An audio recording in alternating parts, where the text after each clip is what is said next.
Prologue: The Jester's Escape. Yuki Kagarizaka is a genius. Even back in his original world, Yuki had a special power, a sort of supernatural observational force, one you could call psychokinesis. He was born with this power, but he never felt any urgent need to do something with it. After all, he knew if he told someone about this power of his, he'd be made into a spectacle. Life was thus rather humdrum for him, but he enjoyed it well enough. His parents were kind to him, and he had a decent number of friends. He never found it hard to scare up some money when needed, so he had access to basically anything he wanted. He had absolutely no complaints. But one day, Yuki was befallen by sudden misfortune. Right when he entered middle school, his parents passed away in an accident. It wasn't their fault. Their car was hit head-on by a truck driver who fell asleep behind the wheel, and they died instantly. Only Yuki, sleeping in the back seat, survived. He thought it was unfair, of course. He hated the driver who caused the accident, but there was nothing he could do about it. Japan was a nation of laws and regulations, and personal revenge wasn't part of that picture. The ensuing court case revealed a number of things. The transportation company the truck driver worked for had bitten off more than it could chew. They put the brunt of that on their field employees, who toiled on even though they knew they were overworked. The driver, too, was a victim here. So was it the transportation company's fault? Well, the facts didn't paint a clear picture there, either. If they turned down a job from a big firm, they might not have gotten another order from them again. It wasn't easy to say no to a long-time client. The transportation company should have responded by improving their business structure, but skilled drivers were tough to come by, and they didn't have the financial wherewithal to bring on and train younger talent. That's so messed up, Yuki lamented. The world was just so unfair, and he was just so powerless. Who should he hate for it? To be honest, society itself had serious problems. Yuki considered exacting his revenge on society, but that was beyond his own capabilities. As a genius, he thus knew his own limits. The world had advanced to completion, in essence. Supernatural powers or not, having a little strength on your side didn't mean you could change anything by yourself. You weren't going to beat an army, and even if you could, there was no future awaiting you past that. Yuki thought about giving in to despair, destroying all of society, and rebuilding it from scratch, but that had caused nothing but misery for vast numbers of people, and he just couldn't commit to that. If Yuki wanted to change society, the only way was to pound the pavement and attract more people who shared his beliefs. He could then become a politician and improve his nation in his own image. That was the only plan Yuki came up with. A long, patient path. One that was possible if he really put his mind to it, but it'd only bear fruit decades into the future. Yuki was at an impasse, and before he made his decision, he wound up traveling between worlds. But whether this was a stroke of fortune or misfortune for him was another question entirely. It was the sheer malice of the demon lord Kazalem that brought Yuki to this world. Kazalem had lost his physical body, retaining possession of just his spiritual one, but he still hadn't lost his powers as the cursed lord. He was biding his time, making the necessary preparations to resurrect himself, and he'd execute his plan only when he summoned a body suitable for his spirit. Of course, he carefully examined the constraints he'd put on this summoned target. Failure was absolutely out of the question for this ritual, so he'd use his powers of domination to carve a cursed seal before the summoning. The summoned target's heart and mind would be crushed, completely unaware of what happened. Kazalem would then seize the power within their soul, snatching away the body and resurrecting himself. Kazalem's sole mistake was summoning Yuki for this ritual. None of the curse-driven magic the demon lord tried on him worked. With his genius-level talents, Yuki quickly surmised how this world operated. In the midst of the journey, he obtained all the powers he wanted, the powers to change the world. It was pure, unadulterated energy, a power from the soul that he could alter to his liking. The name of it, the unique skill initiator. He had told Rimuru that he lacked any special skills, but that was a bald-faced lie. The first thing he initiated with this power was anti-skill, the ability to cancel out anything hostile coming his way. That immediately foiled Kazalem's scheme. Not only was Kazalem defeated, but he even had to capitulate to Yuki. Now Yuki found meaning to life in this world. Here, it was eat or be eaten. The laws governing civilization were still incomplete, and it'd be a while until they even approached perfection. Therefore, it was left to him to become this world's leader and guide it in the right direction. Yuki had decided to tackle this unfair world head-on. It was a challenge that drove him forward. This world was his for the taking. Yuki had escaped the chaotic scene at the cathedral with his 3 servants, Laplace, Footman, and Tyr. The group promptly tried to flee the holy empire of Labelius. They considered staying nearby and gauging the situation, but ultimately decided that remaining there was too dangerous. The berserk hero Kranoa wasn't the kind of pushover Yuki could control. She was a fearsome figure, one who saw any living, breathing being in sight as her enemy. Granville must have known that when he offered to fight alongside Yuki. He hated to admit it, but this time, his enemy had the upper hand. What a travesty, though, eh? We finally gave the demon Lord Luminous the slip. We were one step away from Nab being a hero, the greatest weapon anyone could hope for. And now look, Laplace lamented. Ho ho ho. Footman chortled. Her strength was nothing I've seen in this dimension. It is a pity we couldn't bring her to our side. But against her, everybody there would have been killed, no? That was the logical conclusion, but Yuki wasn't sure things would go that easily. Yeah, who knows? 'Cause in the end, the demon Lord Rimuru's a freak of nature. Huh? And Luminous and Leon were on site, too. So we're talking 3 demon lords and a small army of decent magic-born. No matter who won, it sure wouldn't surprise me, Laplace replied. Precisely, said Tyr. Granville is a former hero himself, so he's quite strong too. I can't even fathom who would come out on top. Laplace and Tyr weren't as optimistic as Footman. Like Yuki, they were also contemplating a possible victory for Rimuru's side. Certainly, for Yuki's purposes, Cronoa annihilating everybody on the scene would be the best way to end the day. That'd rub out Rimuru, a tremendous nuisance. Granville, a pain in the ass. Luminous, a likely future threat to him. And even Leon, the nemesis of Laplace and his cohorts. With all of them gone, the West was as good as under Yuki's control. And while Cronoa would still be a handful, she wasn't that scary to him if she lacked any sentience. For all he cared, they could just bait her with some monsters and banish her to the other side of the desert or something. If an adversary was all strength and nothing else, Yuki wouldn't even see it as a threat. That was why he hoped, at least, to find out who survived. But, no, we were right to run. If we got involved, I don't think any of us would have come out unscathed. And besides, his instincts told him something bad was about to happen. They needed to figure out their position in this free-for-all, if only so they could form a strategy, but Yuki trusted his instincts and chose to flee anyway. If Cronoa was defeated, the surviving demon lords would no doubt be openly hostile to him. Rimuru had probably noticed Yuki's betrayal. By this point, he couldn't talk his way out of that any longer. With this defeat, they had lost their base of operations, their position, and everything else in the West, and all, Yuki thought, because he was foolish enough to fall for Granville's offers. He was thus willing to accept this result as his just deserts. That was why, when it was time to flee, he didn't hesitate for a moment. This firm decision-making acumen was one of his greatest assets, and it had seen him through some difficult spots time and time again. Yuki assumed this would be another one of those times. But he soon came to realize how sorely mistaken he was. Suddenly, as Yuki's group quickly traversed the landscape, a single man stood before them, blocking their path. Next to him was a blue-haired girl whose beauty immediately drew your attention, wearing a dark red-made outfit that looked extremely out of place. Who are you? Yuki froze, sensing the danger. The man ignored Laplace's question, his eyes transfixed on Yuki. Nobody else mattered to him. Ho ho ho. If you mean to get in our way. Footman took a step forward, ready to eliminate this duo. The next moment, he was sent crashing to the ground by a new figure, another girl, wearing the same dark red-made outfit as the blue-haired one. This girl's hair was green. She was none other than Misery, who had been on assignment in Inglesia until a few moments ago. The appearance of Testarossa put an end to that mission, and so she flew over. And with Misery here, the blue-haired figure must have been Rain. The two of them served only one man, the demon Lord Guy Crimson, Lord of Darkness and the most powerful being in the world. His rouge hair, darker than blood, fluttered in the breeze, his crimson eyes twinkling like gems as he beheld Yuki. Hey, the first time we've met, I think. You've been attracting my interest. Guy's gaze was frozen upon Yuki. No one else was permitted to enter his sight. Yuki, detecting this, wasn't sure whether to feel happy or sad about that. Given the way Misery just dispatched Footman, he had a decent idea of his foe's powers. And not just that, the colors of their hair, and the unusual made uniforms, matched those of a curious group Kigali, Kazalam, and Clayman had all told him about. This man before him stood at the very peak of the world, a peak he wanted for himself. If he had the ambition to conquer the world, Yuki would have to face him sooner or later. So you're Guy Crimson, hailed as the most powerful of the demon lords? It's an honor to meet you. My name is Yuki Kagarazaka. To think that you'd come to me. Did you want to join forces? Yuki grinned at Guy, never letting himself be overpowered. This was, he knew, very wishful thinking. One of Guy's maids had just knocked Footman to the ground. There was no way they came here to extend an olive branch. He knew that, but he still put up a friendly facade. That was how he negotiated, making an outrageous statement or proposal, engaging the other side's circumstances and goals from their reaction. You're funny. That's quite an attitude to take in front of me.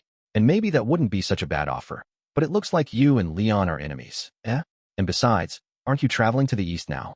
Because personally, I ain't a fan of Ledora gaining any more war power. Negotiations were off the table. Yuki didn't expect Guy would take the offer from the start. It didn't faze him. He was too busy scrutinizing whatever information he could glean from Guy's words. Veldora was the emperor of the Nazca Namrium Ulmeria United Eastern Empire. Guy's name dropping him meant the two had a relationship, and most likely not a friendly one. So they want to eliminate us before we can reach the east? I really don't want to tangle with the strongest demon lord here, but if this is what it's come to, so be it. There was no avoiding a battle with Guy. Escape was futile. Silly little tricks were meaningless in this situation. Going after Guy with everything they had, Yuki decided, offered them better chances. Well, all right. If you're opposed to us, that serves me just fine as well. This way, I can test out the powers of the strongest of demon lords before I come to the east. Yuki meant to antagonize Guy. At the same time, a great excitement welled within his heart until it spilled out and coursed through his entire body. Right then, at that moment, he had decided to take the powers he had bottled up and unleash them all against the strongest demon lord. Defeat, he thought as he sized Guy up, wasn't even imaginable to him. Yuki was certainly confident. In fact, in a one-on-one match, he was sure he could beat anyone. He could tell Cronoa was a pretty dangerous foe, but nothing more. With a concerted effort, he could win, if only after a struggle. But they were sharing a venue with multiple demon lords who were clearly not on his side. Leon, Luminous, even the incredibly soft-hearted Rimuru, had likely noticed Yuki's true intentions. Rimuru had realized some time ago that Yuki was his enemy, but that actually benefited Yuki back at the cathedral. Had he tried using Rimuru to his advantage, Yuki would have fallen into a trap. Yuki didn't know that at the time, but either way, he had the right idea about Rimuru now. Yet with all his confidence, not even Yuki was stupidly bold enough to take on 3 demon lords and Cronoa simultaneously. He didn't need his instincts to tell him that retreating was the best option. Now, though, this was different. The man standing in front of him was all the warning he needed, and once he realized that, Yuki resolved to handle matters with everything he had. Guy flashed a bemused smile. Oh, you think you can beat me? Well, kind of. I was planning to knock you out sooner or later anyway, so this is just accelerating the timetable a bit. Yuki's attitude quickly stoked the murderous ire of Rain and Misery, but they'd never open their mouths without their master Guy's permission. The demon lord was the absolute ruler, and any concern for his safety was therefore a sign of disrespect. Guy was a capricious demon lord, merciless to anyone he deemed not worth his time. Rain and Misery just barely earned that acceptance for themselves, but get on his bad side, and they'd be killed in an instant, no doubt. That was the clear difference in power between Guy and his mates. Laplace couldn't move. He was like a frog transfixed by a venomous snake. If he tried to assist Footman, Rain would certainly retaliate. It was 4 against 3, numerically speaking, but the yawning gap in strength was extremely cold comfort to him. He might be able to take on Rain and Misery alone, but with Guy around, he didn't stand a chance. Yuki seemed ready to take on Guy, but Laplace saw that as a foolhardy challenge. Forget it. Anyone but this dude. Cronoa was on another dimension herself, but this guy crimsons across my heart monster, I tell ya. This ain't even gonna be a fight. We can't run, and who knows how long the boss can hold out? I suppose that's gonna be the key to survival here.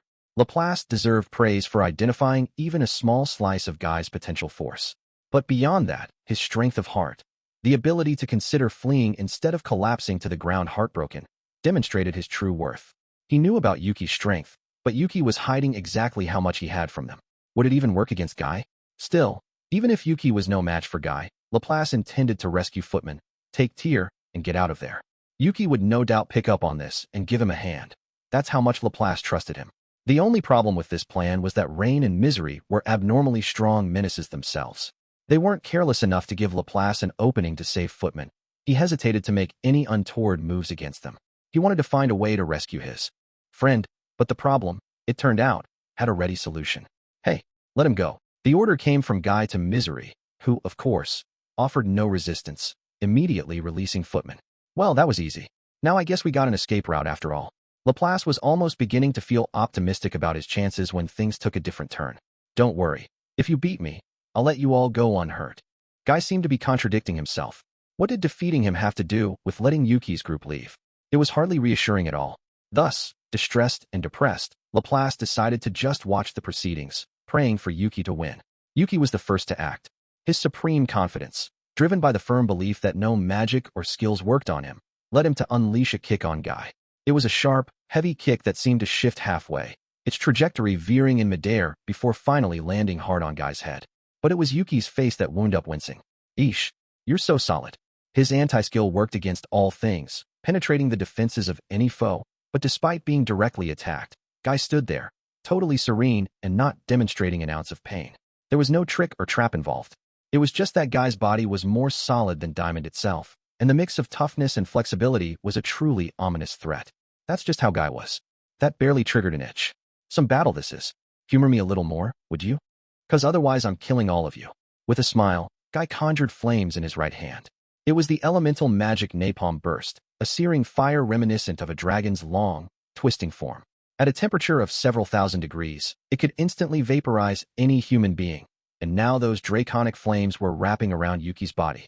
You're wasting your time with magic, Yuki shouted, trying to throw the self-satisfied Guy off guard, then leaped away, a chill running down his spine. Huh, you got some good instincts, don't you? Guy smiled as he asked the question, but Yuki was too busy rolling on the ground to answer, frantically trying to put out the flames. Anti-skill did work, and it did prevent Guy's spell from injuring him. But the magic fire, which should have immediately extinguished itself, simply kept on burning. Even worse, it consumed oxygen just like a normal fire.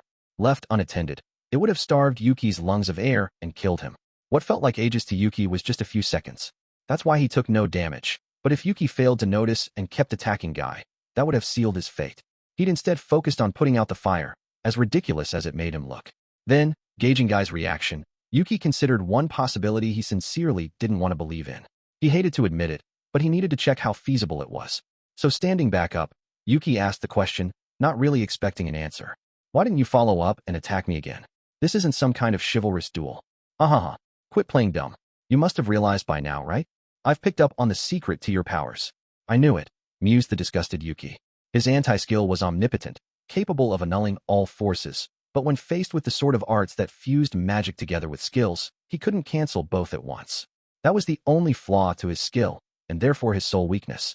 Plus, no matter how much he could power himself up, Yuki was still just a human being. Perhaps he could generate antibodies to dispatch any poison attacks, but he couldn't go for very long without oxygen. This weakness, one created simply by being a living creature, made Yuki comprehend the extent of his disadvantage. Guy stood there, composed. See, there's this man I know who can cancel all forms of magic, but if we ever fought, I'd still win. Why? Because he can't cancel out anything besides magic. And as far as I know, there's no way to perfectly block the laws of physics in this world. Put all your focus on one point, and you'll open up a hole somewhere else. It seems like your ability applies to skills as well as magic, but he looked down upon Yuki, airing his thoughts instead of landing another strike. The detached, casual air was all carefully calculated. It'd be easy to kill Yuki, after all, but that wouldn't be any fun. Instead, Guy wanted to break his heart and force him to admit defeat in his despair. He already had him worked out.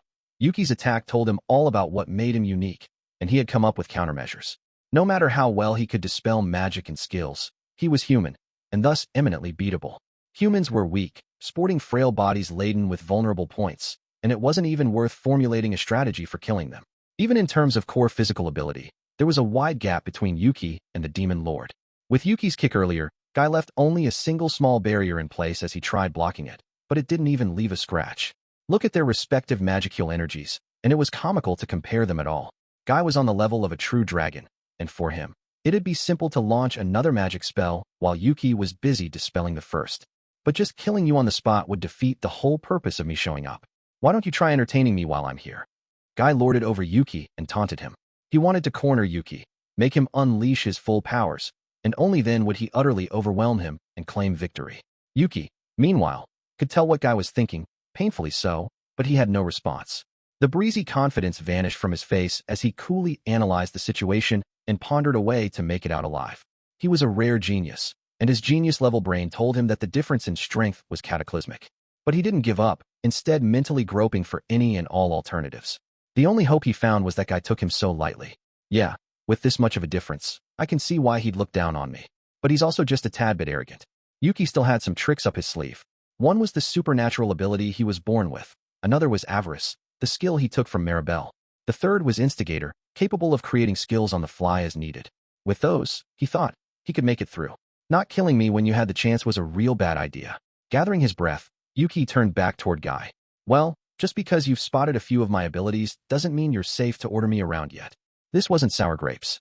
He really believed this. If an opponent became riled up and lost their cool, that made them more likely to commit an error. That was the aim behind his taunting. But as he verbally parried with Guy, he also ran his powers up and down his own body. powers he usually kept bottled up. His spiritual force flowed, focusing itself around his soul, and he was using it to enhance his physical body, from human to enlightened, and from enlightened to saint. It was an evolution, one that lifted him even higher than Hinata, and when it was done, Yuki stopped breathing. A full saint was equivalent to a spiritual life form. Hinata was still too much a prisoner of her own physical body, but Yuki was already a level above her. Respiration was no longer required. Having disposed of his human weaknesses, Yuki was now striking a much stronger presence. If you converted his energy stores to magicules, they were now closer to Leon's or Luminous's. But Guy wasn't moved. "What a disappointment," he said, wholly non-agitated. "Is that your full power? Then we could duke it out 1,000,000 times, and you'd still never beat me." "Yep. And in that case, let's have some fun." With Yuki's signal, the battle began anew. And then, Yuki found out exactly why Guy was considered the strongest being. Nothing but despair ruled over the landscape. Yuki was now sprawled on the ground. Before Guy's overwhelming power, absolutely none of his attacks struck for damage. No petty tricks would work on him. Even Yuki's greatest attacks, moves he spent untold hours honing, failed to land a scratch upon Guy. God damn MIT. Yuki lacked the strength to so much as stand up. Turning toward Guy and cursing him was about the best he could manage. But his heart was still unbroken, something he deserved high praise for. Laplace had burned the battle into his memory, never blinking once. "It makes no sense to me. It ain't that the boss is a wimp. It's that guy's just too much." Yuki was, indeed, stronger than Laplace imagined. He had some kind of eerie, supernatural force, and he used it to test out a variety of approaches with Guy. From simple throwing stones to fiery blasts, heavy pressure, and spiritual interference, all were lightly shrugged off. Even with over 30 times the muscle of an average human, even with attacks lobbed at hundreds of miles an hour, it was just child's play to Guy. Not even anti-skill, the keystone of Yuki's defense, could fully disable Guy's magic. "That's not going to work on me any longer, you know." As he warned, Guy had apparently found a way through anti-skill. It was a shocking revelation for Yuki. Kazalam and Clayman had taught him much about the 10 great demon lords, including the fact that Guy and Malim boasted another echelon of power. But not even these advisors could have known just how much of a gap there really was. If they had, they never would have endorsed his world conquest fantasies. So this is what a catastrophe-level Guy is like.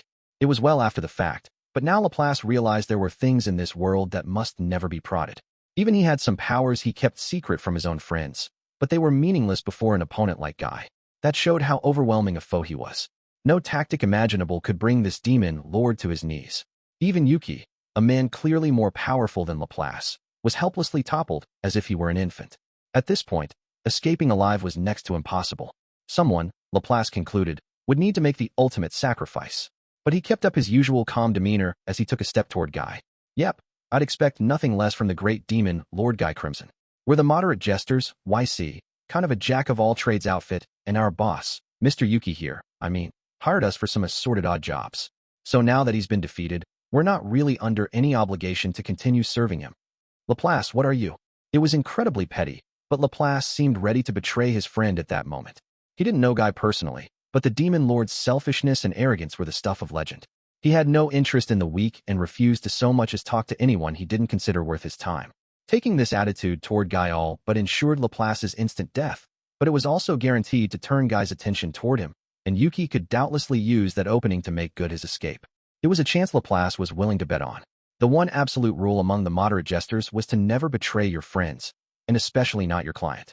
That was why Laplace believed Yuki would immediately understand his intentions. Footman had a temper and tended to act before thinking, but his friends were always on his mind. Tyr, meanwhile, was stronger than Clayman, but so timid that she shied away from exercising her full force.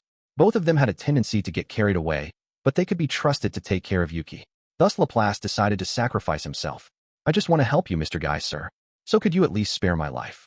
He couldn't have announced his betrayal more clearly. Footman and Tyr acted confused. Guy showed Laplace a bemused grin. "All right, gotta keep angering him." Laplace had no intention of dying. He knew he didn't have much hope against Guy, but maybe there was a way to get out of this alive. Thus, he didn't hesitate to speak once more, but before he could, no need to force it, Laplace. Oh man, do I really look that helpless to you?" It was Yuki who spoke, staggering to his feet. Yuki was prepared to die, but at the same time, he could feel insatiable resentment filling his heart. He was disappointed in himself, and it riled him, and Laplace's words only deepened his anger. No way Laplace would ever betray him. This was all an act, he correctly surmised, a performance made because he trusted in Yuki, despite his cavalcade of blunders. That made him as happy as it did sorrowful. If I had even more power. The thought bubbled up from within his heart of hearts. It was a desire nobody could ever answer, but something deep inside him reacted. You want power? Then take my hand. Huh. Yuki was confused for a moment. He wondered if his mind was playing tricks on him, but the voice was far too clear and distinct for that. Let me take over, and you'll score the most powerful force imaginable. Even world conquest would be easy as pie, I think, if you took my hand. Now make your choice.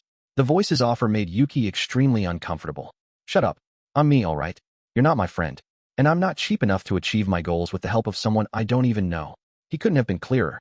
Yes, to him, an ambition this big only gained meaning because he'd fulfill it himself. It was a stance Yuki refused to budge on. The voice fell silent, apparently unsure what to say. And to Yuki, if the voice was gone, it no longer mattered to him. Desperate though this moment was, something else weighed on Yuki's mind. Guy, it seemed, had some kind of purpose for him. That might have just been because he wanted to enjoy this battle with Yuki, but there had to be some other reason. He did say he wasn't a fan of Veldora gaining any more war power, but turn that around. And if Yuki didn't side with Veldora, let alone the Eastern Empire, then perhaps there'd be no reason to kill him and his friends. And as for why Guy didn't kill Yuki right then, eesh, I couldn't overpower him at all, but from here on out, it'll be a battle of wits, won't it? And rather than forcing such an awful role upon Laplace, I've got a much better chance if I do this myself. Yuki roused his spirits and got back to his feet. Brushing his bangs out of his face, Yuki smiled defiantly in spite of the desperate situation. Yeah, I never thought you'd be that powerful, but now that I fought you, I'm sure of it. You don't want to kill us at all, do you? What makes you think that? Well, I mean, if you really wanted to, you could have massacred us a long time ago. So why did you keep beating me within an inch of my life, but no further? Yuki couldn't have sounded more confident with the question. Anyone would think it an incredibly reckless thing to do, facing an opponent like Guy who had just demonstrated such impenetrable might. But Guy still seemed entertained. Oh, you noticed? Well, you don't need to know why. Yuki shrugged at this denial, but he expected as much. So he calmly moved on to step 2. Okay, I got an offer for you then. An offer? Yeah. If you let us go, I think we can help you out a little. Help me out, right? I guess you don't want us cooperating with the Eastern Empire, but I'd like you to reconsider that. Go on. What I mean is, if we're trying to conquer the world here, then sooner or later we're going to have to fight the Eastern Empire. And I just spent the past however many minutes learning how strong you are. I can feel it in my bones. I think it goes without saying that I don't plan to challenge you for a while to come, okay? So it'd be more natural for me to head over to the Empire and take it down first, right? This was coming completely out of left field. It left Footman and Tyr in the dust, certainly, and Laplace simply stood there as well, helplessly confused. He had just hatched a plan, was all but ready to die for it, and Yuki, his one lifeline, had stomped all over it. Now, he thought, it was solely up to Yuki's negotiations. The ball was in his court, but his fearless attitude gave Laplace an unstoppable cold sweat down his spine. It's crazy, the premise is just crazy. So why is Guy enjoying this? Laplace was right. Something about Yuki's offer made Guy grin ominously. Are you still trying to challenge me? Of course. I'm looking to conquer the world, remember. And I can't win against you right now, but I'm going to surpass you someday. You'll see. As roughed up as he was, barely able to keep himself upright, Yuki remained defiant. He maintained his bold stance, as if the thought of being killed for his insolence had never occurred to him. Against someone like Guy, this was absolutely the correct tack to take. If you foolishly tried begging for your life, he'd immediately lose interest, and all that awaited you next was destruction. He may not have realized it, but Yuki had made the best choice possible. And if you topple the Empire, would that benefit me in some way? Yuki braced himself. They were at the crux of this discussion. He returned Guy's piercing gaze and nodded emphatically. That's right. I don't know why yet, but you don't want the Empire to conquer the West, either. Am I wrong? Guy and the Emperor Veldora had some history, that much was certain. It all came down to this. Yuki pleaded his case, mixing in a bluff or two. And I've got a lot of enemies to defeat, you know. Yes, I want to lend a hand to the Empire for now, but I'm not going to affiliate myself with it. I'll eat away at it from the inside, and I'll use it for my own goals. I see. So if the Empire shares a goal with you, you'll help. But beyond that, there's no telling what will happen? And you're thinking about borrowing the Empire's forces to take down Leon and Rimuru, aren't you, you bastard? Guy sharpened his eyes upon Yuki, seeming to see through everything. There was no taking back what Yuki said. Guy and Leon's relationship was a mystery to him, and there was no way he'd know what Guy thought of Rimuru, either. He couldn't know how his words would be construed, but still Yuki made no effort to hide his ambitions. That's right. I'll conquer them all, and then I'll beat you last, Demon Lord Guy Crimson. He deliberately made himself sound as brazen as possible. The rest was up to Guy's judgment. Following Laplace's lead would have gotten us killed anyway. Sorry, man, but you're gonna have to play my game instead. He silently apologized to his comrades. It was all or nothing, and Yuki was nothing if not greedy. He was making a dangerous bet. If he was going to survive, he wanted everyone else to as well. But the bet paid off. The moderate jesters, you said? Your ambitions certainly are a joke, aren't they? A joker card meddling with all the other pieces in our game. I like it. You're making a pretty convincing offer. You've got courage, at least, and for that I'll let you go this time. Yuki never did find out what Guy's mission was. All he knew was that he and his team were safe. Rain and Misery voiced no complaints about the decision. As Guy proclaimed, Yuki and the jesters left the scene without further incident. Once Guy was no longer in sight, Yuki and his group headed for the rendezvous they had arranged with Kigali's team. They assumed they were safe now, but nonetheless, everyone wanted to get out of there as soon as possible. The moment they sighted Kigali waiting for them, Laplace turned to Yuki and spoke. Are you kidding me? I can't believe this. All those declarations you made to a living monster like Guy, and added tear. You even made him let us all go? I thought we were done for back there. Ho ho ho. Well, I believed in the boss from the start, said Footman. You weren't thinking a damn thing the whole time, retorted Laplace. Yuki cast Laplace a sidelong glance, then sat down on the ground, exhausted. What do you want from me? It was the only way we might have gotten out of there alive. And it worked, too. So I don't want to hear any complaints about it, okay? The damage he suffered was far more emotional than physical. He went to lie down right there, limbs spread out, and closed his eyes, body language indicating he'd tolerate no further argument. Left with nothing else to do, Laplace and Tyr explained matters to the oblivious Kigali. He fought with Guy? I am amazed you lived to tell the tale. Her first reaction was abject surprise. It didn't take long for it to turn into sheer exasperation for Yuki. Thought Yuki as he felt the breeze against his cheek. It's great to be alive. Then he had another thought. That mystery voice he heard beckoning in the middle of battle. What was it? A split personality of mine or something? No, that's ridiculous. But hang on. I don't think there's some hidden power within me, although I can think of one possibility. His thoughts had taken him to a power he had obtained just recently, the unique skill avarice. With it, he figured, the more he desired something, the greater his powers would grow. Nothing he threw at Guy in battle had any effect, including avarice, the strongest of the sin-based skills. The skill's a total mystery. And when it comes to magic and skills, I guess, you can always find something better than what you got, huh? Guy's magic overwhelmed my anti-skill. I need to figure out how that worked. Considering Yuki's sheer confidence, getting so easily defeated by Guy came as a shock. But Yuki wasn't about to give up. He had survived, and he needed to think up a plan for next time. His ability to turn the page like that was part of what made him such a powerful foe. He truly believed he'd obtained power beyond any demon lord, that he was the strongest of all, and even if he wasn't, with enough research and the right strategy, he could defeat any opponent. With the backup provided by Kigali, Laplace, and many others, he had created a decent-sized force for himself. All was going well, but he had experienced nothing but failure lately, and now, that day's encounter with Guy had utterly shattered his confidence. But that was, in its own way, a stroke of good luck. This has gotten so exciting. And that's how a game works, right? The more difficult it is, the more impassioned you get. Yuki wasn't fazed one bit. Already, he was deliberating with himself. Even with Initiator, Yuki couldn't read Guy's abilities. Given its unusual propensity for creating its own skill sets, Initiator should be easily able to analyze a target's unique skills. The opponent would have to actually use the skills for it to work, but Yuki believed that, faced with his powers, nobody would go around hiding their hand. But it hadn't worked on Guy, and at this point in time, that meant his opponent's skills were something beyond even unique. He wanted power, more power, enough to beat Guy with. Deep in his heart, the flames of greed roared high. It must mean there's a chance I can still evolve my avarice skill. Lord knows I'm greedier than anybody out there. If I can give it some of that greed. Reaching that conclusion filled Yuki with a nervous excitement that made him tremble. He thought about it a bit. Losing to Guy reminded him of the unfairness of the world. He wanted to resist it and emerge victorious. That was his prime desire. He closed his eyes, turning toward the voice inside him. His consciousness sank deep into the furthest recesses of his mind. Willing to join hands with me now? No, not that. So why are you here? I have an errand for you. An errand? Yep. I thought you could give me your powers. Don't be silly. I'm not. I'm serious. What kind of stupidity is? Sorry, you're in my way. The next moment, Yuki pictured his desires until there was nothing else left in his mind's eye.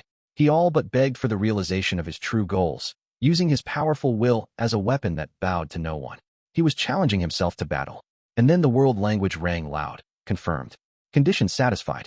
The unique skill Avarice has evolved into the ultimate skill Mammon, Lord of Greed.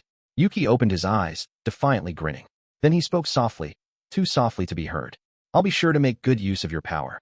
That day, that moment, that location, marked the birth of the world's most heinous magic born. Chapter 1. The Sound of Soldiers' Boots. I returned home the day our musical exchange program came to a close. Venom and the rest of the security detail weren't hurt. Neither were Batten and his orchestra. In fact, everyone was safe. So I gave the kids, who were under Diablo's protection, a week off. They weren't physically injured, but better safe than sorry. The experience certainly taught them the difference between training and real battle, I'm sure, and it definitely seemed to blunt their usual bubbly personalities. There might have been some mental trauma involved, so I told them to take a good rest. As for Luminous and Leon, we all decided to hold a meeting in due time. We had trouble agreeing on a location, but ultimately we settled upon Rimuru, the capital of Tempest. Luminous's empire of Lobelia would have its hands full rebuilding for a while, and Leon's domain of El Dorado was apparently dealing with its own heavy stuff at the moment and wasn't in much shape to accept foreign VIPs. Tempest, for the time being, was in the clear on that count, and I had no reason not to make the offer. Hell, we already had 2 demon lords living there anyway. I recalled the winged Ram Iris and the freeloader Dino as I gave the go-ahead to Luminous and Leon, who wound up arriving in Rimuru the next day, leaving me zero time to relax and unwind. Leon made a stop back home to prepare before coming along. I thought this was needlessly quick, but he and Luminous wanted to compare stories and get working on ideas first thing. I had my own questions for them as well, so I indulged them on that. We met at my most ornate reception hall, Luminous, Leon, and me. Since it was just us 3 demon lords, I figured it was only appropriate to show off a bit. Only those involved with the fracas and Lobelia were invited. I wanted to hear everyone's story, and then I'd decide just how much I'd divulge about Chloe. Things being what they were, we had a tacit agreement to keep all this secret from the rank and filers in our respective forces. Thus I was accompanied only by Cheyenne, Diablo, and Veldora. I really wanted to keep Veldora out of there. He'd get bored halfway through, I knew, so I just wanted him to hang in his room for me. But for some reason, he was adamant about coming, bellowing, "How could I not participate in this?" and all. If that's how far he was willing to go, I had little choice but to reluctantly agree. Cheyenne, meanwhile, should have been recuperating from what were demonstrably serious injuries, but she was right as rain in almost no time. Ultra-speed regeneration really ain't no joke. Once again, I was reminded of how downright scary it was. So I was standing side by side with Diablo, Cheyenne right behind me. Hinata was seated next to Luminous, Lewis and Gunther accompanying them at the rear. Behind Leon were 2 knights, Arlos and Claude, standing bolt upright. After that, there was only Chloe, the star of the show. She was back to her usual young self, but I figured we should treat her as a grown-up. I had a long, rectangular conference table set up in the chamber and 6 padded seats put in place for us. Veldora and I sat adjacent, directly facing Hinata and Luminous, and Leon and Chloe scored the end spots. It was time to kick off this impromptu Demon Lord Summit of sorts. First, I had Chloe explain things, going over what happened in Lobelia while Hinata added the occasional comment or two. The story was, to put it lightly, unbelievable under normal circumstances, but after the metaphysical experience I'd had, I was completely willing to accept it. And so thanks to Hinata and Rimuru's aid, I managed to escape from my infinite cycle of death and rebirth. Once Chloe wrapped things up, everyone looked ready to respond as they gauged one another. Veldora, never one to read a room, kicked off the debate. So the hero who sealed me away back then was. That's not particularly important, is it? I certainly didn't think so, but then Hinata replied, that was me. Now we're tied 1-1, aren't we? Isn't it? Nice, getting to taste defeat for a change. It. Oh, do you have a problem with that? Because I'd be happy to play a tiebreaker right now. GNNHH. Very well. If you insist, I shall tap upon my true forces. Well, this sure wasn't getting us anywhere. The normally cool as a cucumber Hinata always turned extra petty around Veldora. Guess I'd have to step in. Okay, that's enough. You can tackle that question when you're alone, guys. It's vital that you show that foolish dragon some discipline. Hinata, Luminous chided. Should you challenge him, be sure to inform me. I will gladly provide assistance. Quit fanning the flames, Luminous. Look, I said, changing the subject. All's well that ends well, okay? But what I'm wondering about right now is, I got killed, didn't I? So was someone from the Empire behind that? To me anyway, this was a vital question. The Empire was acting as suspicious as ever at that moment. If that was about to become open hostility, we needed to be on our guard. Probably, Chloe replied. And I think the same person killed Hinata as well. The Empire had a pretty capable fighter on its side, so maybe you guys all took them on at once or something. I didn't see the light that cut through Hinata, though. Oh, well, If someone out there managed to kill Hinata, then whacking me before I became a demon lord didn't seem outrageous. I've evolved into a demon lord, but that's no reason to let my guard down. It may have been a different axis of time, but if someone's killed me once, then of course I was going to be on the lookout for him. If we wound up facing off against the Empire, I'd have to watch out. That's a good idea, said Chloe. The Empire's a lot more dangerous than you think, Rimuru. Veldora went berserk after you were killed, but the Empire repelled him, too. During this Veldora battle, Hinata was murdered, and then Chloe was sent back in time. The memories of what happened after Hinata's murder existed within Cronoa's mind, but only in bits and pieces. Chances were, though, the enraged Veldora and Cronoa clashed with each other, and then the Empire made its move in the midst of all that chaos. We all saw what Cronoa could do, so we knew that simply joining a fight with her involved was pretty amazing already. It could be, was likely, even, that the Empire's war power was way beyond what we'd assumed. Luminous and Leon seemed to agree with that. We were all starting to see the Empire as a dangerous threat. But as the reception hall began sinking into a gloom, Veldora went off on another wild tangent. I find it hard to believe I'd simply go insane, he said, sneering. The reaction across the room was unanimous. Are you kidding me? Running his mouth in the midst of this weighty discussion, like a golfer teeing up. Well, it had to be Veldora, I suppose. Wait. Why are you looking at me like that? A gentleman like me would hardly lose his temper so catastrophically. If I may, you definitely went on an extended rampage long ago, and it's easy to imagine you in that state. But, hey, maybe in this other timeline, he killed me after I resurrected him, which then set him off in a violent rage. Because honestly, that scenario gave me some warm fuzzies. All right, I said, smiling a bit as I assuaged Veldora. Let's leave it at that for now. The Empire is dangerous, we concluded, so it was time to move on. Next came the memories of Cronoa, as far as Chloe could recall them. After the Empire defeated Veldora, the world plunged into a great war, East pitted against West. It dragged along, the Eastern Empire holding the advantage, and in the midst of this, Malim made her move. My death must have antagonized her against the Empire, and she wasn't afraid to demonstrate her hostility. That made Guy intervene, and once again, we had Malim versus Guy, the world's worst possible matchup. De Grull and Luminous also clashed on the battlefield, apparently, spreading the flames of war further. At this point, Cronoa fought against someone and lost her life. She had sped into battle, fighting as far as her spirit could take her. All that remained was her will of destruction, so she was mowing down the big and powerful left and right. As a result, she didn't remember who finally bested her. And only so many people have what it takes to beat Cronoa. Huh? Guy, I'd imagine. It could only be Guy. Luminous and Leon immediately replied to my musing, and I agreed with them. We didn't know how the fight between Guy and Malim panned out, but really, Guy was the only person capable of killing Cronoa. Or maybe not, for all we knew. We had no idea what Guy's motive could have been. So what made Cronoa so supportive of me then? Despite what Chloe told us, I still didn't see how Cronoa and I were connected.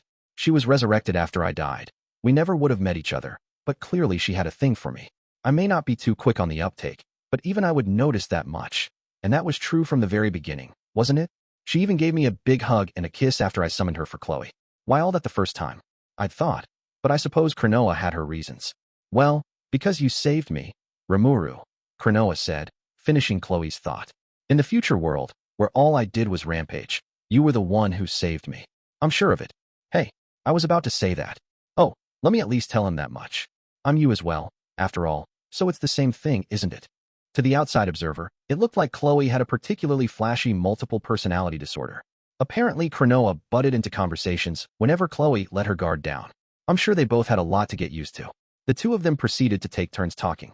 According to Chloe's, or Cronoa's, memory, I apparently wasn't so dead in the future after all. The Empire defeated me. We were certain of that, but it looked like I managed to come back to life somehow. Which, neat I guess. I can't speak for myself, but my faithful friend Raphael would never make a mistake. It sounded like Raphael took its damn time, but in the end, it still found a way to keep me alive. By that point, though, the world had changed profoundly. Veldora was gone. Tempest was in ruins. A massive war had erupted between East and West, and demon lords were waging bloody battles for supremacy over one another. In which case, I could pretty easily imagine my feelings about the whole situation. I'm me, after all, and chances are I'd devote myself to tracking down anyone who survived. Maybe I couldn't rescue everybody, but I could at least lend a hand to those I was closely connected to.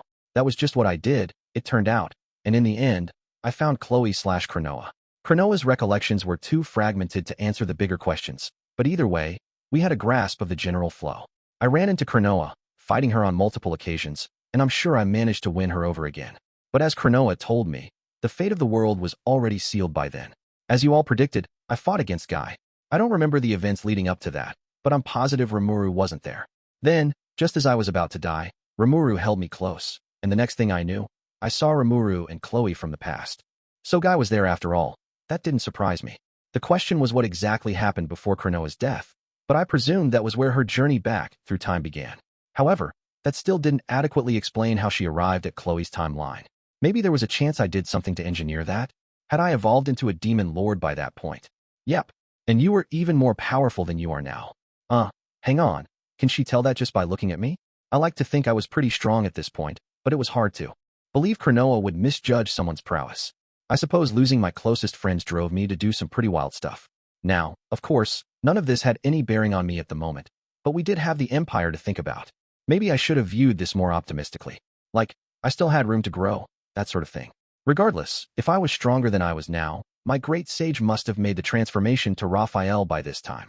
If so, I could totally see it doing something wacky like transmitting the memories from Cronoa's spirit into the young Chloe. Can't deny it, huh? And now, I felt I had a handle on what happened in the future. Hey, all's well that ends well, right? That's a pretty casual approach to take, Hinata snapped. Oh, don't be that way, I replied, giving the sneering Hinata a gentle smile. Chloe's just fine, as you can see, and Veldora's already been resurrected. All we gotta do is keep an eye on those two, and we won't have to worry about them going berserk. So the only problem left to deal with is the Empire, isn't it? Indeed, said Luminous. If de Grull decides to attack me, I will take care of him. You saved Chloe for me. It is the least I can do to repay the favor. Luminous and Chloe really did seem to get along. Now my stock with the Emperor was skyrocketing. I suppose this meant we could enjoy an even better relationship than before. De Grull's ambitions were one issue to tackle, but Luminous was willing to shoulder that burden without me having to ask, promising me she'd endeavor to keep the West peaceful. The Western nations were, technically speaking, part of Luminous's domain. There were some skirmishes with Guy's forces in certain areas, but that was more a pastime for Guy, nothing serious. Luminous must have concluded that it wasn't worth obsessing over. Instead, de Grull was the bigger problem, and she had been on the lookout for a while, wondering when hostilities with him might break out. If we fought in the future, Luminous said, there is a good chance he'll take advantage of any moves the Empire makes. I wasn't so sure of that. Yeah, but de Grull's sons are living here in Tempest, don't forget. I doubt he'd resort to force that readily. If de Grull rolled into combat, there had to be a reason for it. De Grull's sons? Is that true? Luminous demanded. Sure is. They're training hard under Cheyenne at the moment, I replied. That they are, Cheyenne briskly interjected. They have much left to learn, but they have started to earn their keep as of late. I've occasionally rewarded their efforts with some of my home cooking, and they cried tears of joy over it. I found it quite charming, I'll add. Tears of joy. I don't know about that. I mean, sure, if a girl you have a crush on cooks for you, that'd make anyone happy, but that cooking had to be edible for one. But, hey, if you could deal with its appearance and texture, Cheyenne's meals had grown surprisingly consumable. So maybe we were good there? If they weren't complaining, it was nothing I needed to comment on. Let's leave it at that. Hearing that de Grull's sons were in this nation made Luminous give me an astonished kind of look, but it was gone in an instant. She recovers fast. Then it is true, I suppose. Perhaps de Grull was being coerced by another, but then, this is the future, so using the past tense is rather silly. He might be coerced by someone. A war would take place in the future, but at the moment, things were pretty peaceful. De Grull must have had some reason to harbor dreams of territorial expansion. He didn't seem like that much of a villain when I met him at Valpurgis. Maybe I'd chat with Dagra and his brothers to see what I could find out. If there was some kind of problem, I'd be happy to talk about it. That'd beat fighting a war over it any day. Right? I'll investigate that on my end, I assured Luminous. I will hold you to that. I have no interest in fighting a feudal war, after all. So we decided to examine the de Grull issue and make a decision later. It'd suck to have him working in tandem with the Empire, so just in case, Luminous would keep a close eye on him, too. Lewis and Gunther nodded their approval, so I felt the task was safe in their hands. That leaves Guy to discuss. I'd like to talk about that, if I could. There was no point complaining to Guy about what he would do in the future, but I still had my concerns. It was best, I thought, to explain matters to him as well. How deep I should go with him, of course, was another thorny issue. But Veldora suddenly jumped in. Guy is an arbitrator. He's nothing to me right now, but long ago, I have a vague hunch that he might have annihilated me, or something to that effect. Or not at all, even. It hardly counts if nobody remembers it, right? I wasn't sure where to begin with this little confession. What did he mean? Guy was an arbitrator. And they fought at some point in the past, and Veldora got annihilated? That was news to me. Also, having it not count because you don't remember it sounded like a dumb excuse even for a young child. But I didn't want to dogpile on him, so I kept quiet. Oh, remarked Luminous. Guy has his wiser side, I see. An arbitrator? Leon paused a moment. Guy is certainly not allied with humankind, but he's not hostile to them, either. If he killed Cronoa in the future, it's easy to surmise that Cronoa was little more than her will of destruction at that point, and Guy saw her as a threat to the world's continued existence. So what's this arbitrator stuff about? It seemed like I was the only one out of the loop. An arbitrator, Luminous explained, is part of a separate system from heroes and demon lords. Their mission is to prevent the destruction of the world. It is said they speak for Veldanava himself, the creator and Star King dragon. Indeed, the Star King, my elder brother, created this world, and he set up this system so nobody would go around ripping it apart. And so Veldora was annihilated after trying to do just that. Now it made sense. It proved that the true dragon definitely did wake back up at that point in the future. I wasn't so sure Veldora lost his memory of it, but I was better off not bringing it up. So that's how it is? In that case, I don't think Guy's likely to target Chloe right now. I mean, I remember Cronoa going crazy, and, I don't have any personal thing against the Demon Lord Guy, so, Hinata and Chloe seemed convinced as well, smiling as they chatted about this. As long as nobody went berserk, it seemed like we could avoid conflict with Guy. Well, in that case, should we let Leon discuss this with Guy? I asked. Right, Leon replied. My and Chloe's futures are riding on this, after all. Hang on, Leon. You're not involved in this. Chloe, with all her innocent, childlike looks, could be downright scary when chiding Leon like that. I felt kind of bad for him. Leon was this really handsome, cool-looking dude, but I guess he got the villain treatment a lot of the time, as his entire relationship with Shizu attested to. But between his tongue-tied ways and knack for painting himself in a bad light, I felt like maybe he was just really misunderstood. To put it succinctly, he was like Masayuki, except the exact opposite. Chloe treated him like a friendly neighborhood boy, a big brother-like figure. Nothing romantic, though. Apparently Leon had always been popular with the ladies, and perhaps thanks to that, Chloe never picked up on the love he had for her. Thinking about it, I had to pity him. For once in my life, I decided to try showing him a little more kindness. So I'd call this summit a success. Both demon lords had pledged to support me. We just needed to stay alert for the Empire, and beyond that, we'd each figure out the next moves to make. But right when I was about to adjourn, please, just one moment. He has guests. They're in the middle of an important meeting. Oh, I'm impressed that you spotted me barging in. But since I'm here and all, mind if I say my hellos? There was a clamor down the hall. That voice, that pompousness. It had to be Guy, the strongest of all demon lords. He had made it this far in without me noticing, and only a very small number of people could do that. Report. No signs of hostility. Or did it notice all along? Now wasn't the time to debate about that, though. I hurriedly left my seat, but before I could even lift a finger, Diablo sneered and walked over to the door. Yo, go away. He concluded the short exchange by slamming the door in Guy's face. This was too much to handle. The rest of us froze on the spot. Oh, come now, Diablo. I'll have none of that. Guy shouted angrily after opening the door once more. TCH, you are meddling in a vital summit. It has only been a day, and our preparations are not yet complete. We would like to take our time discussing matters with you, so please, do not come until you are invited. Diablo was trying to be polite, but he was acting damn sure of himself in front of Guy. Did they know each other, maybe? I wasn't the only one who thought so, judging by Luminous's and Leon's surprised looks. Unbelievable, Luminous scoffed, not surrendering a single step to Guy, although I'd expect nothing less from Noir. What? Noir? Leon yelled. Why is someone so lofty in the service of Rimuru? The words I'm picking up do not portend good things for my future. Diablo's someone lofty. His head's in the clouds. Yeah, but, and what's this Noir stuff? As I sat there confused, things grew even more chaotic. Sir Rimuru, are you all right? I just heard from my sister that, my lord, I felt the presence of the red. Oh, is this a war? Because if it is, I'm ready to fight. First Benimaru rushed in, then so I. Behind them came Carrera, and at almost the same time, Ultima came barreling in as well. It was nuts. At this point, I may as well have allowed Guy inside instead of booting him. I had no intention of inviting him anyway. It looked like I'd have to discuss all this in detail with Diablo later. Now, though, I needed to restore order. Everyone, calm down. And you step back, too, Diablo. That finally made everyone settle down a bit. Once all was quiet, I continued. I hadn't planned this, but, Guy, I actually have something to discuss with you too. If you're here and all, I might as well have you join the summit. You okay with that? Sure. Perfect, even. I need to talk to you too.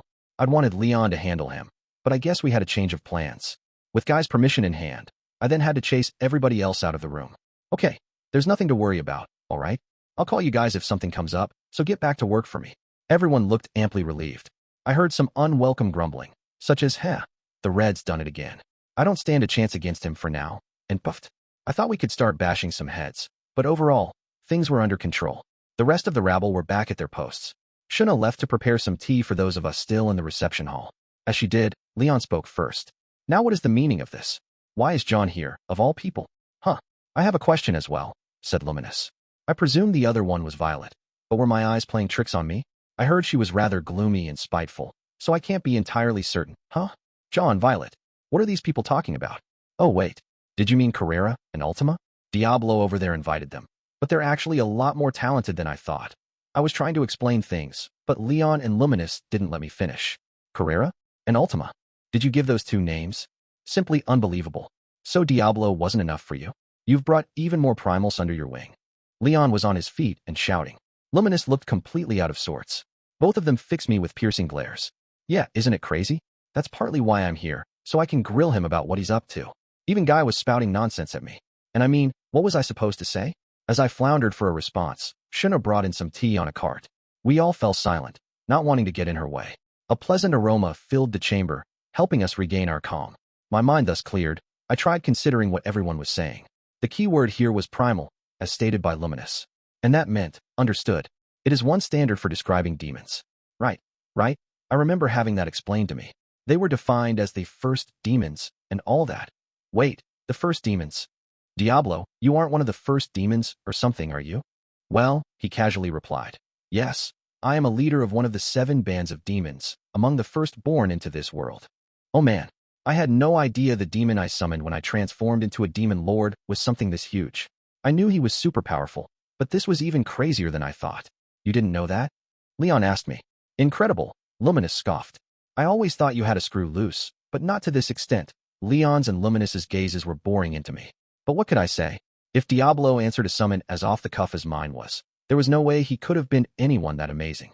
I think I even stunned Raphael into silence. But Diablo's true identity wasn't the real shocker. Raphael seemed surprised that I didn't know about it myself. I suppose Raphael thought I knew all about the primal demons then. But hang on. I feel like Elmesia, the heavenly emperor of the lion, mentioned something about primals as well. So that was why she warned me so much about them. Because she picked up on who Diablo was. And I would have, too, if I had paid a little more attention. Hey, this happens, you know? You get an idea in your head, and you stick with it. I'm not going to investigate every little factoid I know, and I'm not going to bring it up with everybody I see. And as far as Raphael was concerned, there was no special need to tell me. What a pitfall. Having a dictionary on hand wouldn't help much if you never used it. Raphael had been giving me a lot of helpful advice lately, but not even it could understand what I did and didn't know. No matter how brilliant my partner was, it meant nothing if I didn't utilize him correctly. I sure learned my lesson about that today. Again, ignoring my surprise, Diablo began regaling the audience with the story of how he met me. Apparently, this extended all the way back to me encountering Shizu. She and Diablo knew each other, it turned out, and Diablo happened to be visiting this land when he picked up on the presence of Shizu in her final moments. The idea of Diablo being aware of me since back then was astounding, although I still had no idea what his motivations were. The lower demons in my family accused me of fleeing my post in order to serve Sir Rimuru, an accusation that wounds me deeply. But I took my time. I waited for just the right opportunity, and in the end, I successfully answered Sir Rimuru's call. Diablo flashed a contented smile. So him coming to that summon wasn't some fluke after all. It was inevitable, because he planned it that way. I could feel a headache coming on from the shock. What's more, in another wild revelation, Diablo revealed that he was so jealous of Beretta that he tried to purge him without alerting me. However, as he dared to put it, since I had created Beretta's body, he deemed it too much of a waste to damage it at all. This body was handmade by Sir Rimuru. Beretta had scolded him. And if you lay a finger on it, he'll be quite displeased. Truly, this was exhausting me. What a ridiculously long story this was. Someone please stop him, I wanted to beg, but Diablo was talking a mile a minute, and nobody could get a word in edgewise. So I finally spoke up. Diablo, that's enough, all right? We need to continue the summit. Satisfied now? Guy added, backing me up. Enough about you, Diablo. That bum Dino's here, too, isn't he? Can you call him over for me? That was finally enough to shut Diablo up. I will bring Sir Dino over at once, Shuna said, bowing and taking advantage of her chance at long last to leave. Or escape. I thought, my heart about ready to give out on me. But I was getting to the good part. Diablo looked eager to continue, but everyone ignored him. If we let him prattle on, there was no telling what he'd say next. Keeping him quiet right then would do wonders for my blood pressure. Somewhere in the midst of all this, Guy had sat down in a chair. Leon's attendants had brought a seat over from the adjacent waiting area for him. How thoughtful of you, he said. Arlos and Claude nodded their appreciation behind Leon. They must have known Guy from before. Otherwise, I'm sure, they'd be too scared of offending him to move at all. I suppose I should have arranged something for Guy, but my brain was running on empty. Having this pair of knights around was a godsend. For all I knew, I could have pissed Guy off without even realizing it. Besides, the secretary who should have been backing me up was too busy talking his head off, and Cheyenne was frozen by my side in a classic, not my problem power move. Sorry to make you handle that, I said to the two knights. No need to worry about it. We understand your situation, Lord Rimuru. You're busy trying to shoo people away from this chamber, aren't you? Allow us to handle this much for you. Arlos and Claude were really nice. Diablo and Cheyenne could learn a lot from them. Guys, can you try to be as considerate as those two over there, please? Ha. I had perhaps grown a little too impassioned. Diablo seemed ready to pin the blame on Guy's unexpected appearance. But yeah, maybe this was just an unlucky break for him. Normally, he'd never overlook something like that. Duly noted, sir. Cheyenne, on the other hand, was the ever-obedient student. Great at saying yes, teacher, but not at much else. I could only pray the knowledge would stick. So Guy sat down, acting as pompous as ever. As he did, Shuna came back in with Dino, and Ramiris, too, for some reason, and before long the summit was back in session. Our first topic was the primal demons. So, Dino, you got an excuse for us? Guy asked. Excuse? For what? Dino's reply came too naturally.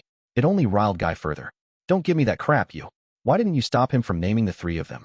Yeah, that was important, right? By him. I suppose Guy meant me. But look, if I'd known these three were such bad news, I would have never even thought about assigning them names, okay? It was kinda too late now, but I wished I'd had some warning, at least. Look, why in the name of all that's unholy do you think I sent you here in the first place? Sightseeing? No. This is a reconnaissance detail. Reconnaissance, you hear me? Watching this exchange, I realized that even Guy had his own struggles. I'd had a hunch about this, but it turned out Dino was a spy after all, although I wished Guy didn't have to say so right in front of him. And you, don't act like you're not involved in this. Oh, and now Guy was taking it out on me. Great. It didn't seem fair to be yelled at by the person spying on me, but I supposed I was the cause of this, so to speak. I wanted to plead my case, but a reflexive reaction wasn't a smart move. This was Guy. After all, inviting his ire upon me was never a smart idea. Quahaha. Why get so worked up over such trifles, Guy? He's got quite a long history of naming people willy-nilly, you know? Veldora, for a change, actually stepped up to defend me. I gave him a subliminal attaboy. Silence, you child. The adults are talking. All right. But a few choice words from Luminous shut him up. He can dish it out, but he sure can't take it, huh? And now the whole room was aware of that. Still, at least his contribution pointed Guy's ire away from me momentarily. I seized the opportunity to launch an offensive of my own. Okay, so Dino came here to keep tabs on me then? I'll refrain from complaining about that for now, but it's true that Dino's at fault for not stopping me, and the person who trusted him enough to send him on that mission has some responsibility as a supervisor, doesn't he? Don't you think so, Guy? Spreading the responsibility, in so many words. I wasn't about to shoulder all the blame here, so I tried to hand some of it back over to Dino and Guy. The former was clearly at fault, so all that remained was to rope the latter in, too. He's right, Guy. Besides, I told you, I can't watch over him. I can't believe you actually thought about making me do work. Dino must have been pretty quick on the uptake, because it looked like he immediately picked up on my plan. And on the bandwagon he went. I swear, you people, Guy was frustrated. I took pains not to rile him further, feeling around for a landing point. Besides, Dino continued, I never even had any time to stop him. You know, when I saw Rimuru bringing the primals over, I was so surprised that I couldn't even speak. I mean, like, 3 of them. Diablo was always kind of a weirdo, so I could understand him. But can you even imagine Testarossa working for someone? Nobody could. True enough. Oops. Sounded like Dino was trying to wriggle his way out of this. Guy was about to accept it, too. I didn't like how this was going. Listen, guys, Diablo brought them over because he said they'd be useful, and I believed him, all right? I never thought they were these super powerful beings, and they were perfectly happy to be serving me. They're under Diablo's direct control, so he's the one responsible for them. And it'll be on me as well if something happens, but it's only natural to trust in your employees, isn't it? I tried to strike a more upbeat tone as I pushed the blame on Diablo. He was the one who started this. I thought he deserved that much. I turned my eyes toward him, all but begging him to take on Guy's anger for me. For reasons only he knew, He eagerly nodded. Kh, your trust in me is encouraging like nothing else. I must be more diligent than ever to live up to your expectations. Guy took one look at Diablo's gleaming smile and fell silent. He leaned back in his seat, clearly fatigued. So this is Diablo's fault, he pompously stated. Well, not his fault, exactly. We're kind of victims here, too, you know. I hemmed and hawed a bit, Dino faltering as well. Only Diablo retained his sparkling pride, looking as ebullient as ever. Well, this guy pointed at Diablo, has been a nutcase for ages now, so I'm not going to whine about that at this point. And, Dino, if you can't stop Rimuru. Well, circumstances being what they were, I understand that. Whoa, this is getting way out of control. But you, Rimuru. Oh, here we go. Why am I taking the heat? What about me? I couldn't lose my cool here. I had to be bold with Guy, be bold and act like I did nothing wrong. So to keep him from picking up on my indecision, I had Raphael take over primary control of my body. That'd keep me safe. No matter how much I was panicking on the inside, I'd remain calm and collected on the surface. Don't give me that shit. Guy then proceeded to angrily lecture me. Thanks to me, the balance of the world had totally collapsed, blah blah blah. Now nobody knew how the world situation would unfold, blah blah blah. It was some pretty heady stuff, and even giving Raphael bodily control didn't accomplish much. I guess Guy was a lot more calculating than I thought. And what's more, thanks to you, Misery's mission was a big failure, too. I'm gonna hold you at fault for that, you hear me? I wasn't sure how I was at fault for something I wasn't aware of, but if Guy wanted to pin the blame on me, then so be it. I just nodded, said, all right, and let it go. The lecture was over, but Guy still wasn't done talking. Apparently Guy made a deliberate habit of triggering calamities at regular intervals, so the whole of humanity considered him an enemy.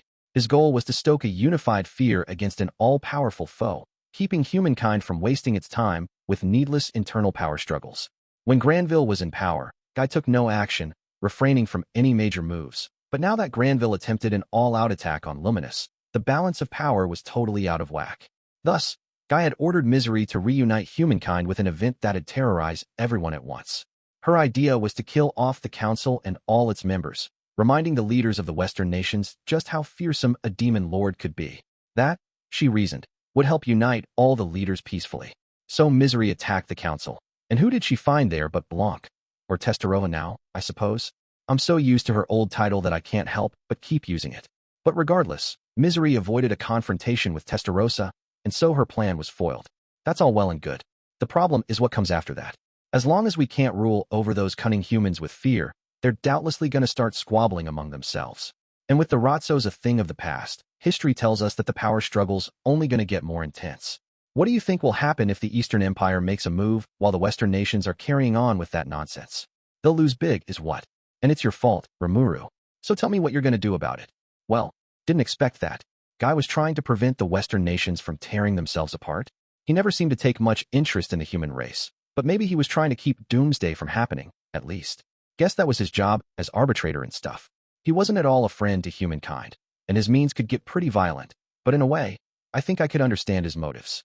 Now I had to question my plans for the Western nations. I didn't even realize Testarossa and Misery had made contact with each other, but I couldn't go and reveal that at this point. All I really wanted to do was make humanity recognize us and build friendly relations with them. But, as I pondered over how to answer him, Diablo stepped up in my place. Ignoring the scowl this elicited from Guy, he said, what will he do, you ask? All Sir Rimuru desires is making his ideals reality. I was anxious about what he might say, but it wasn't like I had any concrete ideas. I doubted idealistic arguments would work on Guy, so I counted on Diablo and his supreme confidence to save the day, but I guessed he disappointed me. He went with the whole lofty ideals argument I'd already dismissed. What do you mean by that? Oh, it's very simple, Guy. I am merely saying there's no point in doing something as bland and uninteresting as terrorizing people. Certainly, they'll be more submissive to you, but it's not making the most thorough use of their abilities. Terror, you see, is an emotion that dissipates over time. No matter how much tragedy you engineer, it is doomed to fade into oblivion. Once it does, all that remains is bitterness. Continue. Bitterness, over time, turns into hatred. It drives people to take revenge upon their abusers. Humanity, lacking in intelligence, as clever as they may be, fails to notice exactly how absolute the difference in power is between them and us. If they are agitated by monsters or the like, they'll quickly dirty their hands with some quite foolish behavior. Right? And that's why I purge them. Because I'm not willing to let them get their hands dirty. And I tell you, it is a pointless errand. The inherent foolishness of man causes their memories to fade. One generation gives way to the next so quickly, there's nothing to be done about that. However, he paused for a moment, eyeing Guy with a serious look. Instead of letting the Ratsos corner the market, if you redistribute the wealth, you can have nations rebuild their relationships while retaining some amount of fairness. That, in turn, creates new economic principles. And then, you leave these new principles, these new choices, and you delude them into thinking they've chosen their own future. That way, the foolish humans will believe they've created it for themselves. This system is something that, unlike human memory, never fades. It allows you to rule the human world semi-permanently. Sir Rimuru is the one managing that, and I see it as my personal job. Wow, Diablo was talking sense. So basically, if they build it up themselves, they'll treat it better? Also, was that really what I had in mind? I felt like I might have said something along those lines, but I didn't think it was anything quite so grandiose. That, and he was talking based on the foregone conclusion that it'd work, which was kind of scary. I see. So if you hold on to the economy and guarantee their safety for nothing in return, the weak will come to depend on you? A society where everything's resolved through bloodless wars. Yeah, maybe that'd be better than life under the Ratsos. Guy nodded, seemingly re-evaluating Diablo. But of course, a world where the masses are left satisfied, not the classes. The supply and demand chains that result will come to create new possibilities as well. And that, Guy, is what Sir Rimuru hopes for. He wasn't wrong, I suppose. What I really looked forward to was seeing how culture would advance and evolve. I wanted to see more mass media for everyone to enjoy, movies, music, manga, novels. Creating that kind of art required a foundation that afforded you enough free time in life. I wanted to give people a chance to enjoy prosperity so they could discover these new, previously unknown talents within them. I'll freely admit that I didn't think too much beyond that. So once they learn how nice peace can be, they'll be afraid of losing it. Guy asked Diablo. Precisely. In a word, it is the concept of gratitude. People appreciate Sir Rimuru for protecting the peace, and so they contribute to preserving that peace worldwide. I believe that is far more efficient than the terror-driven rule you picture. Before I knew it, the two of them seemed to be fully understanding each other. Luminous and Leon, listening to Diablo's blueprint for the future, as well as their attendants, even, they all looked at me, bemused wonder on their faces. Under that kind of pressure, there was absolutely no way I could tell anyone I wasn't thinking anything like that at all. But if we're going to do that, it'll take a long-term perspective and a lot of intricate calculations, won't it? You have to manage it, or I can easily see there being too many humans around to deal with. They'll get all carried away. You want me to go through all that trouble? Come on, Guy. It's not like caring for a pet. You're not going to wake up one day and find that your hamster had a dozen babies or something. Huh? And you think Sir Rimuru is incapable of seeing into the future that far? Perhaps it would be too difficult to manage for you. But for Sir Rimuru, it's something he could handle in his spare time. I think it's safe to say there is no need for concern. Whoa, why was Diablo assuming I'd manage this?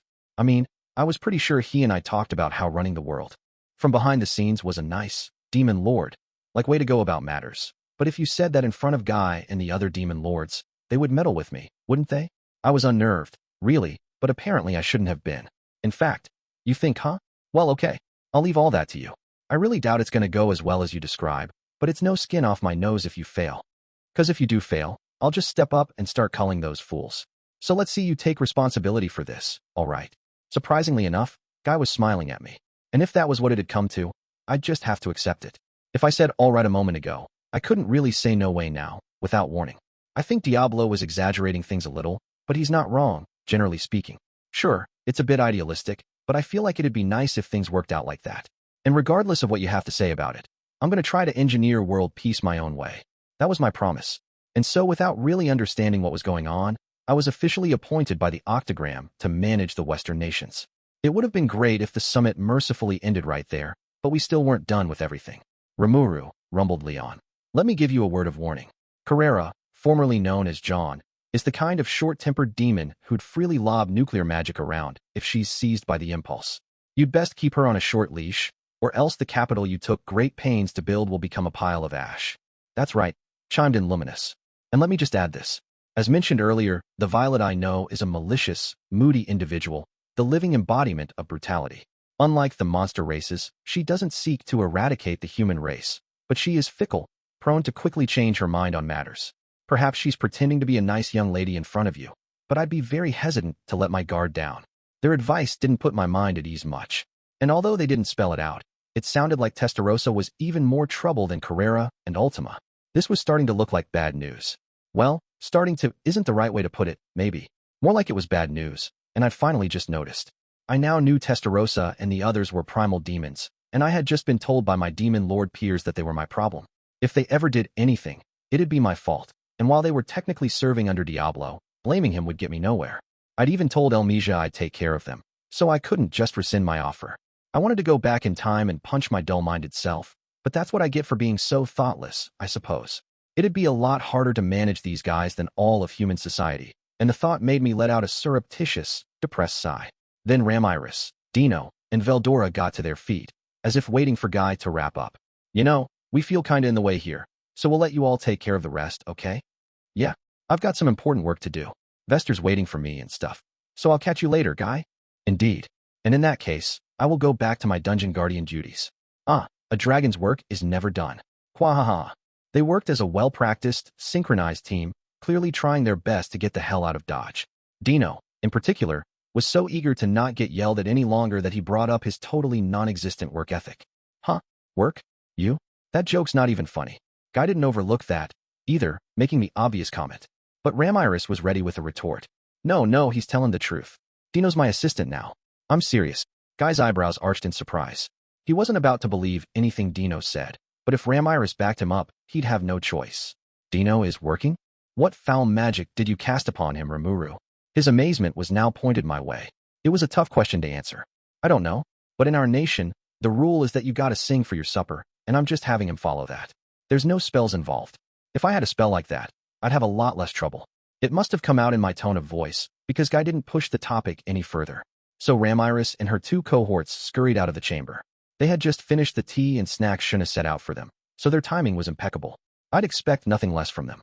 Fine then, Guy muttered. I've given my complaints to Dino. Hopefully, he'll try to bring me some useful information for a change. Again, I really wished he wouldn't muse like that when I was in the same damn room. Being so blatantly alerted about spies in my midst kinda made things hard to deal with. Not that I could tell Guy to knock it off.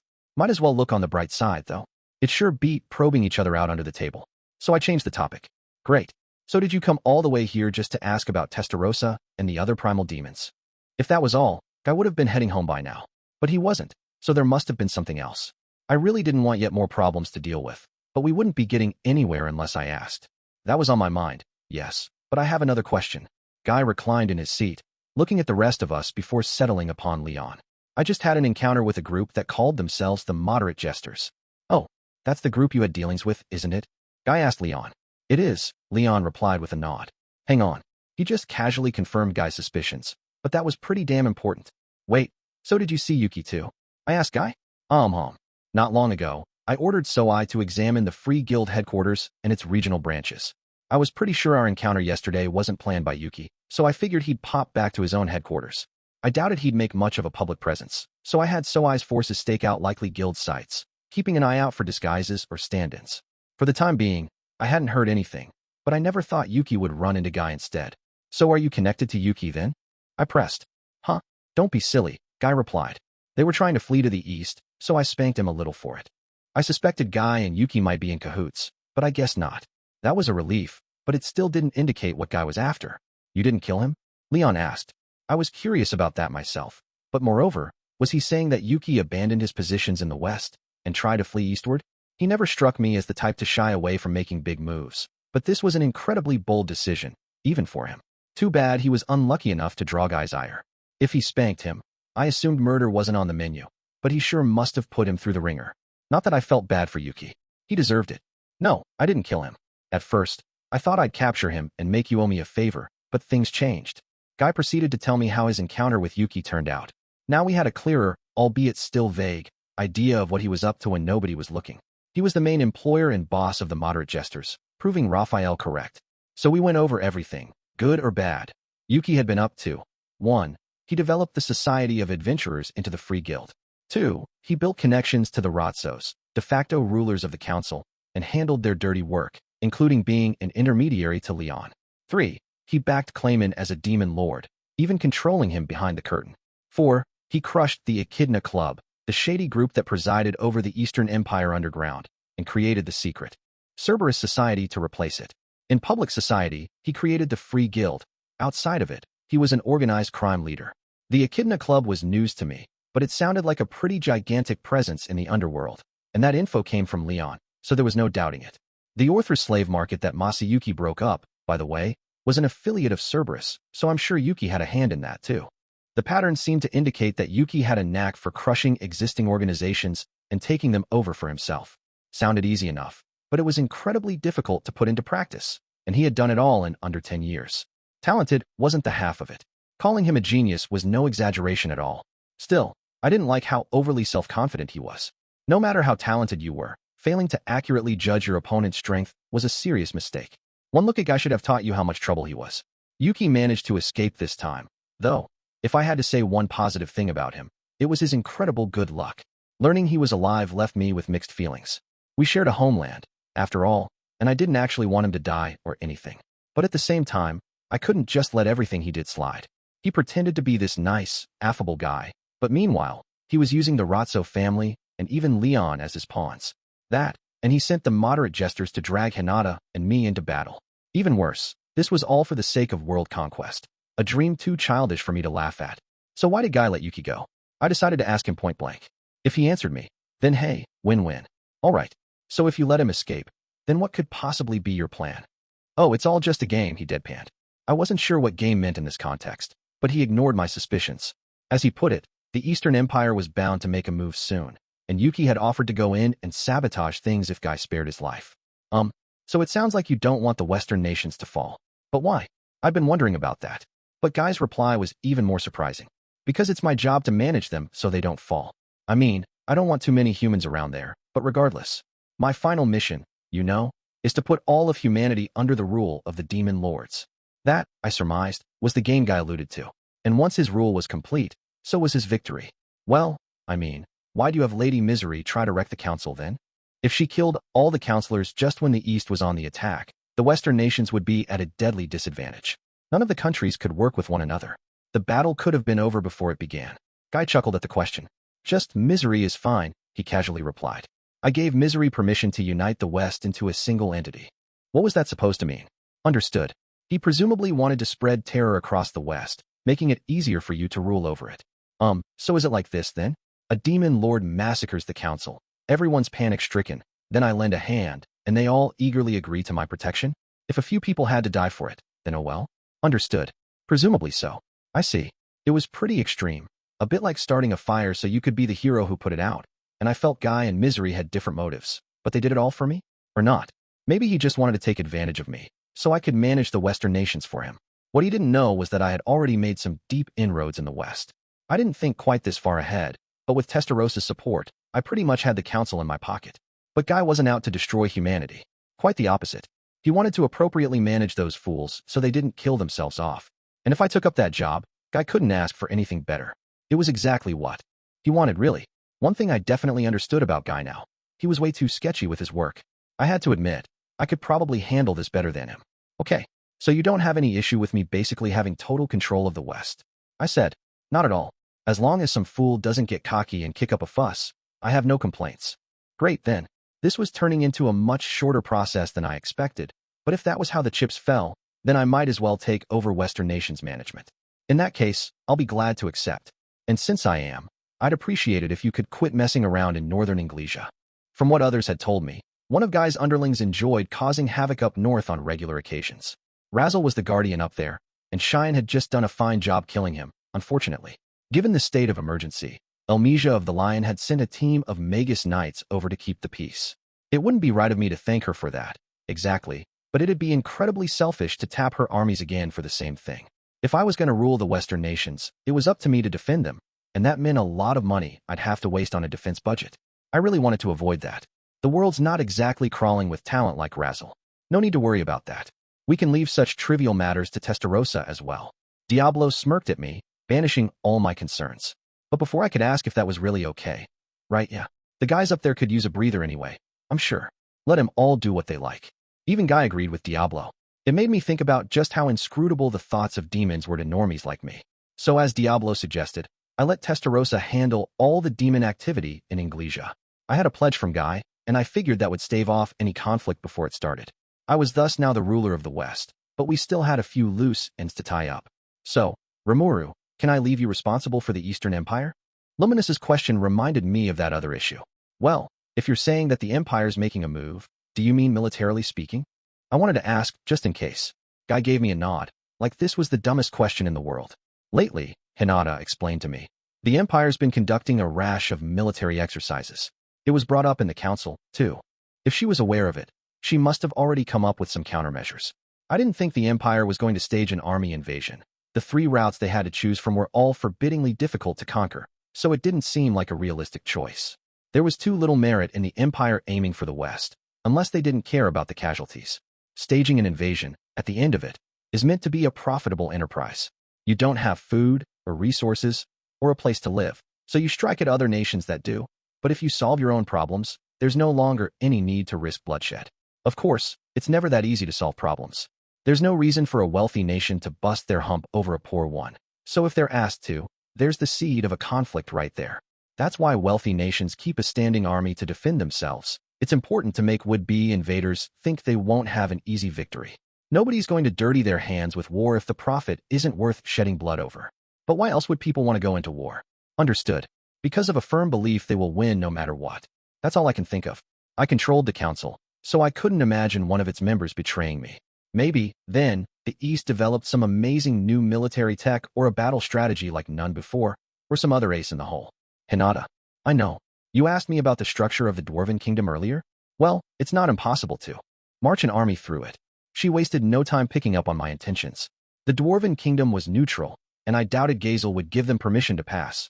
But that was the safest route an army could take to invade the West. In fact, I dismissed the notion at first. But is there a chance they'd attack Dwarven first? Hehe, how shameless. You asked me to investigate that question because you thought so, didn't you? Oh, was Hinata praising me? I'd only thought of that just now, but well. Let's roll with it. You knew, huh? Well, if the possibility's there, let's tackle it, I say. I resolved to contact Gazel and work out a plan. It'd be much more than an annoyance if it happened. A real disaster, in fact. But it wasn't something we could wish away. With Tempest now holding the Council's military power, it was our duty to bear the full brunt of combat. If you weren't around, it would have been Granville and Luminous facing off against the Empire. Guy sounded like it was none of his business now. But the size of the Empire's force was a question mark, and in that scenario, it'd be the Ratzo's combined armies, Hinata's Crusaders, and the Lobelia standing force fending it off. No matter who won, it didn't matter to Guy. So why did he take Yuki's offer then? I could only surmise that he had his own motivations. I suppose that strange word, game, was the key to understanding that, but it's not like he'd give me a straight answer. I'll provide support, too, but don't expect me to take orders from you. All right, said Hinata. I could understand that. Hinata had no reason to oversee the front lines herself. I'm still not exactly sure if this'll turn into war, but we'll figure out something. Hinata, you guys should prepare in case the Empire completely bamboozles us with their invasion. Roger that. And we'll take care of any of their agents disguised as merchants.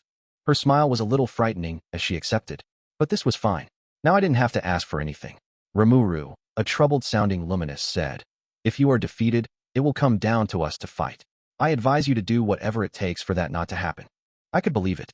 Between accounting for casualties and repairing their destroyed cathedral, Luminous was in no shape to focus on a war. I should have been happy I got Hinata's support, at least. My main concern is whether I can get Yuki's cooperation. Our feud went down to the root. He had the Kingdom of Farmus do his bidding, which led to all sorts of horrors for Cheyenne and her force. He was controlling Clayman, and if you turn back the clock enough, he was even involved with the uprising led by Geld in his Orc Lord days. If you asked someone to forget it all and let bygones be bygones, well, that wasn't how people worked. Are you worried about us, Sir Rimuru? Cheyenne could be sharp like that sometimes. I wouldn't even say anything, and she could see exactly what conflicted me. Well, kind of. I'm not about to start trusting him out of the blue given everything that's happened so far. In fact, I couldn't trust him at all. And if a war suddenly broke out, there was nothing you could count on less than an ally you couldn't trust. Now that Yuki's gone, I've got no idea how he'll move, Guy carelessly added. Not that I care, really. If you can handle all that for me, then perfect. Hearing that made me decide, finally, that counting Yuki as part of my force was hard to picture. Then I will ask Soai to examine his movements, and only examine them, said Diablo. If you could, please. That's enough about Yuki for now. We'd have to see how things went. At the very least, I wasn't going to get all buddy-buddy without an apology. We were running a country here, so depending on what he did, I could imagine us patching things up, but I wasn't broad-minded enough to forgive him in exchange for nothing. Are you good with this, Cheyenne? Of course. I'll crush him if he opposes you.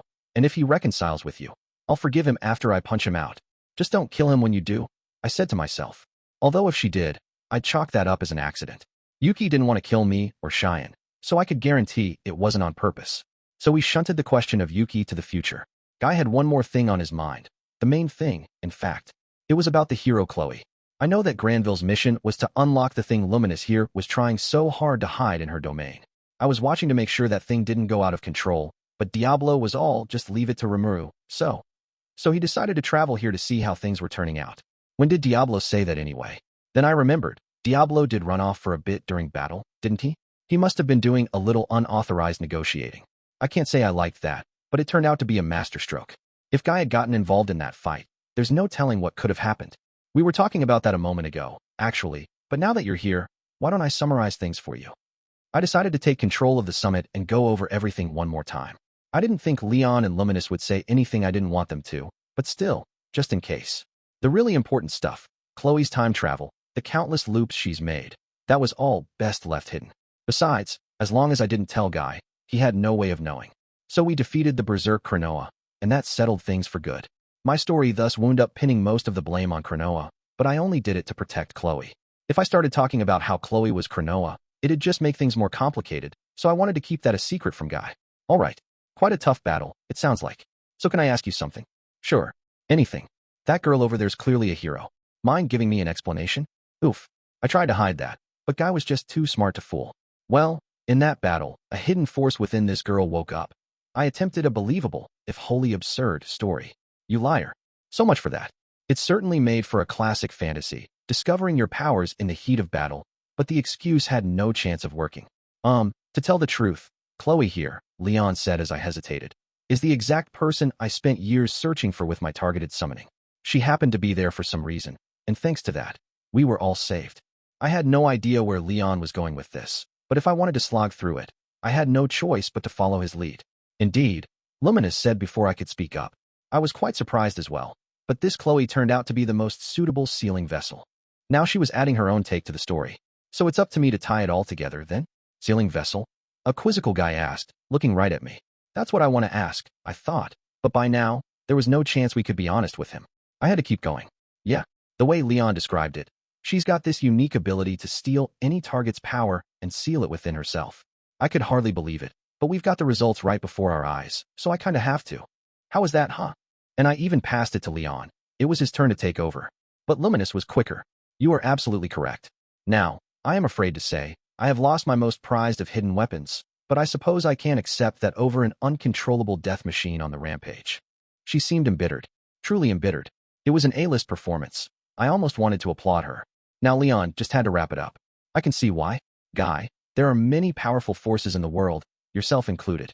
I wanted to protect Chloe against these advancing threats, but I never thought she'd use her force right after I met her. I am just as unlucky here.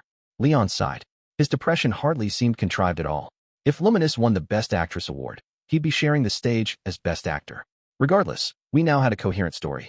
Chloe sealed Cronoa away, and thus she had obtained the powers of a hero. You three aren't trying to trick me, are you? Not at all, I retorted. You've always been too doubtful of others, Leon agreed. Indeed, said Luminous. Stop fretting over trivialities.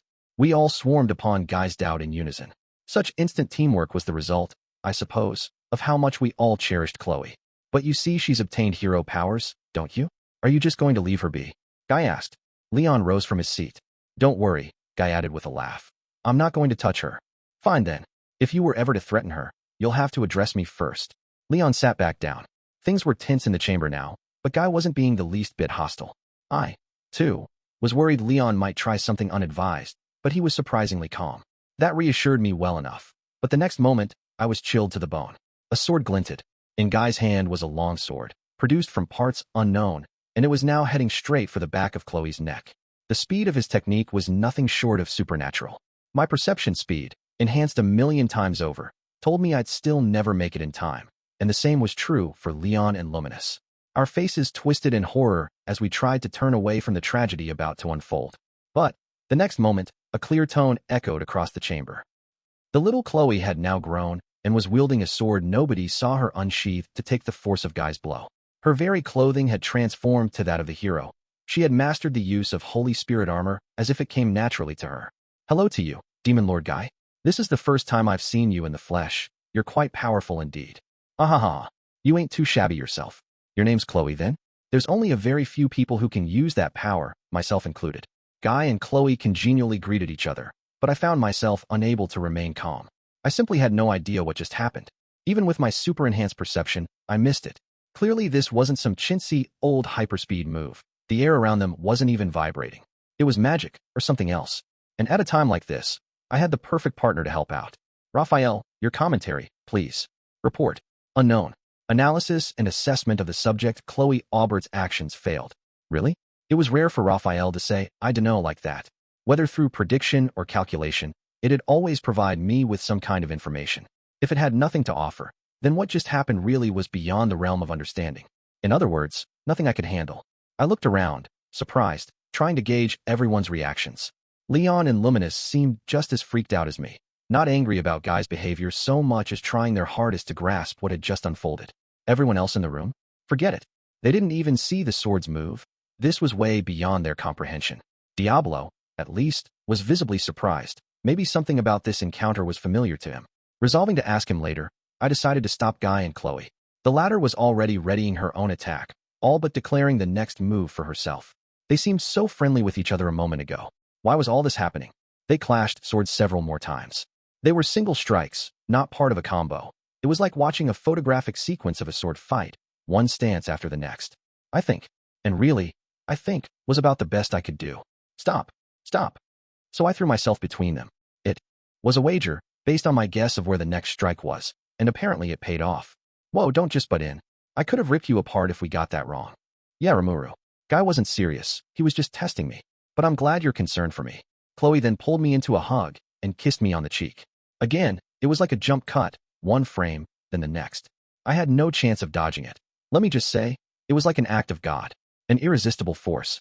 Then, the moment she gave that kiss, Chloe shrank down, or really, returned to regular old kid Chloe. Ugh, she said, bright red and quivering. Why do you have to hug and kiss Rimuru like that? Was that Cronoa just now? I asked. Yeah, she switched with me. As she explained it, Chloe withstood the first attack, but Cronoa took over after that. They looked exactly the same, so it was a little hard to tell. Rimuru, I appreciate you stepping in to help Chloe, but I can't allow you to get any more familiar with her. Leon waited for Chloe to calm down, and then picked her up. Oh, come on, Leon. You worry too much about me. He put her back in her seat and fixed Guy with an icy glare. Guy, I thought you weren't going to touch her. Yeah, sorry.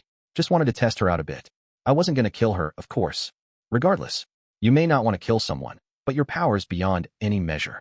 Leon seemed pretty bent out of shape, uninterested in letting Guy have his way. In another moment, the verbal tirade began. It took Chloe herself intervening to end it, explaining that Guy didn't intend to hurt her, and that she wanted to test him out as well. It looked like she got a little carried away, too. It wasn't strictly Guy's fault. If I had to guess, I'd say Chloe, or Cronoa, wanted to gauge the strength of Guy, the man who likely caused her death in the future. But what happened just now wasn't the future she experienced. She had a new power this time, the ultimate skill Yog-Sothoth, Lord of Time, if I recall, and I was sure she wanted to see if it'd work on Guy. A new possibility has arisen. If the powers of the unique skill time travel, when merged with the ultimate skill Yog-Sothoth, allow the subject Chloe Aubert to control time itself, then analyze and assess will always fail, since it cannot evaluate phenomena separate from its own timeline. Oh, is that it? So Chloe's new ability basically lets her stop time? Raphael was currently doing assessment work on time travel, but reportedly it'd take a while to finish up. It sounded like Chloe just inserted that unique skill straight into Yog-Sothoth. I'm sure it is hard to understand data you can't even measure, but regardless, Chloe had made it her own. Astounding as it was, stopping the flow of time felt like such a cheat. No wonder my sped-up senses couldn't track her. If we're all letting time flow around us, there's no way we can observe something frozen in that dimension. But hang on. Assuming that theory is correct, if someone can't access a world frozen in time, there's no way for them to interact with someone who is in that world, right? Understood. This interpretation seems correct. Oh man, part of me wanted to hope that, and it seemed like the only logical answer. I mean, even Cronoa was killed by Guy once, but if she could stop time, she was untouchable. It made perfect sense. Conversely, did that mean Chloe could fend off Guy? She was just a cute little girl, and really, she was stronger than me, even. When it dawned on me, I broke into a cold sweat that nobody else noticed. Either way, Leon backed down, and peace prevailed once more. You value Ramiris a great deal, and I value Chloe a great deal. I'd advise you to make a note of that.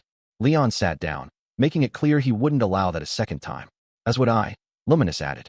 Guy, I will freely recognize you as the strongest of all, but losing our help would only harm you in the long run, no?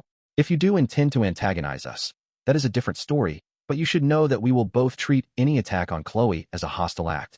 Luminous must have been pretty pissed herself, rebuking Guy right alongside Leon. In situations like these, it was usually a bad idea to specify what was valuable to you. But with Guy, the opposite was true. If Guy really wanted to be hostile, there was nothing you could do. That was why they both overtly told him to lay off Chloe. All right. I'm not here to start trouble, okay? Just stay out of my way. And I'm not going to touch anything you hold dear, you know? Guy, to his credit, acted sensibly about it, promising he'd keep Chloe safe.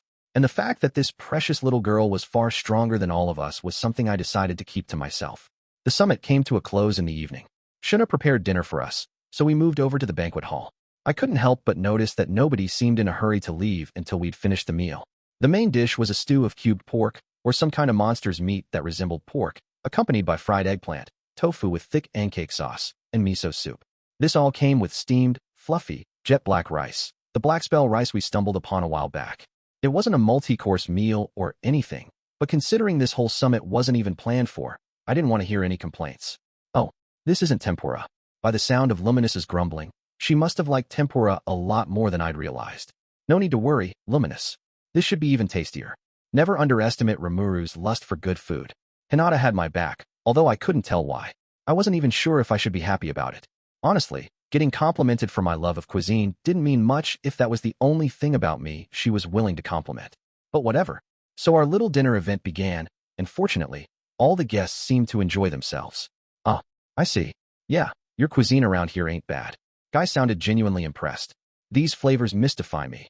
But at this level, I'd say it passes muster. Eating everything and not complaining about it was, I supposed, Leon's way of giving a meal high praise. You were right after all, Hinata. Another rare and exotic spread, but quite attractive nonetheless. Oh, this really takes me back. Being able to taste this one more time. It makes me glad to be alive. Luminous seemed satisfied, and Hinata was hyping me up way too much. But I suppose this was her first Japanese-style pork stew in, 2,000 years? Would you have preferred white rice? I asked her. I appreciate the thought, but I'm used to this kind of thing by now. Oh, well good. 2 millennia had given her a lot of time to sample all sorts of stuff, I'm sure, so the wrong color wasn't about to make her wrinkle her nose. Besides, unlike Chloe, Hinata apparently hadn't been able to actually taste anything she ate during those 2 millennia. All she could see was Chloe's visual feed, so the mere act of eating was a real thrill. Considering, even imagining, what she went through, I could see why this was such a divine experience. So the dinner banquet proceeded along to generally good reviews. Once it was over, the demon lords rapidly prepared to head home. They were more than welcome to spend the night, but now that their business was done, they didn't seem interested in sticking around.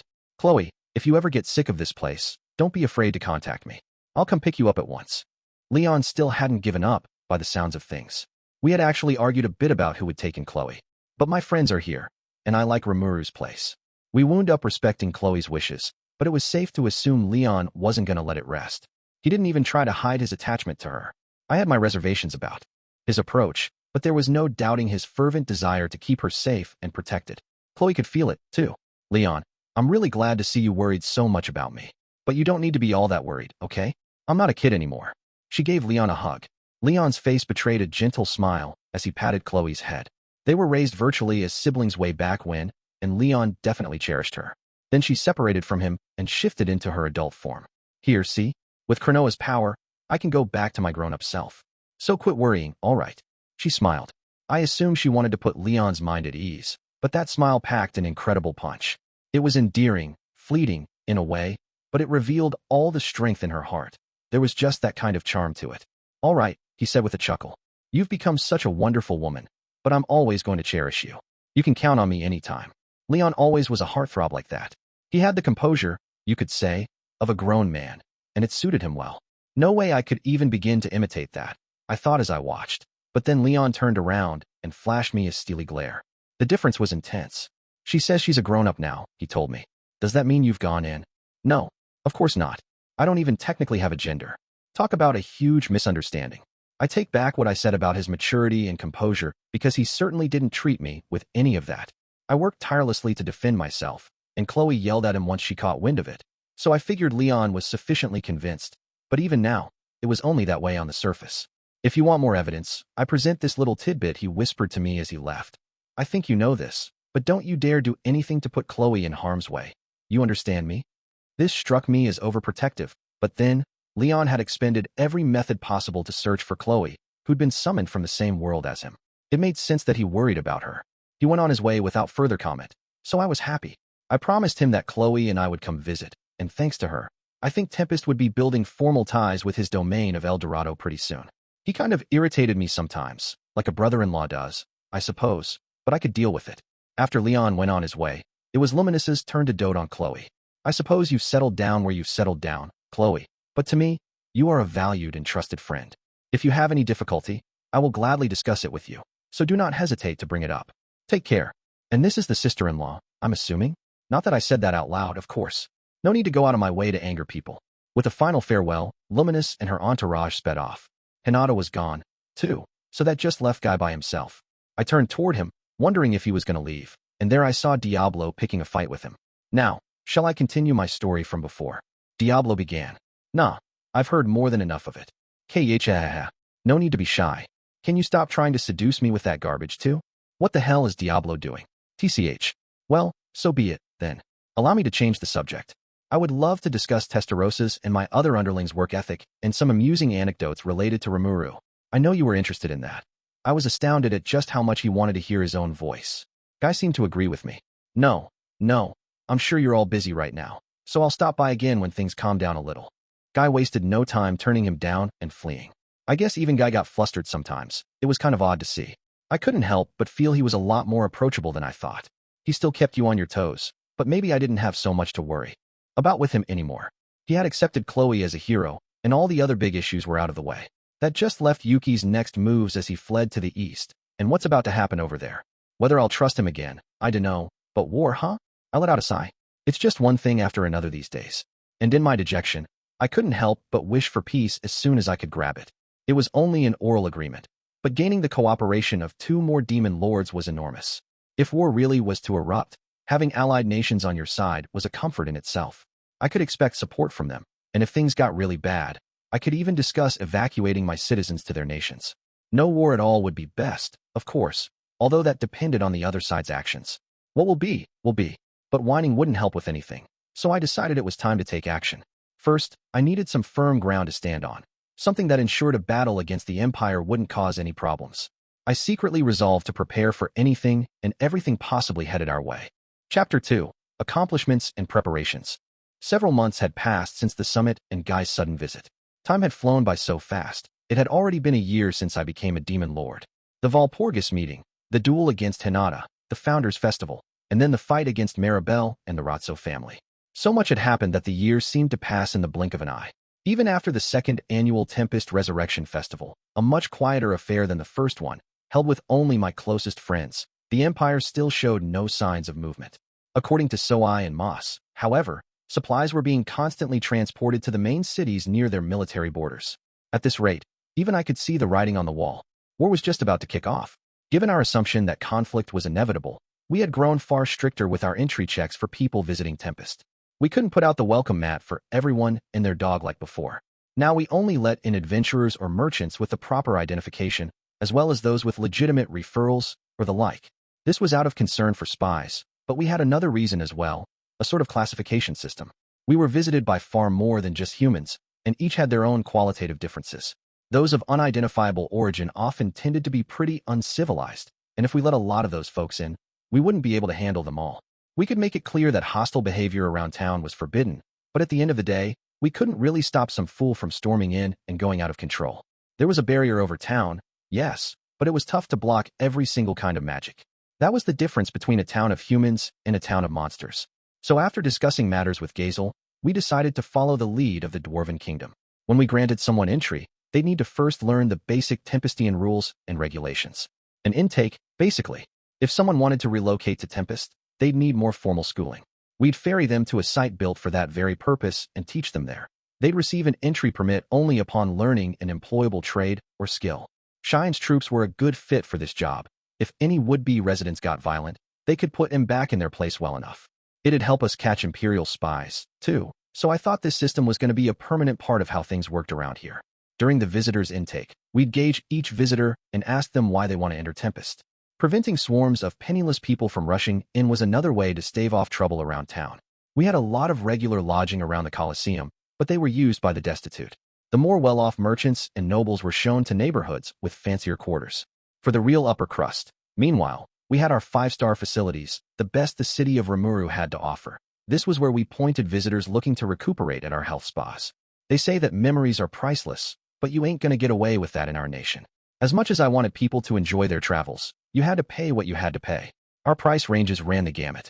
Your run-of-the-mill lodging started at 30 silver coins a night. The wealthier merchants and lower-level nobles could afford places that began at 1 gold coin. From there, the sky was the limit. Really, we had rooms available that cost 10 gold or more a night.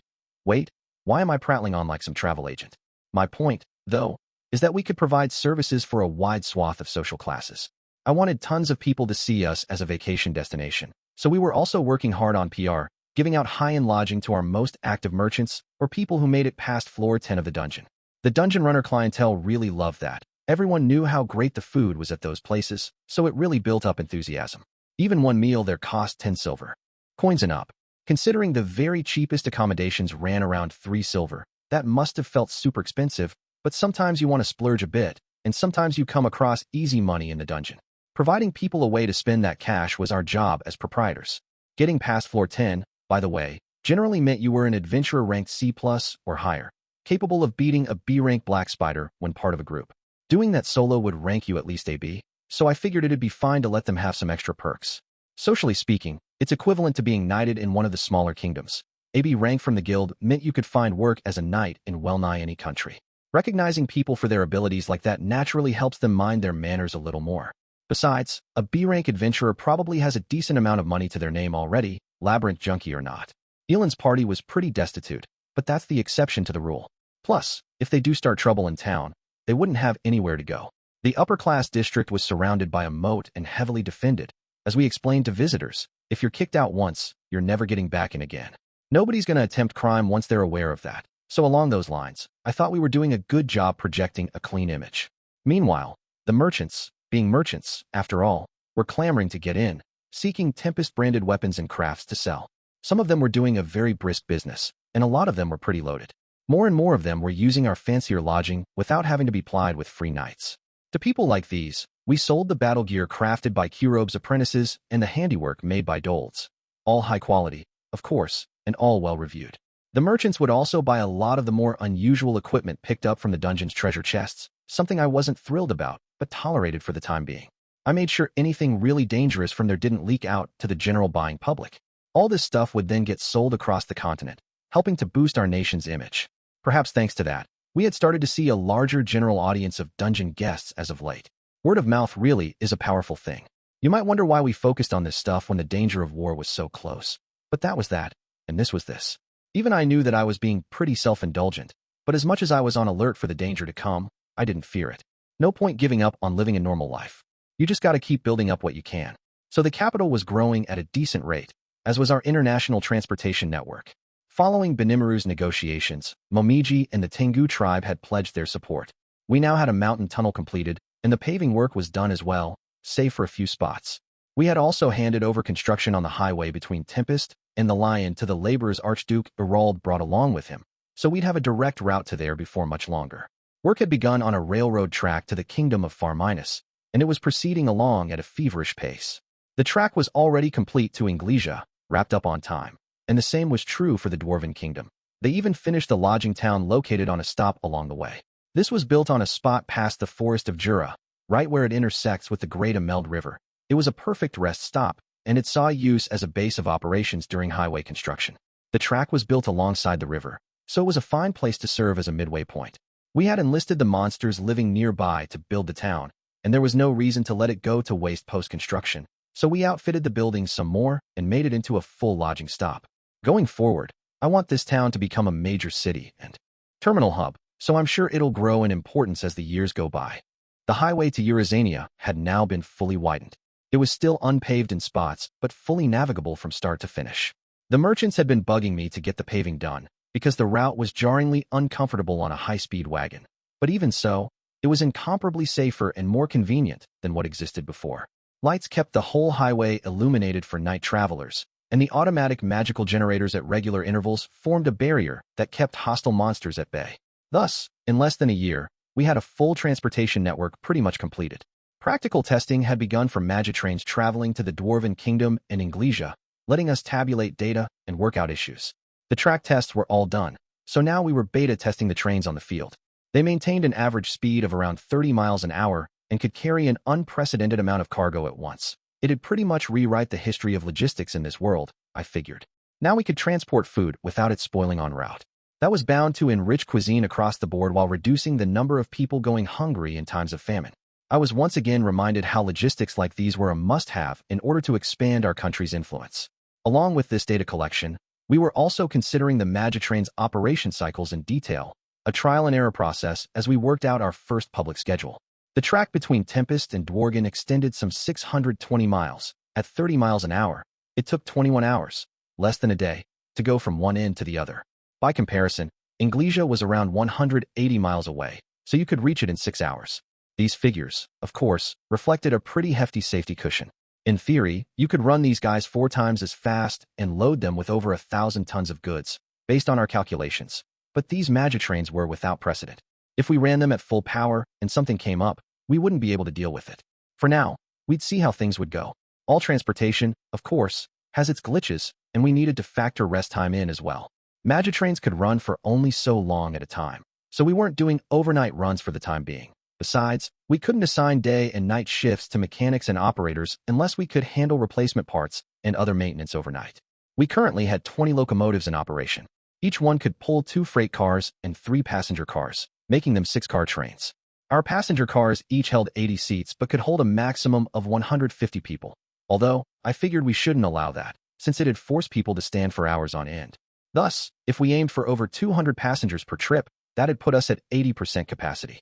That left the question of just how much to charge per person. But wait a minute, why did I have to micromanage down to that level?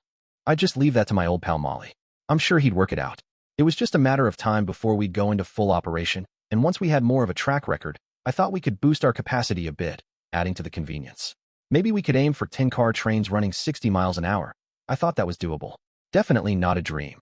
Something we'd really see happen before too long. So really, we'd accomplished an incredible amount in a year. Announcing all these successes was bound to surprise and excite people the world over, I thought. It'd make the future brighter for us all, and it'd also show everyone how hard I was working and how useful our nation was. Lives would be more fulfilling. We'd enjoy better food and take in more entertainment from all around the world. In effect, I'd be promised a life full of fun, something I never could have thought about when I was first reincarnated as a slime. If it wasn't for the whole Eastern Empire thing, I could devote myself to my hobbies without a care in the world, but suddenly, I had an idea. Why not team up with Veldora, plus whoever else wanted to join us, declare war on the Empire, and immediately assault them? I knew about the army of angels that'd attack us if our civilization grew too developed, but I didn't even have any idea where they were. Attacking them first was going to be difficult, but not the Empire. If they were preparing to strike us and not even trying to hide it, I couldn't help but think, who could complain if we just did him in? Part of me was just being impatient, I knew, but with this sort of thing, it was always easier to attack than defend. If the Empire was aiming to annex the Western nations, there was no reason why they had to attack the forest of Jura along the way. They could always decide to just ignore us. Everybody knew Veldora was revived now, and if you did even a little research, you'd realize that opposing us meant making an enemy of the Storm Dragon. It was up to the Empire to decide, and situations like these put us under a lot of stress. So was it even possible for them to stage a direct invasion of the West? There was no sea route. Not even a fleet of dreadnought-class warships would keep you safe against the giant sea monsters lurking there, and fighting on their turf was too risky to be tenable. There was no guarantee you'd have a safe voyage in the first place, and knights were at a terrible disadvantage in sea battle. How many ships would you need to transport the massive number of soldiers involved? And even if you managed to land them over in Farminus, it wasn't like Yom and his forces were clowning around. They were fully prepared to ambush them and defend their lands.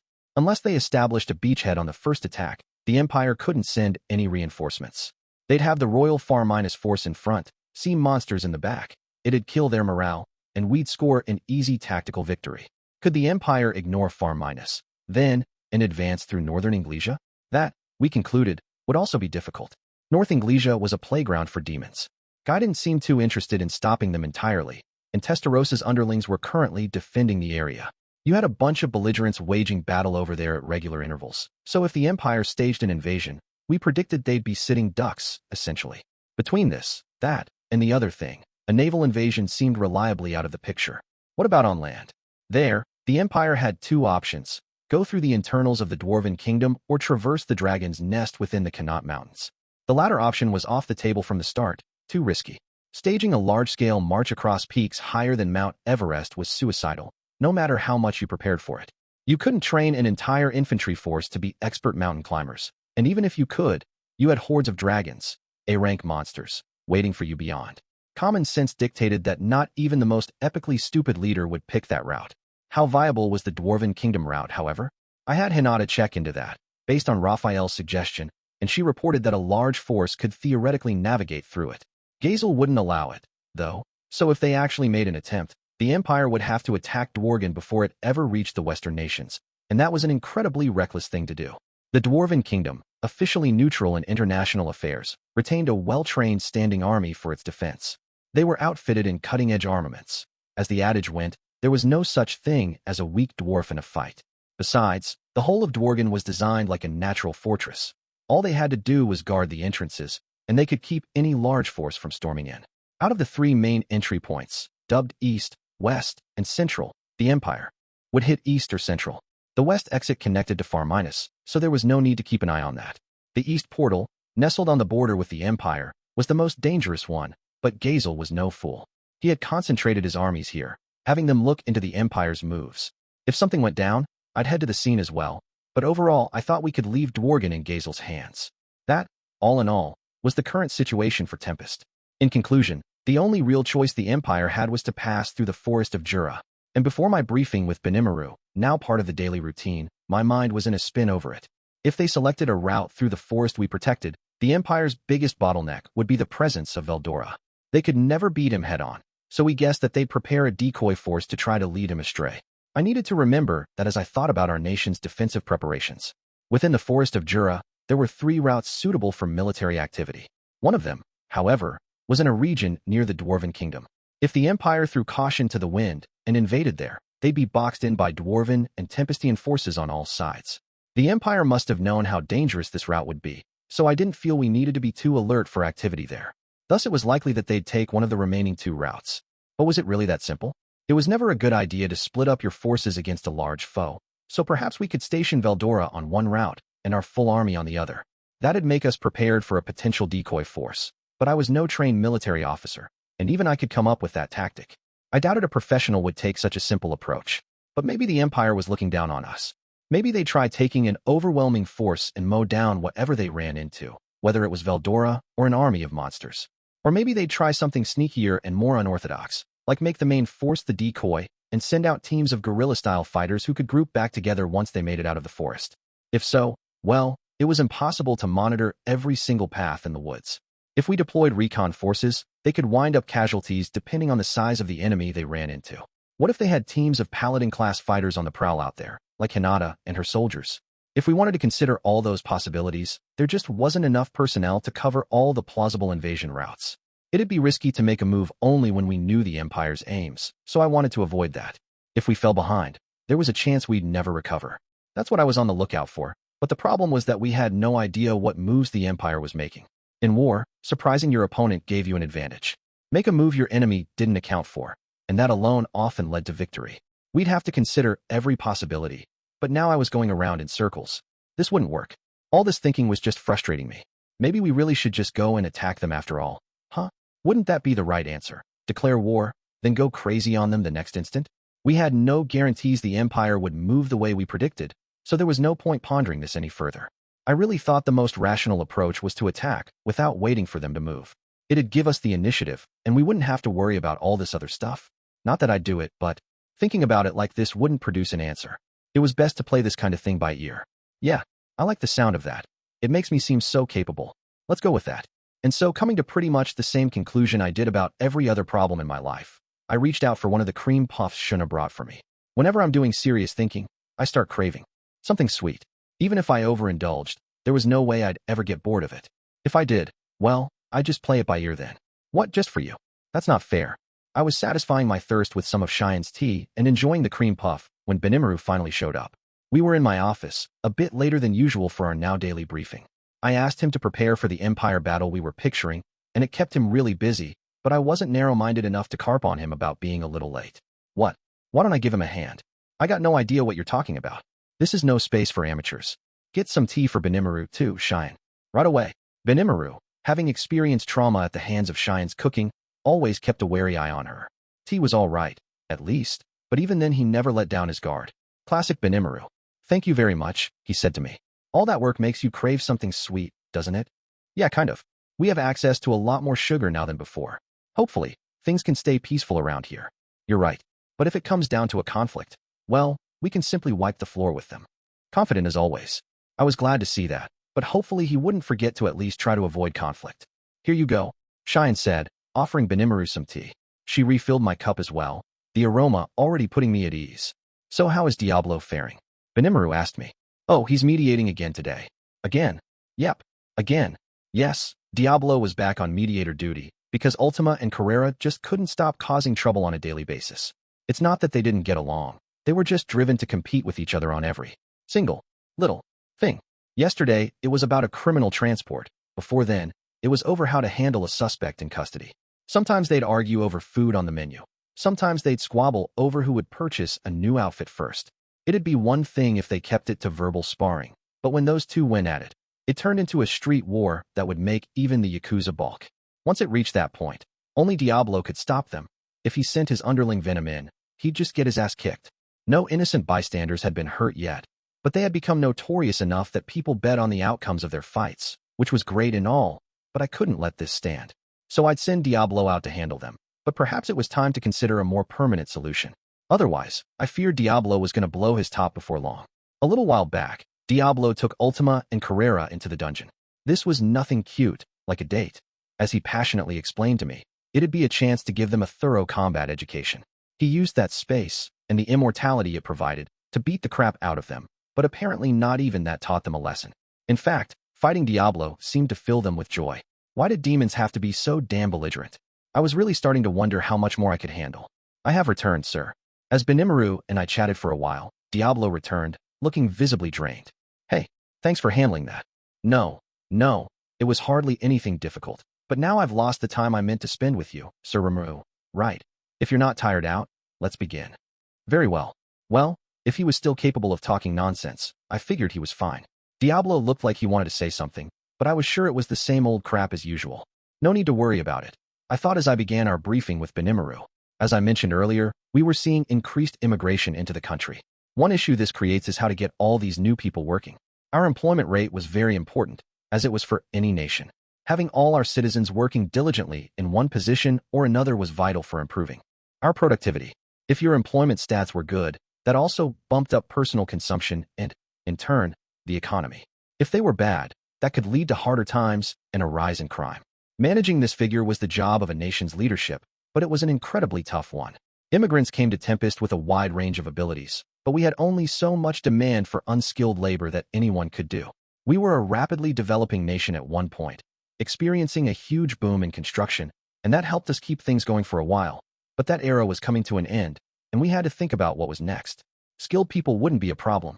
Artisans with technical talents and people who could keep a roof over their head with their skills were easy to accommodate. The issue was the people without the proper know-how or ways to make money. You could give a farmer land. You could bring an artisan to a studio. The dungeon was ready-made for adventurers, and performers could be hired at a theater. But how should we handle anyone who lacked those talents? The answer I came up with was to establish educational facilities. During intake, we'd ask applicants about their skills and give them opportunities to learn based on their responses. These facilities were where they'd learn, and it'd be managed by Benimaru's forces. Immigration is on the rise, and we're attracting a lot of volunteers for the army. I can't say how qualified they are, but they ought to be able to handle security within our borders. That was the approach we had been testing out, but apparently the army was dealing with even more volunteers these days. Enlistment guaranteed you'd be fed, taught a trade for free, and even get referrals to civilian jobs. Those were the rumors going around. Thanks to that, they were seeing not only new transplants, but adventurers and mercenaries as well. Now, given that we took on national defense duties for the Western nations, we did need to address expanding our military. With that in mind, I wouldn't call this a problem for now. We had little issues here and there, but nothing that couldn't be handled internally. The problem was that it was starting to look more and more like war with the Eastern Empire. We couldn't put raw recruits on the line for that, so it was time to reorganize our forces. I had asked Rimuru to provide me with a new organizational chart. This is the new structure we've contemplated, he explained as he took out a sheet of paper and spread it on my desk. Some of the assignments are rather bold, I would say, but I think they can work. Rimuru would remain commander, with me maintaining supreme command, including the right to appoint officers. These used to be basically the same thing, but I split them up and assigned one to Rimuru. My thought was that you can't let a military amateur like me attempt an army command, so I wanted Rimuru to have first say in all military affairs.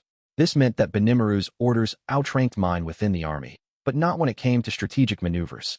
I could appoint people to upper command, and I could declare an end to an ongoing war.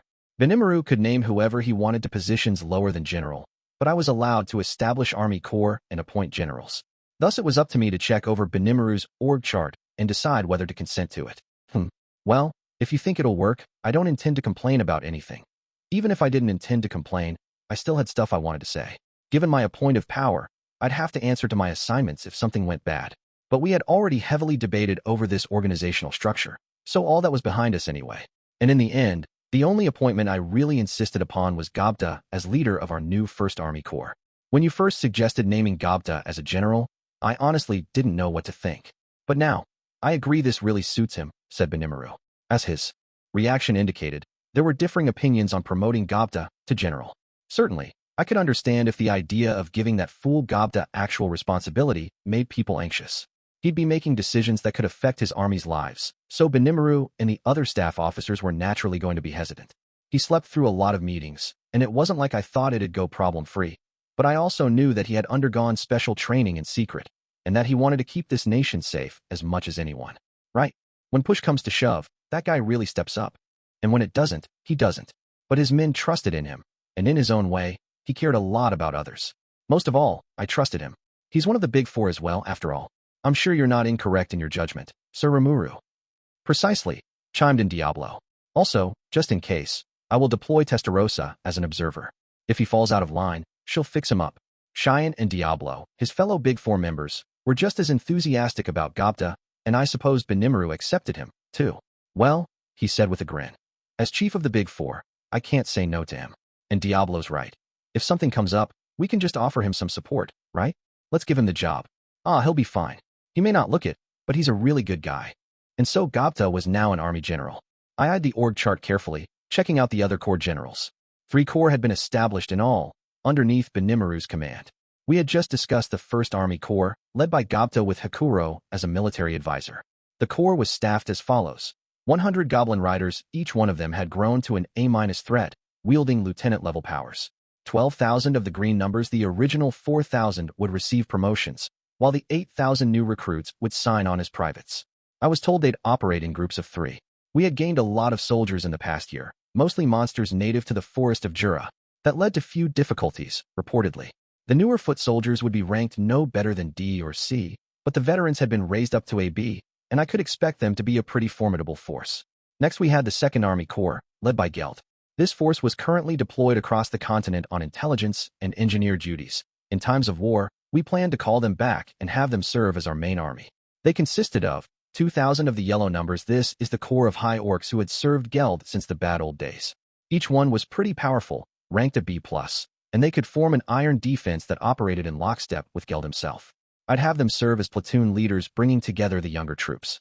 35,000 of the orange numbers, the newer high orcs, were brought on as volunteers to this force. As a team, they managed a C rank, but only the veterans, some 15,000 soldiers, would get involved in actual combat. We planned to have the remainder provide rear support and engineering work. That left the 3rd Army Corps, our elite flying commando unit, finally ready to see some action. Their general was Gabble, founder of the unit, and they were composed like this. 100 members of Team Hiryu. These guys needed no introduction. They were the best Tempest had to offer. Every member was an A- threat by themselves, combining flight skills with effective commanding abilities. Some of them even made the grade for a solid A rank, capable of tapping the dragon body skill in a pinch. 3,000 of the blue numbers. This was the group of Lizardman volunteers who joined the force out of sheer love for Gabble. As the original members of the group, they only ranked a C+ individually, but that didn't let you see the whole picture. The blue numbers' most unique trait was their fighting skill while flying on wyverns, securing air superiority, and wielding the most devastatingly concussive force of any battle. However, we currently had just 300 wyverns ready in our stables, so not all of them had a mount yet. For the most part, their duties will involve backup support and wyvern management. It'll be a while before they really get to shine. But don't count them out just yet. Wyverns are a subspecies of lesser dragons, monsters worth a B+ ranking. Gabble has found a way to capture and raise them, and he says expanding their flock is his next goal. Once every blue number gains their own, that's when the squadron will really prove their worth. Those were the 3 corps answering directly to Rimuru. So Geld's leading the 2nd corps, and Gabble, the 3rd? Doesn't sound like a problem to me. Yes, I considered a number of possibilities, but these seemed like the safest bets. He didn't need to remind me. These were generals I could rely on. I didn't even see any issue with Gabble. Sure, he got way too full of himself, but he was well versed in combat, always performing excellently in our drills, and even Rimuru considered him a rival. I didn't think he was a particularly good strategist, but his tactical mind on the field was sharp. He also cared deeply for his troops, unafraid to pull them back if needed. A fine candidate for the job. And this, Rimuru said as he pulled out another sheet of paper, is the same as I showed you before. It listed 3 more military forces. One was Team Kurenai, Benimaru's elite guard of 300 troops. The A-rank Gabwa was their leader, and every one of them was ranked A- or higher. Now they also managed the Army's General Staff headquarters. Seeing her in combat training, I was struck that someone like Gabwa could hold her own against an upper-level magic-born like Gelmud, or maybe even fare better than that. Looking at the rest of the unit, I saw at least a few who scored an easy A in my eyes, some who could take on a paladin and win. There was no guessing how deep their fighting skills went. For the most part, a monster's strength was evaluated based on their magical power, their magicule count. If a monster was innately strong, the whole level assignment system couldn't really apply, but in addition to their natural physical capabilities, our troops had received military training, granting them strengths better geared for battle. I don't think it's out of line to assume they're better than what the standard judgment criteria would suggest. I could tell because, even with exceptional cases like Hakuro, it is plain to see across the board. The fact is, this unit's full of real warriors, well-honed troopers who managed to survive Hakuro's hellish training. Next was Team Kurayami, Soai's group of 100 or so intelligence officers. This unit was a mystery in a lot of ways. It was under Soai's complete control, and few people knew it even existed. As far as I was aware, however, they were pretty damn good fighters. Saka was a definite A-ranker, along with the 4 squadron leaders serving under her, but that wasn't even the cream of the crop. There were a few special A people on the team, Glinda Atlee among them. What's more, a few folks who went through Tempest justice system managed to work out plea bargains with Testarossa to serve under Soai in this squad. This included Gerard, who headed the Sons of the Velt mercenary team, along with the Elementalist Ein under him. Both of them were well past the A rank and now serving as excellent secret agents. I once teased Team Kurayami by calling them a rogue band of Special Forces problem children, but now it really was starting to look that way. Soai warned me not to expect much from them in battle, but I didn't believe him. They seemed pretty good at assassinations, for one, and if you have that many dudes ranked above an A on one team, how could they not be total badasses? Honestly, I'm not completely sure what direction Soai was taking with these guys. You occasionally heard some ominous rumors about the unit, and I couldn't blame anyone for spreading them. Last but not least was Cheyenne's Team Reborn, 100 members in all. The one unique trait about this unit was that they just didn't die. Taking advantage of their astonishing regeneration skills, they had undergone incredibly severe training, making every member B+ or above. Considering they only managed C level before, that was the most growth out of anyone on our force. They had all proven themselves in combat against the Crusaders, too. So for all I know, maybe some of them broke the barrier and scored an A rank. Team Hiryu was likely the strongest of them all for now, but as far as I was concerned, if any unit had the potential to snatch that title, it was Cheyenne's. What's more, Benimaru had assigned Reborn to be my personal elite force, a kind of Imperial Guard. I wasn't such a fan of that, but using them for missions that took advantage of tenacity, decoy runs, for example, to buy time for the rest of the force, was what they excelled at the most. I guess if things really got screwy, I could use Team Reborn as bait and run for the hills. That's how Cheyenne proudly explained it to me. It should also be mentioned that although they were my personal guard, they didn't accept orders from me. They were there to protect me, and they were forbidden from abandoning that mission, no matter what I told them. Even if I asked them to leave, they wouldn't hesitate to sacrifice themselves for my sake. It was such a menace. That being said, they were happy to run little errands for me, but I better not say that to Cheyenne. Gotta keep up appearances sometimes. By the way, Cheyenne also headed another force, a secret one not listed on these charts. I say secret, but it was the kind of open secret that everyone was aware of. This was her personal force, a kind of guard team for her, but in effect, it was quite literally her fan club. I didn't know how big it was. Probably not more than 1,000 at most, I thought. Officially, it wasn't a force per se, so they weren't under Tempest control. We also knew nothing about their abilities. Were they going to be okay, even? I didn't want anyone to die for this, but Cheyenne was training them on the sly, so I really had no idea what was up with them. Still, de Grol's sons were apparently squadron leaders in this so-called force, and it also included some adventurers with battle experience. Maybe they'd come in handy later on, but I was more anxious than expectant. This wasn't the kind of force you wanted on the front lines, and it was obvious why Rimuru didn't put them on our official rolls. I handed the sheet back to Rimuru and said, "Looks good to me. Seems we've got more firepower now, but I don't see any need to change up these forces. Neither of us needs to interfere with them, I'd say." Indeed. After all, I raised Team Karenai under my own personal care, and I imagine I and Cheyenne feel the same way about their own forces. I will refrain from adding them to the official hierarchy. Cheyenne nodded her approval, and I had no objection, so I told him, "All right, make it so. If you developed a team yourself, after all, you'd like to keep it near you." And really, we didn't need to list Gabble's team Hiryu either. That was his suggestion, and we accepted it. Gobta didn't raise the Goblin Riders, exactly, but he was their colleague, their comrade in arms, and someone whose strength was without question. I wanted to keep that in consideration, even if we wound up switching commanders later. Now Rimuru took out a third sheet. So here's what we need to discuss. These are all the forces affiliated with people besides me. Finally, the first two sheets simply outlined pre-existing forces and their current numbers. The only real eye-opener was Gobta leading the first corps, and I was the one who suggested that, so it wasn't a surprise. Now what have we here? I looked down the sheet, a bit excited. What I saw were two diagrams marked as the left and right wings. The right wing contained numbers for our predefined corps, roughly 12,000 for the first corps under Gobta, 37,000 for the second under Geld, and 3,000 for the third under Gabble, for a total of around 52,000. This was Tempest's standing force, and a scarily large force it was. We still had room to cultivate them, too. Our nation's population had just passed 1 million, and it was going up like a bullet. If you think about it, this was some pretty amazing growth, and it's what allowed us to maintain an army this size. That, and treating the second corps like a construction team, was what allowed us to maintain this level of force. It would have been tougher, I thought, if they were incapable of producing anything outside of combat. I really had to hand it to Geld and his soldiers. Without them, we'd be down to a force of 15,000, and that wasn't nearly enough to tackle the Eastern Empire. That was an issue Rimuru and I spent a little while stewing over. "Once war begins, we can call back Geld and his corps then," said Rimuru. "That much will work as planned, but it is still not enough. The Western nations each retain their own militaries, I know, but having them deployed presents its own problems. Yeah, we've taken over the council and all, so we'd be losing out if we didn't use them, but I think we'd have a real backlash on our hands. And should a problem arise within the Western nations, we'd have no deterrent left. That could lead to a bad situation. Everything's fine here in Tempest, but if the Western nations' citizens start to question our governing, that'll make future work harder."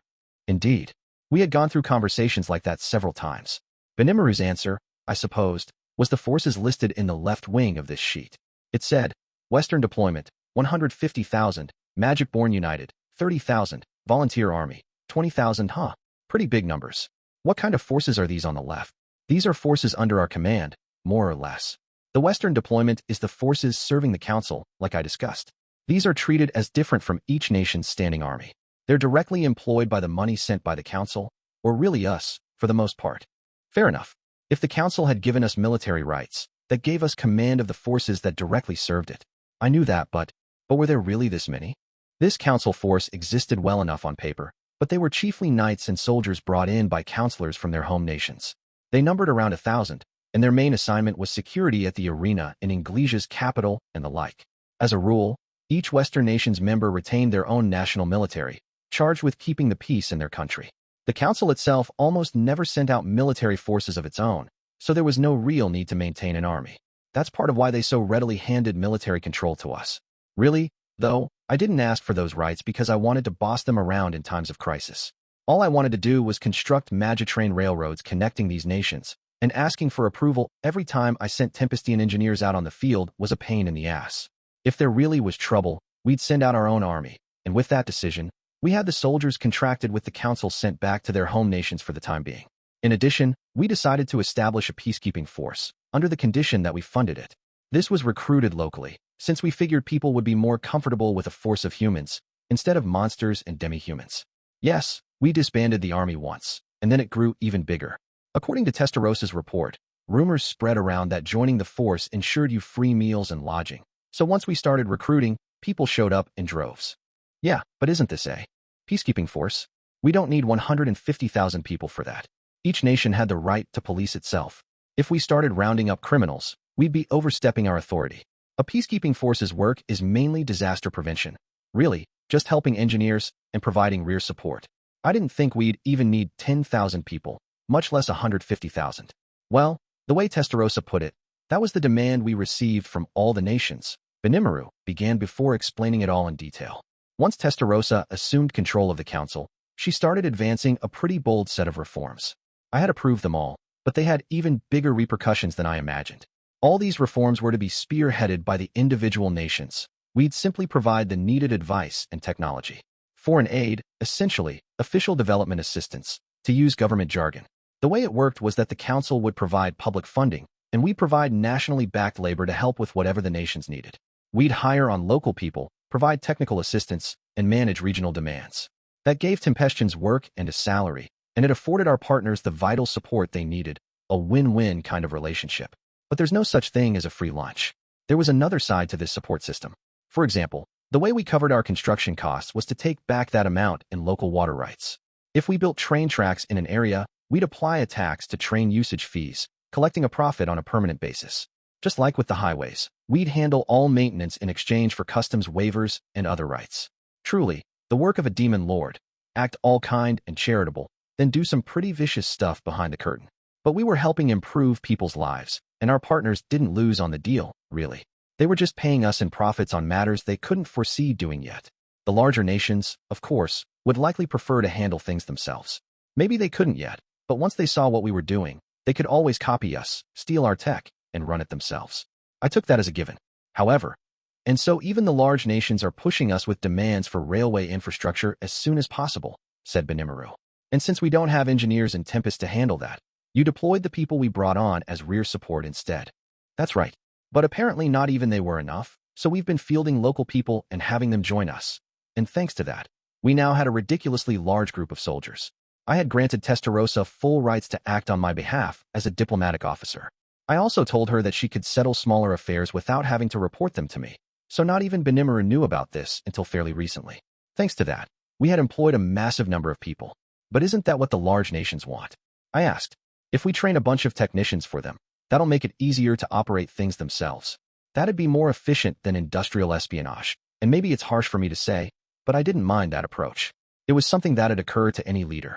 The experienced personnel this cultivated would become pillars of their native country. We'd lose some of our interests in the region, which was sad. But if the ensuing tech development led to more competition, that was pretty exciting, too. It doesn't seem to be that way. They wouldn't want to let go of those technicians then, would they? No, maybe not. Wait, are you saying that you took the support troops Testarossa gathered and put them all in this Western deployment? That's right. Rimuru grinned, watching my surprise. It'd be a waste to train these technicians and just let them fade away. Better to establish a real, full-on peacekeeping force that could train for disaster rescue, provide bodyguards for dignitaries, run civic defense drills, and so on. That was the rather bold decision Rimuru made. Testarossa was about to let them go. She was done with them, essentially, but that seemed like such a waste to me. Yeah, I'll bet. That. And I thought I could find work for them, so I went on my own to name them the Western Deployment. I see. That made sense. Of course, I wasn't going to expect miracles from this force after only a year, but if they kept up their training, I could picture them as disaster rescue experts or the like. They'd be good for handling accidents, and as Rimuru said, we could use them in a variety of situations. All right, that was a pretty good decision, Rimuru. Oh, no need for praise, he replied, although he looked a bit bashful about it. But the Western deployment, huh? 150,000 is a big number, but if we were going to deploy them across the West, it almost wasn't enough. And if it let us retain our interests in those lands, they'd certainly be earning their keep for us. It all came as a surprise, but it was certainly news to rejoice about.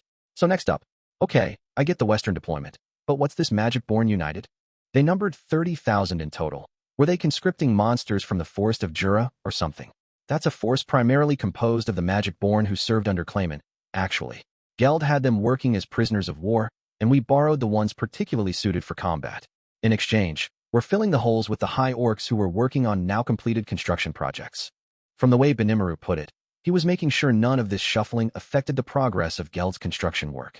If so, then, well, sure, having experienced fighters would make for a better force than amateurs.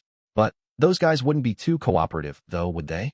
Claimant's force was mostly B-rank magic-born, though some were in the realm of A and beyond. Powerful as they were actually kinda weak as a group, just a horde of monsters ruled by terror, not at all a challenge for well-trained career soldiers.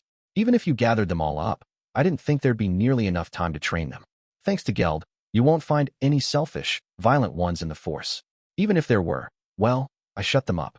I'm sure it'd be easy for Rimuru to overpower any of them. Well, fine, but aren't they used to regular work by now? I'm not sure forcing them into battle is such a hot idea. It's all right, Rimuru assured me. This is something they suggested. They wanted to show you, Sir Rimuru, that they could be of use to you. That was a surprise, coming from him. As selfish as all those magic-born were, now they were volunteering for duty? It comes down to good food, good company, a boss who says they need them, and decent work. That's what they valued, and they want to stake their powers on protecting it. They were quite enthusiastic. It was an unexpected stroke of luck, but one I really appreciated. Conscripted forces, after all, were useless in actual battle. If they were defending their homeland, maybe there'd be no other option, but otherwise, it'd be much smarter for them to unconditionally surrender. Nobody wanted to be a slave to another country. If you were going to be colonized and taxed to oblivion, you'd feign obedience, but constantly seek out a chance to rise up and take revenge. But unless the invaders truly were cruel and abusive, you could decide to put up with a few disadvantages in the meantime. An invader could never ignore the feelings of the people living there. Those people needed to take responsibility for the future they decided on, and a ruler had to answer to them. That's why I thought conscription was among the worst things you could do to people. It's why you never tried to force patriotism down their throats. Tempest operated under my protection, and I had no intention of listening to outsiders pushing their own arrogant demands. As long as I wasn't willing to easily give up our rights, there were always going to be differences of opinion. If the other side wouldn't bend, that'd naturally lead to war, and I didn't want opposition to that. If someone didn't feel like protecting their own country, I honestly didn't mind if they just went off somewhere. One thing I wanted to make very clear was who I felt it was important to protect. Naturally, I'd prioritize my companions who'd stuck by me through thick and thin from the moment I established this nation. Anyone who came along later, talking about their own rights, I had no intention of going quite that far for. If I had no citizens to protect, I'd probably bug out as well, and then I'd build a new nation somewhere else, with companions I saw eye to eye with. After all, I had no great affinity for this land. But at the same time, if these people loved Tempest, this land we all belonged to, I was ready to live up to every bit of that. No matter who attacked us, I'd smash them with every ounce of my might. Hell, even if it was Guy doing the attacking, I was ready to use any trick in the book to kill him. I mean, he was a freak of nature, and I hoped it wouldn't come to that, but still. They certainly seemed enthusiastic enough to me, and I'd say they were being honest with their feelings. In addition, we also had volunteers among people across the forest of Jura who heard rumors of an impending war. That's what the Magic-Born United is composed of. Rimuru chuckled a bit as he added, I did reject a lot of the weaker-looking ones, though. Well, excellent. It gave them a chance to really work hard for me. I was glad for it. The volunteer army, meanwhile, was a force composed of human beings living in Tempest or its neighboring areas. If we lost this war, no matter how it happened, the entire forest of Jura would fall into ruin. Better to cooperate with us from the beginning, then, and that's exactly what this band did. This army was chiefly composed of adventurers and mercenaries, many of them immigrant volunteers we had accepted into the country. We also had a lot of the idiots we saw constantly staking their lives in the dungeon, only to be eaten alive by my friends and my avatars each time. They numbered 20,000 in total, and while I didn't expect too much from them, that was still a pretty decent force. That's the composition of the left wing. So the main difference between the left and right here is the degree of loyalty to you, Sir Rimuru. Me. The forces on the right consist of nothing but those ready to stake their lives for your nation or you. On the left, meanwhile, are a bunch of people with different motivations. Some may have had lofty intentions, but we hardly had the time to interview each one of them, so I went with this organizational structure. I see. Cheyenne and Diablo were nodding behind me. I could already hear them saying some pretty disturbing things. They're disposable pawns, then. Let us give them a trial and pick only the true elites among them. That kind of thing, but surely it was just my imagination. So the next issue is who to name leader of each force. Now Benimaru was tackling the real task at hand. Let's start with the Western deployment. They were the biggest force, but their members were still scattered all across the land. In terms of sheer numbers, Benimaru began. We've got 250,000 under our command, but I believe it best to keep the 150,000 in the Western deployment where they are, instead of moving them around. Yeah, they still technically belong to the Council. Maybe we're free to move them, but I doubt we'll have to call them all the way over here. If we could get them all in one place, I'd be able to magically transport them in one fell swoop, of course. But managing a crowd of 150,000 is a huge responsibility. Without a chain of command in place, they'd never act like a sensible army. Best to get a solid security structure in place, just so Imperial agents can't start diverting their attention around the world. I agree with you, Sir Rimuru. I have the power to manage them, I believe, but let's keep the Western deployment where they are.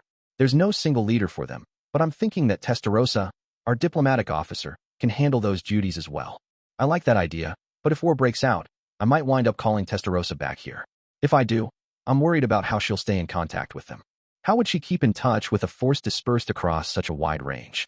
We had successfully built a communications network connecting each nation and their main cities, using magical calls, communication crystals, and magisteel wiring. But the infrastructure didn't extend out to the individual town and village level yet. In fact, that'd be a job for our Corps of Engineers.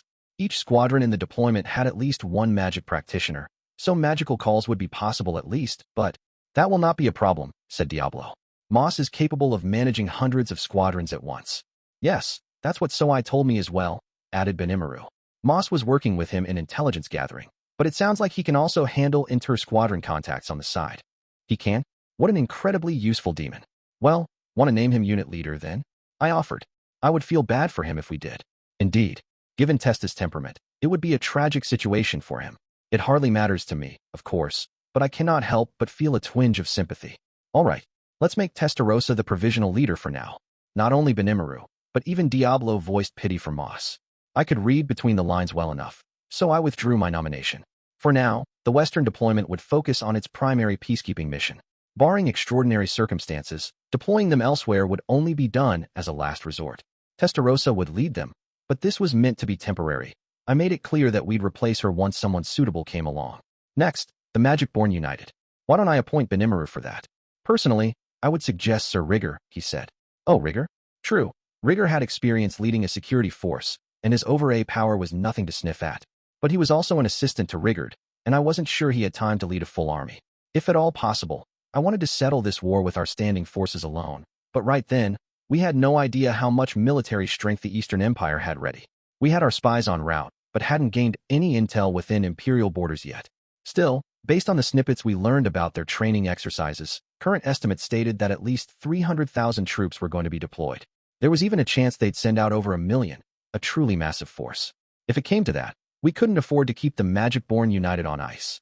Along those lines, I had no issue with Rigger's command, but I was still anxious. Managing a ragtag army with essentially no rehearsal was a dangerous job for anyone. I really do want to leave this to you, Benimaru. And in the future, we can call this mixed force the Red Numbers. I'd like you to select some captains from Team Kurenai to make this force into a coherent unit. We'll make them into the 4th Army Corps, and I want you to be their direct commander. I'd call them Red because they'd stop anyone in their way. Get it? My first dad joke in a while. Right. I'll just keep that one to myself. Don't want to kill the mood. Despite all these ridiculous thoughts, I managed to retain my composure as the briefing hummed along. Very well. In that case, I accept the appointment. It looked like Benimaru thought I might ask that of him. He seemed ready to agree, not letting it faze him at all. He has the unique skill-born leader, letting him cover for any lack of refinement among his forces, so he was the perfect person to lead a motley bunch like this. So in addition to being my supreme commander, Benimaru was just appointed leader of the brand new Red Numbers. That left the volunteer army. Now, what do you intend to do with the volunteer army? Benimaru winced. There's the problem. These volunteers included a large number of humans. Employing a monster as commander, Benimaru worried, could lead to unnecessary dissatisfaction among their ranks. Good point. If word starts getting around that humans can't advance in the land of monsters, that's going to hurt our image. Anyone with such insipid thoughts is a weakling. A loser, Cheyenne cut in. They would never make anything of themselves anyway. You have no need at all to worry about them. Cheyenne, okay, maybe I don't. But if someone doesn't know much about us, that's going to sound an awful lot like the truth to them. True, humans can be a fickle bunch to deal with. Cheyenne may not appreciate it too much, but a brand image is a precious thing to maintain. It'd be ridiculous if we let this issue make us out to look discriminatory, so I thought it required serious debate. But is there really anyone suitable for the role? Diablo asked. There wasn't really. That's why Benimaru was so troubled. I hear you there, I replied. These are volunteers, besides. We didn't even plan for them. But we can't let them go idle, said Benimaru. No, we couldn't. I appreciated the humans' ardor to serve us, and I didn't want to let that go to waste. But if we wanted to make good use of them, we needed a talented commander. This volunteer army was even more ragtag than the Magic-born United, the Red Numbers. And if you asked me who could make them into a united force, Benimaru was about all I could think of. So now what? How about Gerard, in Soai's force? Benimaru suggested. No way, I said. We picked him up as part of a secret arrangement with Inglesia. I'm sure he won't want his face seen in public. I didn't hear what kind of deal Testarossa struck with him, but having Gerard bump around where everyone could see him had to be a bad idea. He'd been branded a traitor to all humankind. If we didn't treat him as dead, at least in public, it'd set a bad example for everyone else. I didn't have any duty to cover for him, but there was no need for him to take center stage for us, either. Strength-wise, I'd have no complaints, but it's not very realistic. No, Benimaru didn't seem too serious about pushing for him. I suppose he just lobbed the idea out for its own sake before he moved on to the next one. Restricting it to human beings was a pain, though. We went through several names, but none of them seemed to really fit. Suddenly, Cheyenne spoke up. Perhaps we could enlist the Crusaders for a little help? Benimaru and I looked at each other, then back at Cheyenne. I'd hardly think so. No, that wouldn't be a... Then how about Sir Masayuki? She countered before I could tell her it wasn't a good idea. Masayuki. Hearing the name struck me like lightning. That's it, I shouted. Amazing, Cheyenne. Benimaru hollered in tandem. That was the exact moment we decided to appoint Masayuki to be our volunteer army's leader. This was decided, of course, without consulting the guy himself, but it was one decision that pretty much anyone would agree with. The only one less than convinced was Masayuki. Why me? He brought a hand to his head when I gave him the news. But I didn't have much to say to him. As sad as it was, this was war. What people wanted didn't factor into it. I know I was thinking the opposite a moment ago, but I couldn't worry about Masayuki's feelings here. After all, things ought to be fine if I leave the volunteer army in his hands. In times like these, he was a valuable ally to have. You know, I think I've gotten better at using my chosen one unique skill too. I'm not getting showered in praise after everything I do, like before. But now I'm not able to use it when I want to. So please don't expect too much of me, all right? He was really being a sore loser about it, trying to weasel out any way he could, but I knew that wasn't the truth. After all, Masayuki was as popular as ever, and he still wielded massive influence around the world. But don't you want to show off to Kenya and the gang? If he accepted the job, I was willing to let him teach whatever weird stuff he wanted to the kids and bask in their adulation. Hey, it'll be all right. You can do it. But, no buts. I helped you out when you had to face off against Bovix, remember? Masayuki's party had already made it past floor 50, where Bovix had served as guardian. During that expedition, I used my avatar to put my thumb on the scale a bit, softening up the guy enough so they could defeat him and take all the credit. That did save my hide, yes. So do we have a deal? All right. Between coaxing him and soothing his ego, I finally got a yes. You have been a big help to me, Rimuru. I really did want to pay you back sometime, so... He still didn't sound too enthusiastic, but he took the job of volunteer army general anyway. We received no complaints from those volunteers, either. In fact, the reaction was more like, all right, and victory is ours, and so on. To them, it was like going in with 20 points already on the board. No matter how much of a hangdog expression he gave me, there was no turning back. I knew this would happen. Masayuki said he had more control over the chosen one skill these days. But what did he mean by that? Maybe my hunch was right, and he was lying? Or maybe some of Masayuki's real luck was operating on him, skill or not. That'd be even more of a surprise, actually. Leon was the opposite. Everything he did tended to make him look as bad as possible. This was apparently the case even back in his hero days. I guess it can be hard to fight your true nature. Now, I'm sorry all this got decided without you, but think about it. You're going to be a banner who'll inspire the entire army. I tried to commiserate with him as much as I could. But regardless, Masayuki the hero was now leading our 20,000, mostly, human volunteers. So the corrected organizational chart had 52,000 troops on the right wing and 50,000 on the left. Benimaru was at the very top, the generals of each army corps below him. We thus had over 100,000 soldiers to work with, but I was still iffy on whether we could take the Imperial force with that. No need to panic, though. All our preparations were continuing on apace. We had 150,000 troops in the Western deployment to back us up. Each of the Western nations was prepping support units from their respective Knight Corps.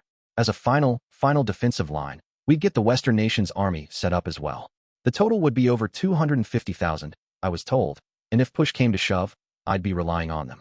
This was the figure we cobbled together from all the mercenaries and support troops, but it was hard to tell if it was a lot or a little.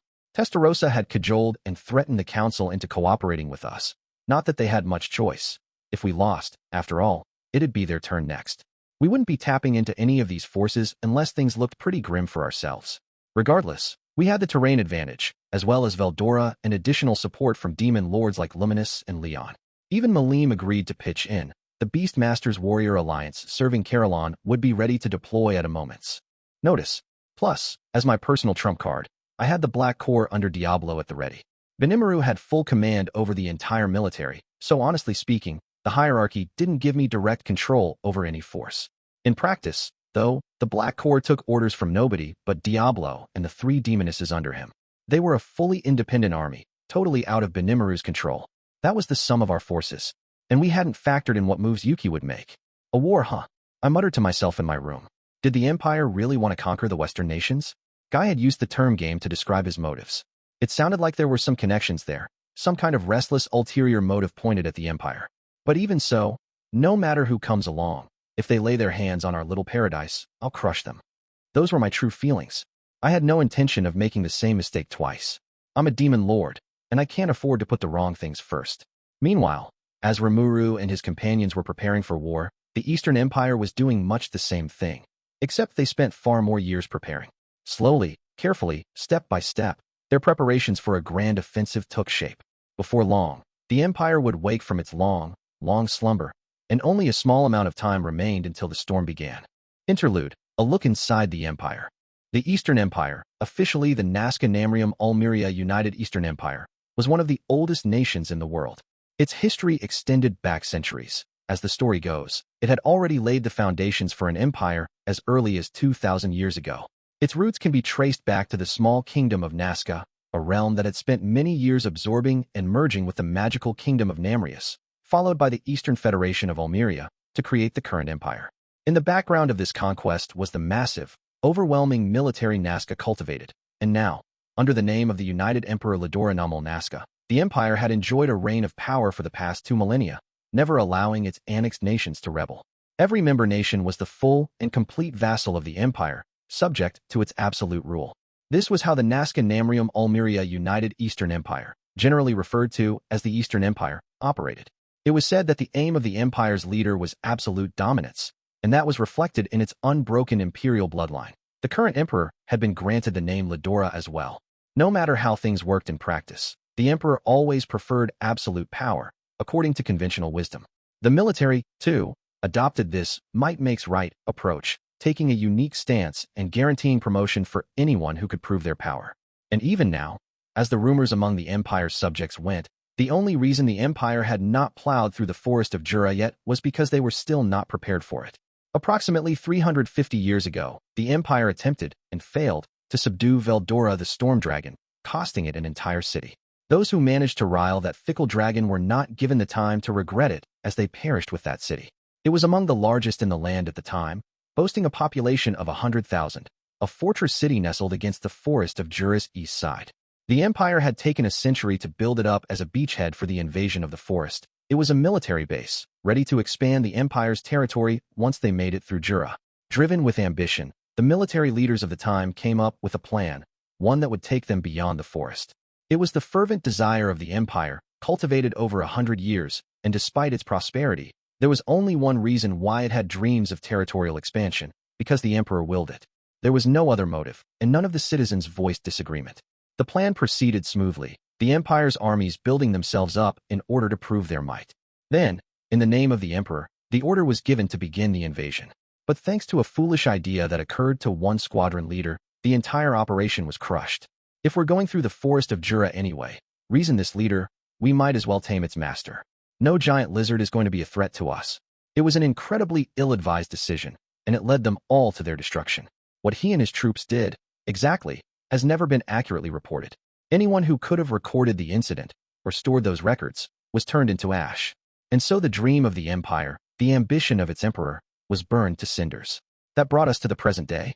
The empire spent a long time laying low, tending to the wounds Veldora gave them, but the emperor never gave the okay to continue the invasion. Trespassing into the forest of Jura was never permitted. The power they spent 350 years building up patiently waited for its chance to roar. Now let's turn our attention to the empire's political structure. In the empire, there exists a political administration and a military branch, the two wings supporting the emperor's rule. The emperor personally serves as both the sovereign of the political administration and the commander-in-chief of the military, a massive amount of power for one individual to wield. This administration contained a House of Lords, a legislature populated by the nobility who enjoyed a great deal of power on the surface. In reality, though, the nobles were given no decision-making rights. They were granted prestige and vested interests, but they played little more than a bureaucratic role, rubber-stamping the will of the emperor. This House of Lords was a hereditary system, its members becoming lords without any vote required. No matter how lofty their personal ambitions were, it was impossible for them to gain the power to make them a reality. All imperial territory was the property of the emperor, who lent it out to the nobility and let them manage it, but no more. The nobility was supported by teams of highly educated government officials. These were the bureaucrats who proposed plans and policies, with the full backing of the emperor behind them, and they subsequently all made pledges of loyalty to their leader. The same was true of the military. Since the emperor himself, and not the state, had authority over them, it was a de facto personal force owned by him alone. Even regional cities annexed by the empire lived by this rule.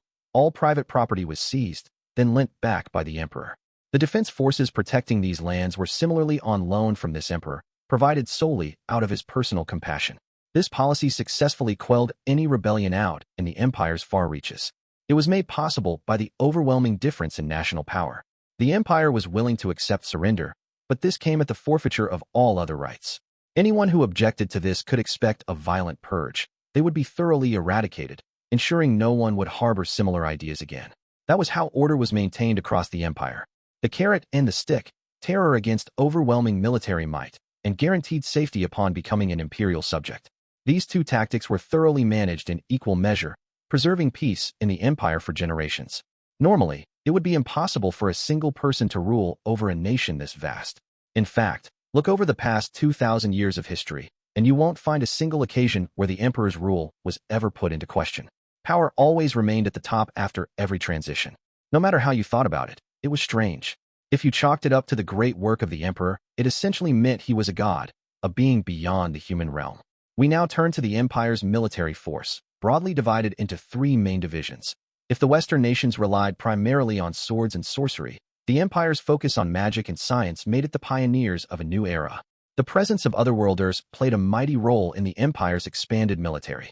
One imperial subject took a particular interest in these visitors and the cosmic knowledge they held. He was named Ghidorah, a great sorcerer who served in the imperial palace for many years, and despite his wizened appearance, he was an energetic man. He had a thirst for knowledge, not just magical, either, and he relished chatting with people from other worlds. Through them, he learned that this other world also consisted of multiple countries, and unlike this one, the inhabitants found ways to overcome differences in opinion and language to live together. There was no magic in that world, causing it to grow and evolve in quite a different direction from this one. Ghidorah had lived for a long time. Whenever he approached the end of his natural lifespan, he used the self-invented mysterious arts, reincarnation, to resurrect himself over and over again. It allowed him to observe otherworlders over many years, granting him huge stores of knowledge and even a command of several languages from the other world. Whenever a new otherworlder came along, he'd always have them brought to him, and he'd put them under his protection. The empire had been collecting more than just magical beasts from around the world, and Ghidorah advocated for otherworlders in the imperial court, receiving permission to do with them what he wanted. Otherworlders with special skills or knowledge were welcomed in the empire, and their population was far beyond that of any other nation in the world. That explained why the empire's culture and characteristics were so heavily influenced by them. Many of these people had unique skills as well, and the empire conducted much research on them. In this aspect as well, their military technology had developed to the point that it was surpassed by no one. In the empire, the profession of knight was obsolete. The concept of fighting cavalry had gone away. Instead, the military adopted new tactics that took advantage of their modernized weaponry. Soldiers whose very bodies had been mechanized were known as mechanites, treated as the star players in imperial battle. These characteristics played out most vividly in the Empire's armored division, but otherworld knowledge also played a role in the magical beast division.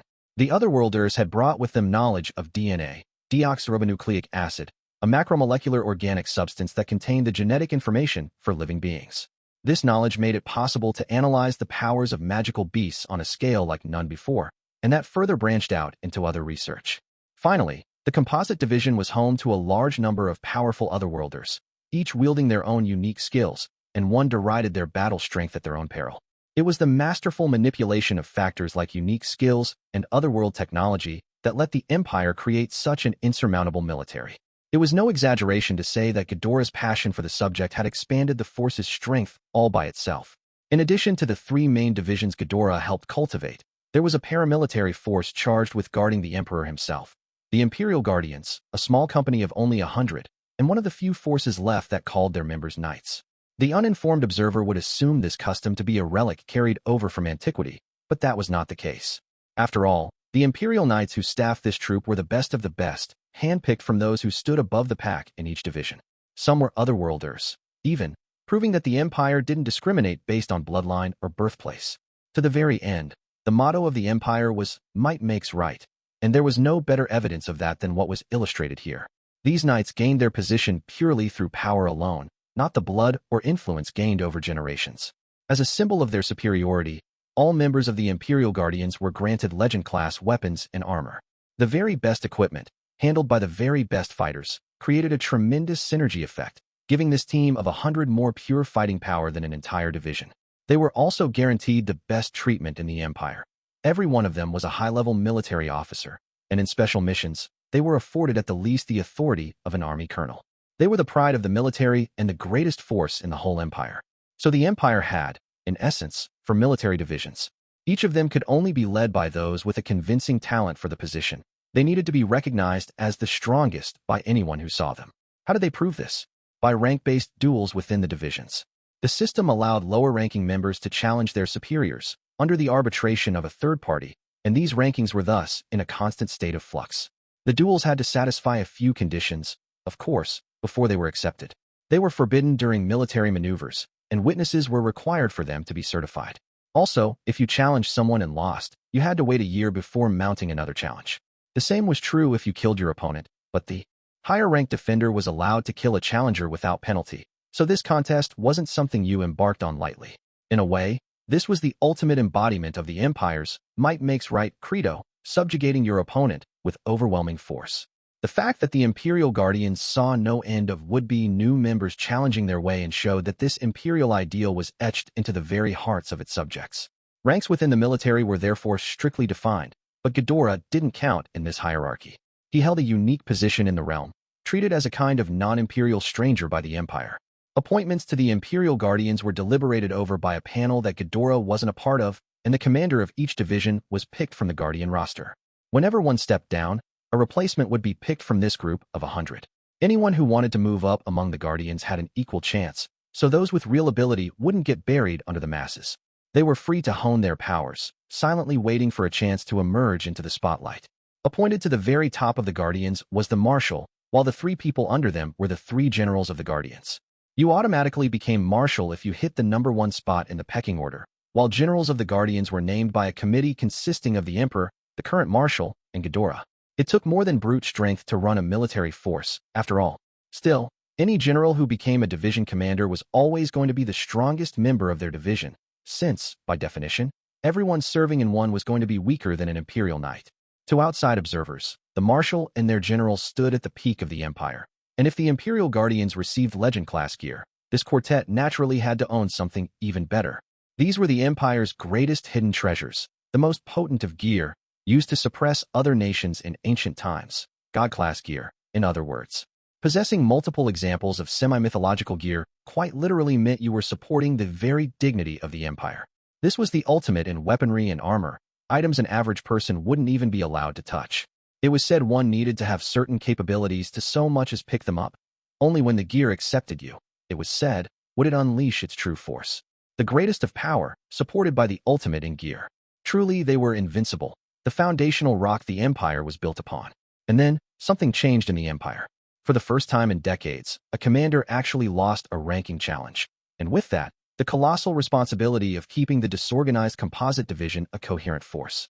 He was felled by a man who had made a truly historical rise through the ranks, having enlisted for the first time not even a year ago, mowing down one experienced fighter after the other without a single loss. Now the young man stood at one of the Empire's loftiest peaks. His name was Yuki Kagarizaka, and with his rise, the pace of human events would rocket into high gear. Chapter 3. The Imperial Guests. 3 people stood there in the lavishly decorated room, all looking nervous and standing straight-backed as they awaited the chamber's owner. Yuki, the man who came to the Empire and immediately shot up to the rank of commander. To them, the story of Yuki was not any sort of surprise. After all, Yuki was their boss, the leader of the Cerberus secret society. "Hey," he said when he finally came in. "Sorry to keep you waiting. You could have sat down, you know." With him was Kigali, standing politely toward the rear like a secretary. "Not at all, Sir Yuki," one man among the visitors said. "We remain your faithful servants. You hardly need to be considerate of us." This man was Damrata the Money, one of Cerberus's 3 boss-level officials. He was a hard man to grasp, all greasy and shady-looking.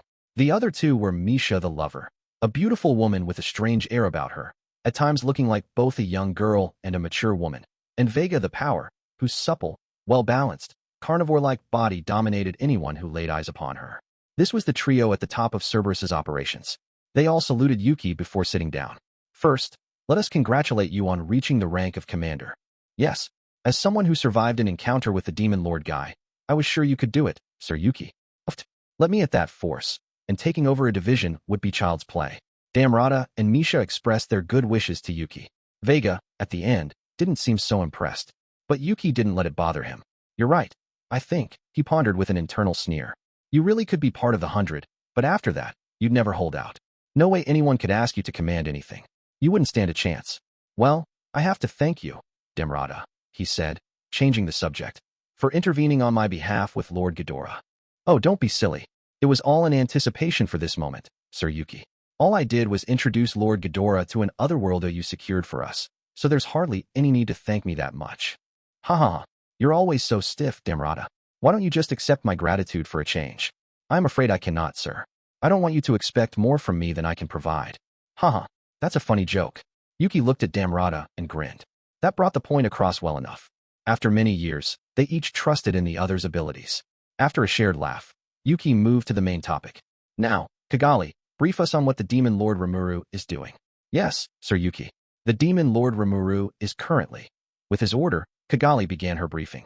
Her information mainly came from members of the Free Guild who remained in the West. The majority of Yuki's agents there had fled, but several had used that as a cover to become underground spies. Kigali went over everything in her clear voice. Rimuru had total control over the Western nations and was using it to form an army of fearsome size, preparing for an imperial invasion. She covered all of that and more, alongside some unbelievable phenomena occurring in the capital city of Rimuru. "Oh, so they've designated the lodging town along the Great Imeld River as a military base?" said Yuki. "Yeah, if they're going to put defensive lines in their own nation, they'd have to do that, huh?" "Indeed," Kigali replied. "There are already nearly 20,000 troops stationed at that base. They are using something called magitrains for material transport, so they likely stored up enough food resources to survive a siege. That's Tempest for you. The Empire's not going to have an easy win there." "I agree. They're importing food supplies from Far Minus, so they've got enough to feed a population of several million. The nation as a whole is far more powerful than it was a year ago, and I'd say they could fight off the Empire all by themselves. Plus, the Council of the West is now entirely controlled by the Demon Lord Rimuru. If they can collate the West's forces into a cohesive whole, that would be substantial, too." "You think so?" "I'm sure Rimuru tries to be thorough with everything, but he's pretty naive, as far as I'm concerned. He probably figures that pitting numbers against numbers will just lead to more casualties, so I bet he wants to chase off the Empire with just his elites." "That's ridiculous. I doubt someone like a Demon Lord would attempt something so foolish," Damrata added. He and Kigali discounted the idea, but that didn't change Yuki's mind. "No, seriously, he really is that naive. But between that and how freakishly strong he is, I feel like he could actually do something." Despite his thoughts, he asked Kigali to keep going. "Thank you." Continuing with the briefing. The capital of Rimuru has a force of over 50,000 on standby, and reinforcements are streaming in from the former Eurazania. Their total fighting power will likely surpass 100,000 in the end. That's pretty amazing, but it still gives the Empire a big advantage. Certainly, the numbers don't compare. The Empire has over 1 million, and their foot soldiers have been undergoing some kind of weird modifications, too. I think even the lowest infantry would rank at least AC. And consider all their bizarre armaments as well. Honestly, I don't think they stand a chance. Those were Kigali's honest feelings. Yes, 100,000 pairs of boots on the ground was impressive, especially given their expert training and high morale. Normally, Tempest would be worthy of high praise. But compared with the Empire's full outfit, it simply paled by comparison. Even the defenses Kigali built for her castle back, when she was the demon Lord Kazalim, wouldn't hold out against the violent charge of the Empire's numbers. A mere 100,000, faced with that maelstrom, meant nothing. But Yuki had different ideas. I'll keep your advice in mind. Keep going. Right. Now, moving on to their nation's technology, Kigali continued reporting the facts. Tempest had suddenly begun offering a variety of curious goods for sale, tools to make life more convenient, for example, and fancy high-end weaponry. They served different purposes, but all were very effective gadgets. A lot of buyers wanted to sign exclusive contracts with the developers of these goods, but try as they might, none of the merchants had figured out where they're coming from. Their origins remained a mystery. The Magitrains I mentioned are another example, but as with the Empire, we're seeing a wave of technological innovation. Unfortunately, they are doing a thorough job with preventing information leaks. The Free Guild members weren't able to trace these goods back to their creators. They were probably being developed internally. That much was clear, but nobody had any idea where. It frustrated Kigali as well, but they couldn't send her out to deal with the demon Lord Rimuru herself. If she arose suspicion again, it'd be all over, so Yuki couldn't push his inner circle like that. Then Kigali suddenly recalled something. If you think about it, they must be developing new kinds of weapons, too. Considering that, perhaps we should be concerned about more than the size of their armies. Yuki gave this a grin. I thought you'd notice that. You're right, though. I was surprised to see the Empire developing tanks, but Rimuru's not far behind with his trains, either. It's not like the Empire has an exclusive license for scientific weaponry, so it'd be stupid to look to that for an advantage. No, the Empire wasn't the only side of this fight with Otherworlder tech. Rimuru retained all his Otherworlder memories, so there's no telling what kind of weapon he might decide to fund. If the Empire were fighting any normal nation, that opponent would have been shaken to the core by all its mysterious firepower. Even if that opponent had Otherworlders, the knowledge they'd learned from them would only add to the despair. The difference in fighting ability would become clear as day, and they'd understand that there was no chance of winning. But what if the other side had the technical skill to develop the same kinds of things? They'd immediately work out countermeasures, and any advantage would be even out in the blink of an eye. In fact, if one side trusted in their tech too much, they'd have the tables turned and lose terrain on their foes so quickly that it'd make their heads spin. Yuki had seen all this, and by his estimate, he thought Rimuru's chances of victory weren't at all minor. Ridiculous, interjected Vega. Just crush them then. If you're that worried about that stuff, just tear it all down. Problem solved. Whether it was a weapon or an army, the eminently confident Vega thought, all you had to do was trample over everything in your way. His observation demonstrated a critical lack of comprehension across this whole conversation. It made Yuki rub a hand against his head. This guy? He's strong but so stupid. Too stupid even. If he had even a bit more brains in his head, he could be useful for so much more. Yuki sighed. Well, if it comes to that, he said, you can be sure I'll ask you for it. But we can't misread the enemy here. That bit of ambivalence ought to have shut Vega up. Besides, he thought, in this world, quality counted for a lot more than quantity. No matter how big an army you assembled, you'd never beat the Demon Lord guy, an example that proved you could never deride the power of an individual. To reach your strategic goal, it was important to master the information war and fully gauge your opponent's abilities. The easiest way to do that was by throwing someone decently strong against your foe and seeing what happens. In addition, abandoning an unwinnable battle was a proper practice to employ. And no matter how powerful an individual foe might have been, attacking with multiple forces at once could let you overcome them. In other words, looking at a side's overall war power was meaningless. What mattered was tactical skill, how well they could effectively operate the forces at hand. Along those lines, Tempest was a troublesome enemy. Rimuru was far from the only threat. That nation had a ridiculous number of powerful magic-born. Even the Big Four, Benimaru, Diablo, Cheyenne, and Gobta, were like 4 tactical units of their own. Defeating any one of them was a highly difficult mission. I doubt it's just a matter of tech. They got a lot of tough people on their side, so sheer numbers aren't going to matter with them. Guess it shows how right I was to capitulate to Guy earlier, huh? As far as Yuki knew, there were several people stronger than Gobta, which meant at least a few others were as powerful as the Big Four. My real concern is the magic-born comparable to saints or demon lords, muttered Damrata, apparently in agreement. You're right, because it's not just the Big Four with them, said Yuki. There's magic-born like Geld and Gabble as well. It's hard to understand why all these demon lord class people keep coming over there. The more Yuki thought about it, the stranger it seemed. Multiple people, each with strength on the level of Clayman, in the service of Rimuru, a lone demon lord. If you were aware of that, you'd almost wish it were a joke. Lucky for us that the demon lord Rimuru isn't our enemy right now. Everyone except for Vega quietly nodded at Yuki's statement.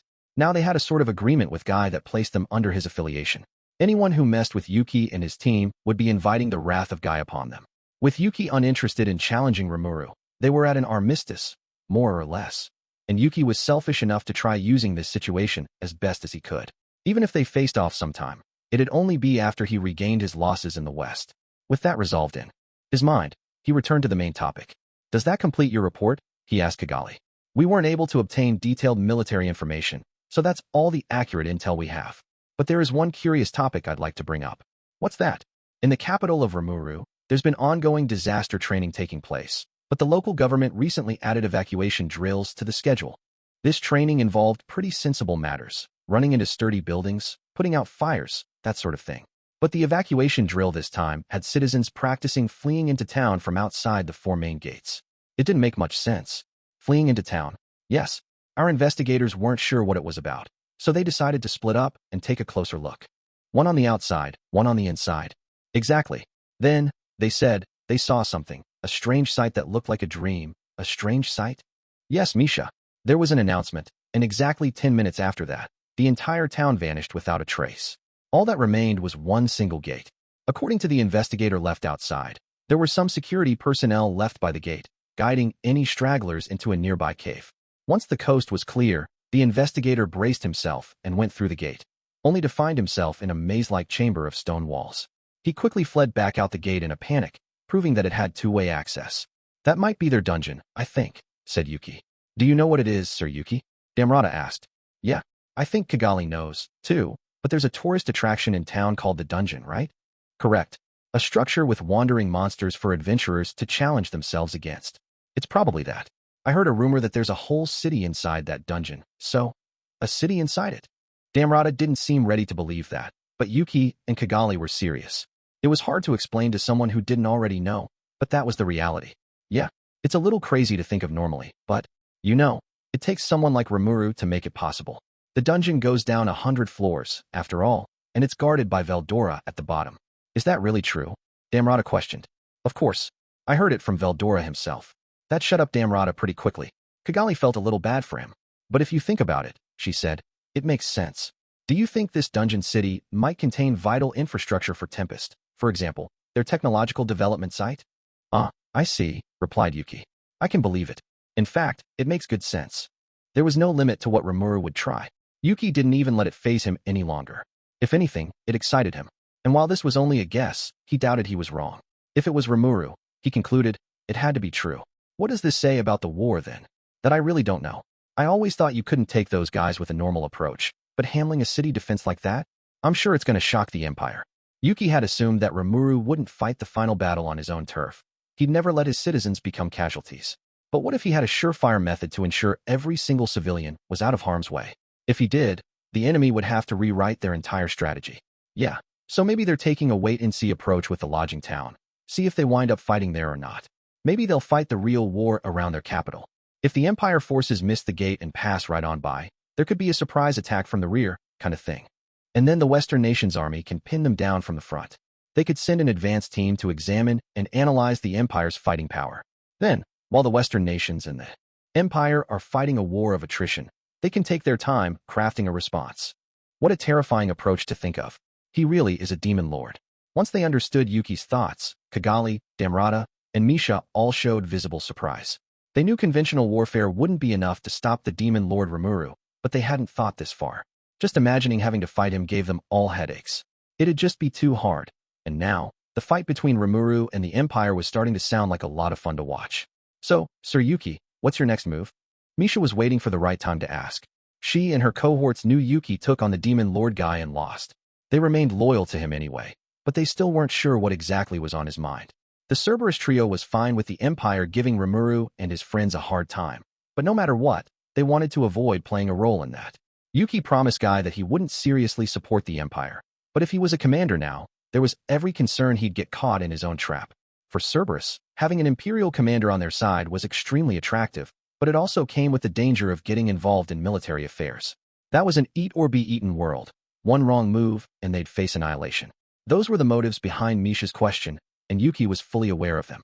You don't have to worry. If Rimuru holds out for me, that suits all of us just fine. I mean, if we want to make our ideals a reality, the Empire gets in the way of that, don't they? I want to send them to their ruin someday, and not just because Guy told me to. And now that I'm a commander, I get to control the timing. Just think of it like that. Now that Yuki was one of the Empire's 3 top commanders, he knew all about their internal operations. Getting an inside view of their military strategy even let him read into the common ground he shared with them. Naturally then, when they went on the move, he'd be able to predict the size of their forces, as well as when defenses in Imperial territory would be the lightest. If the Western nations put up a tough fight, the Empire would have to deploy that much more firepower against them. Then, no matter how stout their defenses, Yuki was sure he'd find an opening. And we'll hit them where they're open, Yuki said, smacking the table for effect. Kigali smiled, still standing up straight, while Damrata and the others grew excited in their seats. Are you suggesting a coup? Damrata asked. I love it, Misha gushed. Now that's the Sir Yuki I know. Heh, sounds like a lot of fun. Empire, Demon Lord, I'll crush 'em all. Vega was a little too excited. Maybe, but Yuki decided not to worry about it as he got back to the point. Well, that's my final goal anyway. Part of my promise with Guy was to stir up trouble with the Empire, too, and I gotta live up to my end of it. I'm gonna mess around with the West, too, but I don't think anyone's gonna complain about that, so, he smiled warmly. Guy hadn't warned him against that, so Yuki was free to do what he liked. Are you talking about having the Empire fight the Western nations, then taking the Empire's head in the meantime? Damrata inquired. Vicious as always, huh, said Misha. Oh, not really, Yuki answered. I think it's a plan pretty much anyone could come up with. They would, maybe, but few would actually go through with it. Or maybe they'd try, but not be powerful and talented enough to make it happen. Yuki was the exception. Lord Ghidorah gave me a lot of information, too. That old man loves anything novel, and he's got a flexible mind, but for some reason, he just hates the Western nations. Like, to an obsessive level. It's a lot of the reason why he's developed all these weapons and contributed them to the Empire. Ah yes, that's a famous story, said Damrata. Even I was aware of that. Right. Because if he's looking for things that could crush the Empire's ambitions, you'd think he'd see the Demon Lord Rimuru as that. I'm sure it'll dawn on him once he starts messing with the guy. And then what will happen? Well, Lord Ghidorah has a ton of influence with the Imperial military, but in terms of actual power, he's got almost none. That's because he's more interested in revenge than anything. So if I can lead him the right way, I think I can pit him against Rimuru himself. At the same time, thought Yuki, he'd like to have Ghidorah poke around for information about the dungeon. This is your way to hassle Rimuru and weaken the Empire at the same time. You got it. Yuki briskly nodded at Damrata. He wasn't going to touch Rimuru, but if someone else wanted to challenge him, they were perfectly welcome, hence all his conniving plans. He took this opportunity to discuss his thoughts in more detail. The way I see it, there are 3 people we need to watch out for in the Empire. One of them is Lord Ghidorah himself. Ghidorah was a master sorcerer, a magic-born who had lived for many, many years. People saw him as a mystery figure who knew everything that went on behind the scenes in the Imperial capital, and he was also a hero in his own right. One of the few survivors of the previous invasion attempt against Veldora. Who are the other 2? A curious Kigali asked behind Yuki. He gave her a frustrated scowl in response. Well, I don't know much about them yet, exactly. That's why I know there's so much trouble. Even with his extensive intelligence network, Yuki hadn't found these 2. Just hearing that indicated how slippery they were. Are they among the Imperial Guardians' upper ranks? Misha asked, perhaps suspecting something. Yuki gave this a vague consent. There were rumors around military circles that certain Imperial Knights, referred to as the Single Digits, were even stronger than the 3 division commanders. In Yuki's opinion, this was more than just a rumor. He could feel it. Here he was, a full-fledged commander, but his own numerical ranking was still in the double digits. He could try challenging someone higher up to a ranking duel, but he'd have to figure out who to challenge first.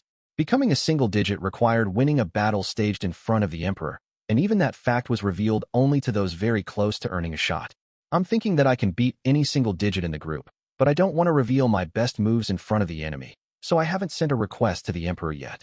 Yuki became a commander despite that, thanks to some lucky connections with Lord Ghidorah.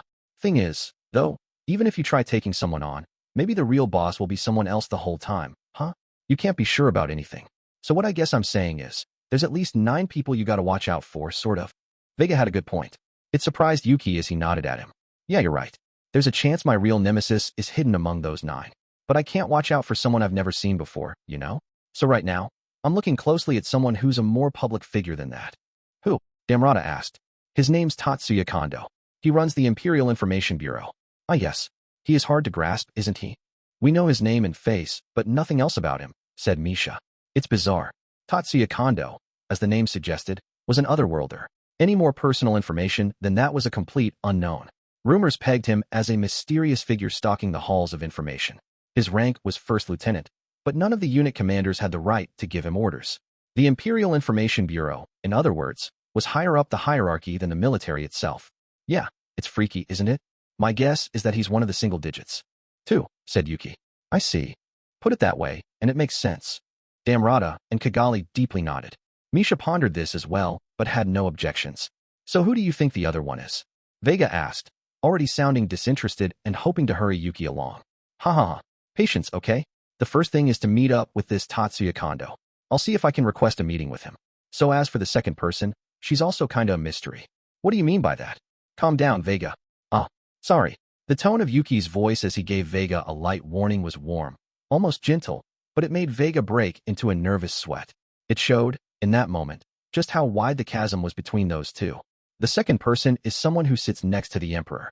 I don't know who it is, but she strikes this incredible presence. I can feel her even with the Imperial set of blinds between us. Nobody knew who it was. Or really, nobody except Yuki even realized someone like that existed. That made the potential danger crystal clear. So there's someone like that, always with the Emperor? Damrata asked, speaking for his companions. I haven't heard anything about it. I didn't think so. She felt so present in the room, but nobody notices her at all. That has to be bad news. The room fell silent for a moment. And you're sure she was there? I haven't even heard rumors of such a figure. Well, look at it another way. If we heard that from anyone except Sir Yuki, we never would have believed it, right? Yuki smiled at his doubtful underlings. It's no big deal. Just remember, if I attempt to stage a coup in the Empire, those three are probably going to get in our way. I'll eliminate Lord Ghidorah first, so, Damrata, can you look into Tatsuya Kondo for me? Absolutely. And, Misha, keep up with your current mission. Understood. I will continue engaging the commander of the Armored Division. What about me? Vega asked. You're going to go undercover in the Magical Beast Division. With your muscle, you'll get in the Imperial Guardians in a flash. But whatever you do, don't kill the division commander, all right? Sure. I'll try not to. Vega flashed a ferocious smile, glad to finally be on duty. Is he really going to be all right? Fretted Yuki, but he decided to trust him anyway. If the leader did get killed, that'd delay the Empire's entire military operation, which was a concern. But Yuki opted not to worry about it unless it happened. The three heads of Cerberus left the chamber, leaving Yuki alone with Kigali. Sir Yuki, do you think they'll all pull it off? Who knows? I thought I was being pretty careful, and then I caught a tiger named Guy by the tail. I'm not in any position to say this, but I sure hope they can. Damrata was off investigating Tatsuya Kondo. Misha was attempting to inveigle herself with the Magical Beast Division commander. And Vega was about to embark on a standout career in the Composite Division. These were dangerous missions, and they were doing them all for Yuki's sake. As their leader, he'd have to trust in their success. But we've finally made it to this point, haven't we? The battle's about to begin. It sure is. It'll be fun to see who wins. As if you can just sit back and watch. Even if you pull off that coup, the hard part comes after that. Yeah, I have Laplace and the gang working on that for me. I got everything covered. The two shared a smile. Their mission wasn't to have the Empire win. The longer they could drag out this upcoming war, the weaker the Empire would become. That's what they wanted, and the fate of Yuki and Kigali's plans rode on whether the ensuing coup attempt succeeded or failed. First, we make the Emperor our puppet and establish a new empire. Then, why don't we forge a peace treaty with the Western nations?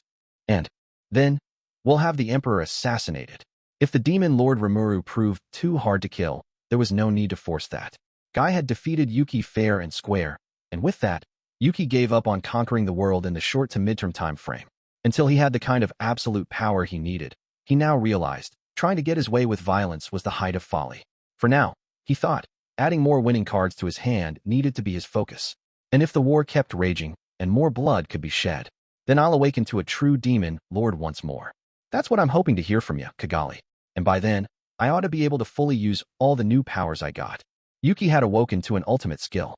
Already, he could feel his life span extending. And now he knew the truth. There were those greater than him. People like the Demon Lord Guy, ruling over the world with absolute force. Conquering that world without addressing them would be a fantasy. For now, best to slip under Guy's radar and build up force. He'd stir up the Empire, keep the war going, and weaken both the East and the West. Once pessimism set in, and everyone was weary of war, if he could take that moment to assassinate the Emperor, the world would face an even more appalling age of chaos. They could ride that chaos, he and Kigali, and awaken yet more within themselves, and that, in essence, was the plan. Well, keep being careful, though. Of course, Sir Yuki. Keep being careful. Once more, they looked at each other and smiled. Even two intelligent schemers like them didn't see the dungeon as a very important factor. They just saw it as a neat way for Tempest to hide their top-secret facilities, even a town, for that matter, and they figured bringing it to Lord Ghidorah's attention would be a good way to drive Rimuru nuts. They may be visiting it themselves someday, so they figured it'd be a good idea to have it checked out for clues on how to crack it, but neither of them spent much time thinking about it. Thanks to that, when their dungeon runners came back with a rather unexpected report, Yuki paid it no mind. Upon learning what Yuki showed him, Lord Ghidorah wrenched up his face, deep in thought. Right when it's time to put our empire on the move and defeat the god Luminous, too. With Veldora resurrected, they had to embark on a major rewrite of their plans. That couldn't be avoided. The last time they staged a campaign this large, the Storm Dragon crushed the whole thing. Now, in order to ensure their plan was impenetrable, some wanted to wait until the Storm Dragon fully disappeared from existence. Some wanted to tame him with the power of the new weapons they successfully developed. Others wished to point their armies around the forest of Jura to avoid riling the Storm Dragon. Opinions were split evenly among the three factions, delaying the Empire's movements, and thanks to that, they went and let the Storm Dragon revive itself. This greatly angered the War Hawks in the Tame the Storm Dragon faction, but the more mainstream minds in the other two groups didn't give them room to speak. If those new weapons didn't work, after all, their hopes were dashed a second time. In Ghidorah's mind, the Storm Dragon didn't really matter. His mission, the reason he kept living, was to eradicate Luminism from the West and take revenge against the 7 Days clergy who killed his best friend. A newspaper he ordered from the West contained an article outlining the 7 Days clergy's evil deeds, under the headline Arrows Decline. He also knew, at the same time, about reports that the 7 Days clergy were slain. But Ghidorah refused to accept this at face value. At the very least, he was sure Gren, the Sunday priest, was alive and lurking in the muck somewhere. Over the past few months, information from the West had grown garbled and entangled, and it was hard to investigate much of it. Thanks to that, he had no way to confirm it, but there were rumors that the Ratzos had been toppled as well. But it's all rumors. I'm sure Gren was what ultimately became of that one hero. He may have been old, but he was no adversary to sniff at. What's more, while the council seemed to be on sure footing, Ghidorah had confirmed some serious goings-on behind the scenes. Nothing he heard, however, indicated that the Western Holy Church had weakened at all. That was proof positive, in Ghidorah's eyes, that Gren was alive. It'd be so easy to ignore the Storm Dragon and just invade the West, but no. Ghidorah's thoughts were along those lines, but even he knew how difficult that would be. So the Storm Dragon is teaming up with a demon lord? It would be sheer stupidity to position an army against a monster like that, living outside any sort of reason magic. I helped construct the theories behind our new weapon, and it should be possible to stop him in his tracks, at least, but destroy him? That's another story. And forget about ever taming him. As a survivor of the Empire's last campaign, he had personal insight into the threat Veldora posed. The experience taught him that the War Hawks were being far too rash. Those fools completely failed to understand how hard it is to rule over a spiritual life form with a spirit of your own. It wasn't impossible. They had conducted experiments on demons along those lines, and some of the results had been encouraging. Ghidorah knew that well enough. He came up with the theory for the work, so of course he would. But based on their verified results, he concluded that Veldora was strictly off-limits. He had submitted a report to the Emperor along those lines, but sadly, he was shut down. If someone wants to try it, he was told, let them. Regardless, the problem now was Rimuru, a demon lord who built a nation and unified the forest of Jura at an astonishing pace. If he had teamed up with the Storm Dragon, attacking the forest would have been nothing but foolish. If the entirety of the Empire's military were deployed for the effort, that would be one thing. But to make the most effective use of such a force, they'd need to lure the enemy into more advantageous terrain, and that was an impossibility. What, then, if they must fight the enemy on their own turf? The dungeon, And they might be developing otherworld weapons as well? We must investigate this. If we could defeat Veldora and Rimuru while losing less than, say, a third of our force, I'd call it a fine job. Otherwise, we have no chance of winning against the Western nations at the end of it. The words were mostly directed at Ghidorah himself, but he was making a mistake. He thought that Luminism and the Western nations supporting it would be where they'd make their stand, not Tempest. And whether he picked up on this error in judgment would be key to deciding his fate going forward. Following Yuki's orders, 3 people were put on assignment, selected for their spots in the composite division and having an acquaintance with Lord Ghidorah. They would all be meeting today, and Yuki had invited Ghidorah to his personal chamber for the occasion. The first was Shinji Tanemura, formerly a college student in Japan, who spent most of his days holed up in a university research lab. He still retained his beloved white lab coat, which had become his trademark here. The second was Mark Lauren, a muscular, brown-haired man in his mid-20s. He was the oldest of the trio, a buff bodybuilder type who'd go around in a tank top and jeans even in winter. The third was Zhun Liuxing, young and taciturn. It was hard to gauge his thoughts, but he always did what he was told. His long, braided black hair ran down his back, and he preferred comfortable, traditional Chinese-style clothing, under which, it was said, he hid a litany of assassin's weapons. Shinji had evolved to become the leader of this group, Mark and Zhun taking orders from him, and now they stood up straight before Yuki and Ghidorah. "It is an honor to see you. After so long," said the dark-haired Shinji, speaking for his group. "Yes, long it certainly has been," said Ghidorah. "And, Mark and Zhun, I trust you two are doing well." "Yeah, really well. Glad you're still okay, too, old man." "I am not feeling that well, my lord." Ghidorah cheerfully smiled at Mark and Zhun. "Good. The same as always, then. I understand you're working hard in your squadrons as well. It's quite a relief to hear." Shinji and his friends were otherworlders placed under Yuki's guidance.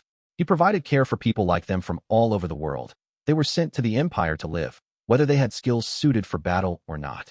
There, they'd be received by the Cerberus Secret Society, and then Lord Ghidorah the Sorcerer would see to them. His mission was to gain what otherworld information he could, and if the otherworlders had a talent for combat and were interested in pursuing it, Ghidorah would also train them. This was what chiefly constituted the composite division, well-trained otherworlders with a litany of skills. Of course, simply being from another world didn't guarantee you a top officer rank in the Empire. They became excellent soldiers because they knew how to correctly harness their powers, the unique skills they manifested for themselves. And Shinji had used his own unique skill to establish a firm, secure role in the military. "Yeah, these three are frontline talents in my composite division. I think they'll be perfect for this new investigation." "If you believe so, Sir Yuki, then I have no complaints. Please, all of you have a seat." The trio meekly took the austere sorcerer's advice. Ghidorah looked at them, smiling a bit. Seeing these full-fledged soldiers still act so nervous around him was an amusing sight. But he couldn't sit there grinning about it forever. "Now, Sir Yuki, you're going to let me borrow this trio for our investigation?" "Yeah, I wanted to go there myself, but I can't really show my face around Tempest at the moment, you know? And I'd be anxious about sending just the three of them over. So I was hoping you could oversee them for me, my lord." I had a look at the report you sent. If what's written in there is true, I think we do need to examine this in more detail before launching our full campaign." Ghidorah eyed Yuki, sizing him up and awaiting his reaction. Yuki, aware of this, nodded back. "It's all true, every word of it. I'll be briefing all three of you on this in a moment, but this is going to be kind of a unique mission. Basically, there's this labyrinth I want you to investigate for us." "Whoa, hang on. You called us all here for some kind of obstacle course thing? Is that how little you trust us? Even if Lord Ghidorah is enlisting us, I really don't think this is something we need to do before a full-scale military invasion." Mark, the most short-fused of the group, was the first to flare up. This was common enough to see. Yuki encouraged them to ask questions on matters until they had an answer they were satisfied with. "Calm down, Mark. This is important." "But, wait a sec, Mark. I'm sure Yuki's got a good reason for this, so let's just hear him out, okay?" Shinji said before facing Yuki. "Would you mind filling us in then?" "Of course, and trust me, once you hear it all, you won't be complaining." So Yuki carefully went over the trio's assignment. Ghidorah had already given his approval beforehand, so he silently listened, making sure there weren't any discrepancies. Shinji and his friends were shocked. Across the force, Yuki had his protégés in place, well trained and blessed with unique skills, and they had laid low in their respective posts up to now. The idea was that, when the time came, they'd bare their fangs and take over their respective squadrons. Yuki hadn't filled them in on the details, but everyone thought that the moment was near. Shinji and his friends were part of this, and now that Yuki had full control of the composite division, they figured it was just a matter of time before the order came. World conquest. When Yuki first told them about this childish-sounding dream, nobody thought he could actually do it. But as they polished their skills and learned how this new world worked, they all began to think it wasn't so impossible after all. Shinji and his team practically adored him at this point. Everyone was eagerly awaiting the moment, and then this dungeon assignment arrived out of nowhere. The trio couldn't be blamed for their confusion, but as Yuki explained matters, they began to reconsider. Out of all the preparation and investigation they had done for this upcoming war, only the dungeon remained unexplored, and it was likely that some kind of important secret was being hidden in this maze. If word had it that an entire town was hidden deep in its chambers, They weren't going to take that sitting down. I see now. So the Empire can't ignore this dungeon in their operations, huh? And there's a town inside? I'm never going to believe that until I see it. And we're going to go in there? Shinji's team had to accept it. So that's the long and short of things. You see what I mean now, though? If the Empire's campaign takes it into the forest of Jura, we're planning to stage our military coup once the front lines are stretched out far enough. When we do, we're hoping to attract as much of the army as we can. The Demon Lord Rimuru and the Storm Dragon aren't enough to make the Empire deploy the total brunt of their forces. I want a stronger reason for them to do that. Maybe the labyrinth could be that reason. Or not. If it didn't live up to the hype, Yuki explained, they'd fabricate something else, and with the time that'd buy them, Yuki and his personal team would seize the Imperial capital. This came as a surprise to Shinji's trio. They had seen a coup attempt coming, but this was the first time they were let in on the details. Plus, Ghidorah himself was in the room. Wouldn't talking about it right in front of him cause a leak? Why, Yuki? Shinji tried to stop him, but Yuki just smiled and waved it off. No, don't worry. Lord Ghidorah knows all about my plans. Huh. Heh. And why wouldn't I? I have a personal obligation to the Emperor, but his empire? That means nothing to me. My mission is to destroy Luminism. I had no idea the Demon Lord Luminous led that religion herself. It took me completely by surprise. I have zero interest in Luminism's followers, but I will never rest until I personally take down those who killed my friend. I'd like to begin by taking care of the Demon Lord Rimuru. They say he's close friends with Luminous. That is why I'm planning to join you in this labyrinth conquest. Beyond that, Ghidorah said with a crazed grin, he didn't much care what happened. He had, of course, heard the stories about Rimuru. 1 year earlier, the kingdom of Farmus was toppled after it attracted the ire of Veldora. A fit of rage drained the Storm Dragon's energy and allowed Rimuru to recruit him for his own purposes. Ghidorah didn't know whether this was a master-servant relationship or more of a cooperative arrangement, but the Storm Dragon had shown no signs of activity since, his massive aura no longer detectable. To Ghidorah, the rumors seemed plausible to some extent. There were also moves being made among the other demon lords. Several had dropped out of the 10 great demon lords, the remainder regrouping into the so-called octagram. They had notified human society of this, and Ghidorah was positive the demon lord Rimuru played a major role. After all, Rimuru joined their ranks just as Clayman, one of the former 10 great demon lords, disappeared. It proved that, in the end, Rimuru was simply more powerful than him. Clayman was a crafty demon lord, one you underestimated at your own peril, but Rimuru as a demon lord was an even greater threat. What's more, Rimuru had opened up diplomatic relations with humanity, strengthening his influence within the Council of the West. Ghidorah couldn't say what the Western nations thought about this, but he knew that riling Rimuru would be a very dangerous act. But something else was also on his mind. Farmus, he knew, sent an army of some 20,000 soldiers to attack Tempest, and only 3 of them survived. One had since been killed, so that left no one but the former king and Raisin, his ex-apprentice. I will need to question Raisin about this, Ghidorah thought, making a mental note. But there still remains far too much that's unclear with this demon Lord Rimuru. Ghidorah wasn't about to let his guard down. Farmus's forces were wiped out by the Storm Dragon, the reports said, but there was no physical evidence backing this up. That, in itself, was unnerving. In normal wars, a warring faction would generally be considered to fail its objective if it lost 30% of its personnel. That'd be the point a commander would issue a surrender, but there was no record Farmus ever attempted one. One could interpret this as the Storm Dragon refusing to take prisoners, but Ghidorah saw that as unlikely. He was a survivor from their past campaign, after all, and he knew Veldora's personality well. As a fighter, he was, in a word, imprecise. He wasn't the type to pursue fleeing foot soldiers. He'd cause huge amounts of damage, but it'd all happen in one big wave with no follow-up. Considering this fighting style, a force of 20,000 being 99.9999% annihilated was a bit too much to swallow. So did Rimuru do something? Based on what Ghidorah knew about his personality, that seemed unlikely, too. In his mind, this was one demon lord who spared the lives of those who gave in to him. This, on the other hand, was a massacre.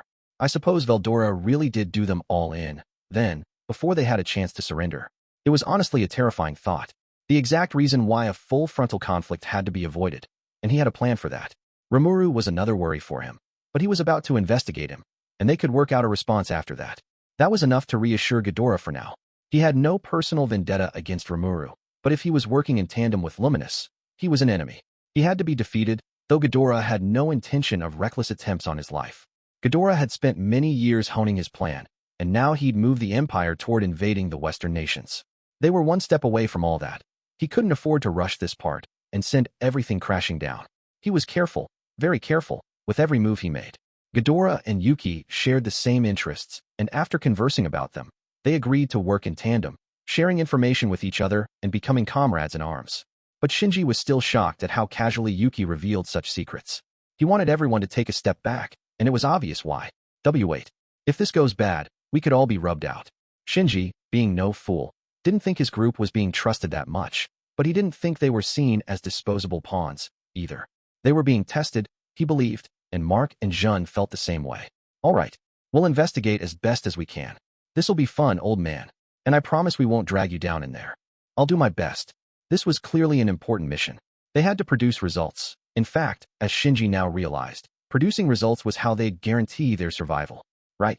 Then let me ask you all, do you know how many demon lords there are? Sure. 8, right? Huh? Weren't there 10? Or did it go up to 11?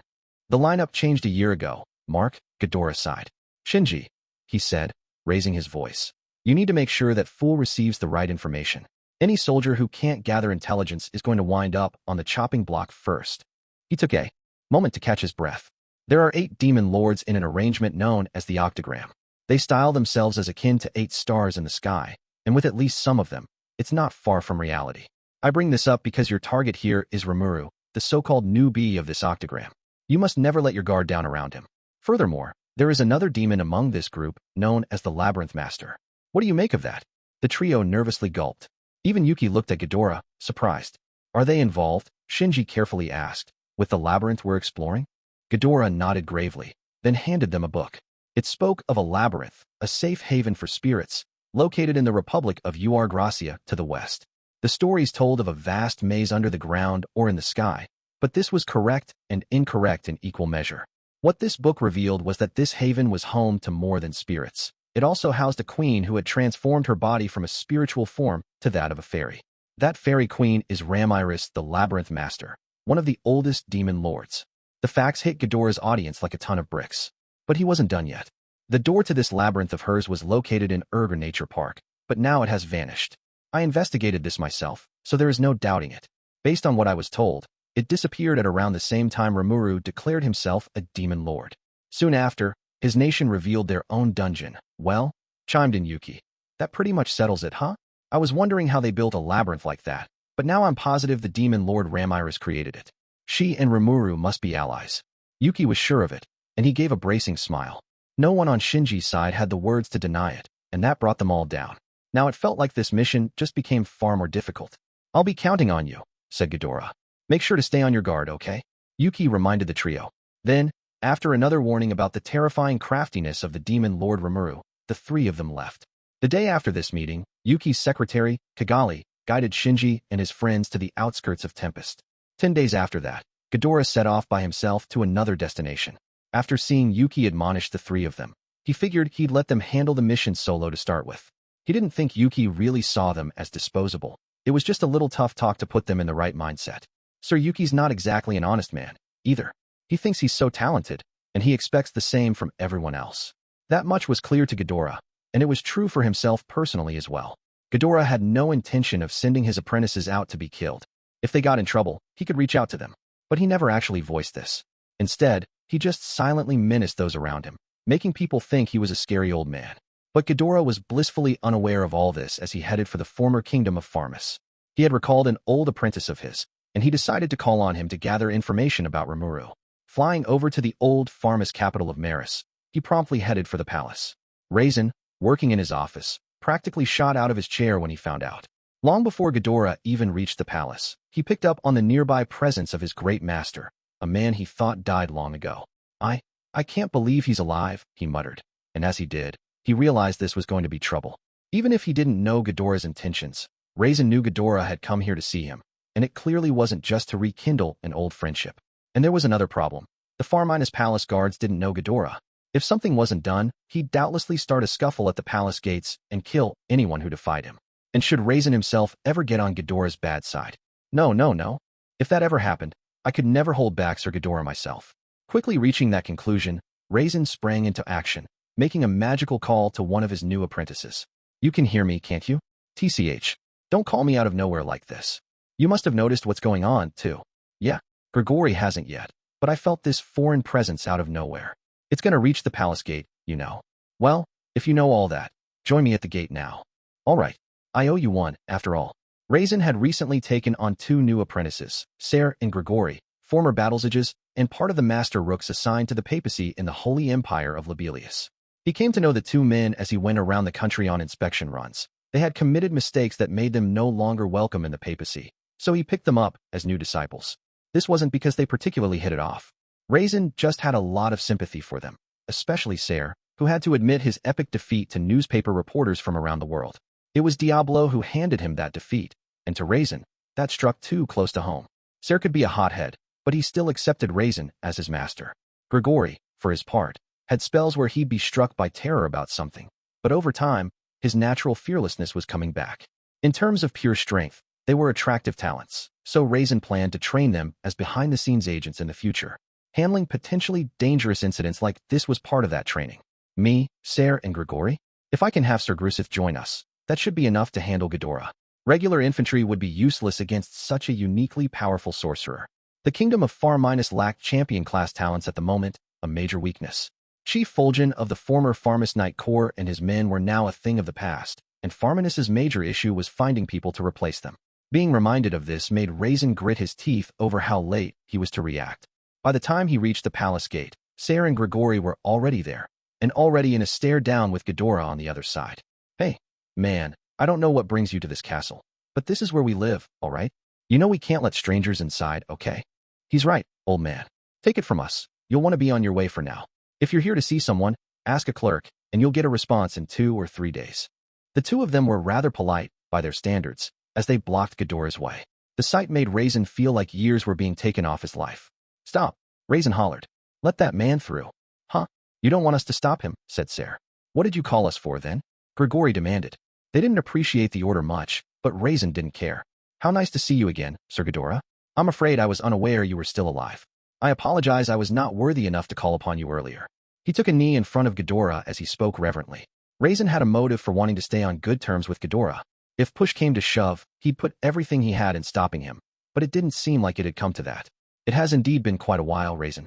You look different, but it seems it really is you, eh? Yes, sir. Unlike you, I have survived thanks to taking on a new body. No need to be so formal. I'm not chiding you. I've come here today because I need to ask you about some matters.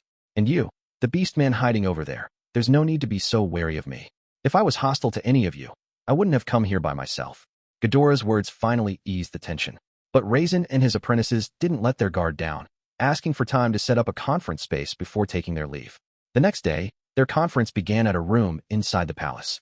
The attendees were Yom, Grusith, and Raisin, with Ser and Grigori standing nearby as Yom's bodyguard detail. Jurin wanted to join as well, but was turned down. She had only just given birth, and Yom insisted she stay in bed and rest. Their newborn was a girl named Meme, cute and resembling Jurin. Prince Edgar was giving the little one all his doting care. So, Master, what did you want to ask me about? Said Raisin.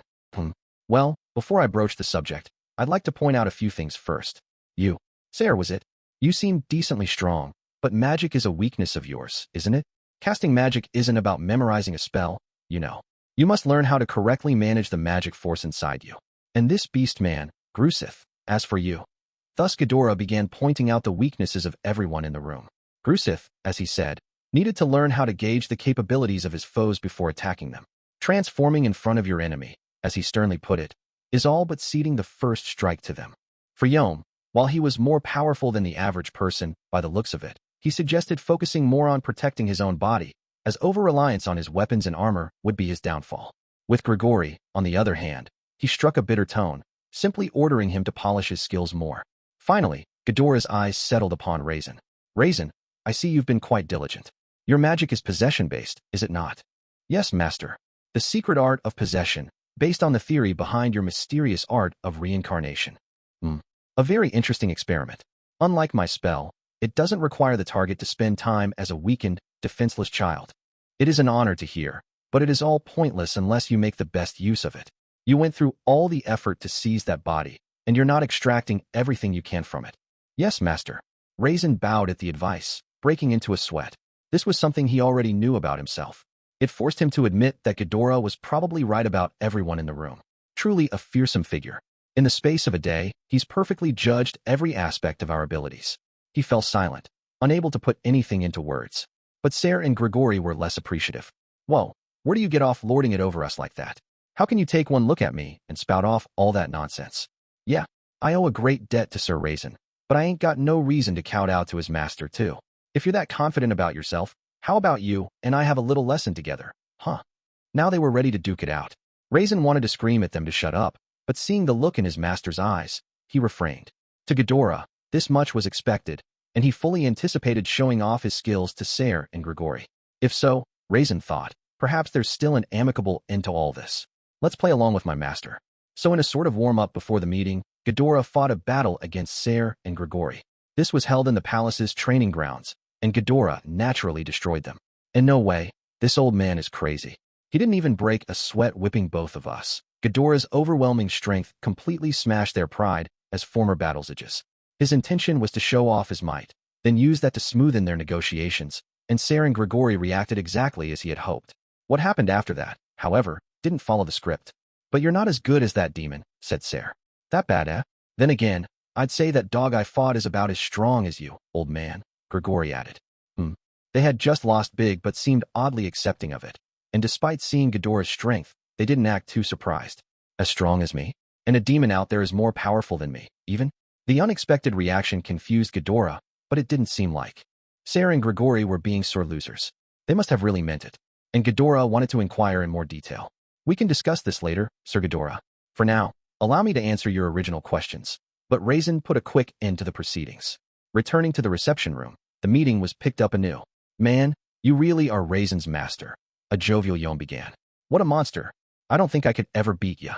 Grusith nodded excitedly. Yeah, the magic-born Raisin's made a big name for himself around here, but we never hear many stories about his instructor. Jurin said you crafted a new system of magic theory, and the way you fought. I believe her. Ghidorah's magic was stupendous, as expected. He interfered with the magical energy of his opponents, blocking their spells as he launched two of his own simultaneously, both with punishing force. It was a spectacular feat, one designed to serve as a dazzling demonstration. Ser and Grigori were much more powerful than even a charged-up, ready-to-rock Grusith, and Ghidorah treated them like playthings. There was no doubting his strength. Thus, while Yom and Grusith enjoyed the spectacle, the losers seemed pretty discouraged as they dutifully returned to guard duty. So, Raisin asked, what is it that brought you here? I wanted to show you my strength to make sure nobody tried pointlessly resisting me.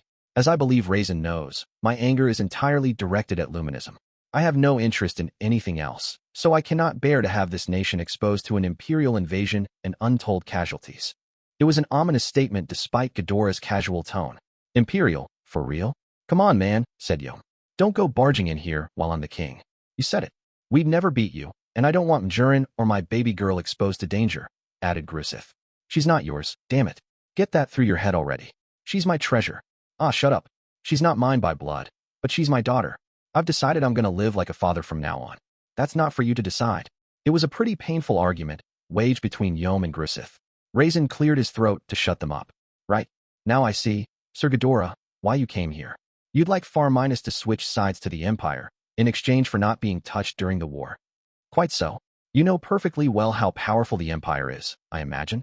I am part of that package, of course, and should Far Minus join our forces, capturing Dworgen would be a simple job. That nation is extremely vulnerable to being starved out. Keep anything from entering or leaving, and they'll quickly throw in the towel. Of course, that would only work if something was done about Tempest. Raisin was quick to point that out. I'm afraid, Sir Ghidorah, that is not possible. A railroad has been built between the Dwarven Kingdom and Tempest that allows for high-speed transport. Even if we halted all food exports today, they can supply themselves well enough via that route. And that's why I'm asking you to betray them. Tempest itself is not terribly self-sufficient food-wise, either. What you grow here could, Sir Ghidorah? Raisin interrupted Ghidorah, as rude as he knew it was. He had realized Ghidorah was relying on outdated information. He wasn't keeping up with the times. World trends were operating much, much faster than they used to.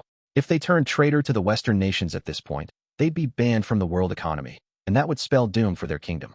Even if the Empire offered them protection and generous support, they couldn't expect as much luxury as they enjoyed at present. That was how much Far Minus was now influenced by the West, or really, by Tempest. I see, Ghidorah said after Raisin explained all this. I was aware, although I wanted to hear about it straight from the horse's mouth.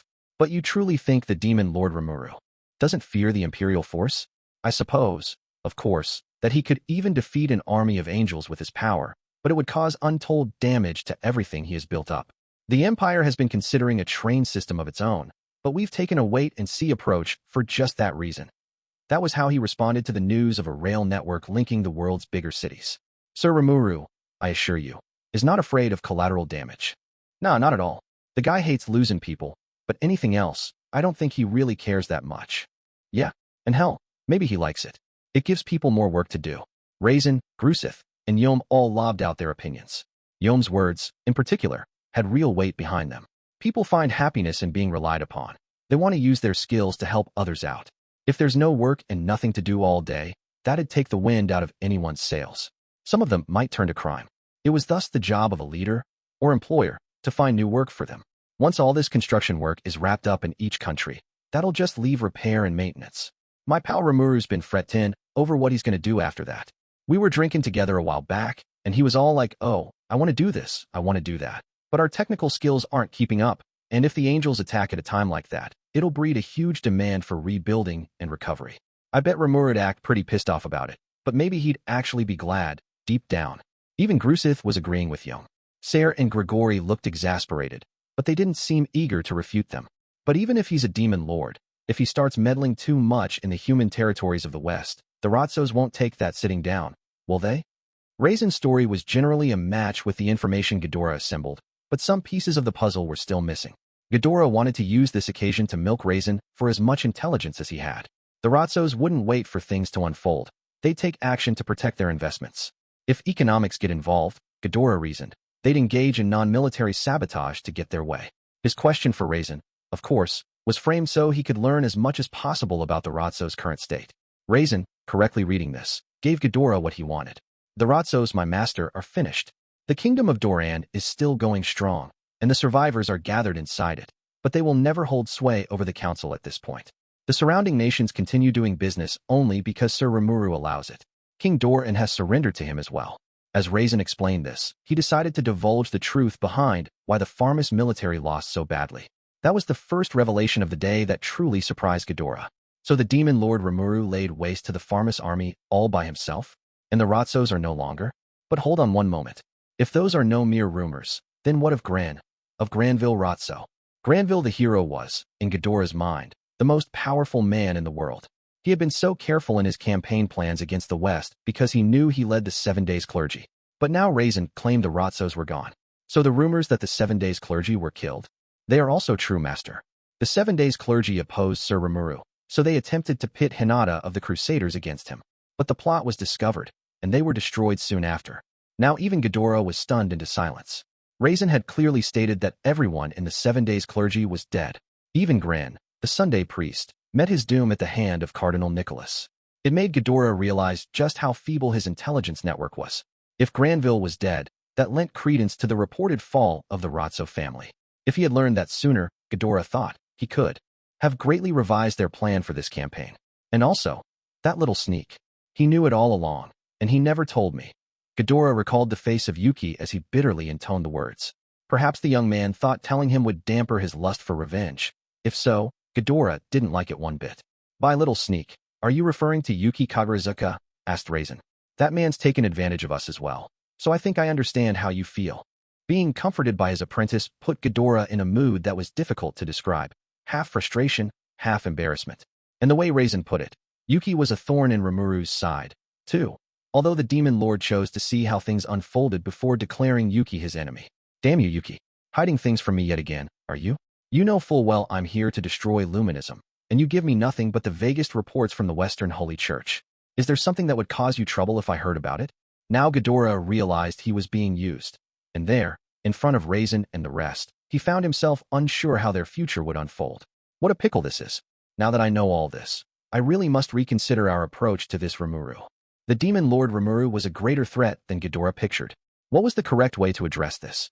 Ghidorah had his friend betrayed and killed. He wouldn't stop his crusade against Luminism now. But now everybody in the 7 Days clergy, the most urgent target of his revenge, was already dead. Now there was no reason to advocate for the West's fall so passionately. Ghidorah and the Empire worked together because they had common goals, and if that was no longer on the table, Ghidorah had no real obligation to the Empire. No, there is still another. The god, the one at the top, The demon Lord Luminous remains. His friend's belief in their god killed him.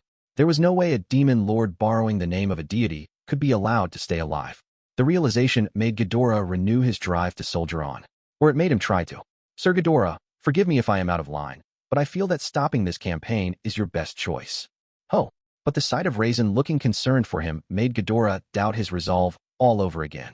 Even now, my master, I see myself as nothing more than your faithful servant. However, I have now devoted even more of my loyalties to another. And if you are going to wage war against his country, it will force me to become your enemy as well. You don't mean Rimuru? No, it is Sir Diablo, one of many serving him, who is my master now. This more than surprised Ghidorah a bit.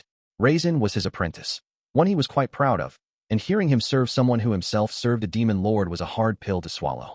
I hate to interject, Ser said without prompting, but I'm going to take this opportunity to say something. Diablo's the guy? The demon who defeated me. The demon who was stronger than me? I have a hard time believing it. But if Raisin serves him now, I can't discount it as a lie. He still didn't think he'd lose, but Ghidorah made sure to keep the name Diablo in his mind. And let me tell you this as well, Sir Ghidorah, added Raisin. Sir Diablo is one of the old demons. I'd imagine so. If you lost to him, he'd have to be an ancient. Maybe even a prehistoric, a rare breed indeed.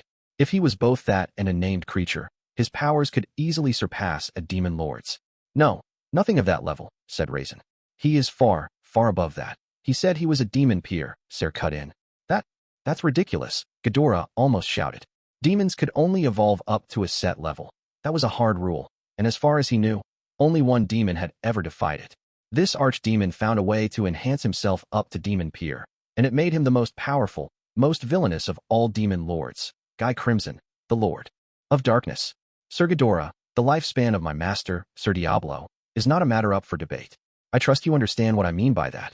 Raisin's words seemed to plant it away to Ghidorah. He couldn't believe it. He didn't want to believe it. A primal, he mumbled. Yes. The affirmation cruelly reached his ears. He tried to calm his heart as he discerned how truthful this was. There certainly seemed to be ample reason to doubt Raisin. If a primal demon had taken physical form anew, it wouldn't be strange at all to see one reborn as a demon peer. If Raisin was being truthful, it'd mean a massive rewrite of the Empire's campaign. Looking at Blanc, the original White, and the headaches she'd caused the Empire, there was no need to explain just how dreadful a threat this was. But, wait a moment. If a primal has acquired a physical body, why hasn't any tragedy ensued? Ghidorah had composed himself now, but even he knew the question wasn't important. Now hold on just 1 minute. Does it even matter whether Diablo's a primal? He's certainly taken Raisin as his disciple. That much is obvious, and that could very well mean he's at least a demon peer already. Then, hearing Yom and the others chat among themselves, he froze. Yeah, but isn't that Sir Diablo guy the butler to Rimuru or something like that?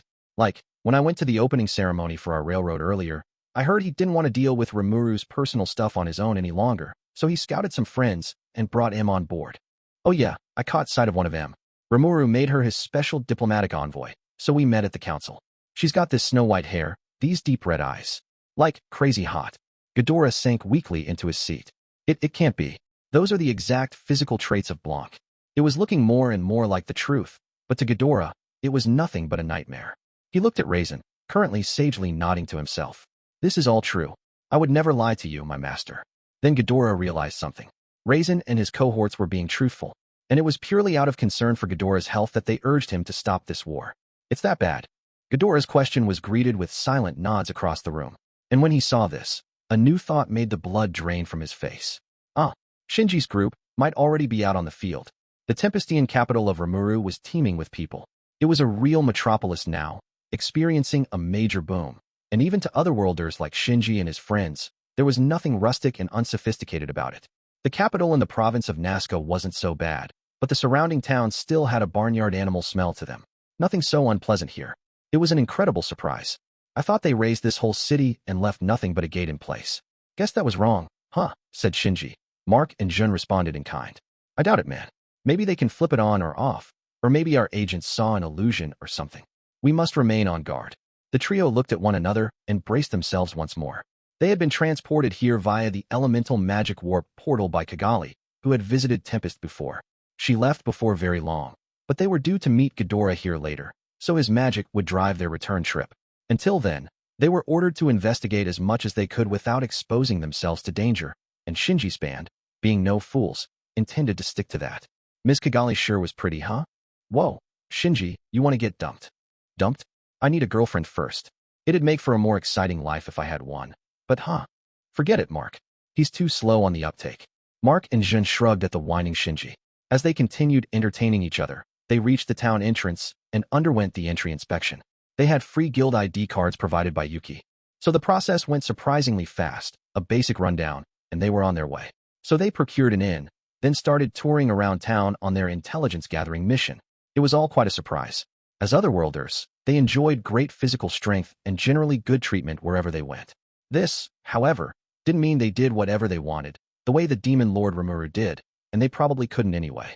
Yuki had worked hard to improve their diets and living environments in general, and that was starting to trickle down across the empire, but this city was well beyond that point. Shinji knew a fair bit about this already, so he was more amazed than surprised. There was takoyaki, okonomiyaki, yakisoba, even desserts like crepes and cakes. They also found places offering incredibly high-end meals, making them wonder how they ever tracked down the ingredients. From street stalls and cafes to restaurants and fine dining, Tempest had it all. Everyone seemed so passionate about their food, and so much of it recreated the tastes and aromas of their old world. The locals must have been flummoxed at first, but now they were used to all the variety. Shinji, for his part, cried literal tears of joy when he saw the curry rice on offer at one eatery. Even the bathrooms were first-rate, and their inn was nice and comfy, too, complete with an open-air bath, added as entertainment for the masses. "Hey, you guys mind if I live here?" said Mark. "Like, how about we just don't go back to the Empire?" "Whoa, my bad. I'm just kidding. Don't get so angry, Shinji." "I'm not angry. I'm just, seriously ready to consider it and stuff. I want to live here, too."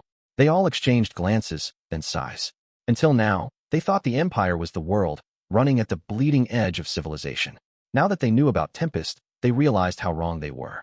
The town was alive with energy. There was tons of good stuff to eat. It was comfortable to live in. It seemed like a hub for entertainment and civilization, and new games and diversions were being invented every day.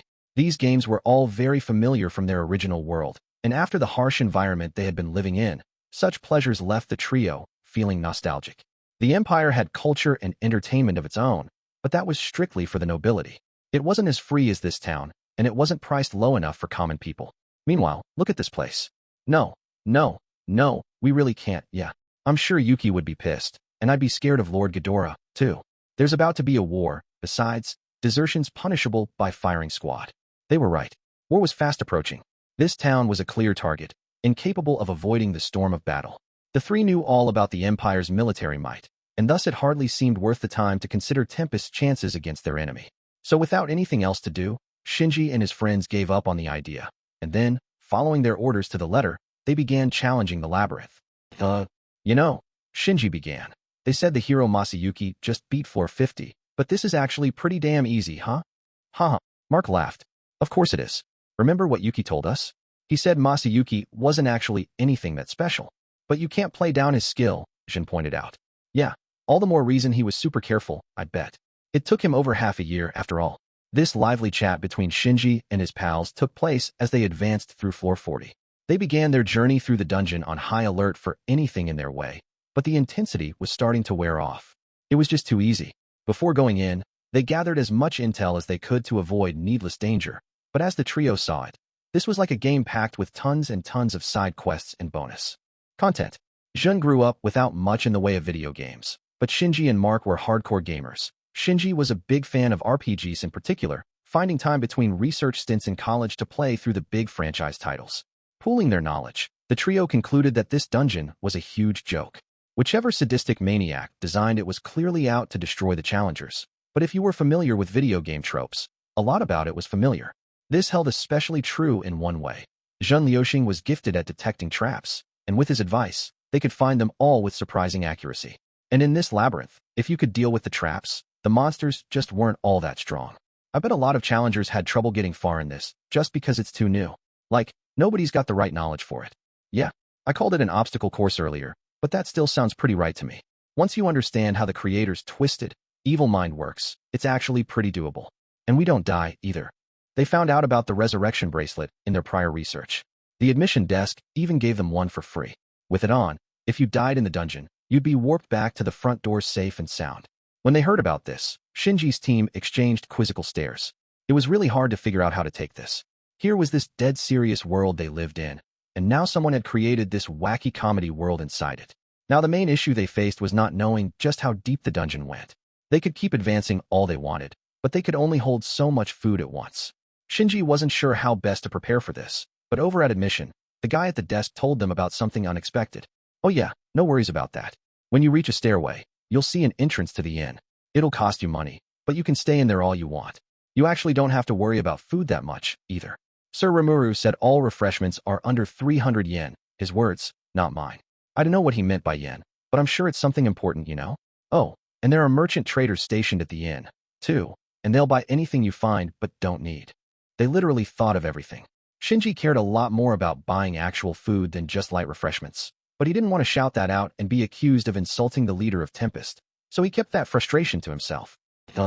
It had now been a week since they began navigating the labyrinth. The three of them were at a room in the inn, relaxing as they gazed at the booty they won. You know, is it me? Or are we making a ton of money the past few days? And this is supposed to be a bare-bones joint, but it's actually pretty nice. Cheap, too. And the money from the equipment we don't need has to be really adding up now, huh?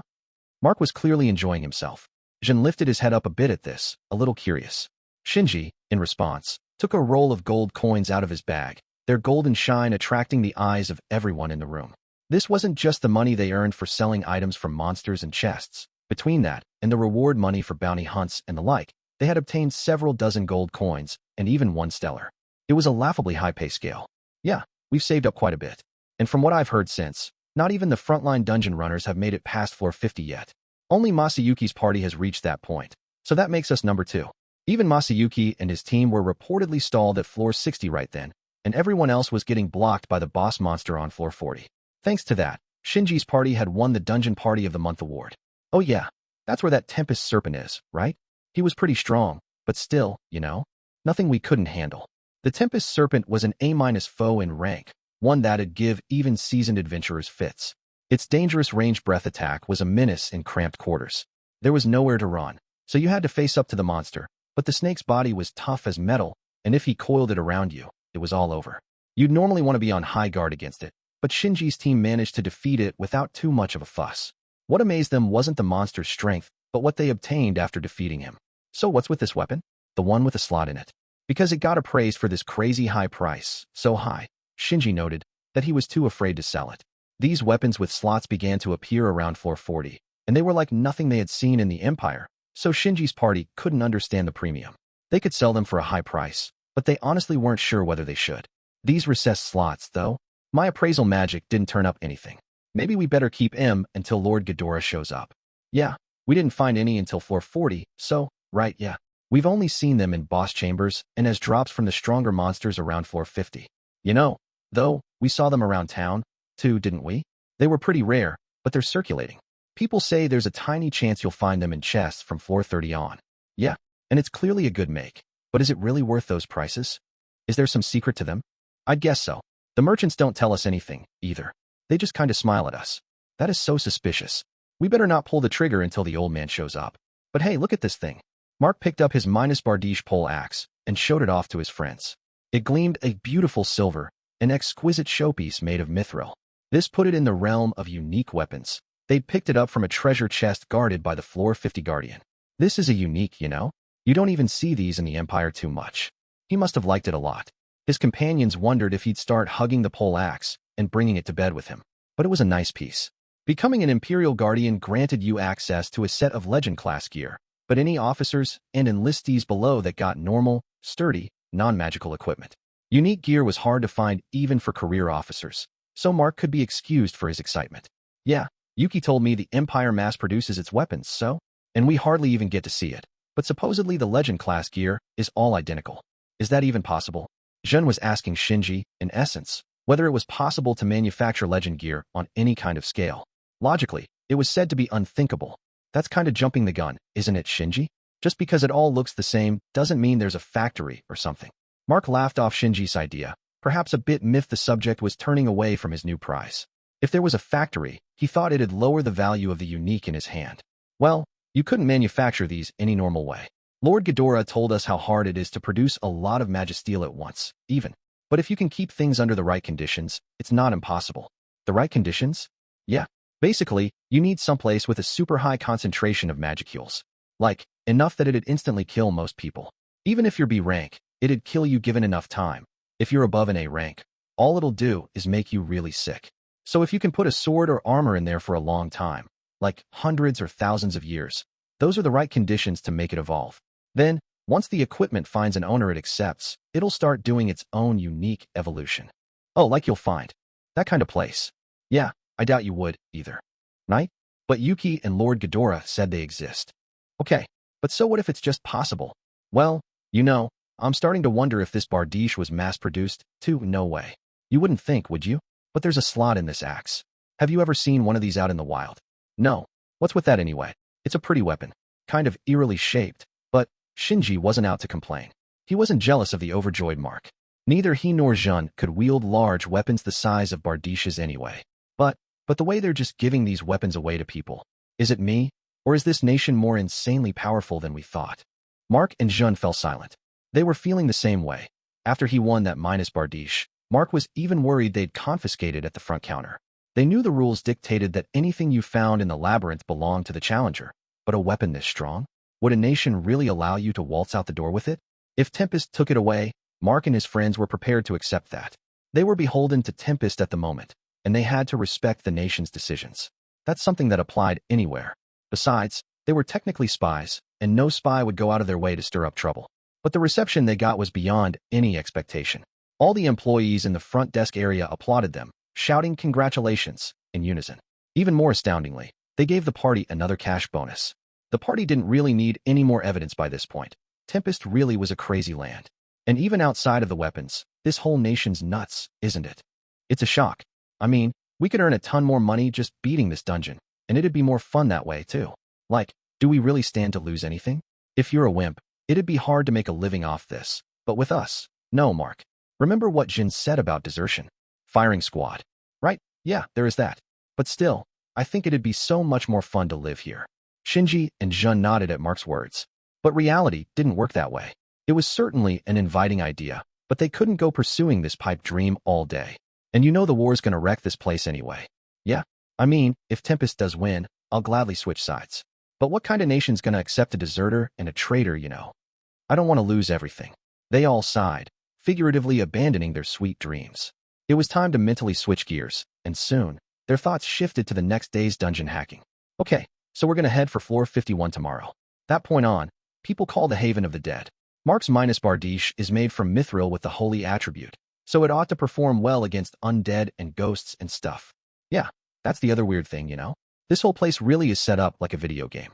Like, having the boss guard the one key thing for tackling the next section, and the challenge amps up step by step. Shinji picked up on this as well.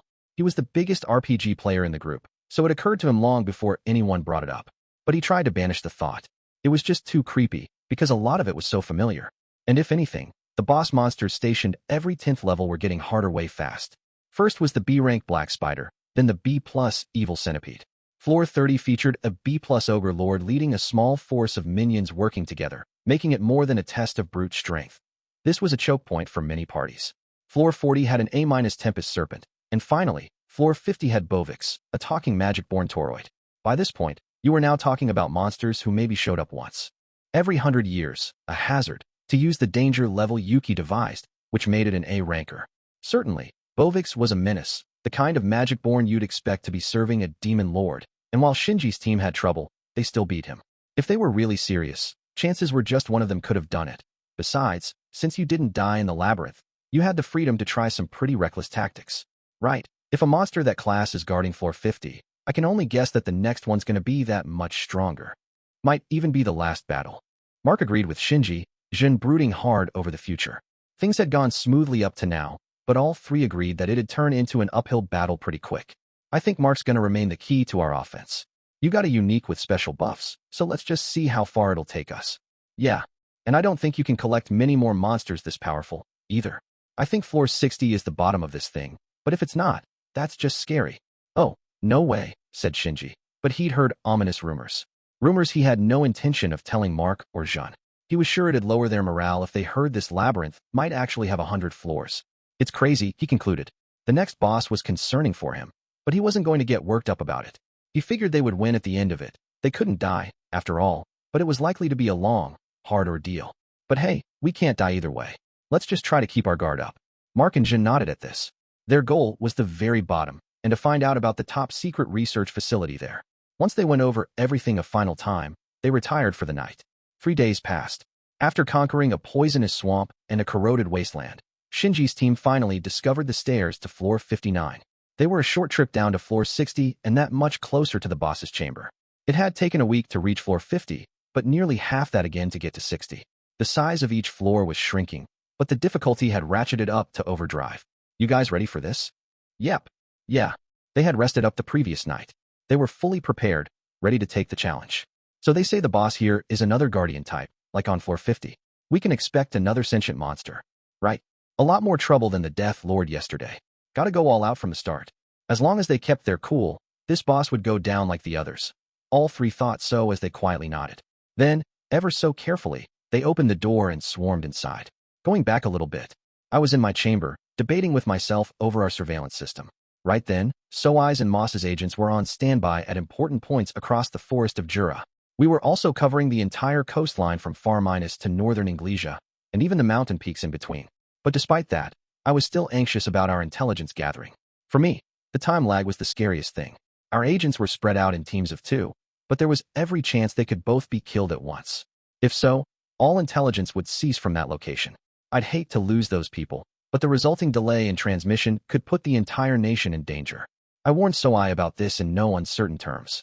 Even if our monitors were found, whether they were killed or not, they might be forced into battle.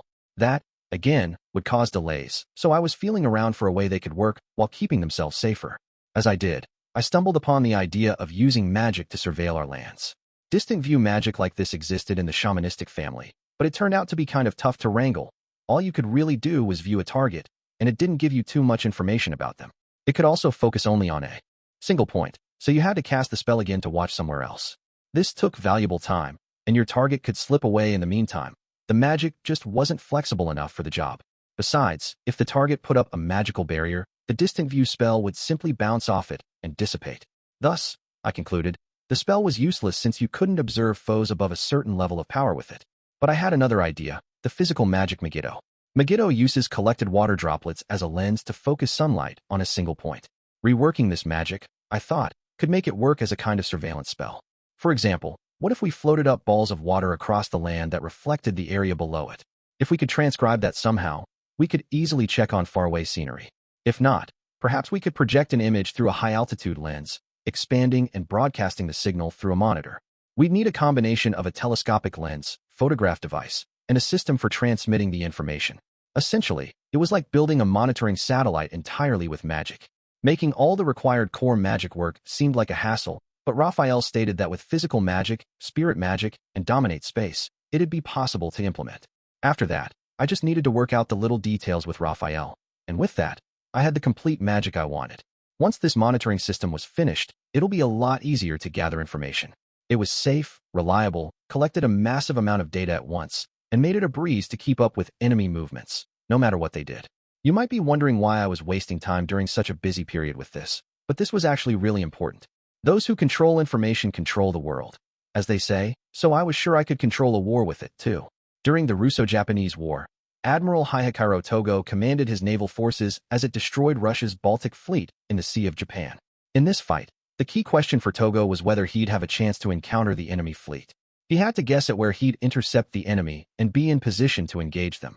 If he messed that up, the battle never would have been fought, and Japan likely would have lost the war. That, I felt, was similar to my current situation.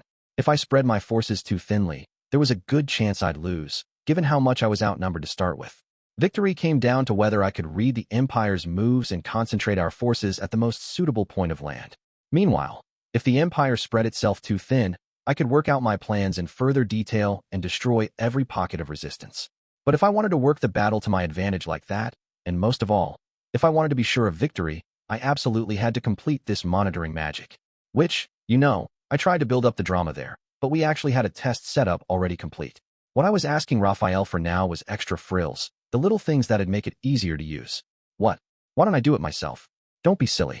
Raphael is my skill, so by anybody's definition, I'm putting in all the hard work. You know what? If you put it that way, I think I've been overworking myself a little. I think I'll take a quick rest to soothe my fatigue. I had my first cupful of Shuna's tea in a while, savoring the moment. As I relaxed, wondering if I should give my completed monitoring magic a shot, Sir Rimuru, I have an urgent report for you. Beretta's strained voice came in through a thought communication.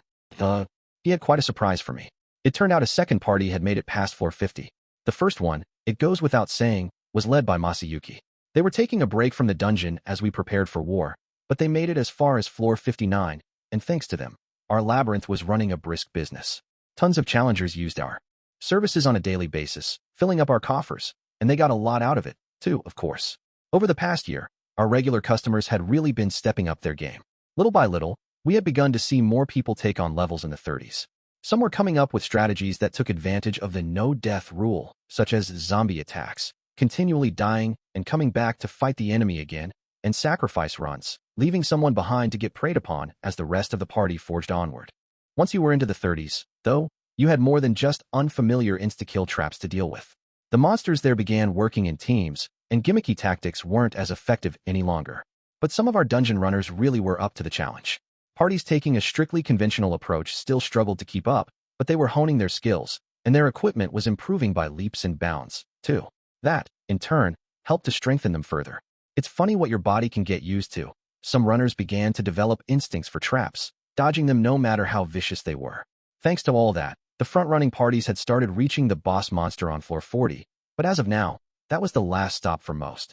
The monster they faced there was a Tempest Serpent, an A- creature. This was the very same black snake I first ran into way back when, packing an effective breath attack that just annihilated parties.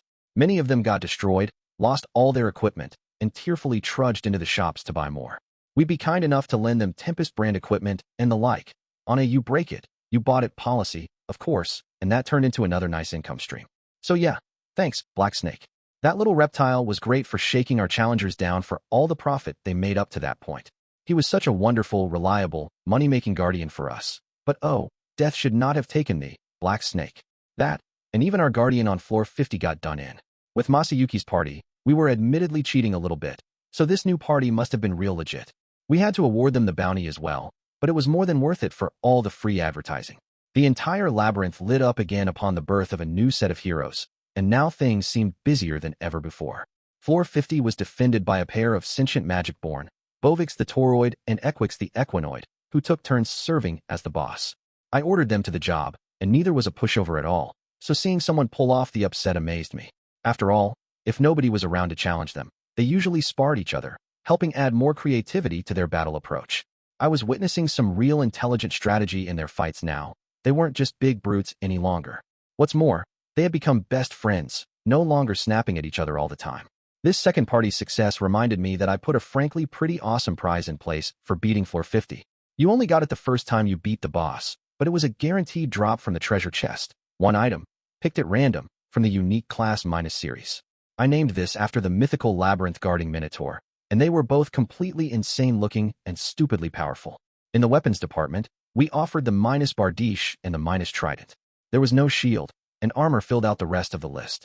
I figured it'd be a while longer before someone made it this far, so I don't think I had more than, 10 complete sets made yet. But this was definitely top-of-the-line gear, a team effort crafted by the best of Kirobe's apprentices. Losing one of them was a problem, but what impressed me more was this party's fighting skill. Bovix and Equix got a lot stronger when I named them, and if they managed to beat one of them, I'd honestly want to recruit them for our nation. If they said no, well, they might be our enemies someday, and that would kind of suck, so I planned to keep them under surveillance. That was why I left instructions to inform me immediately if Bovix or Equix ate it, and that's what I got from Beretta just then. Who are they? The winning team is a party of 3 people, all possessing unique skills. Maybe I know them. It turns out I didn't. So here we had a set of just 3 guys, unique skill users, who beat Bovix, and they were pretty brand new to the dungeon, too, not veterans at all. In times of peace, I'd just sit back and marvel, but we were at war's eve right then, and in my eyes, they were likely spies picking at low-hanging fruit. We needed more intel on them badly, so I delayed my magic monitor practice and headed for the command room inside the labyrinth. I found Ramiris and Veldora already there. Dino and Vester had the day off, apparently. Vester really had been looking haggard lately. Dino, not so much, so I wanted him to get as much rest as he could. Ramiris and Veldora, meanwhile, couldn't have been better. I'm not sure they even knew how to be tired. They never stopped. Like children, if something had their attention, they just kept going. Well, look who's here. Hello, Commander, chirped Ramiris. No changes to report yet. No changes to what? Oh well, I'm sure she's just playing Navy captain in her mind. I looked at the large screen set up in the room. It currently showed 3 young men, the group who had been storming through the labyrinth. Their fighting style, I have to say, was extremely unique. One of them seemed to be grabbing the air itself, gathering and throwing it with intense force. Maybe some kind of air compression blast? Definitely not something a normal person could pull off. The man was large, firmly built, with brown hair and a chiseled face, and he had on a tank top and jeans. You read that right, a tank top and jeans. Definitely otherworlder fashion, I thought. Now for the other 2. One was small, skinny, and mostly hidden inside a large black robe. The other was a young man wearing chainmail with a lab coat over it. Yes, a lab coat, the kind you see in labs and hospitals, although not at all in this world. His face suggested he was Asian, and almost certainly Japanese. I couldn't guess about the dude in the robe, but lab coat and tank top sure seemed like otherworlders to me. Regardless, they were still fighting as I watched on screen. They were facing a pretty tough challenge. A pack of 6 death wolves, lunging at them faster than a normal person could respond. They must have calculated that remaining far away would leave them open to attack with no way to respond. Once you plunged below floor 50, even the minion-level foes had real intelligence. A death wolf, by the way, was a B+ monster, and that was for a single one of them. 6 at once was an extremely dangerous encounter, and being a ghost type, they were impervious to melee attacks outside of holy or magic weapons. Their bodies were made entirely of magicules, so even if you sent them flying, they'd just regenerate themselves and jump right back in. Unless you had a good way to handle them, you couldn't win, show any weakness for a moment, and you'd be torn apart. But don't mess with us, you stupid mutts. Huh. This was Tank Top the Air Thrower. Now he took out the ominous-looking battle axe on his back and started swinging. A single swipe took out 3 at once, their bodies fading into particles of light. Whoa, that axe. I remember that ominous-looking thing. It's the minus Bardiche, isn't it? Once you got into the realm of uniques, magical force came with the package as a given. That made this a type of magic weapon, easily capable of damaging ghost types. The magic alone could hurt monsters all by itself. We also worked hard on the materials for that Bardiche. If I recall, we made them out of mithril, a special mix of magisteel and silver. That instilled the holy attribute, geared, for mowing through undead and ghost enemies. Man, the minus Bardiche can take out those death wolves in one hit, I muttered. Yes, I believe Bovix drops that, Veldora replied with a nod. And look at how used to that weapon he is, so soon after picking it up. He's got a good head for battle. As I watched the trio fight, I listened to Veldora and Ramiris recap this party's progress for me. Would have been nice to have had some fries to snack on as I did. From how they put it, Tank Top had been defeating most of the monsters so far, and looking at him, I could believe it. He was strong. What about the traps, though? The guy in the black robe had a knack for quickly finding them, tipping off his 2 companions.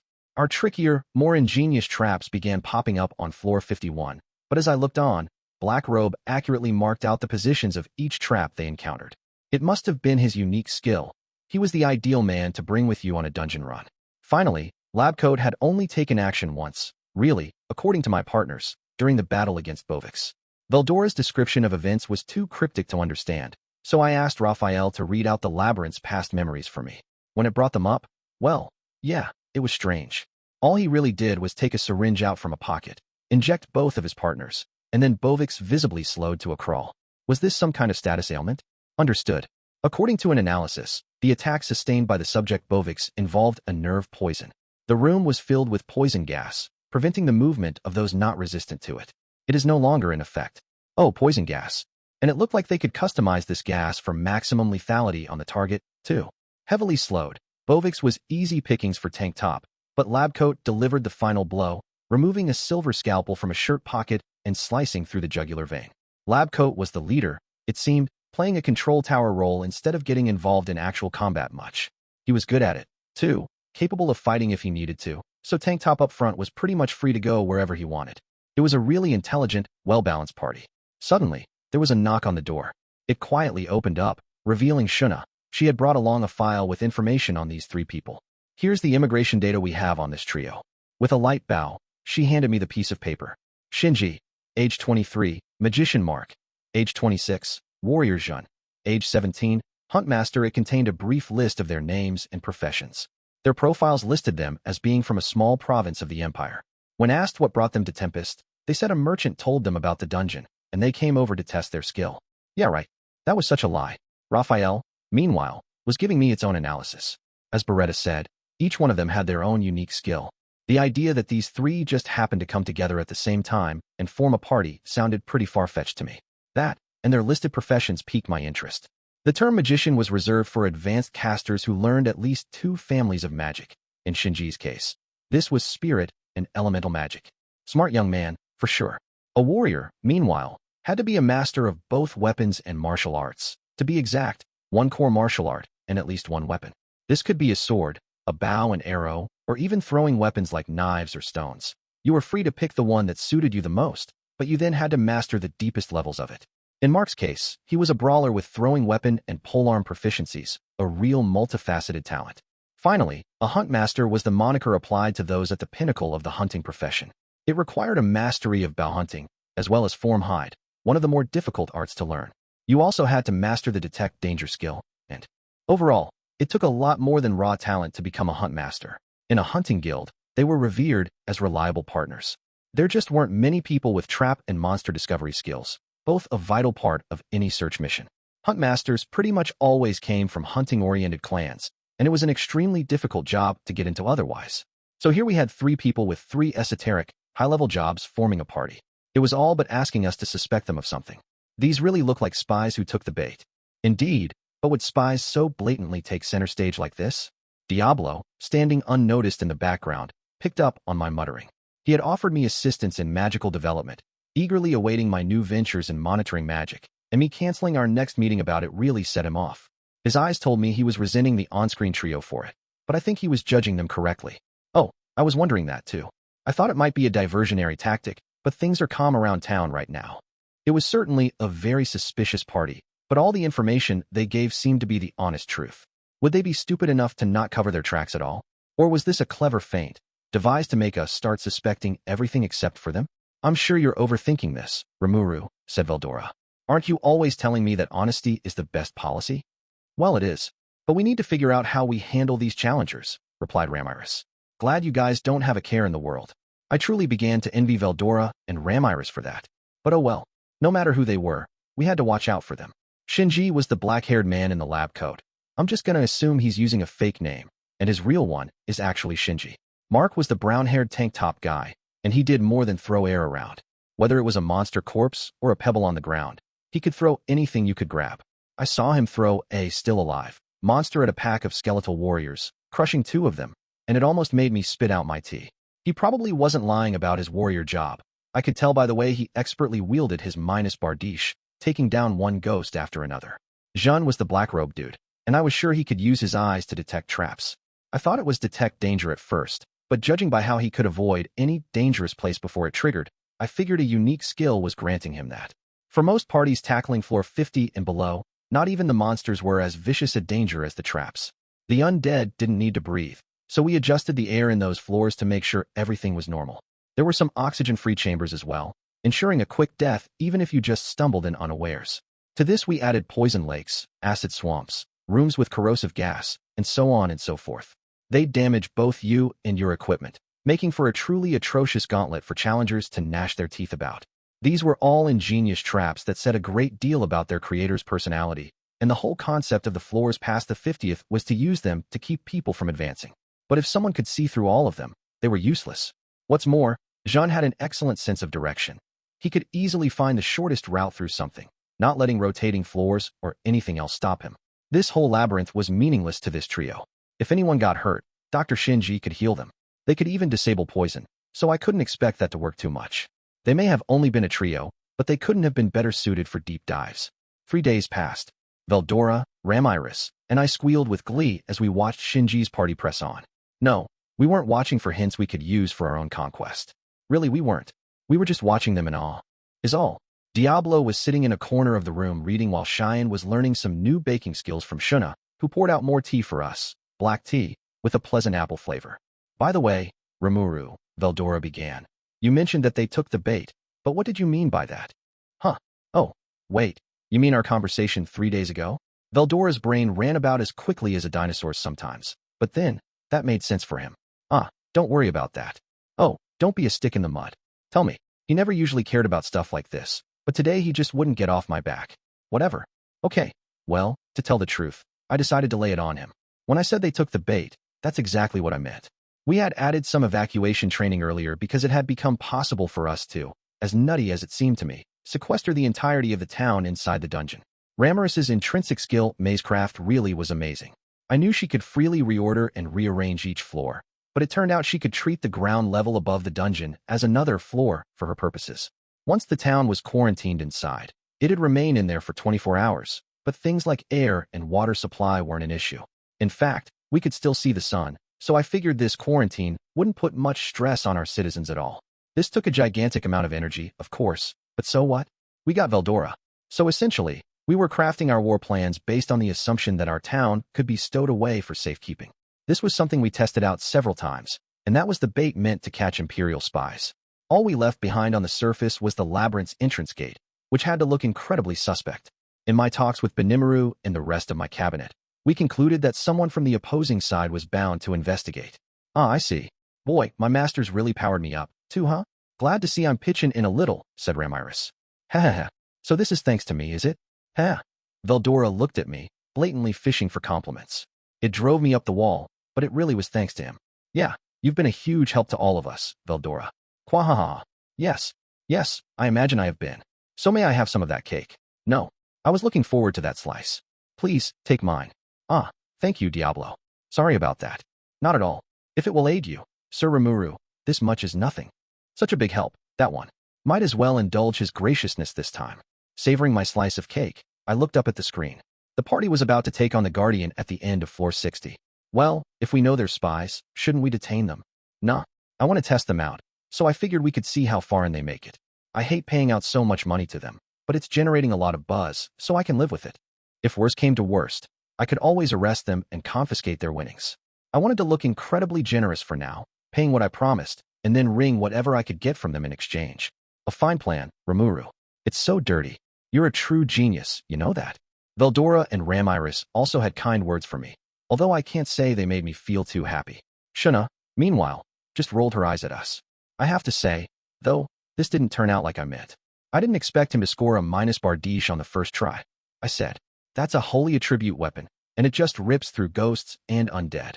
We shouldn't have offered that guaranteed drop the first time around, Ramirez lamented. Floor 60 was guarded by Adelman.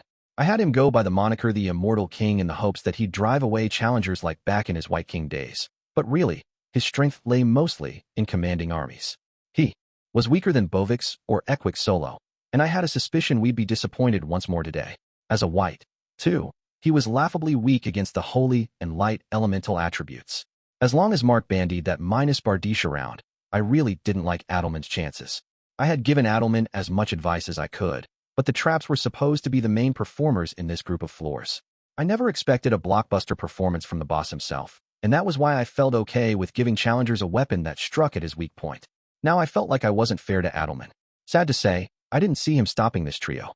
I'd like to think I'm just assuming the worst, but yeah, I hope he won't have a grudge against me for this. So I turned my expectations toward the Guardian of floor 70 instead.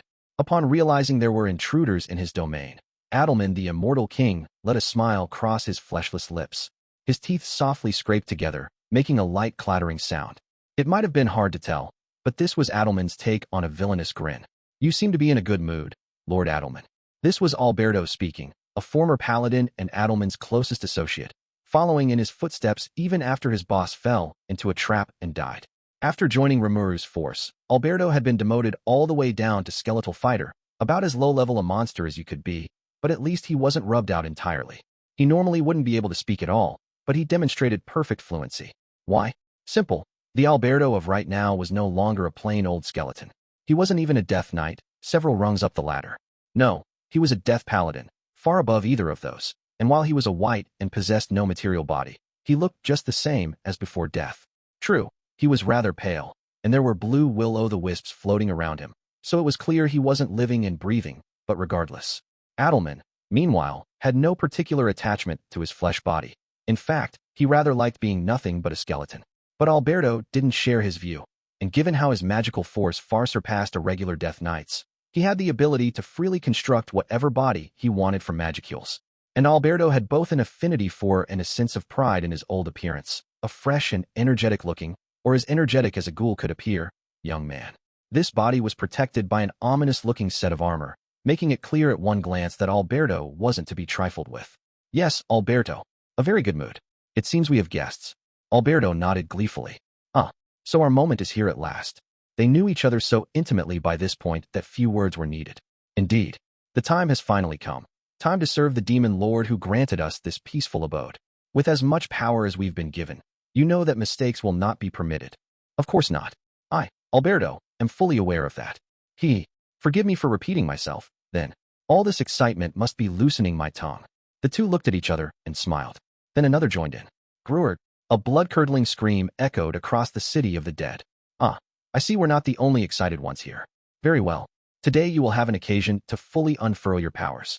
Prove your loyalty to our god. Quietly, but thickly, the area was awash in the incoming trio's ardor. Adelman's faith had died once, only to be reconquered by his new god, the demon Lord Rimuru.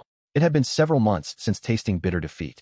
He hoped fervently that he could help Rimuru, and so in just those few months, Adelman had regained his powers as a White King, more powerful than even at the pinnacle of his career. That was how deep his faith extended. To Rimuru, of course, this faith was as excessive as it was stifling. In fact, he had already thought, sorry, guys, but you don't have a chance, and pinned his expectations on the next Guardian. But Adelman didn't know that, and he was eager to fight. This time, for sure, and every time after this, defeat was not an option. He had to win, and continue winning.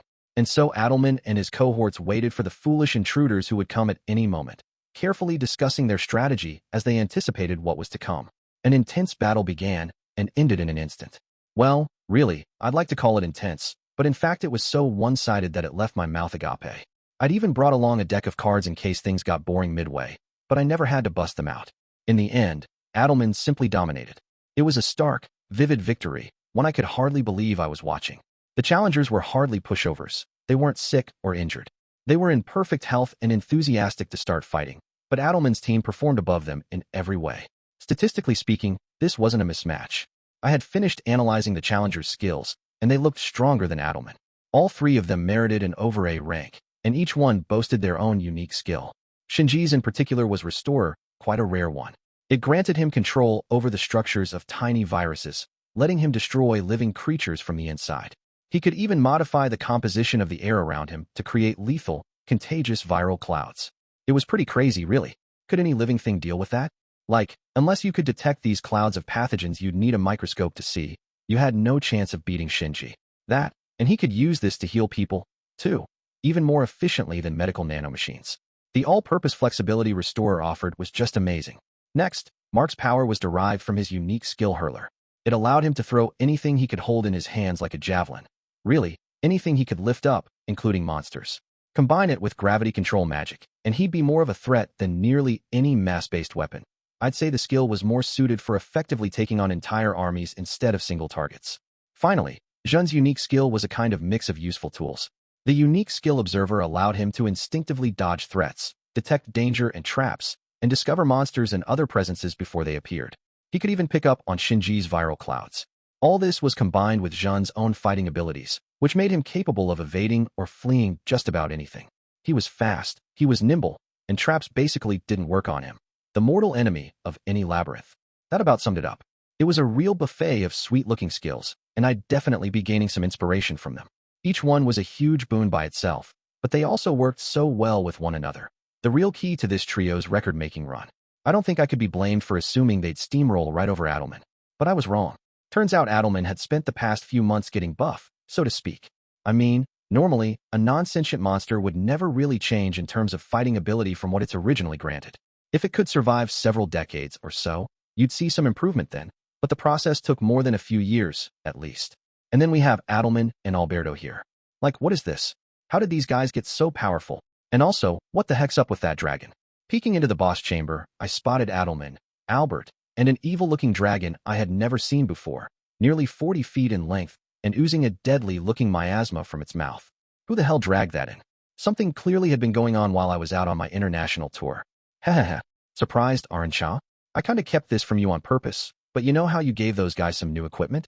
Well, they really dug that stuff, so they've been working extremely hard on their training. And you know how high the magicule levels are across the dungeon, right?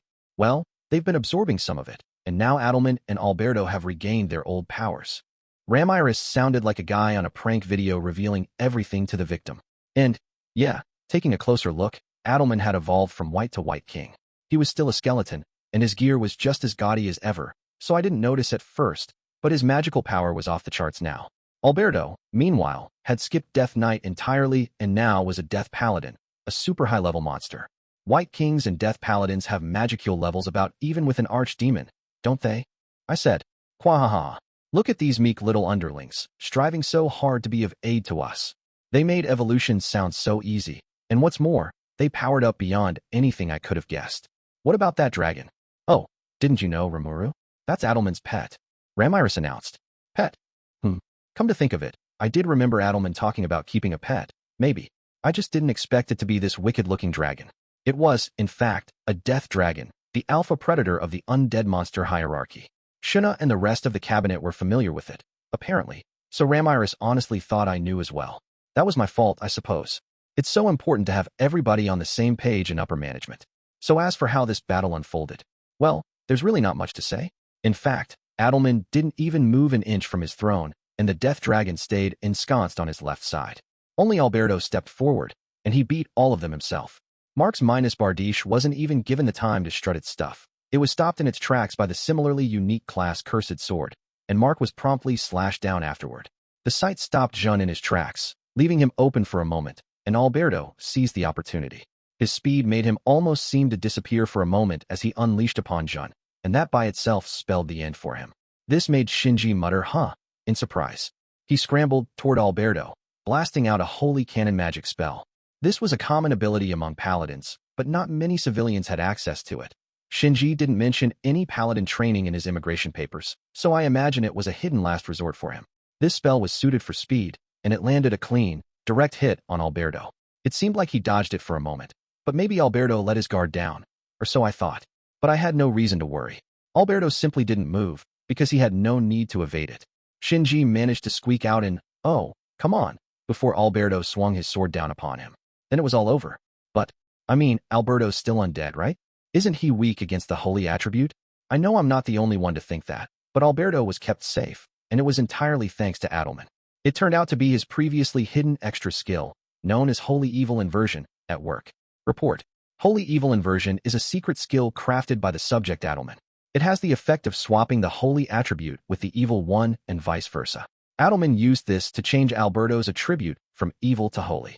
The effect didn't extend to his equipment, but since Alberto was undead, there wasn't any life force for his cursed gear to suck away, so his elemental attribute didn't matter along those lines.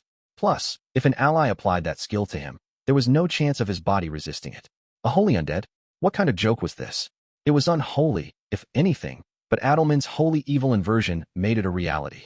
And as a spiritual life form, Adelman had natural resistances to each kind of elemental attack. Most melee strikes didn't work on him. As a duo, they had also overcome their weakness against holy attacks. Really, I didn't see how any normal dungeon runner team could take them. So Adelman won, and without even using any of the magic I taught him.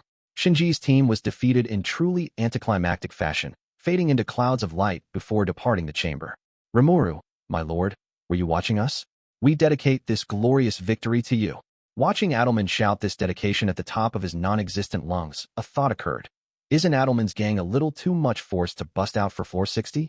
I mean, yeah, I did tell him that if a party approached, he should fight back with a party of his own. He certainly took that advice to heart, and he certainly didn't try to outnumber his opponent, no. But this is getting pretty close to fraud. Like, come on. If you have a special A monster, a calamity-level threat, and 3 of them at once, you could destroy a lot of the smaller kingdoms out there. And by the looks of things, they still had some other tricks they were hiding, too. So I decided to interrogate Ramiris about that later. For now, I needed to offer Adelman my congratulations. Well done, Adelman. Why don't you come up to the control room? No need to talk through the screen like this. Oh, such a joyous honor. I will be by your side post-haste, my lord. As stiflingly formal as always. Well, that's how he is, I suppose. And Alberto can talk as well these days, huh? Can you bring him along? Very well. As for my death dragon, let's have it keep guard over there, okay? Yes, my lord. The death dragon whimpered a bit about that, but I had to stand firm on this. I mean, it's freaking 40 feet long. Maybe we could fit him in the special chamber we made for Veldora on floor 100, but this control room just ain't that big. I felt kinda bad for the guy, but he'd have to give up on that. So I ordered Cheyenne to make some tea for Adelman and Alberto. Can he drink it? She asked. He's nothing but bones. Alright. Yeah, looks like Alberto found a body, kind of, but Adelman's still nothing but a skeleton. Maybe he can enjoy the aroma, at least. Well, this is, a polite gesture for him. I see. Very well. We chatted a bit more as we waited for their arrival. We are here, Sir Rimuru. I offer you my sincere gratitude for the honor of personally experiencing your holy visage. Adelman and Alberto both kneeled before me. In person like this instead of through the screen, I realized just how much more powerful they were now. I could hardly believe they were the same people as before.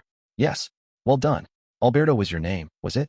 You have proved to be quite an effective fighter. And, Adelman, you have done an exemplary job as a guardian. Keep up the good work. That's right. Keep it up. Veldora and Ramiris heaped praise on them before I could speak up. If they got to give out all the praise first, I wasn't too sure what I should follow up with. But let's just keep it benign. Yeah, I tell you. It's been a while since I've seen you guys, so I'm kind of shocked at how much you've grown. Grown? Or I suppose evolved is the right term, isn't it? That trio was pretty strong, so I seriously thought they'd struggle. But no, I better not say that. Sometimes, there are things better thought than stated out loud. Yes, my lord. Both of them were visibly moved. I had them sit down, trying to hide my pangs of guilt. Truly a fine aroma, said Alberto. If offered by anyone else, I might have taken it as sarcasm, perhaps. Oh yeah? Should have seen that coming. If you can't drink it, it's just unfair, isn't it? But when offered by my lord, I find the scent deeply satisfying for my heart. It has truly rejuvenated my body. Well, great, but Cheyenne made it, so how delicious, sweet, and fragrant like nectar. I, Alberto, cannot offer enough gratitude for this wondrous moment of bliss. Geez, don't lay it on too much. I guess Alberto had built a physical body for himself with magicules, a kind of temporary vessel, made possible inside the labyrinth. Why don't you take on a full body as well, Adelman? I asked. Pardon me? Well, then you could enjoy that tea more, so. Why yes, perhaps, my lord, but in my case. Well, I prefer to project a certain image, you could say That was kinda over my head, but if it was important to Adelman, it's nothing I have a right to comment on. Fair. No need to force it, in that case. I changed the subject. By the way, I was really impressed by how you approached using holy evil inversion. The fact that you developed it at all shows me how hard you've been working. Thank you very much. Sir Beretta provided me with some assistance. And also, I asked about holy evil inversion as a quick way to shift the topic, but this was actually pretty surprising. It turned out that even Luminous lent him a hand. Lady Luminous taught me day-night inversion, one of her secret techniques, you see. An apology, as she referred to it. Sir Beretta then applied his unique skill reverser to modify it, and then I was able to master it. And there you have it. I suppose Luminous was apologizing for letting the 7 days clergy act out of line. Why was Granville trying to kill someone as talented as Adelman? I had my own reasoning for that. Outside of Granville, the 7 days clergy members were all obsessed about keeping their positions safe from threats. They were all trying to eliminate Adelman, but Granville must have reasoned that he'd only be useful if he could overcome the trap they set for him. Instead, Adelman and that dragon zombie killed each other off, something Granville may not have intended. Maybe his perspective was along the lines of, well, if you can't beat an enemy at that level, you'll never become a guardian of humankind anyway, or the like. Seeing Granville's final moments, supremely proud but all alone in life, I couldn't help but think that. Still, it wouldn't be right to bring it up with Adelman. It's something I'd like him to realize himself someday. But for now, time for another subject change. Well, that's wonderful. I'll have to send Luminous my thanks later on. But Adelman. Yes. At this point, you can beat the Guardian of Floor 70, can't you? How do you mean, my lord? He seemed confused, so I spelled it out for him in detail. Currently, floors 61 through 70 were nicknamed the Golem Zone, filled with inorganic, tirelessly working sentries. Some of the specialized area bosses on those floors even wielded test versions of the firearms we were working on. There were also a lot of brutal traps, headed up primarily by landmines, but none of them were particularly lethal. The zone was overall meant as a trial for people playing the healer role in adventuring parties. The main boss of this zone was a new machine, a modified version of the Elemental Colossus.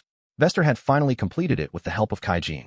It still boasted the high defense Magisteel offered, but now it was lighter and more compact, making it mobile while keeping the pilot's seat fully protected.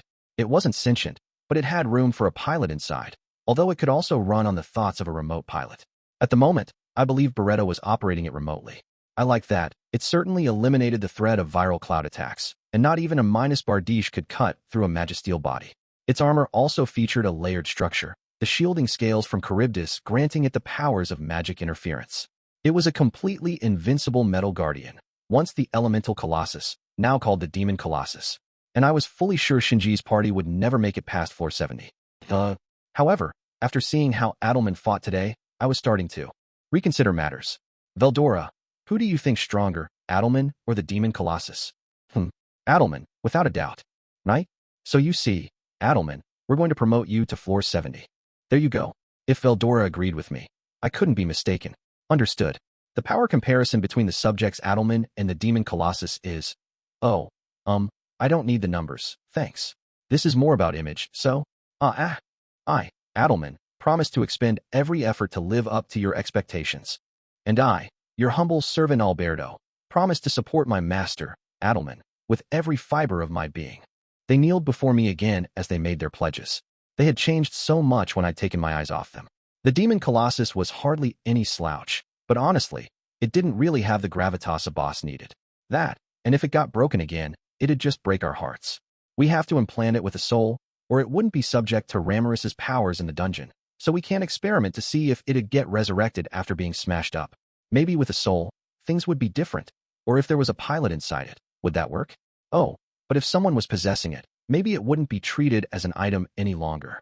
Regardless, we sadly had no plans along those lines yet. I thus saw no reason why we shouldn't promote Adelman and his crew. Alright, then as of today, I want to have floors 51 through 60 switched with floors 61 through 70. Roger. You got it, said Ramirez. And so we restructured the labyrinth right then and there. Following Adelman's exemplary performance, the dungeon had a new hierarchy that took care of matters for now. So I was about to order Adelman out of the control room when the previously silent Diablo spoke up. We seem to be at the end of the conversation, so I have something I'd like to report to you. What's that? Well, my servant Raisin sent a magical call stating that he has something to urgently discuss with you. It seems his former instructor or the like called upon him, and now this man is asking for an audience with you, Sir Rimuru. His name is Ghidorah. Never heard of him. Report. He is listed as the author of a number of books on sorcery. Oh, he's famous, huh? I thought Raisin was a pretty well-known and talented sorcerer himself, but his master must be even more so, huh? Kinda interesting. I wouldn't mind meeting him, but wouldn't that be a trap, though? We're on the eve of duking it out with the Empire, so a meeting at this point seems really suspicious, I think. Exactly. There is no need at all for you to meet with such a dubious person, Sir Rimuru. Cheyenne was even more doubtful than I was, and I could see why. Given the times we lived in, if my personal guardian wanted to keep me away from danger, well, she was just doing her job. I wasn't nearly as wary as her, so I figured it was better to listen to my advisors for matters like these. Indeed, I see no need to lend an ear to the opinions of someone on the level of Raisin. In fact, I hardly even need to listen to him at all. Diablo made this sound like an accepted fact, but I was sure he just wanted to be excused from all this. Regardless, if both of my personal secretaries were advising me against it, I was ready to call this off, but then I noticed Adelman fidgeting a bit. Yeah, I understood how he felt. Sometimes, just when you're about to leave your boss's office, a phone call or unexpected visitor comes along. You don't want to interfere, but you don't want to just walk out on the boss, either. So you're stuck there, helplessly watching the clock tick away. Or is it just me? Regardless. Sorry, Adelman. That's all I needed from you, so you guys can leave. And no, my lord, there is no need to be concerned about us. But apart from that, to tell the truth, yes. This man, Ghidorah, that you speak of, I believe this may perhaps be a friend of mine. I turned my eyes to Adelman. He was shifting a bit in his seat, looking flustered. I almost wanted to say no, Adelman, you're allowed to have friends. I don't think you've betrayed me. So I asked Diablo to hold his opinion for now, while Adelman gave me more details. He and Ghidorah, as he put it, were close friends over 1,000 years ago. I figured he'd have to be long dead in that case, but Ghidorah was a master-level wizard, so it wouldn't be unheard of if he wove his own magic to extend his life. After all, this was the very man who cast reincarnation on Adelman to save him. Adelman also recognized the name Raisin.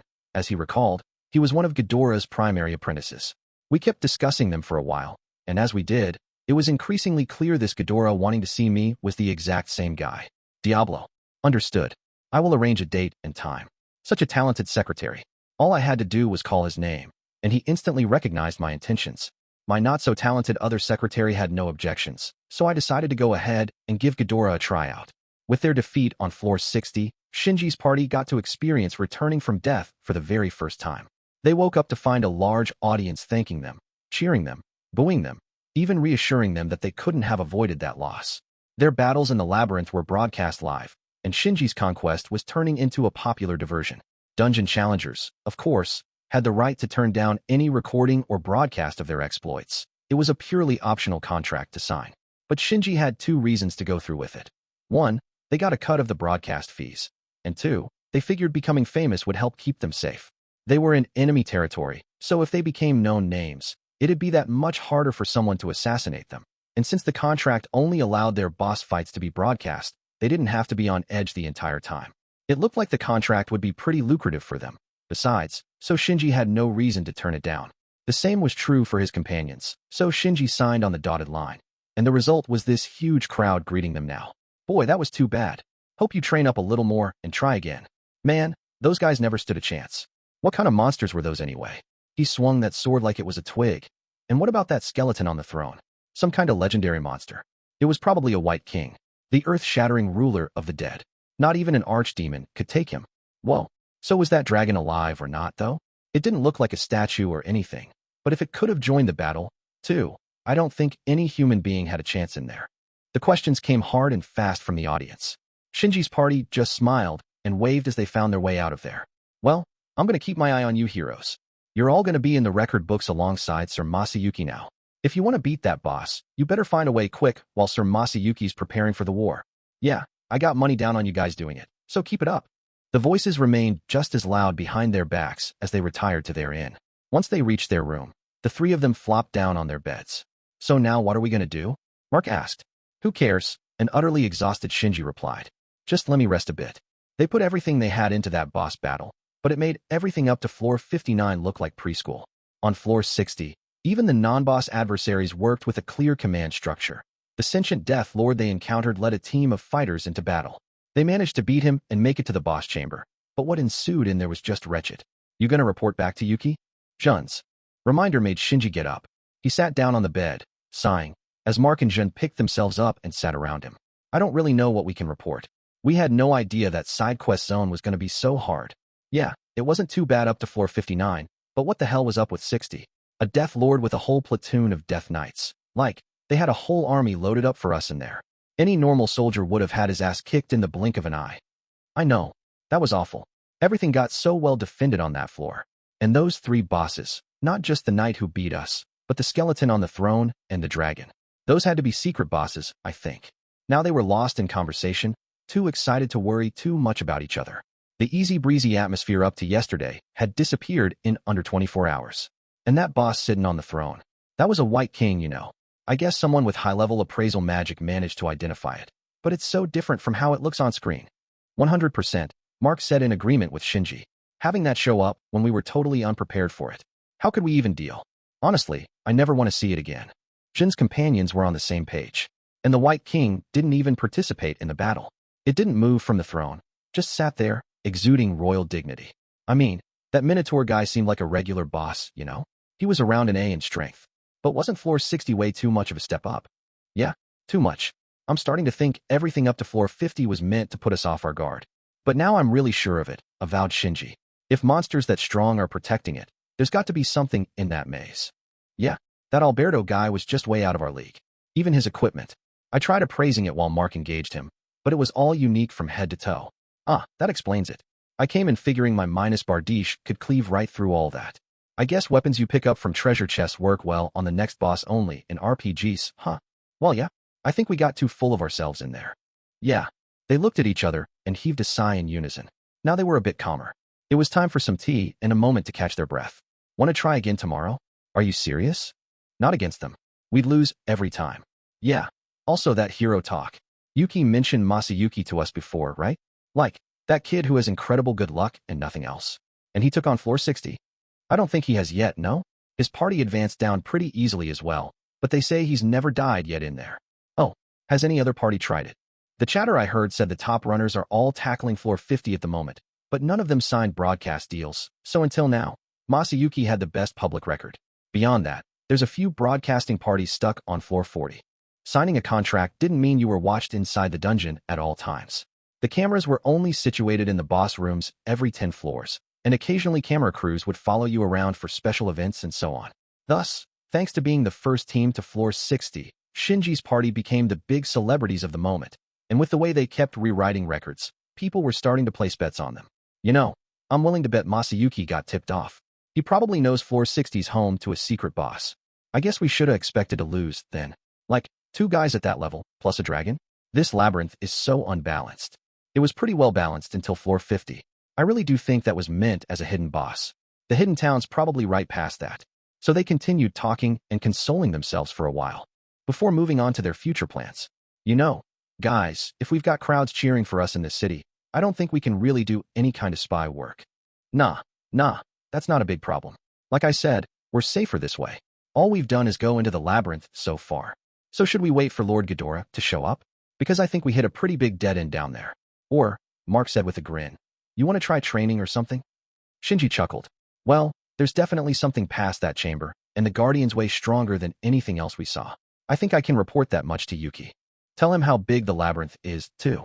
It must have been magically expanded or something, because it's way too large and deep to be man-made. And don't forget, he was far stronger than anything on any other floor. Shinji meekly nodded at Mark and Jun. Right. Okay, once I'm done with my report, you guys want to tour around some more? There was no need to spend any more time talking about it. The 3 of them mentally flipped the page as they went out into the night. Their first stop was a secluded spot outside of town, where they made their report as agreed upon. After sending the summary report to Yuki, they received a magical call from him about 10 minutes later. Hey, glad you're doing okay. Well, we were until last night, but today was awful for us. Ha. Yeah, sounds like you guys got your asses kicked. So what are you up to next? I think it'll depend on Lord Ghidorah. We've got no way to pass floor 60 by ourselves, and the labyrinth's not really set up so we can sneak our way around it. Yeah, I'm sure. All right. Now, let me ask you something else, yes? Can you go into more detail on just how strong the floor 60 boss is? Just, like, anything you felt in there is fine. Only Shinji and his friends understood the angle of this question. What Yuki asked, basically, was how high up in the Imperial Guardians this opponent would be. Shinji thought it over a moment. The Imperial Army's ranking duels held little interest to him. He didn't care much about working his way up the military ranks, so he had never tried challenging anyone before. He owed Yuki for picking him up and taking care of him, so he just served him as a way to pay back the debt. In the military, though, since he didn't like lending a hand to organized crime. The moment Yuki began leading the composite division, he transferred over there from his original assignment in the armored division. He wasn't the only otherworlder in the East to think along these lines, either. Quite a few of them avoided making shows out of their power, dodging major responsibilities, and just living normal lives. That made it harder to accurately gauge their strength, so nobody could really say whether the Imperial Knights were truly the strongest or not. They were by name, at least, and in a way, it was natural that they were ranked on such a detailed basis. I'd say he'd at least make it into the top 50. I don't think anyone lower than that would stand a chance. Are you talking about Alberto alone? Yes. Oh, and I don't know if this helps, but I was deployed as an army medic for an anti-archdemon mission once. I only got a quick look at that fight, but the White King I saw today had pretty much the same magic count, I think. Do you mean the Crimson Shore disaster? Oh, yeah. Roger. Okay, thanks for the guidance. You guys can go on R and R until you regroup with Lord Ghidorah. With that, the magical call ended.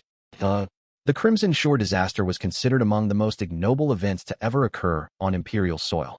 It had its origins in a beautiful lakeside province that rebelled against the Empire and declared independence.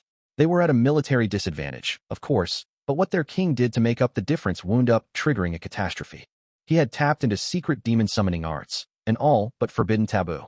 His orders were to summon the most powerful demon they could manage, and his court sorcerers did his bidding. The archdemon they summoned wound up laying waste to the entire province.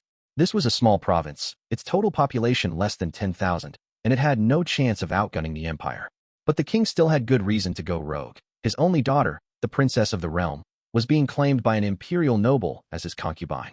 With the Empire being as vast as it was, the emperor didn't waste his time in the nitty-gritty dealings of the tinier provinces. All imperial territory belonged to him. Its management left to the nobility, and so nobles had free rein to treat the provinces as they pleased. It was thus common to see a frontier earl use the emperor's authority to act like a brutal tyrant over the region he ruled. What the demon wanted, however, was the Splinter Kingdom's princess. The king steadfastly denied this request, but once his head sorcerer caught sight of the demon's full glory, he went mad, his spirit crushed forever, and he agreed to the demand. Thus, with an evil smile, the demon possessed the princess's body. The king was enraged, but that rage was soon replaced with terror, for once the demon had a body, that was when the massacre began. When the Empire was informed that the province was leveled, they decided to send out a force to subdue this demon. They were fortunate they did, for if they had acted any later, it could have been the birth of a second Guy Crimson. This force arrived to find the beautiful lake turned a deep shade of red, dyed by the blood of the province's citizens. It was a black mark on the history of the Empire, the worst thing to happen to it in centuries. It was ultimately the Armored Division, its bases located across the Empire, who put an end to the Crimson Shores incident. That's what the history books said.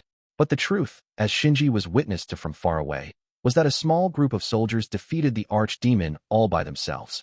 The whole affair struck Shinji as fishy, really. Clearly, the nobility was oppressing the countryside. But once the demon aimed its terror at the Empire's own citizens, Shinji began to wonder if the truth was as cut and dried as reported. For one, the Empire reacted almost too quickly. In the time it'd take to report the incident to the Imperial mainland, debate over countermeasures, and form an expeditionary force, the demon could have easily completed its full manifestation. Instead, the Empire stopped this just in the nick of time, thus proving, in Shinji's mind anyway, that they were tipped off in advance. He had no intention of telling anyone else about this. When he saw the strength of the demon his deployment was fighting, it taught him that some things were better off left unexplored in his life. I have to imagine those guys had to be at the top of the Imperial Knights. No matter what he did, Shinji doubted he'd ever have a chance against them.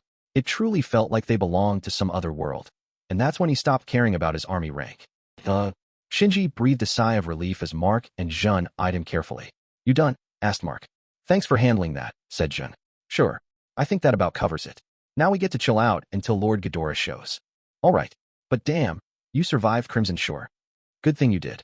"Yeah, by playing possum. One of the better decisions I made in my life, I think." "Ah, hell, you deserve a medal just for making it out. Didn't like 2/3 of that force get killed off?" "That's right. I never want to join anything like that again. I mean, I was an army medic, and I couldn't even do anything." "Oh, yeah, every attack killed its targets instantly, so healing didn't matter. That's why I bugged out real early on." "Wow, that sounds rough. Archdemons are really that bad?" "Well, the one I saw was beyond bad. And plus, I swear we made eye contact once, but if you ask me, I think she let me go. Her eyes were, like, blood red. Just remembering it makes me want to piss my pants." Shinji gave his surprised-looking audience a smile. "But if that skeleton's on the level of an archdemon like that, there's no way we can take him." "It's really on the same level?" "The magical counts are anyway. They say that the longer a demon's existed, the stronger they are, and I think the one I saw was pretty old. It had to be, or else the highest echelons of Imperial government wouldn't have taken such drastic action." But Shinji stopped himself from saying that. "But there's no point dwelling on it. I heard they're working on a machine that can tabulate the power of your adversary, but I don't really see the point. Even that Knight Alberto, based on his magicules, I can't even imagine how strong he is. And do you remember back in our classes? How good you were in a fight involved a lot more than just how strong you were. Right? I get what you're saying. Yeah, that sort of thing. Some demons are just beyond anything we can measure. That's all I want you to remember." The way Shinji put it, they couldn't even begin to work on that level. The other two took that to heart. With the worst of the day behind them, the trio hurried over to the Free Guild office before it closed and sold their magic crystals and extra equipment to the resource department. "Whoa, these crystals are from really deep down, aren't they? The quality's completely different. Another slotted weapon? And pure magisteel? They'd never let these out in public in other countries." The guild staff members were pretty impressed. Shinji's party could have fetched higher prices if they shopped around, but they were here on an undercover investigation, so they didn't want to expand their social network that much. Besides, the guild paid well enough. Their mission was at a standstill, but the past few days alone ensured they were damn well funded, at least. In the army, they were paid an annual salary, all in advance. If you got promoted in rank, you'd receive the difference in salary the following year. Even if you were penniless upon enlistment, you'd get a reserve fund based on how many days remained in the year. Thus, you really couldn't lose money in the military. Even if you died in combat, the advanced salary would be treated as part of your family's consolation payout. Foot soldiers ranked up to private received a base salary of around 10 gold coins, equivalent to approximately $10,000 a year. The army covered your room, board, and clothing, so this pay was still a blessing for the lower classes. To this, enlisted men could add rank pay, hazard pay, and a lot of other side bonuses, depending on their duties. Mark and Jun were both first lieutenants, while Shinji was a major with a medic qualification. None of them had the authority to give orders, but their rank still afforded them a few nice perks. Otherworlders, in general, were treated well in the Empire, at least on the level of a second lieutenant, but Shinji was ranked higher than his companions. Regardless, though, All of them were on a much higher pay scale than rank-and-file infantry. A first lieutenant's rank earned them 36 gold coins, while a major netted 44. Every rank promotion meant an extra 4 golds a year. Combined with the base pay and other income, Mark's and Jun's yearly salaries were around 50 golds, while Shinji's usually broke 70. A military salary gave you an income above the imperial average, but you still weren't living like a tycoon. You'd be rich by rural standards, but in the capital, the cost of living was sky-high. Still, life could be tough in this world if you decided to go it by yourself. Having a stable career, whether in the military or elsewhere, was a godsend. Now, though, this trio knew better. They didn't need to cling to the army at all. They could just live in that city within the labyrinth, and they'd be just fine. Their confidence chiefly stemmed from the fact that today's trip to the guild alone earned them over 300 gold coins. That well outpaced what a year in the army would earn them all combined. That, and unless the Empire handed it out to them, they'd never have a chance at scoring unique class equipment in their lives. It was a huge windfall. All three of them realized this well enough, but all three hesitated to say it out loud. They kept their silence as they headed to their next destination. Once in Rimuru, the monster city, they chose a fairly high-end restaurant for dinner, enjoying the kind of luxury they hadn't experienced in ages. Is this really okay? Jin timidly asked. Selling equipment like that? Shinji and Mark were unmoved. Of course it is. We didn't sell all of it. We kept some samples. Yeah, and it's not like we can take it all home anyway. As long as we keep the good stuff, nobody's gonna complain. Unless they receive permission to loot it, anything procured during a military operation belonged to the armed forces. In this case, none of them would have any right to protest if everything they earned was taken away. At the same time, though, they were asked to investigate the labyrinth. They were posing as adventurers, and selling booty on the market was perfectly normal adventurer behavior. It seemed safe to take this as a nice side benefit. Besides, it's not like Yuki would demand this stuff from them anyway. He was bound to let Shinji's party have it all, except for what he personally needed. But you know, if they do confiscate all the money we've made, you gotta start seriously thinking about moving here, don't ya? Shinji finally said it first. Nobody disagreed. 1 gold coin is equivalent to around $1,000, a ballpark conversion that applied just as well in the Empire as it did here.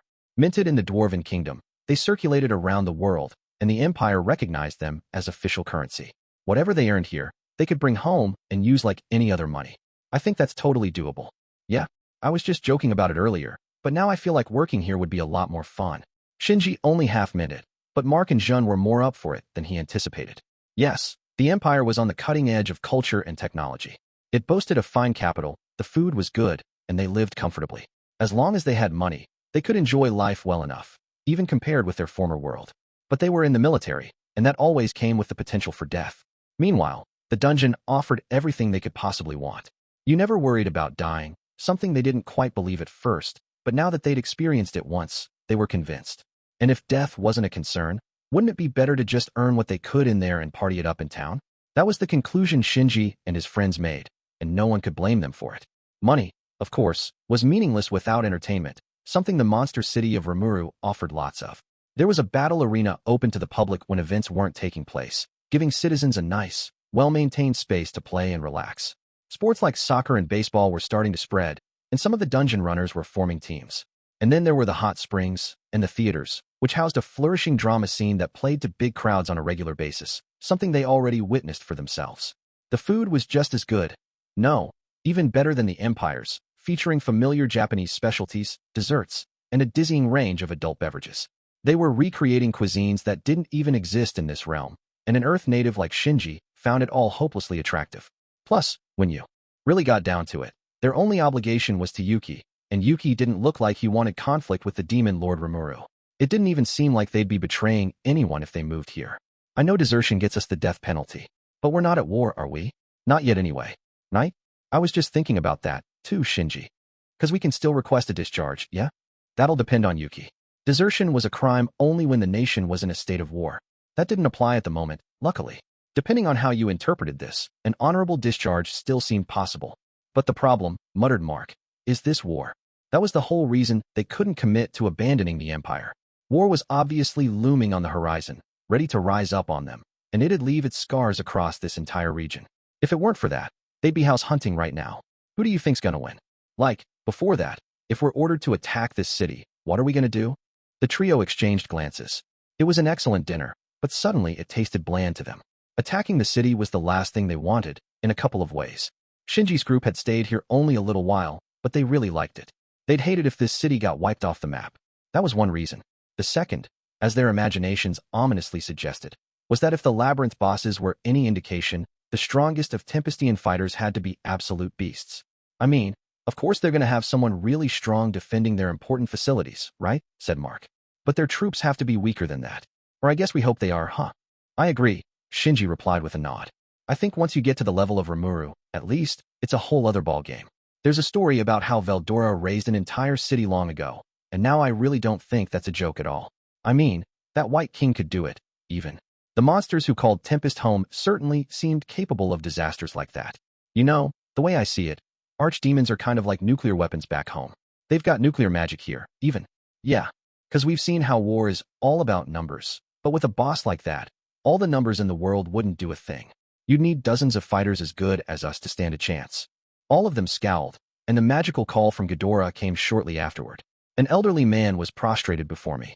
Behind him, the trio I had been watching on the control room's big screen were following his lead. The man's name was Ghidorah, the very one who went through Diablo and Raisin to request an audience with me. He wasn't gaudily dressed, but he had an expensive-looking magic robe on, his eyes sharp enough that I doubted his age a little.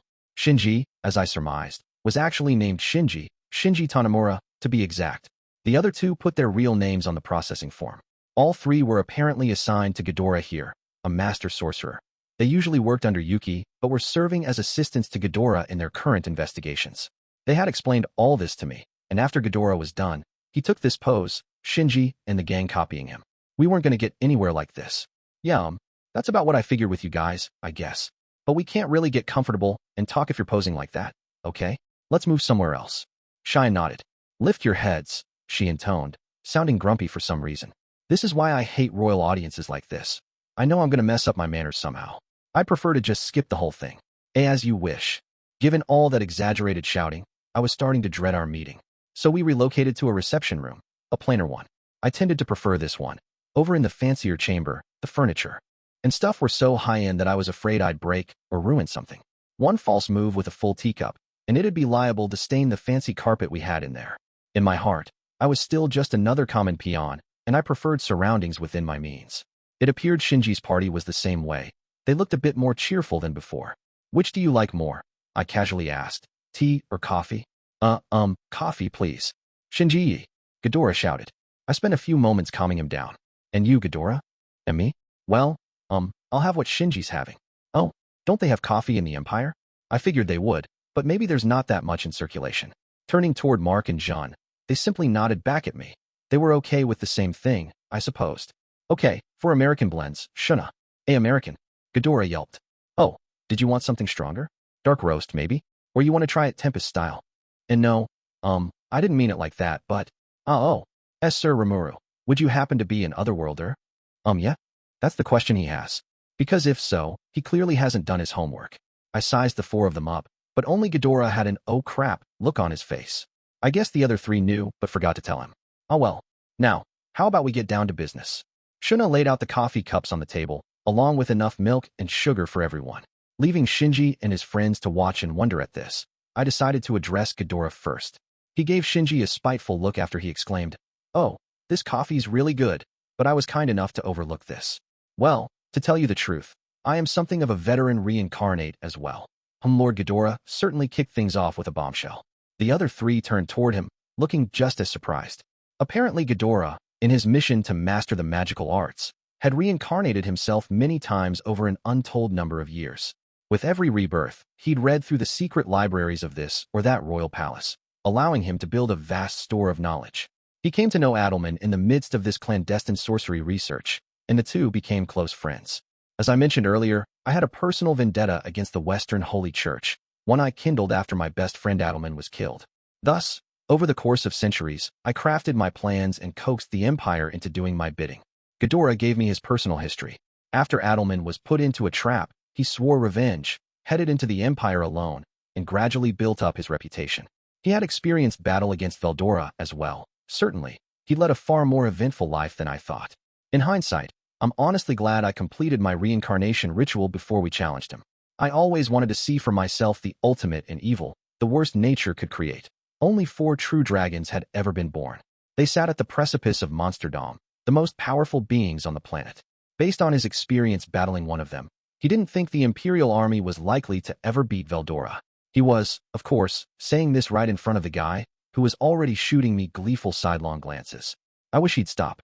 Yeah, it's amazing and all, but it's not like I was obliged to keep praising him over it. I do think, mind you, that we could have scored a tactical victory against Sir Veldora. But those fools in the Empire insisted on trying to win that beast over to our side. I warned them, time and time again, that it was an impossible waste of time. Ghidorah's interests were fixed squarely upon the West and his revenge against Luminism, and he didn't want to waste good soldiers on pointless campaigns. He attempted to prevail upon his superiors how unrealistic their hopes were, but the commanders refused to listen, overvaluing themselves far too much. Hearing all this, Ghidorah sounded like a pretty stand-up guy. But Ghidorah was also the one who fanned the Empire's lust for expansion, it seemed. I asked him to spare me all the details and skip to more recent trends. So for the most part, the Empire's trying to start a war because of you? That's part of it. You could say, no, old man, you can try talking your way around it, but you had to be the cause. He quickly began making excuses, perhaps sensing my displeasure. But no, the Empire has always had that will to dominate, you see. If I didn't give that lust for power a direction, they would have fanned the flames of war all over the world. All I did was turn their eyes toward the West. Their goals matched with mine, you could say. It was a good arrangement, I thought. Oh, like hell it was. And now we're mixed up in it for no reason? And let me tell you, I was against invading the forest of Jura. It is the domain of Sir Veldora, the Storm Dragon, and I didn't want to repeat our mistakes from before. I suggested they devote their efforts towards scheming against the Dwarven Kingdom instead, but they can be so stubborn, all of them. They try to use military might to solve all their problems. Ghidorah sounded pained about it. I didn't care. Wait a minute. So the Empire does want to hit the Dwarven Kingdom. I had pretty much discounted it. But did we need to consider a campaign route through Dworgen after all? You thought about that too? Well, it's nothing as concrete as wanting to hit them, exactly. My suggestion was to propose an alliance with King Gazel, so he'd allow us to march through the kingdom. My only grudge was with the Western Holy Church. Remember, the old sorcerer was already aware that Adelman was safe. They would be meeting after our talk was done, and that's why Ghidorah, realizing just how badly he whiffed on all of this, had switched to an anti-war stance. He was on friendly terms with the Emperor, he claimed, but not even he could ask him to withdraw their military plans. Instead, he kept pleading his case against the war in subsequent government-level meetings. This attitude seemed a little too convenient for my tastes, but if Ghidorah could help us avoid war, I was willing to bite my tongue. Either way, I wanted to get as much out of him as I could right now. As I did, Rimuru and my other officers were in the next room over, listening in and holding their own strategic conference. My job was to make Ghidorah as comfortable and loose-lipped as possible. I imagine King Gazel turned you down, huh? As one would expect, I suppose. Some of our commanders considered an assassination attempt, but I spoke up against that. If we were prepared to do that, I said, we may as well crush them with an all-out assault. It didn't strike me as anything to be proud of. He was more of a warmonger than I thought. I rolled my eyes a bit, but kept extracting more info from him. The Empire's military structure, the thoughts of their leading officers, even the astonishing news that Yuki was planning a coup. All this assured me that I was getting pretty much everything Ghidorah could provide. Finally, seemingly at ease, Ghidorah opened up to me. Let me assure you, Sir Rimuru, that I bear no particular sense of duty toward the Empire. They broke up the army division I personally built from scratch and took all my men away from me. This group with me, Shinji, Mark, and Jun, are my personal apprentices, so I'm allowed to turn to them as needed. But in the end, if Adelman is alive and well, or well, at least, then I have no attachment left to the Empire. He was an egocentric, self-centered old man, not a shred of loyalty in his heart, and he wasn't afraid to admit it. I had to hand it to him. I wasn't about to say it out loud, but I kind of respected that attitude. So with that in mind, Sir Rimuru, if I may have the honor of joining your cause, I am ready to exert myself as best as I can. Right after, admitting his utter lack of loyalty, he was courageous enough to ask for a spot in my administration. I gotta admit, I liked the guy, but Benimaru and some others were in the next room hearing all this. I could already picture them losing their temper over Ghidorah's attitude. It was going to be hard to calm them down later.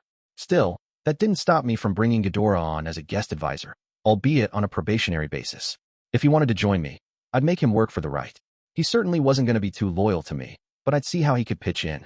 For now, I was okay with him meeting Adelman and using a transport spell to access Floor 70. His knowledge could help us out a lot. Maybe he could assist Ramiris. But before he settled down in Tempest, I planned to have him return to the Empire and do a little job for me. As for Shinji and company, I'd allow them to remain here in Tempest. They told me they'd take it easy for a while as they figured out what they wanted to do. This was their request, made under Ghidorah's advice, and I had no reason to turn it down. If they turned traitor, I could always banish them, but I guess they really didn't want that, because they readily pledged their loyalty to me. However, they also professed a great respect for Yuki and asked not to be involved in any hostilities against him. I was okay with that. Really, I said. The relationship between us and Yuki's people is so complicated. We kind of have a truce for the moment, is the way I'd put it. He's pissed me off a lot, and I'd like to get back at him, honestly, but I can't really will myself to hate his guts, either. Despite it all, Yuki was still Shizu's student. And whenever I recalled how happy Shizu seemed when she talked about him, I couldn't help but cut the guy some slack. Maybe I was too soft on him. But hey, we're fellow countrymen. There'd be no more second chances, but for now, I'd put our past history on ice. If you asked me to trust him, however, that was another story. Trusting that bastard at this point was nothing but a death wish. And you know, guys, I don't think you should trust Yuki too much, either. Ghidorah nodded at this, interestingly enough. Guess he had his own thoughts about Yuki, too. They were acquaintances and partners at one point. So maybe Ghidorah could be a good go-between for us. I was starting to think recruiting him was a pretty smart idea. If he didn't excessively trust Yuki, either, I could at least believe him on that point. Later, I reunited Ghidorah with Adelman, the two of them fondly reminiscing. Adelman consented to take him in, so for the time being, I'd let them live together. But before he did, now that I had all the info I wanted from Ghidorah, I ordered him to return to the Empire and follow my instructions. First, he'd advocate against the war for me. You think you can do that? By all means, Sir Rimuru. I am used to behind-the-scenes maneuvering, trust me. I'm sure he was. But normally, it'd be impossible for a single person to stop the will of an entire state. It's not that I didn't believe Ghidorah, but I figured it best to give him a plan B as well. If you can stop the war, that'd be best. But from what I'm hearing, that sounds like an uphill battle. You said the Empire's got an expansionist streak, right? If they're on the move, we can't really stop them now. But, so if that winds up not working out, I want you to point M at this labyrinth. How do you mean? In the labyrinth, we could take all the casualties in the world and still not have a problem. That led me to this idea.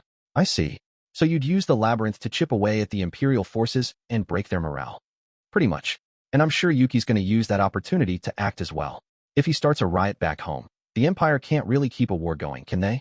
I wasn't sure how well it'd all work out, but in the labyrinth, at least, we were guaranteed not to lose anyone. I explained all this to Ghidorah, giving him some labyrinth equipment and 3 resurrection bracelets. He could use this, I figured, to sell the dungeon to the commanders for us. No army wanted to be attacked from the rear. I doubted they were going to ignore the labyrinth and march on to the west, but if we could dangle some rewards in front of their eyes. I understand. A very astute way of thinking, and I know a few commanders greedy enough to take the bait. I think you can expect results from this scheme, Sir Rimuru. So Ghidorah accepted it with full confidence. If possible, we'd stop the war. If not, we'd divert them into the labyrinth. The rest was up to him. Thus I granted Ghidorah and his 3 apprentices asylum, and with these new, unexpected allies, the incident came to a close. Chapter 4. The Empire makes its move. The Empire had a mystery man among its ranks. His name was Tatsuya Kondo, an otherworlder who knew everything there was to know about the Imperial Underground. He was the Imperial capital's darkness itself. Tatsuya kept his black hair short and tidy, his bangs flowing gently down toward his eyes, and he had a relaxed, if well-honed, manner of carrying himself. On the surface, he seemed like a nice young man, still in his early 20s. But on the inside, he was cold and calculating, eyes glinting from his barren face. They seemed sharp enough to see through anyone they looked at. Not friendly, but clever and cunning. It was only to be expected, for First Lieutenant Kondo wasn't at all the age he seemed. Here in the Imperial capital, otherworlders were not too uncommon a sight. The Empire pledged to safeguard them, and they had been collected from all around the world. Tatsuya was one such person rescued by this plan, and it entirely had to do with the magic that existed in this realm. Over 70 years ago, Tatsuya risked his life for the sake of his country and served in a special military operation, a kamikaze squadron ordered to strike enemy naval fleets. Tatsuya had no comment on the need for this mission. Looking back on how things were those days, all he thought was, well, there was nothing else he could do. He just looked back at the men who lived and died serving under him and hoped he could find some kind of meaning in their actions. Even now, he never forgot about them. And to make sure of that, so he could continue living with the memory of his comrades, he retained the same rank of first lieutenant that he held back then. So Tatsuya had headed off to his death, but with a flash of explosive heat and light, he instead found himself in another world. He felt death at arm's length, but rather he survived. It was the Emperor himself who saved Tatsuya. Luck was on Tatsuya's side that day. He appeared in a garden accessible by only the Emperor and a few close associates. The Emperor happened to be relaxing there that very moment. How interesting, Tatsuya heard a voice say. Perhaps this is fate at work. Then he passed out, and when he woke up, he was completely intact, not a scratch on him. His luck had saved his life, the same life he'd once abandoned, which he now swore to use to repay the Emperor's kindness. All the powers he awoke to after his journey across worlds, and his brush with death, he gave to the Emperor. That remained true to this very day. He never appeared on the public stage. He never aged, looking exactly as he did back then. And there, in the Imperial Intelligence Office nestled in the capital's shadow, deep in the Empire's darkness, he could be found. A mysterious figure stalking the halls of information, a man hidden behind the Empire's shadow. A human, a wrangler of evil. Tatsuya Kondo went by many monikers. He was the head of the Imperial Information Bureau, and he was feared as a question mark, one not even the commander of each division could ignore. The IIB had picked up information that Ghidorah sent a team led by Shinji to conquer the dungeon. I see. Good work. First Lieutenant Kondo was a quiet man. He said no more than that. His informant, used to this treatment, saluted and left. Kondo was never one to state his thoughts to others. The report submitted to him contained detailed information on Yuki's men. Over 1,000 otherworlders had been collected from around the world. A little under 1/10 of them had awoken to 0 unique skills. These men and women were set up in the imperial capital and allowed to live their lives in peace. A little over 1/10 had battle-oriented unique skills. They numbered over 100, and each was assigned to the division that best suited their abilities.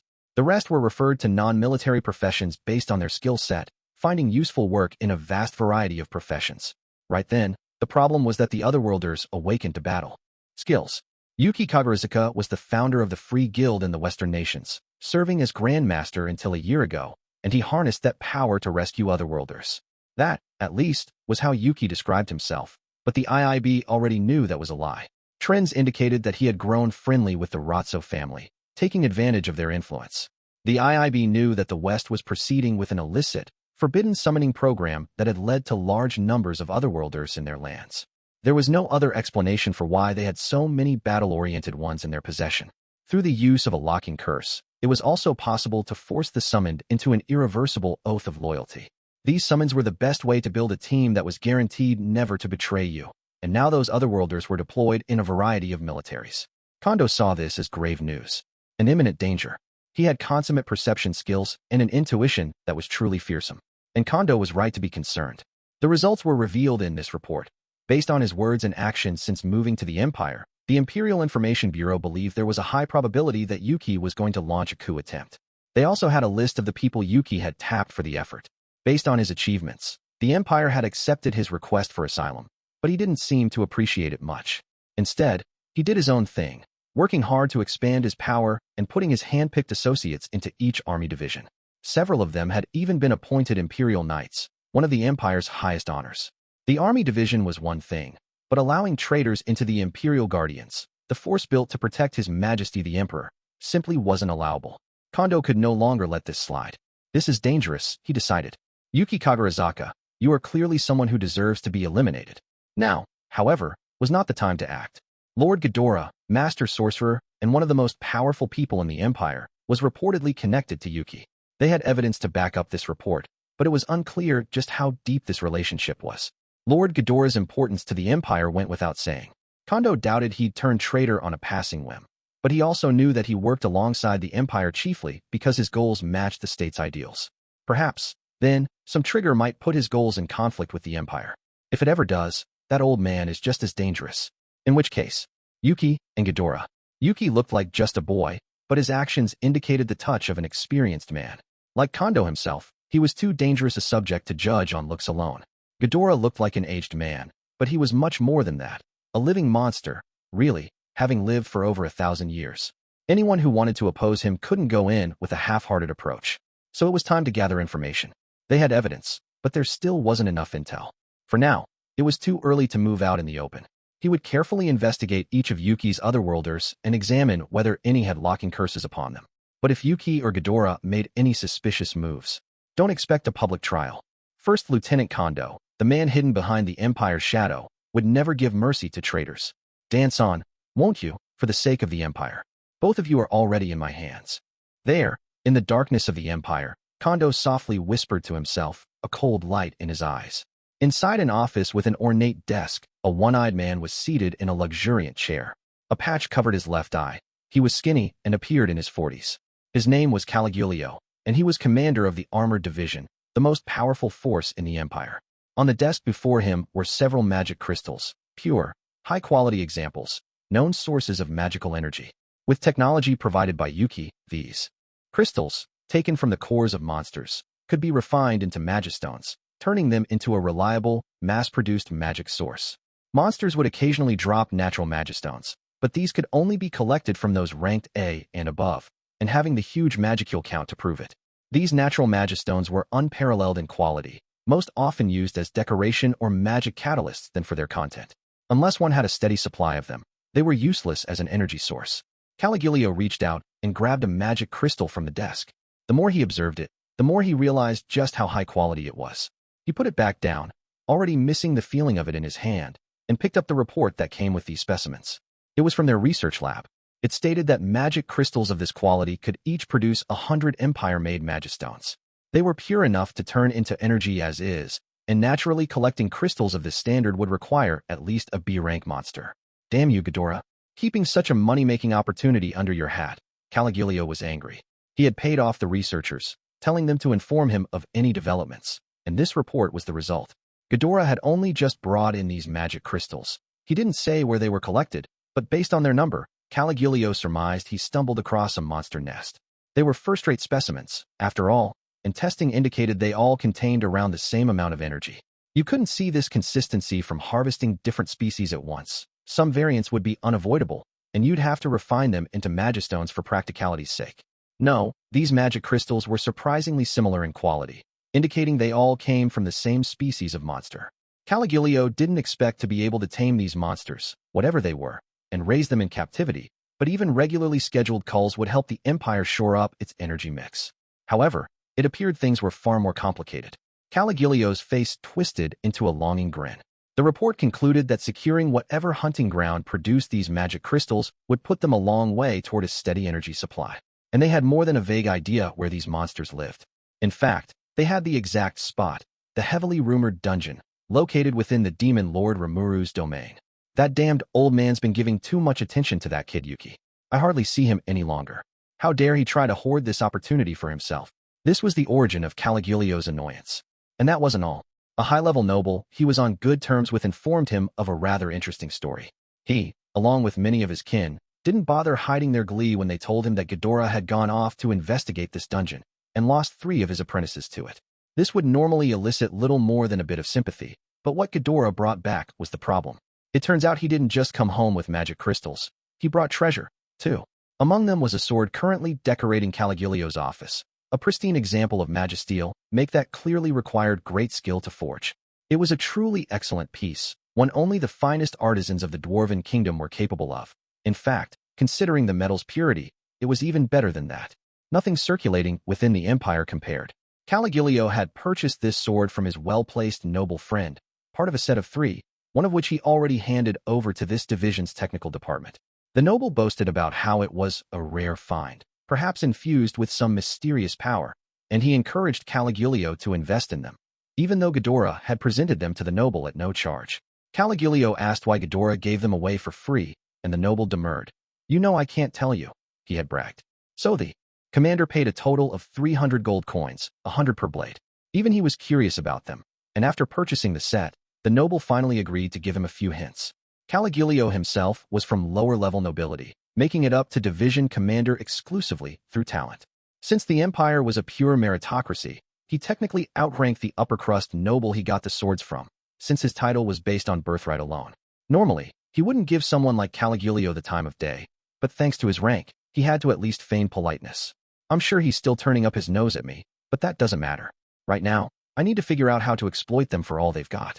The upper nobility never took action unless they stood to gain something from it. None of them were soft enough to tell him anything out of the goodness of their hearts.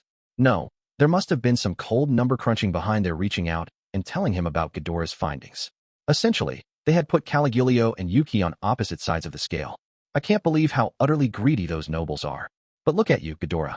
How dare you lobby the nobility to send the composite division to capture the labyrinth? You could have recommended my division, but no.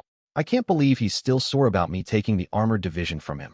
The armored division had just completed a major modernization campaign, thanks to Ghidorah's support. Its head count had grown tens to hundreds of times over, but Ghidorah had absolutely no command over it. Caligulio was sure Ghidorah envied him for that. But fine. My noble informants were certainly a stroke of good luck. Now I can give them all the slip and claim this prize for my force.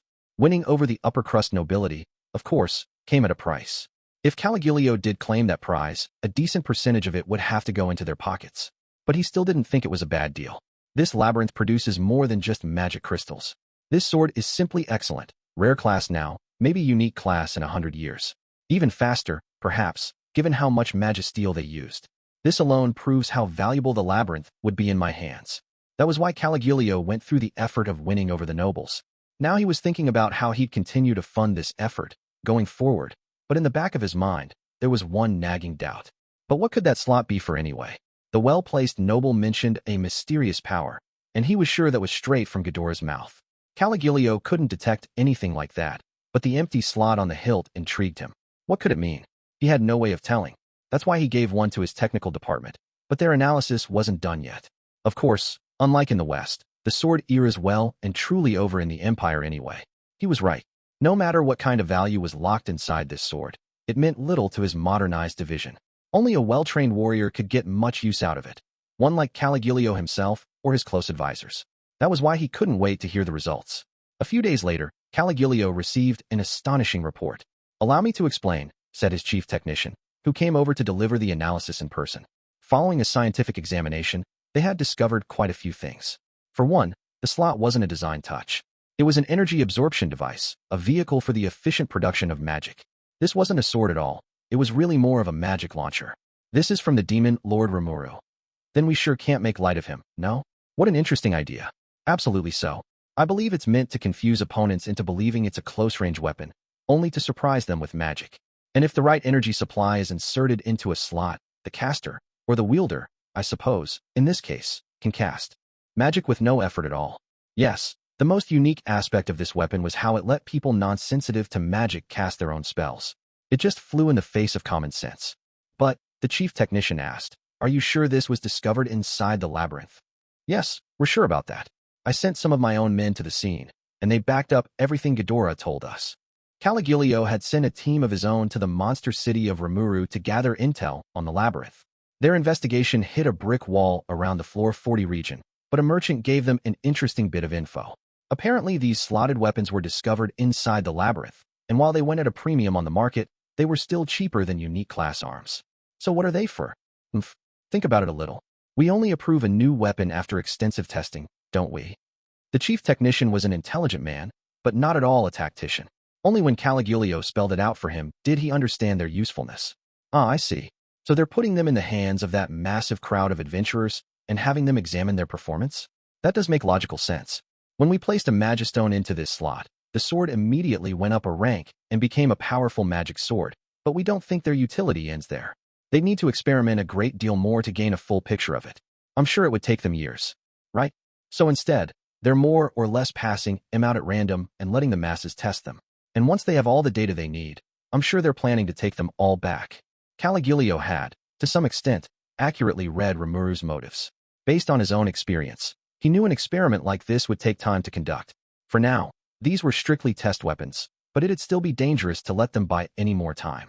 Humans were strange and interesting creatures. Some of them had a knack for stumbling upon the kernel of something brilliant, especially those who willingly exposed themselves to danger. "It really is a smart idea," he mused. "Literally conducting human experiments in a lab where nobody would ever die. We were told this bracelet was required for that, but our analysis hasn't produced any reportable results yet. If the rumors about that are true, it'd certainly be a boon to military training, wouldn't it?" The chief technician took out a carefully sealed box and showed it to Caligulio. Inside was a resurrection bracelet, one of the treasures Ghidorah brought back. "I'm sure this example's a fake, of course. Regardless, if our army can capture this labyrinth, if it did, and discovered this bracelet system to be the truth, the results for his force would be beyond substantial." "Ho, you are an ambitious man, Sir Caligulio. But are you prepared to fight a demon lord over it?" "Of course I am. It'd be a bad move to challenge him for no reason. But the forest of Jura is right in the middle of our invasion route. and this labyrinth's at a spot we can't possibly ignore. Someone has to capture it. Well, it's all in how you frame it, I suppose. They exchanged a chuckle over this. Think about it, after all. In one fell swoop, we can secure a stable magic crystal supply and an efficient test space. And maybe the enemy's latest new weapons, if all goes well. In that case, it's imperative the armored division captures it before someone else does, isn't it, Sir Caligulio? No need to remind me. You can expect big news before long. The chief technician gave this a pleased smile. Caligulio returned the favor with a thin smile of his own.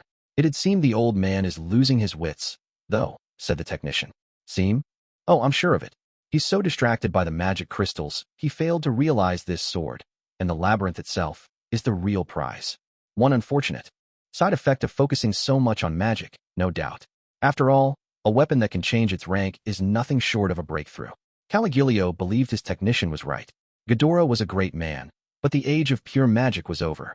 A new wind called science was blowing across the land, and that combined with magic heralded the beginning of a new era. And that, you see, is why I'm better qualified to lead the armored division. That old man could have won my respect if he only knew where his place was. But if he's going to recruit Yuki for his schemes, I see no need to show him mercy. As he thought this, Caligulio began formulating a plan. Attempting to take on multiple demon lords would be ill-advised, but Rimuru alone would not be a problem. The Storm Dragon, one of the Empire's most fervent desires, was targeted for a takedown. They had a new weapon, developed by Caligulio himself, and with it they'd force the Storm Dragon to do their bidding. If they pulled it off, it'd pay huge dividends, even if it required some sacrifice, and yet Lord Ghidorah remained staunchly against it.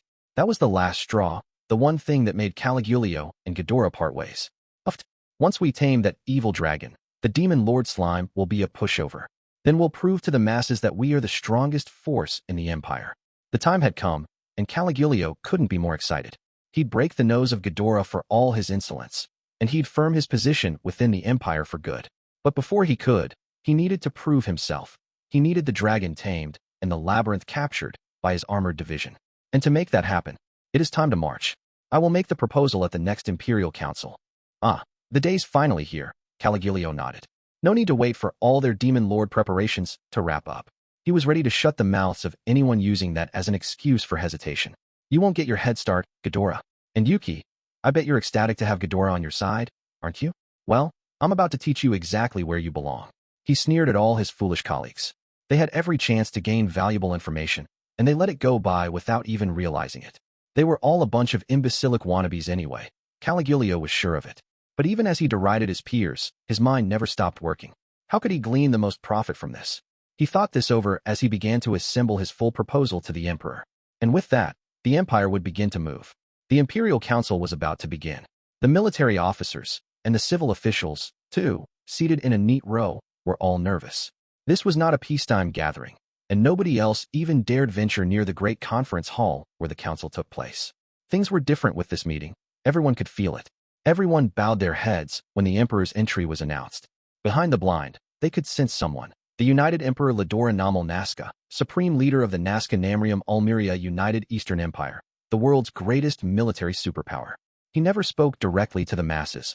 Only through the blind could one be privy to his presence. He was the apex of society, and only his closest associates even laid eyes upon him. Simply being there overwhelmed all nearby. He was the sole commander, the absolute, and just a very small handful of people were permitted to voice their opinions around him. Nearly 200 people were assembled in the meeting hall. The commanders of each imperial division were there, along with their aides. So were the elite members of the Imperial Guardians, standing at attention in a clean, well-practiced line. Government ministers and members of the House of Lords filled the chamber's seats, a truly distinguished group of people, all with their heads bowed as one.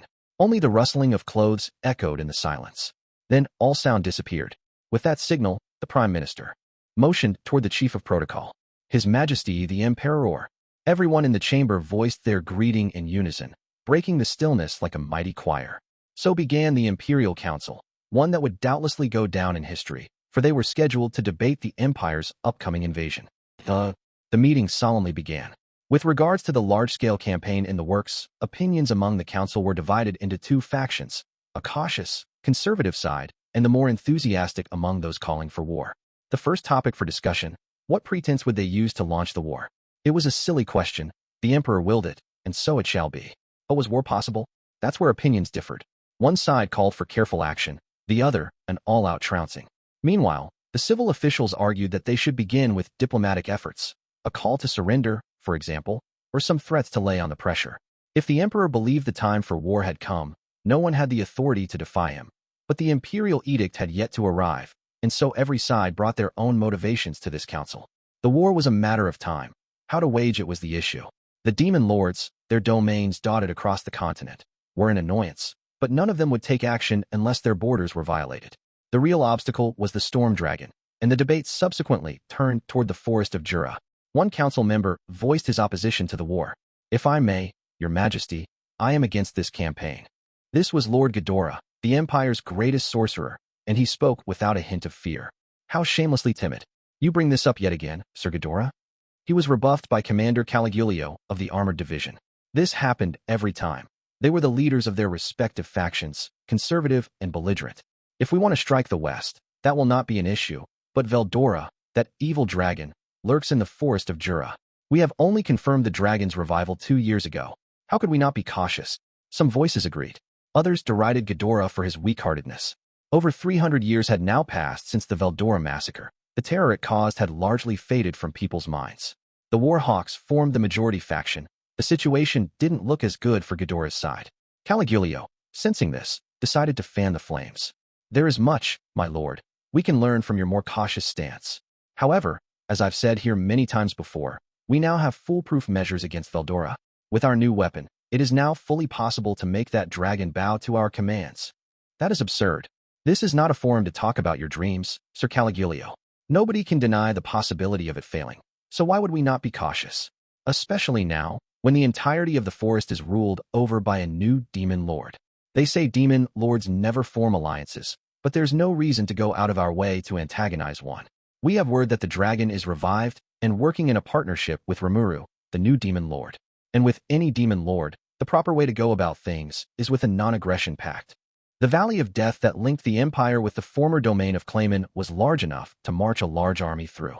That option, however, was off the table, for it meant making an unauthorized entry into the demon Lord Malim's territory. If these were fertile lands, their army could proceed much faster than if they had to navigate a forest, but the advantage wasn't worth riling Malim over. Along similar lines, a path through the Forest of Jura would put them within shooting distance of the west, but Veldora the Storm Dragon was back, and right next to him was the demon Lord Rimuru. As Ghidorah saw it, there was no need to deliberately create more enemies. Several of the council's civil officials agreed with this, but Caligulio just snorted at it. "In that case, Sir Ghidorah, are you asking the Empire to give up on its dearest of wishes? If they can't traverse the forest, it'd be difficult to deploy a substantial force in the west." Caligulio's question thus had the full support of the military behind it. "Sir Caligulio is right, my lord. Before the mighty Empire, a demon lord is no threat at all. How can you be so disrespectful in front of His Majesty? Dare you defy the will of the Emperor, Sir Ghidorah? No, think about it. Instead of taking on a demon lord, it is far wiser to win the cooperation of the Dwarven King. We'd suffer no casualties, and it would make seizing the west that much easier." Ghidorah tried to rebuke these opposing viewpoints, but one onlooker laughed at him. "You are the one being absurd, Sir Ghidorah. The Dwarven King is renowned as the master of the sword. His predecessor was a mighty champion, and he is just as powerful. He is surrounded by a legion of other notorious heroes, all capable of putting up more resistance than any demon lord. I would relish the chance of waging battle against them, but that is not our main objective.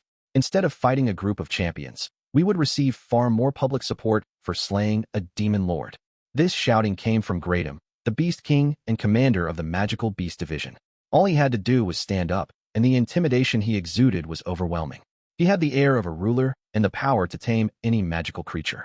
He was also one of the foremost fighters in the Empire, leader of a proud band of warriors.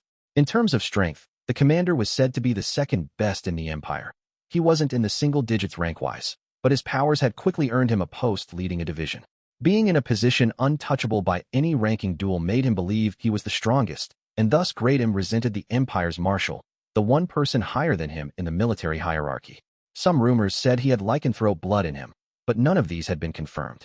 Whether that was true or not, Greatum was definitely the type to act on gut instincts instead of reason, and Ghidorah therefore had trouble dealing with him. "Sir Greatum, I fear you are making an incorrect comparison. I am saying that we should make King Gazel our ally." "Fool. If we were going to annex the Dwarven Kingdom as well, your point would make sense. If anyone gets in the way of the Empire's ambitions, all we have to do is pound them into submission. But what kind of scheme is this? We have all the war power we need, and we still can't take action because of this tepid nonsense you're spouting at us. Don't be ridiculous. The Dwarven Kingdom is a natural fortress. The idea of taking it down by force is simply silence. Why must you continue your pathetic mewling in front of the Emperor? This is exactly why you were dismissed from your role as division leader. Greatham the Beast King shouted at the top of his lungs. He was telling the truth. Until about 30 years ago, the Ghidorah-led magic division was one of the 3 major ones the Empire boasted. Now, though, all its best talents were reassigned to technical departments, and the others shuffled into other posts. This was because magic, at the heart of it, depended on the talents of individual casters. First, you needed magic force to cast anything, and that wasn't something you could acquire in a class. That limited the numbers right there. Second, while magic was an effective tool in battle, the Empire had developed a weapon that all but supplanted it. A portable magical weapon, commonly called a spell gun. These were powered by magistones that activated a magic circle carved inside the gun barrel, allowing anyone control over magic. A single spell gun could generate only one type of magic, which was a disadvantage, but their usefulness still couldn't be overstated. Meanwhile, for close-range combat, the Empire had developed magic sabers. These handheld weapons operated on the same principle as spell guns. They were small arms pre-installed with magic. The example they set was part of why Imperial military technicians could pinpoint what the dungeon-made slotted weapons were for. It was clear now that both sides of this conflict were thinking in similar ways. And now that even those without natural talent could cast magic, the role of the magic division was over. It was the end of an era, a melancholy moment for Ghidorah. But the scorn for Ghidorah wasn't over yet. Ha ha ha. You are well advanced in years, my lord. Your magic knowledge is the treasure of the Empire. You have given untold assistance to the armored division's development of new magical weapons. But as Sir Greatham stated, you're speaking out of line. Have you completely lost your nerve? Caligulio gave him a mocking laugh. Snickering bubbled up from the seats of the military and the House of Lords. Don't any of you understand? That evil dragon holds control over natural disasters. He is one of the most powerful presences in the entire world. You are the one who fails to understand, my lord. The Imperial military is not what it used to be. We have studied the knowledge of many from other worlds, the science they have brought with them. We have obtained an entirely new and different technology from what this world knew before, and with this new technology, our army has grown dozens of times more powerful than the last generation. Sorcerers like you are anachronisms, failing to keep up with the march of time. It is time for you to accept His Majesty's good graces and humbly announce your retirement. What? Ghidorah fumed at this, but it was just an act. He had, after all, already capitulated to the demon Lord Rimuru. He was trying to guide the council away from war, but beyond that, he didn't care much what came next. I pity every one of these buffoons.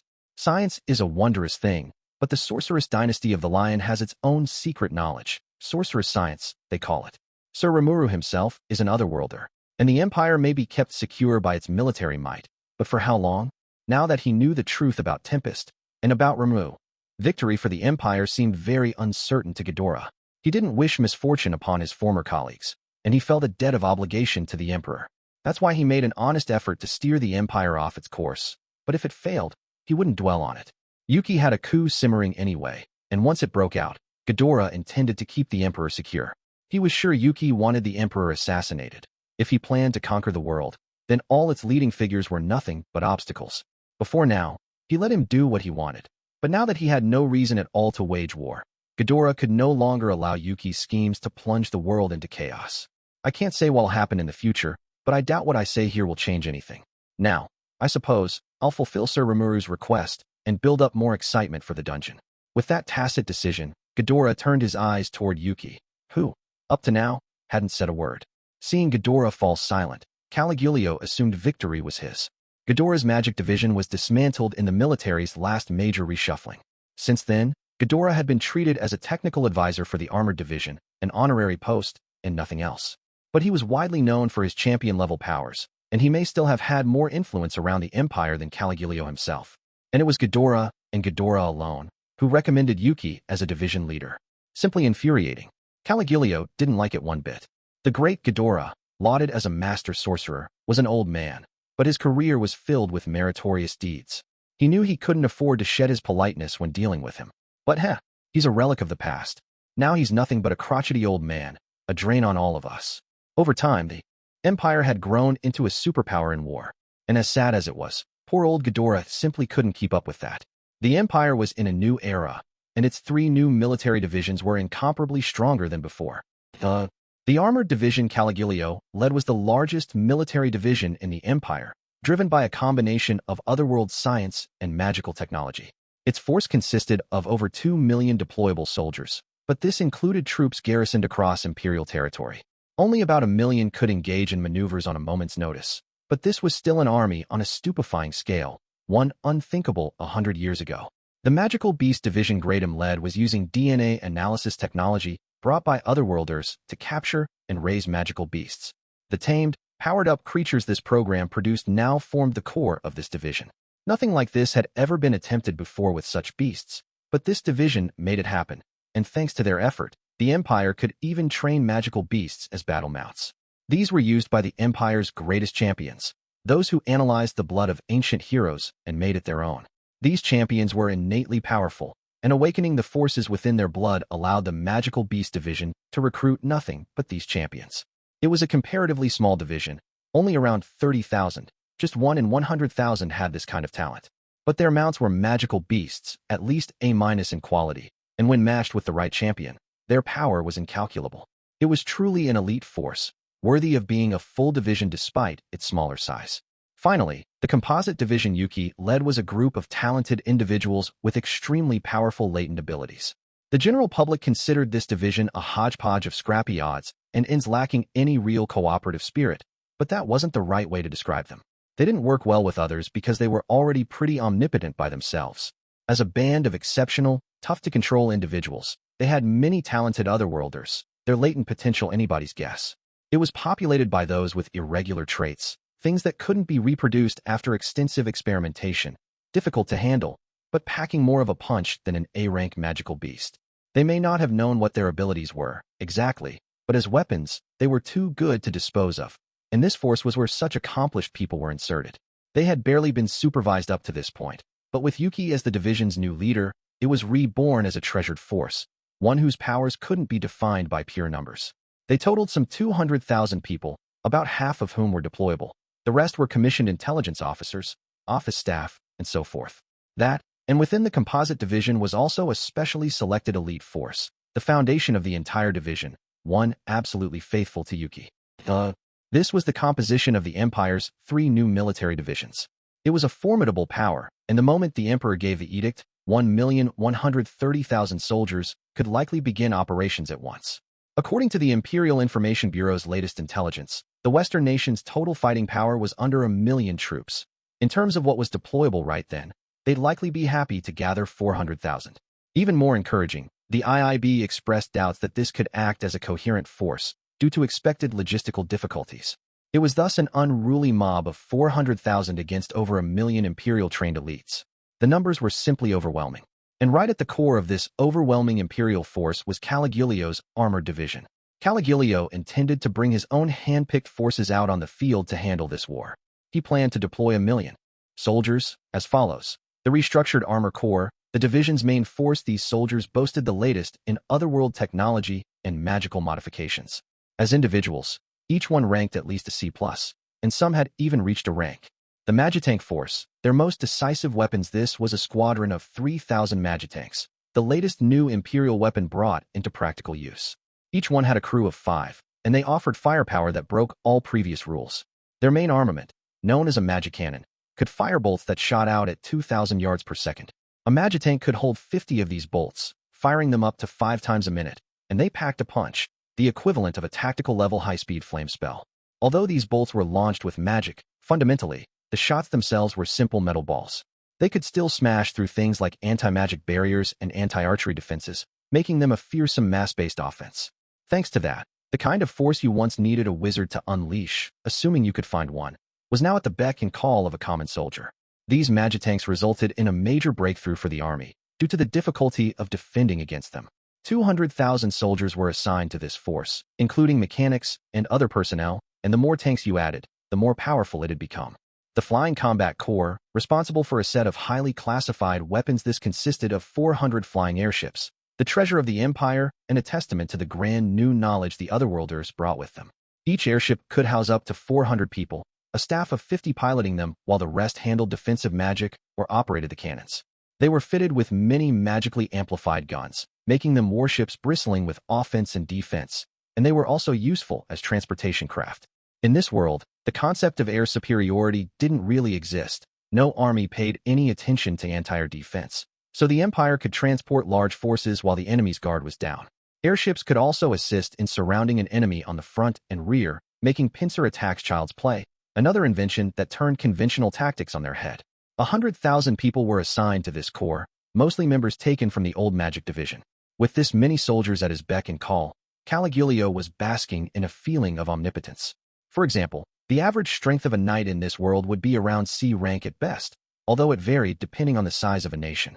Pad that strength with weapons or armor and put them through grueling training, and you might see that brought up to AB.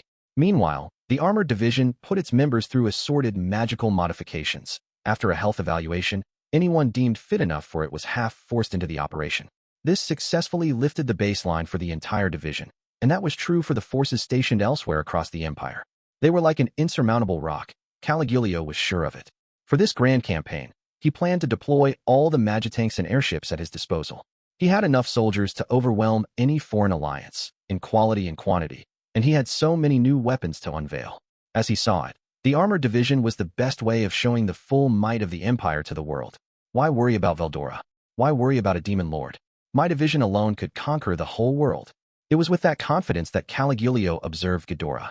That was why he noticed the sorcerer's eyes shifting over to Yuki, and the next moment, Yuki spoke up for the first time in this Imperial Council, as if he'd been waiting for the opportunity. I agree that old man Ghidorah's overly careful. I think he's just being too wary, and I'm counting the Storm Dragon when I say that, too. Like Commander Caligulio said, the Empire as it stands now wouldn't have a problem against him, don't you think? The fact that Yuki seemed to agree with Caligulio put him on alert. That bastard. He's going to nominate himself to capture the labyrinth, isn't he? You may think I'm not onto you, but you're wrong. You can't hold a post as lofty as division commander without keeping yourself well informed. As Caligulio thought this, he flashed Yuki a friendly smile. Gradum was an exception to that rule, but really, it was only his scale-breaking strength that put him at the top of his division. Yuki, meanwhile, was Caligulio's enemy from the start. The post was far too lofty for him still, he believed. Well put, Sir Yuki, he said, biting his tongue. A young, energetic leader knows how to build momentum for himself, I see. I'm no one that special. But the way I see it, we still have some scout work to do before we can run a war, right? If we want to make it through the forest of Jura, we're going to need to proceed through the demon Lord Rimuru's domain. And along those lines, actually, I have some interesting news. Apparently the demon lord's city can be transported completely inside the labyrinth. The labyrinth? Caligulio asked, feigning ignorance. Yeah, replied Yuki, as if expecting this. The dungeon, to be precise. I don't know how it works, but it allows them to make the entire city disappear from the surface, leaving nothing but a large gate. Humph, how absurd. Now I'm sure he's going to volunteer to go explore the dungeon himself and steal away all my interests, but it's so terribly shallow of him. Oh, Caligulio gave Yuki a gloating smile. Are you sure about that intelligence? If it's true, said another council member, we cannot ignore this dungeon. They may emerge from it to attack us once we march past. Indeed. Assuming the Empire's no fool, I'm sure they're shoring up their defense lines as we speak. If the Demon Lord's forces cut off our supply lines, we'll be in trouble. That could make the forest of Jura route dangerous. Everyone who heard Yuki began giving out a smorgasbord of feedback. Yuki grinned as if this was exactly what he'd been seeking all along. There's no doubting the credibility of this intelligence, no. Old man Ghidorah went over there himself and examined it for us. He had waited for just the right moment to say that, but he wasn't done yet. Now, the things old man Ghidorah saw have convinced him that the demon Lord Rimuru is a threat. And he also brought back another rumor. It said that the labyrinth goes down 100 floors, and that the guardian on the deepest floor is none other than Veldora, the Storm Dragon. Now, there's no evidence backing this rumor at all. Ghidorah's investigations ended on the 60th floor after his team sadly took some losses. It said not even Masayuki the hero has made it past that floor. In terms of difficulty, we believe it would rank an A+ equivalent, and no matter what route we take to invade the West, I think this requires further investigation. Now Yuki was sounding serious, doing away with his carefree attitude. Losses? Quite a pity. I can understand Sir Yuki's feelings. An investigation certainly wouldn't be uncalled for. Perhaps we could leave that to the composite division? The nobles excitedly talked among themselves. It rankled Caligulio. TCHH. You fools were all bought off by him. How dare you try to talk your way into this, Yuki? You should have become a politician, not an army commander. But the sincerity of Yuki's attitude was even starting to turn the minds of the nobles he didn't bribe. It only further provoked Caligulio. "One moment, please," he shouted as he stood up and bowed to the emperor behind the blind. "Your Highness." Lord Ghidorah and Sir Yuki seem absolutely petrified of Veldora, but not I, and that goes without saying for the Western nations as well. It is my fervent hope that I may soothe your mind, your majesty, so please give me, Caligulio, the order to begin our conquest. I promise to you I will stake my body and soul in the ensuing battle." The statement sent a shiver through the chamber. Addressing the emperor directly was far beyond the realms of convention. Wah! Of all the outrageous things to do, this will not stand, Sir Caligulio. Trying to get a leg up on the competition, Caligulio? Your Majesty, our magical beast division is ready to deploy on a moment's notice. Please, grant us your order as well. Even Greydom was entering the fray. In that case, a frazzled-looking Yuki added, "Allow the composite division to investigate this." With him standing up as well, all three commanders were bowing their heads at once. At this point, only the emperor could put an end to this commotion, him or one other. This figure stood up behind the blind and smiled sweetly. She was the imperial marshal, the supreme commander of the empire's forces. "All right, you idiots, quiet down. You are in the presence of Emperor Ledora." Calling the emperor by his given name was an affront no common citizen could dream of. Only someone granted the rank of marshal could do so without fear of consequences. In the empire, being marshal meant being the strongest. Only a very few close associates knew who she was. Not even the rank holder's name was revealed to the public. It was said she was always attending to the emperor, protecting him. A few words from her were all it took to silence the meeting hall. Now, as everyone in attendance fell to the ground to pay their respects, the marshal's voice boomed from high above. "So what of this Veldora? He may have interfered with our previous campaign, but did that shake the empire? No, of course not.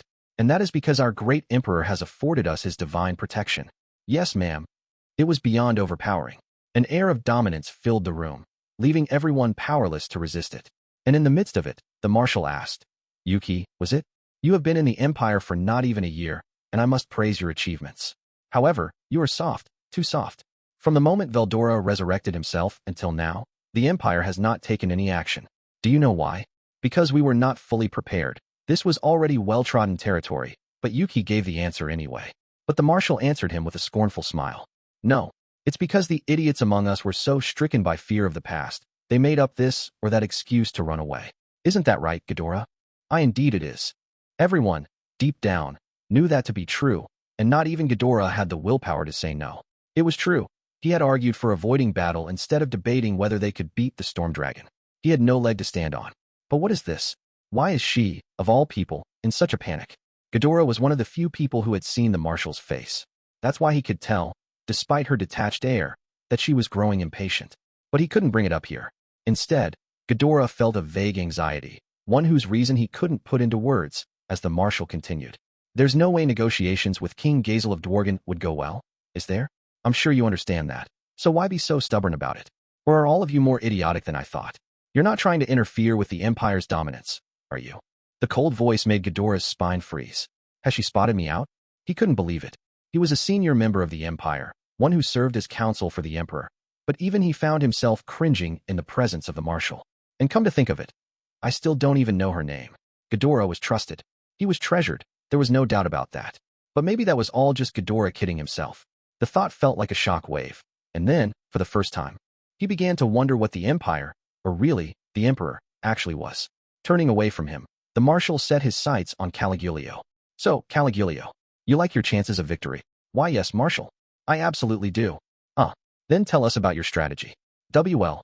He was in high spirits earlier, but the full brunt of the marshal's dominant presence bowled Caligulio over. His plan to bulldoze the enemy with sheer quantity, it made him realize, seemed so childish now. Caligulio did have his own plan for the fight against the Storm Dragon, an intricate plan he had carefully worked out over the course of many years. He wasn't afraid of Veldora. He's just a dragon, he thought. And yes, the dragons of the Connaught Mountains were tough monsters to face. The lesser dragons at the foot of the peaks were one thing, but once they had grown into full-fledged adult specimens, they ranked at least an A in strength. Once you got to an element-infused archdragon, that was dangerous enough to upend a small kingdom. Not so with the Empire. All they'd have to do is deploy a force of 500 from the restructured armor corps, and they could subdue him. They had undergone repeated military training for just this mission, and as long as they didn't make any mistakes, they wouldn't lose too many men. That, if anything, proved the Empire's power. It had the strength to raise tens of thousands of these fighters. They could beat a whole flock of dragons, and as far as Caligulio was concerned, Veldora was just another dragon. Why, he concluded, are we so afraid of a single dragon? A monster's strength was defined by the size of its magicule store. That remained true no matter how powerful one was. Dragons were so strong because their magical energy was as enormous as their physical mass. They had high defense and breath attacks that pummeled a wide range, both requiring a massive amount of magicules. So why fight them from the front in the first place? No, Caligulio and his force had a secret plan, a new technology, a magicule-disturbing beam known as a magic canceller that had been developed under strict confidentiality. Magic-based weakening attacks occasionally didn't work on dragons. Some of them could annul any such attempt with magic interference. With this new tech, that didn't matter. A magic canceller beam interfered with the magicules themselves, not controlling them but scattering them in wild, unpredictable patterns, making them essentially go haywire. Applied to a sorcerer, it'd jam his spell and keep him from invoking the magic. Against a monster, it'd scramble its magicule-based body and impede their movements. It'd not only weaken them, but maybe even neutralize them entirely. This would be particularly effective against someone like Veldora, essentially a huge blob of magicule energy. It was the source of Caligulio's unflappable confidence. What's more, they had a second card to play, their magitanks. The magic cannons attached to them were intensely powerful, capable of dispatching even a large magical beast in one hit. After some experiments conducted with a captured live dragon, they found that a magic cannon blast could even kill a full-grown, A-rank specimen instantly. Finally, there was the wild card, the airships, their secret weapon and the crown jewel of their magical technology. They could travel at will beyond the speed of sound. No living creature could hope to outrun them. Caligulio's strategy for Veldora was as follows. First, his quickest forces would lure Veldora within range of a magic canceller set up in the forest. This would bind him in place, and to add to the barrage, they'd irradiate him with another magic canceller installed on an airship put on standby above. Once Veldora was weakened to a state of helplessness, a battalion of 2,000 magitanks would launch a simultaneous magic cannon volley, and any dragon, no matter how ancient, would surely be vaporized by that. And should he somehow survive, well, even a true dragon wouldn't emerge unscathed. In war, a force calculated their chances of victory based on the intelligence they had accumulated. They had killed a large number of dragons by this point, using the data they gathered to fully prepare themselves. It made Caligulio absolutely sure of victory, and yet, as he addressed the marshal, his tongue suddenly felt heavy in his mouth. So, we would deploy a tank battalion, and then we'd lure the evil dragon into position. You see, sheer numbers, he thought, would win the day for him. So he planned to work out the more tactical details once they arrived on site. The tanks could navigate even the worst of roads, and he had word of a highway built between there and the Dwarven Kingdom, one large enough to make tank transportation a breeze. He therefore concluded that tank deployment wouldn't be an issue, but facing the marshal, he couldn't just make up his facts. I was so focused on building up our war power that I neglected our on-site investigations. This was my failure. At least he still had enough of his senses left to work that out. How worthless. Besides, your entire concept is wrong on its head. Once you destroy Veldora, what next? What? Caligulio replied, unable to grasp her meaning. The marshal looked down on him coldly. Why do you think the Empire never made a move while Veldora was sealed away? Because we were unprepared. Wrong answer, you fool. We were waiting for his revival so we could settle matters with him in his complete state. Now we can expose him to the full glory of his majesty. So what will we do if we destroy him? Only through defeating and ruling over him will the Empire secure its victory. Her words overwhelmed the entire meeting hall. Everyone was dominated by a sense of terror or doom, as if someone had grabbed their hearts and wouldn't let go. Ghidorah was just as shaken by it. No, is she serious? After all the time I spent explaining that mentally dominating him was impossible? But, somehow, the marshal's words were convincing. Something about them made you feel that maybe, just maybe, it was possible. The feeling gave Ghidorah the taste of an inscrutable sort of horror. Yes, looking back, it's so strange. Who is the marshal anyway? I've met her in real life, but I never even questioned why I don't know her name. Could this be? A certain truth was beginning to dawn on Ghidorah, no matter how much he wanted to will it away. Now he wondered if the marshal was capable of dominating someone's mind better than anyone else. Even he, the greatest sorcerer the Empire ever knew. In fact, he no longer wondered it. He was sure. Ghidorah opened his eyes, turning them toward the other side of the blind. She was a graceful silhouette, as seen through the expensive silk-woven curtain, but to Ghidorah it looked like a monster beyond imagination. In a way, it was like a true dragon had taken human form, a delusion that Ghidorah hurriedly wiped from his mind. The entire council was frozen, holding its breath. In that case, I'd like to offer a proposal, the voice of young Yuki echoed. Being able to speak at all in these conditions was a praiseworthy feat of will. Proceed, a gentle, yet frigid, voice replied. Yuki bowed, keeping his innermost thoughts hidden. I don't think right now is a good time for our military divisions to try outmaneuvering each other, so I will speak frankly and without reserve. With that preface, the meek-looking Yuki outlined his plan. First, the armored division would stage an invasion from the forest of Jura in front of them. The demon lord Rimuru's military forces were gathering on a spot where the forest crossed the Great Imeld River. They were using a lodging town there as their base of operations, building up their war preparedness. The Imperial force would advance down a path between the Kanat Mountains and forest of Jura. This was because there were no paths through the forest's east side, so going through there would take too much time. Once the Empire reached the main entrance to the Dwarven Kingdom and followed the Imeld south, they'd reach this lodging town, and hostilities would officially begin then. But there was a problem. Wait, Sir Yuki. We have to go through the forest, or else we'll draw Dworgen's attention. King Gazel and Rimuru reportedly have friendly relations, and the two countries have signed on to an alliance. If we do something like that, we'll be subject to a pincer strike at once. Caligulio's statement was a valid one. Part of the motivation for tackling the forest instead of following the highway along the Imeld was to avoid hostilities with the Dwarven Kingdom. What if Dwarven forces came to reinforce Rimuru after battle began? They had already decided that their supply lines couldn't be allowed to get cut off, but in this case, they'd be stuck between the forest and the river. If they sustained attacks on both sides there, their numerical advantage would be lost. Even with airships, they'd have to form entire fleets to keep such a force supplied. That was why Caligulio couldn't let this suggestion go unchallenged. But Yuki just smiled, like he saw it coming. Don't worry, Sir Caligulio. We're not aiming for the lodging town. We're aiming for the Dwarven Kingdom. If King Gazel won't listen to our offer, then we can't really call them a friendly nation, can we? There's no reason to leave them around. Wah! Yuki left Caligulio at a loss for words. The entire council stirred. You want us to attack the armed nation of Dworgen? I am sure we could win, but who knows how many casualties we'd face. We'd have nothing left to strike the west with. There's a natural fortress protecting it, after all. All the participants exchanged opinions. It just made Yuki broaden his smile. That's right. The nation's like a fortress. It's so well suited for defense. People thought of it as impregnable until now. But you know we've got tanks, right? Dworgen's been so tough to attack because it's so heavily geared toward magic defense. If we can deal with that, the rest is easy, isn't it? Caligulio had to admit. Yuki had a point. Assuming they attacked the Dwarven Kingdom, they'd have to strike the east or central entrances. If they wanted to catch them by surprise, they'd have to skip the east, on the border with the Empire, and attack the central gate, which exited into the forest of Jura. If they could pose themselves as hitting Rimuru's lodging town, then roll the tanks up to the central gate, it'd block any Dwarven reinforcements while simultaneously securing the lodging town for them. I see. That might be a pretty interesting approach, right? And if the dwarves are in trouble, the demon lord Rimuru will kinda have to get moving. But we'd have the initiative, and if we set up the battlefield so we could ambush them, it'd give our forces the advantage, yes. Caligulio nodded. It sounded doable.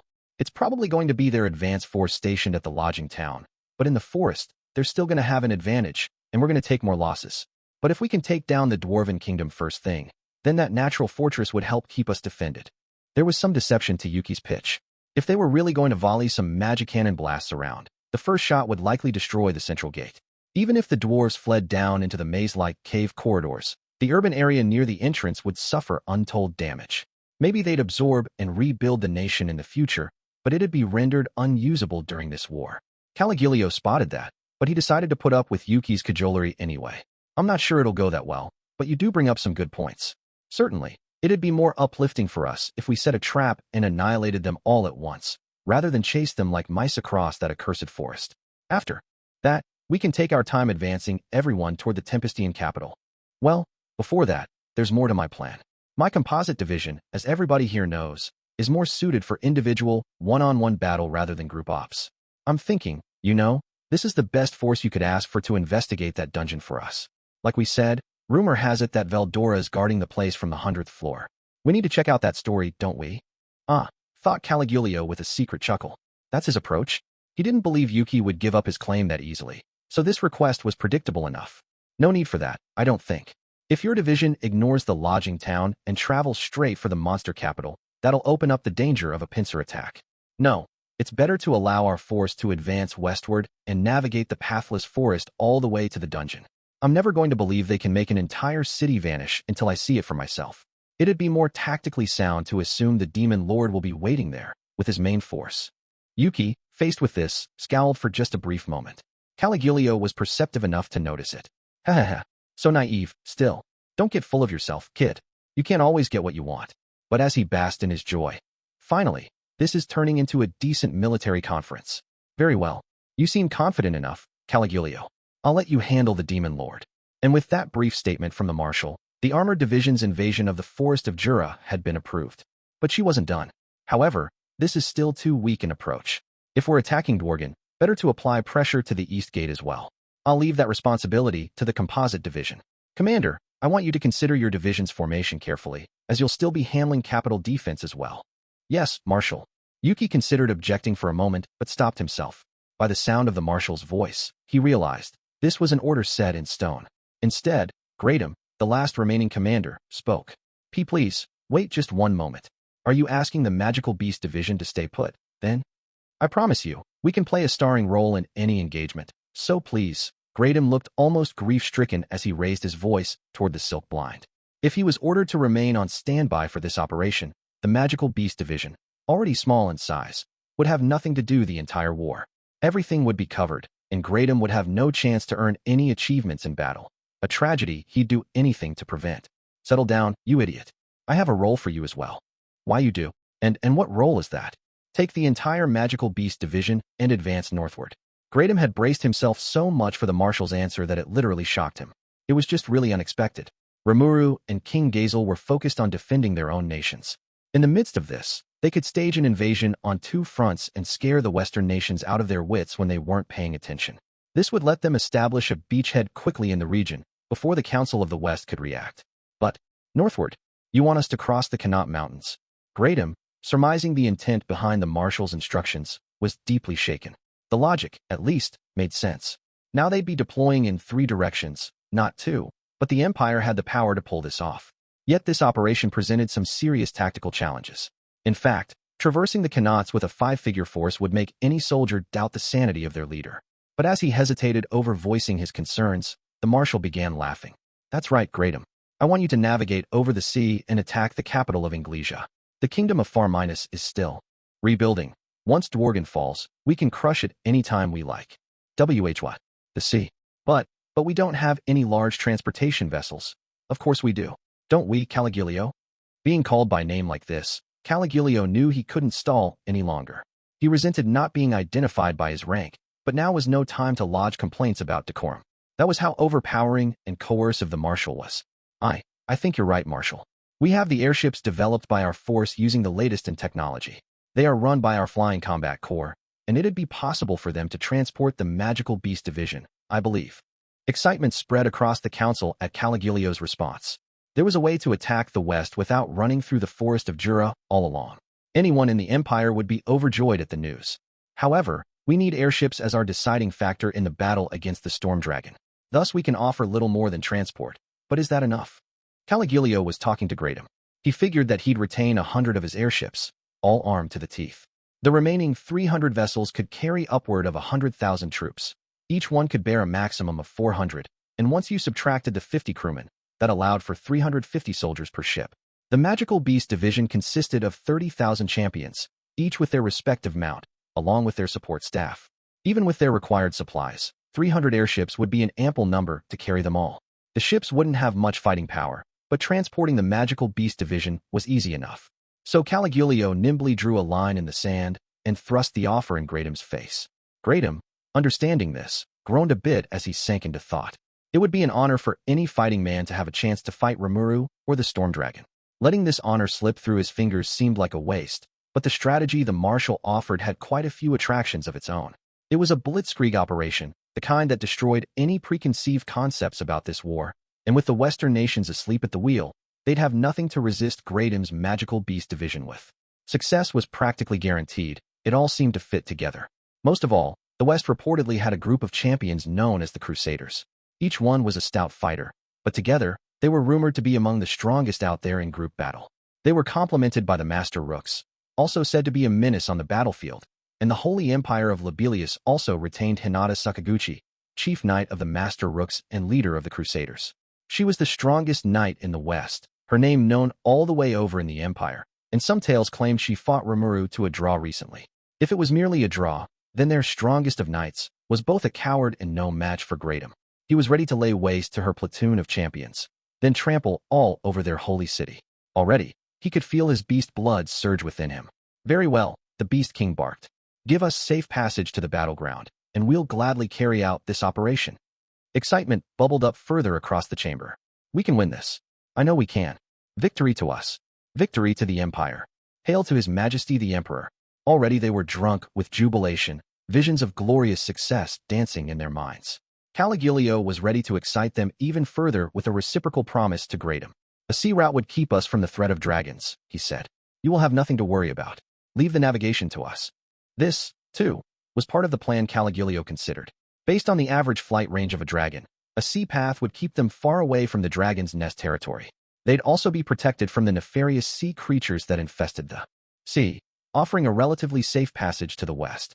On the other hand, there'd be no way to team them up with a tank force, so Caligulio thought it was too early to offer the plan as a potential option. Thanks to that, however, he had already done his homework on the idea, and while he didn't expect it to be a factor like this, he found himself looking forward to it. Very interesting. We'd bring the Magical Beast Division over on airships, then concentrate entirely on support and supplying. That's how we'd make it look. But perhaps we can make off with all the spoils, too.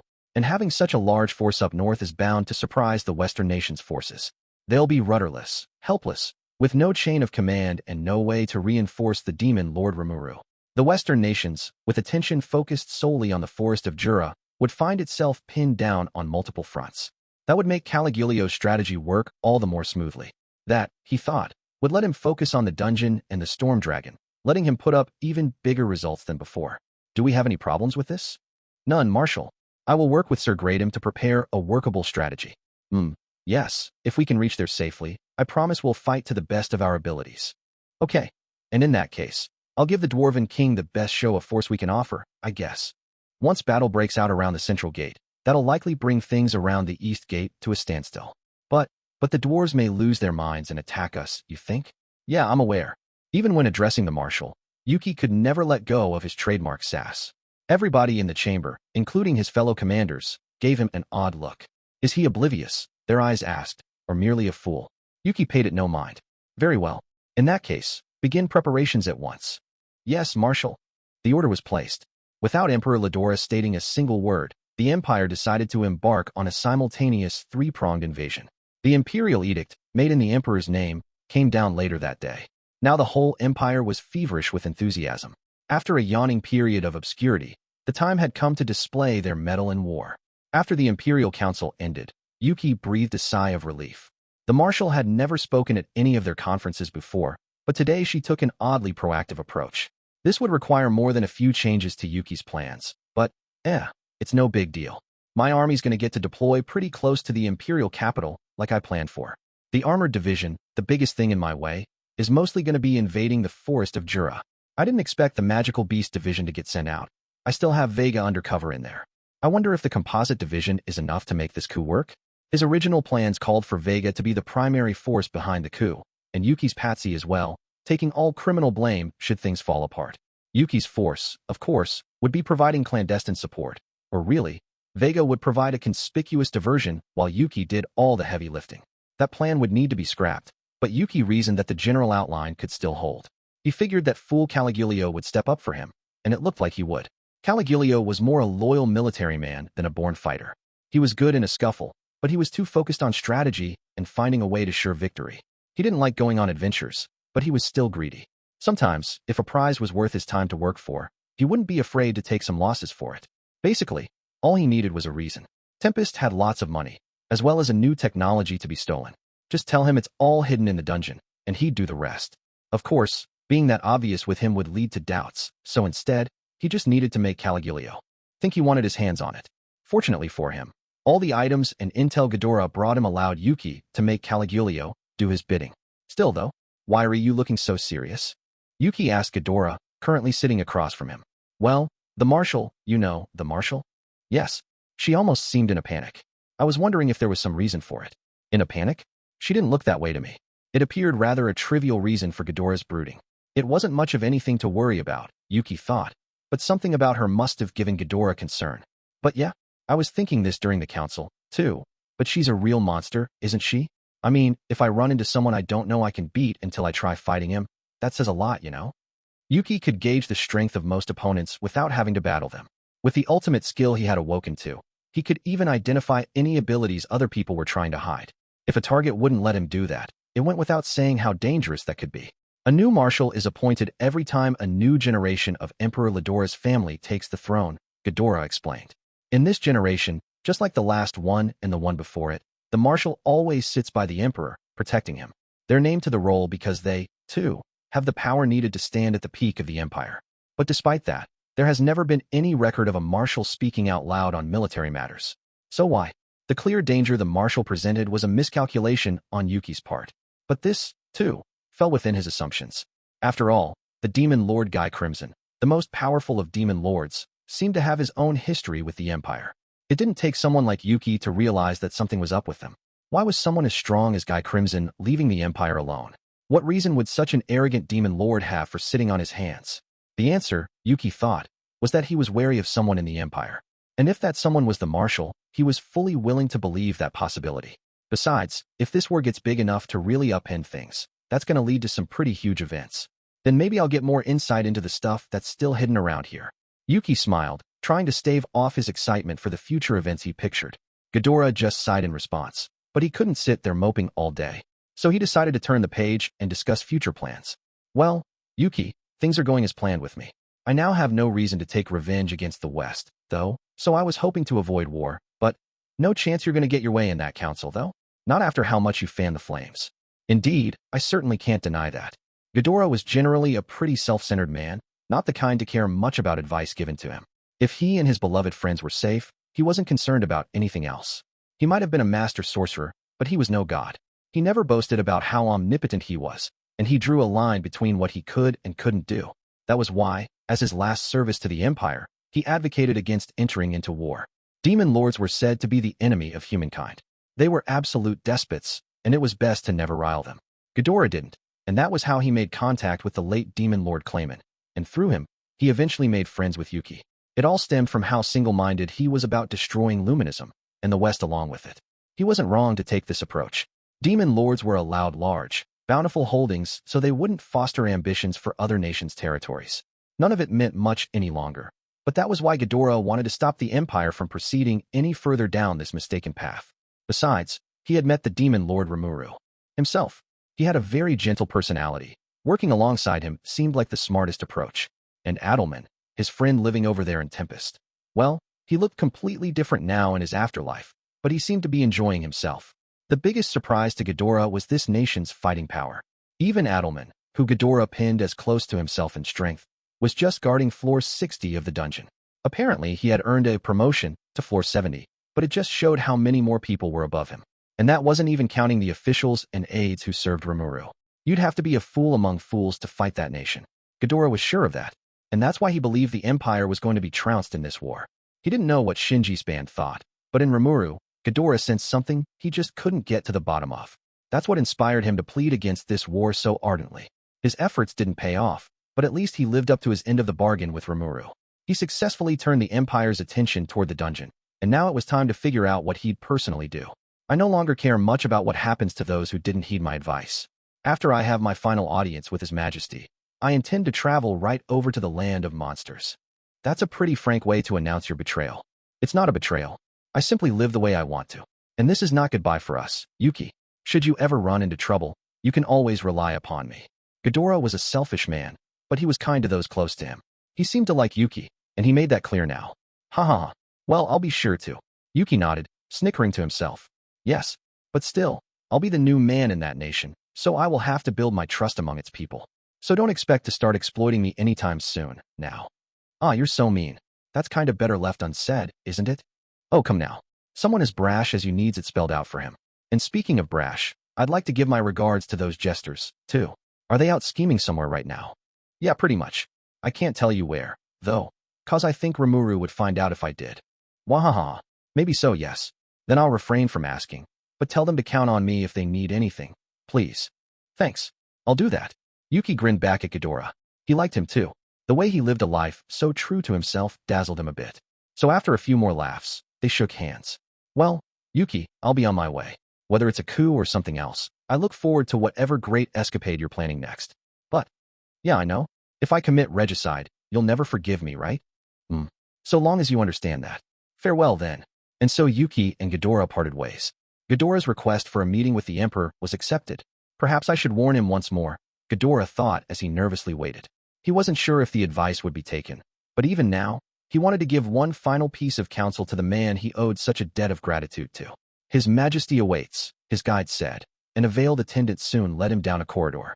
From its well-polished atrium, he could see the telltale light crimson colors of an all-season cherry blossom, its petals never falling off the branches. A symbol of the Empire's eternal existence, it was said. Ah, beautiful as always. But the Japanese otherworlders who saw it had quite a different opinion, didn't they? Is that so? Yes. What did they call it? Wabi-sabi. The aesthetics of that which is doomed not to last, or the like. The beauty of a cherry blossom, they said, lies in its fleeting nature. We all have our own way of seeing things, though, of course. Don't we, Sir Kondo? From beneath the tree, an intense-looking young man appeared. I thought I had erased my presence, and yet, that you certainly did. I didn't notice you one bit. Just call it a foreboding, I suppose. The vague, ever so vague, sense of impending danger. Ghidorah took out his beloved staff. The attendant had discreetly vanished at some point. I can't let you have an audience with His Majesty. Why is that? I have no intention of telling you, and you would gain nothing from knowing. As First Lieutenant Kondo spoke, he held something in his hand, a metallic object, a dull shine running along its oblong form.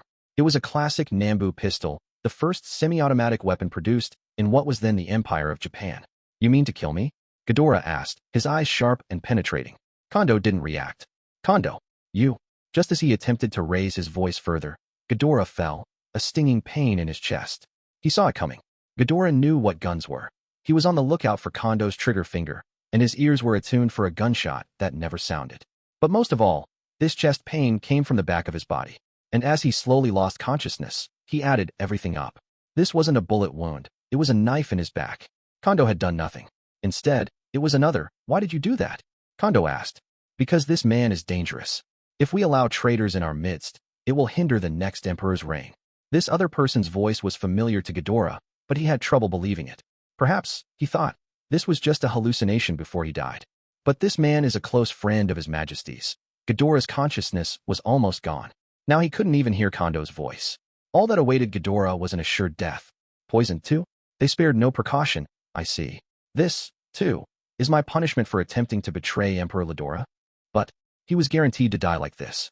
So as the never-withering cherry blossoms danced in the air around him, Ghidorah made one final bet. He triggered a spell he had put in place beforehand, and then he blacked out. Chapter 5. Toward the opening of battle. So after sending Ghidorah off to the Empire, it was time for some interrogating. No, not for Shinji and his friends. For Ramiris. She'd said a few things that I just couldn't let slide, and given that she wasn't afraid to play pranks on me, I was sure she was hiding other things as well. Huh? And no way. Not hiding anything. Ramiris fidgeted a bit. Clearly suspicious. She obviously had a secret. But just as I threatened her with no cake for the rest of her life, she began talking a mile a minute. What? What do you want to know, Captain? Captain? Whatever. Better let that go without comment. I moved on with my questions. So Adelman's gotten a hell of a lot stronger since I last saw him. But, all right. I can accept that. But what about the other dudes with him? I didn't expect Alberto to whip Shinji's party pretty much solo, and I never heard anything about a death dragon. You haven't been messing around with any other floors, have you? Alberto was now much more than just kind of a strong monster. He had the physical skills of a special A death paladin and the technical skills to make full use of them. He was already keeping up with Hikuro as a death knight. So how the hell strong was he now? Well, Alberto was teaching that kid Arno, I think, right? So now they're back down in the deeper floors, testing their strength. Stop. I hurriedly put an end to this. Alberto teaching Arno? What was up with that? Arno was a squad leader in the Crusaders. I wasn't sure anyone could teach him much. So why was he the one undergoing training? I just had no idea what Ramiris was talking about. Okay. Well, after Hinata got all angry at Arno and the other paladins, they licked their wounds and tried their hand at the dungeon one more time. The Demon Colossus was still under development back then, so they made it past floor 70. All right, And then those kids lost again. Quahaha.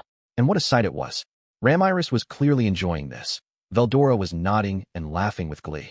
I'm sure it must have been hilarious. Report. A record of battle is available. Whoa, really? Nice one, Raphael. I'll save that for later. But in the meantime, let's focus on Ramiris. So how far did Arnaud's team make it this time? Probably the dragon rooms between floors 96 and 99, I figured. There's a bunch of floor effects there as well, so I think they'd give a lot of trouble to human explorers. I think they were destroyed by the next boss, Veldora interrupted. Seeing them cry their eyes out as they fled was simply a joy to watch. Wow, tacky. But the next boss? Huh? Was the floor 80 boss that strong? Oh, why'd you ask? Said Ramiris. I mean, Arnaud's one of the 10 great saints. He was as good as Clayman and the ex-demon lords, wasn't he? I spotted the answer to my question as I asked it. If you think about it, even Adelman or Alberto could probably beat a pre-awakened Clayman. Maybe even post-awakened, actually, if that crazy death dragon was along for the ride. Ramiris mumbled. If I recalled correctly, I named Zijin the guardian of floor 80. Did he finally evolve from his pupil form and reach adulthood? Veldora mentioned he was training him, and I didn't really get what he meant by that, either. How do you train an insect monster? Whatever the Veldora-style death stance was meant to be, I had no idea how Zijin was supposed to harness it. I let Veldora have his way because he seemed to be having fun and all, but maybe I should have put some more serious thought into it. Zijin had used my own cells to heal his wounds and coat his outer shell in magisteel. Perhaps thanks to that, he had high speed and mobility, and he could also apparently summon his family. Training had signed off on everything, so I had no complaints. But the whole concept behind that was to fluster challengers with a quick, nimble insectoid boss after all those slow-moving golems. Hey, so what's up with Zijin right now? I attempted to further interrogate the panicking Ramiris, but Veldora spoke first. My apprentice Zijin has undergone his complete transformation. Now, with the skills he inherited from me, he is a warrior without compare. And what's more, Zijin didn't even need to lift a feeler against Arnaud's party. They were trounced by the floor guardian on floor 79. Now the picture was growing clearer. Arnaud met his match against Epido, the queen wasp serving as the boss on floor 79. Between her hyperspeed and ultimate venom, not even the well-honed swords of Arnaud's crusaders could touch her. Then, as they told me, the whole party got stung a zillion times by Epido's hive mates, and they ran away screaming. Crazy. Just pile it on, won't you? Tell me this stuff. I got a job to do, you know. I said, exasperated. I know, but it wasn't just us. My master was training that insect, too. Whyu. Accursed traitor. But it's not fair, master. You're acting like you had no part of it. In an NGH. Yeah, I'm sure Veldora got involved. Anyone would, once they realized how much fun this was. Still, though, I felt kind of betrayed. All these people, getting to goof around all day behind my back. Maybe it was a mistake to ever let them handle this stuff. I felt a twinge of regret now, but something still bothered me. You know, I've been wondering, Veldora, when you say you trained Zijin, what do you mean, exactly? He's a bug, right? By complete transformation, Veldora doesn't mean he went humanoid or something, did he? It turned out my hunch was absolutely correct. Ha. So you finally noticed? You've realized just how wrong you are? I was having fun seeing you do that, so I didn't say anything. What did I ever do to deserve this, Veldora? They sure got me this time. Delving into the dungeon records, I had Raphael show me a few images. He was right. Zijin was now humanoid, all slender and chiseled. And, basically, he was Razzle, that insectoid Cheyenne beat over in Labelius.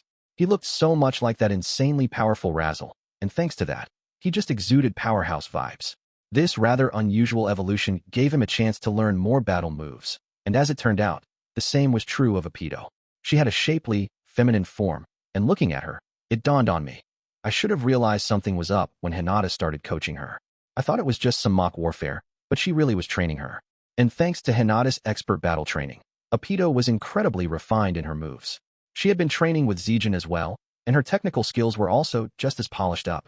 Arnaud's plastering was ample evidence of that, I suppose. So then Arnaud's party decided to reevaluate themselves a little. They said, going back to square one, they tackled the dungeon once more, this time from the very first level.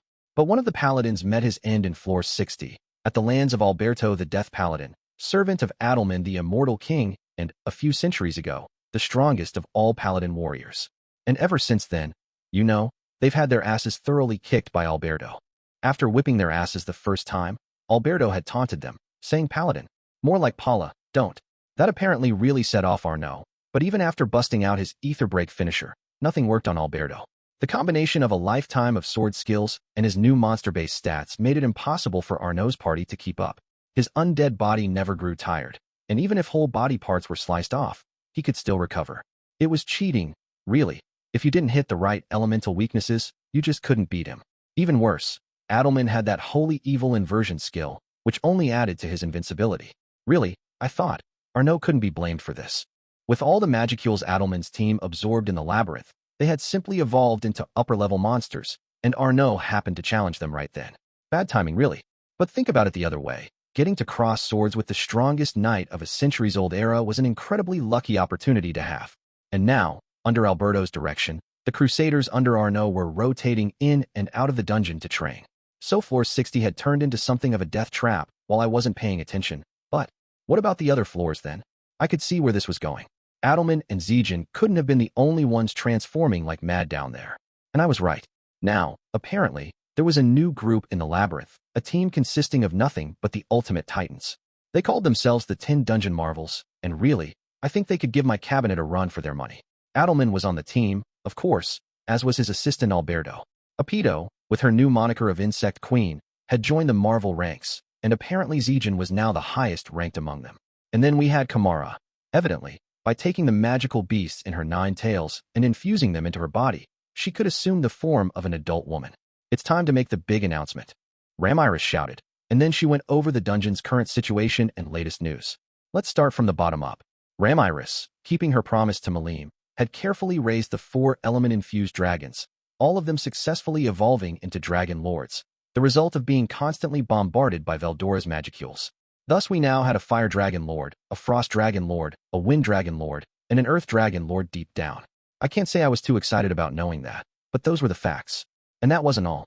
The full rundown: floor 90 Guardian, 9-head, Kamara floor 80 Guardian, Insect Kaiser, Zijin floor 79 Boss, Insect Queen, Apito floor 70 Guardian, Immortal King, Adelman floor 70 Advanced Guard, Death Paladin, Alberto that, plus a bonus, Bovix and Equix as our floor 50 Guardians. They, sad to say, weren't really dungeon marvels. Instead, they had inducted Beretta, the manager who made all of this work. Personally, I would love to palm off, award this great honor to someone else. Beretta carefully eyed Trainee and Ifrit, now known as Cherries. Oh dear, I'm afraid I have the extremely important job of taking care of Lady Ramiris, Trainee replied with a beautiful smile. Yes, and I am Sir Veldora's only confidant. His care occupies all my attention. Cherries was pretty used and abused by Veldora, I felt, but I guess he liked it. Either way, neither were interested in any more work. Reminds me of a certain butler I know, I thought as I sighed. Sounds like you got a tough job, Beretta. Oh, you sympathize, Sir Rimuru? I nodded back, reminding myself just how much of a bond we shared. As I did, I went over a few other things. First off, who exactly did the 10 Dungeon Marvels answer to? The dungeon was a facility run by all of us, as both a hobby and a money-making venture. Much of it ran on Ramiris's powers, and it had never functioned correctly without Veldora's energy. When considering this, I'd think Ramiris, as general manager, would also assume 10 Marvel's leadership, but, well, along those lines, I conducted interviews with everyone and adjusted things to their requests. Ramiris laid it all out for me. First, Beretta served Ramiris, no change there. The 4 Dragon Lords were also under Ramiris's authority. They had a contract drawn up and everything, and since Dragon Lords are sentient, they were allowed to execute it. Kamara had become good friends with the children and enjoyed life here a great deal, so I guess her gratitude for me has gone pretty wild. She had publicly declared that she was my pet, leaving Ranga in the dust. Zijin and Apito also took a liking to me, saying they'll treat me as their lord. Adelman, well, I was a god to him. This had rubbed off on Alberto, and his loyalty was now with me, through his boss. So those 5 were mine, so to speak. Bovix and Equix, I figured, would be better off under Ramiris. They were more hired by the dungeon than anything else. They appreciated it, I was told, but voiced a desire to serve under me instead.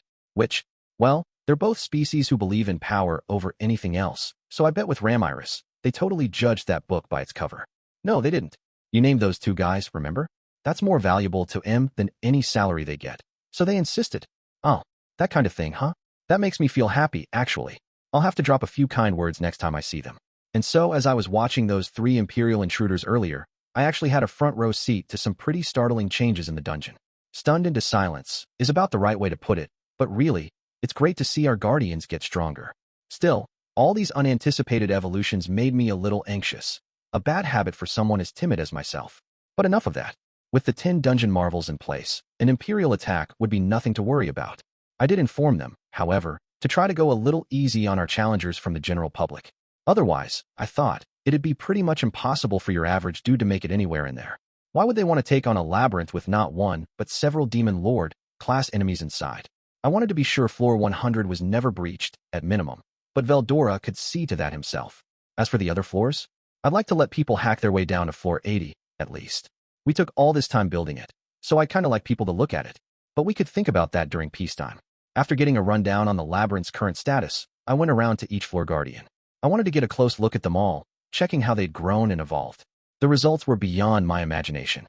With this much fighting force, I couldn't see how we could possibly lose to the Empire in here. Then, a few days later, I finally got to experiment on our completed forest monitoring system.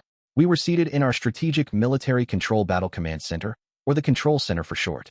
I talked over the name with Veldora and the gang, and we let our imaginations go wild. But now, I kinda regretted making it so long.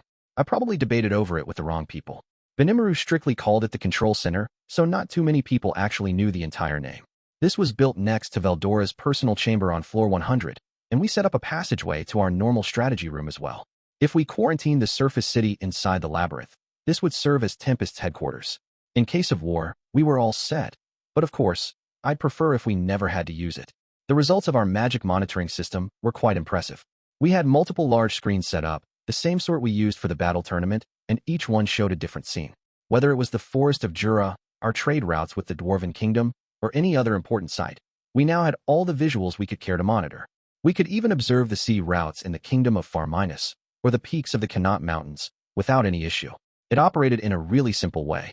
Using the physical magic Megiddo that I invented, the system subtly altered and reshaped a large, lens-shaped body of water suspended in the stratosphere, projecting an expanded image of a given target point. Reflecting this image let us transmit its data, like a video. Consulting with Moss, I figured out how to use my own replications, deployed across our territory, as magic invokers. They were connected to me via Dominate Space, producing a data link that was perfectly synced up at all points. These replications were super tiny in size and had no self-consciousness, so they wouldn't consume energy unless I turned my attention to them. Transporting them over to a given surveillance point was non-trivial, but so I, Moss, and the rest of their team put in a great effort. Overall, it was a great system that operated at a low cost. I named this physical magic Argos, the Eye of God. The output we were currently seeing on screen was in high resolution, following some Raphael-provided image processing. This let us keep abreast of things from our nice, warm control center. This was some really amazing magic. Everyone else was jazzed about it, too, especially Diablo, but I won't go into that. With this monitoring system complete, I now realized that it provided another key perk. It made it possible to position a Megiddo spell at any point in the images we saw in the control center. I tried it out myself, and the results were amazing. I didn't think it'd actually work, so I just lobbed a shot out at Gobda's feet while he was training in our town's main square. He leaped straight up in surprise, and I don't think I'll forget the face he made for a while to come. I did yell at him. "You let your guard down, dumbass." But I didn't think he was really at fault. My Megiddo spell had also improved. It had already been optimized once by the Great Sage, but it looked like Raphael wasn't quite satisfied. After some more scrupulous enhancements, it had developed a system where I could keep multiple lens satellites in the air at once. Paired with Argos, we could even keep Megiddo activated during the nighttime. It wasn't quite as powerful, but we could successfully reflect light between satellites to collect images. Honestly speaking, I was kind of wondering whether we weren't devoting our efforts to the wrong things. We used a high-level spirit to actually generate these lenses, so they'd stay up as long as I kept their magicule supply intact. Raphael handled all the tricky calculations, so everything was super easy to control, and since it didn't consume anything during daytime hours, we could run it even harder, taking in more light and heat energy and launching Megiddo shots like heat rays. The sheer scope of these improvements blew my mind. At this rate, I could wipe out a human army without even having to lift a finger. Upon confirming our experiment's success, I returned to my office. Not long after, showing impeccable timing, Shuna came in and said I had a visitor. I may not look it, but I entertain a lot of guests. Really, that's the majority of my work.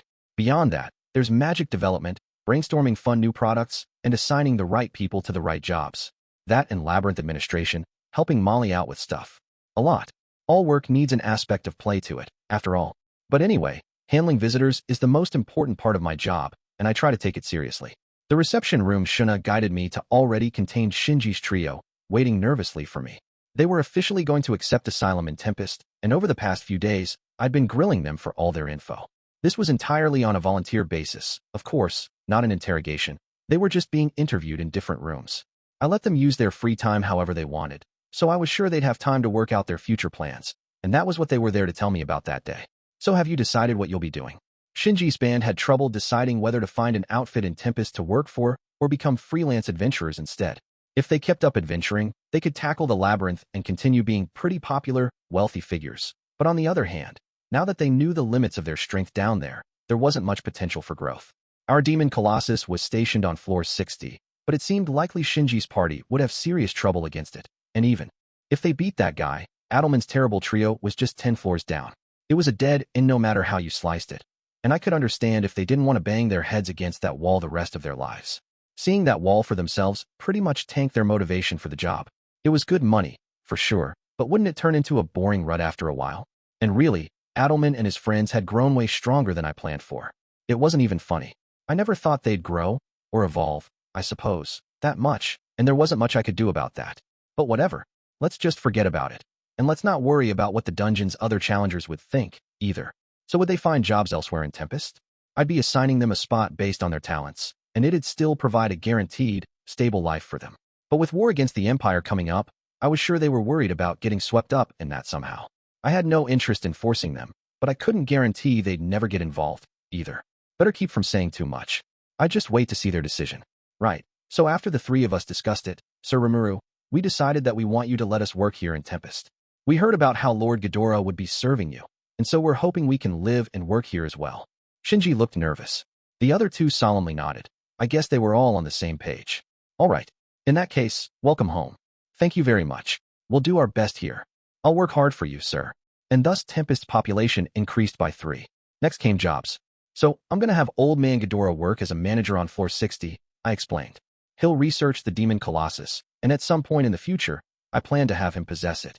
That old geezer had a serious thirst for knowledge, and he was super enthusiastic about the idea.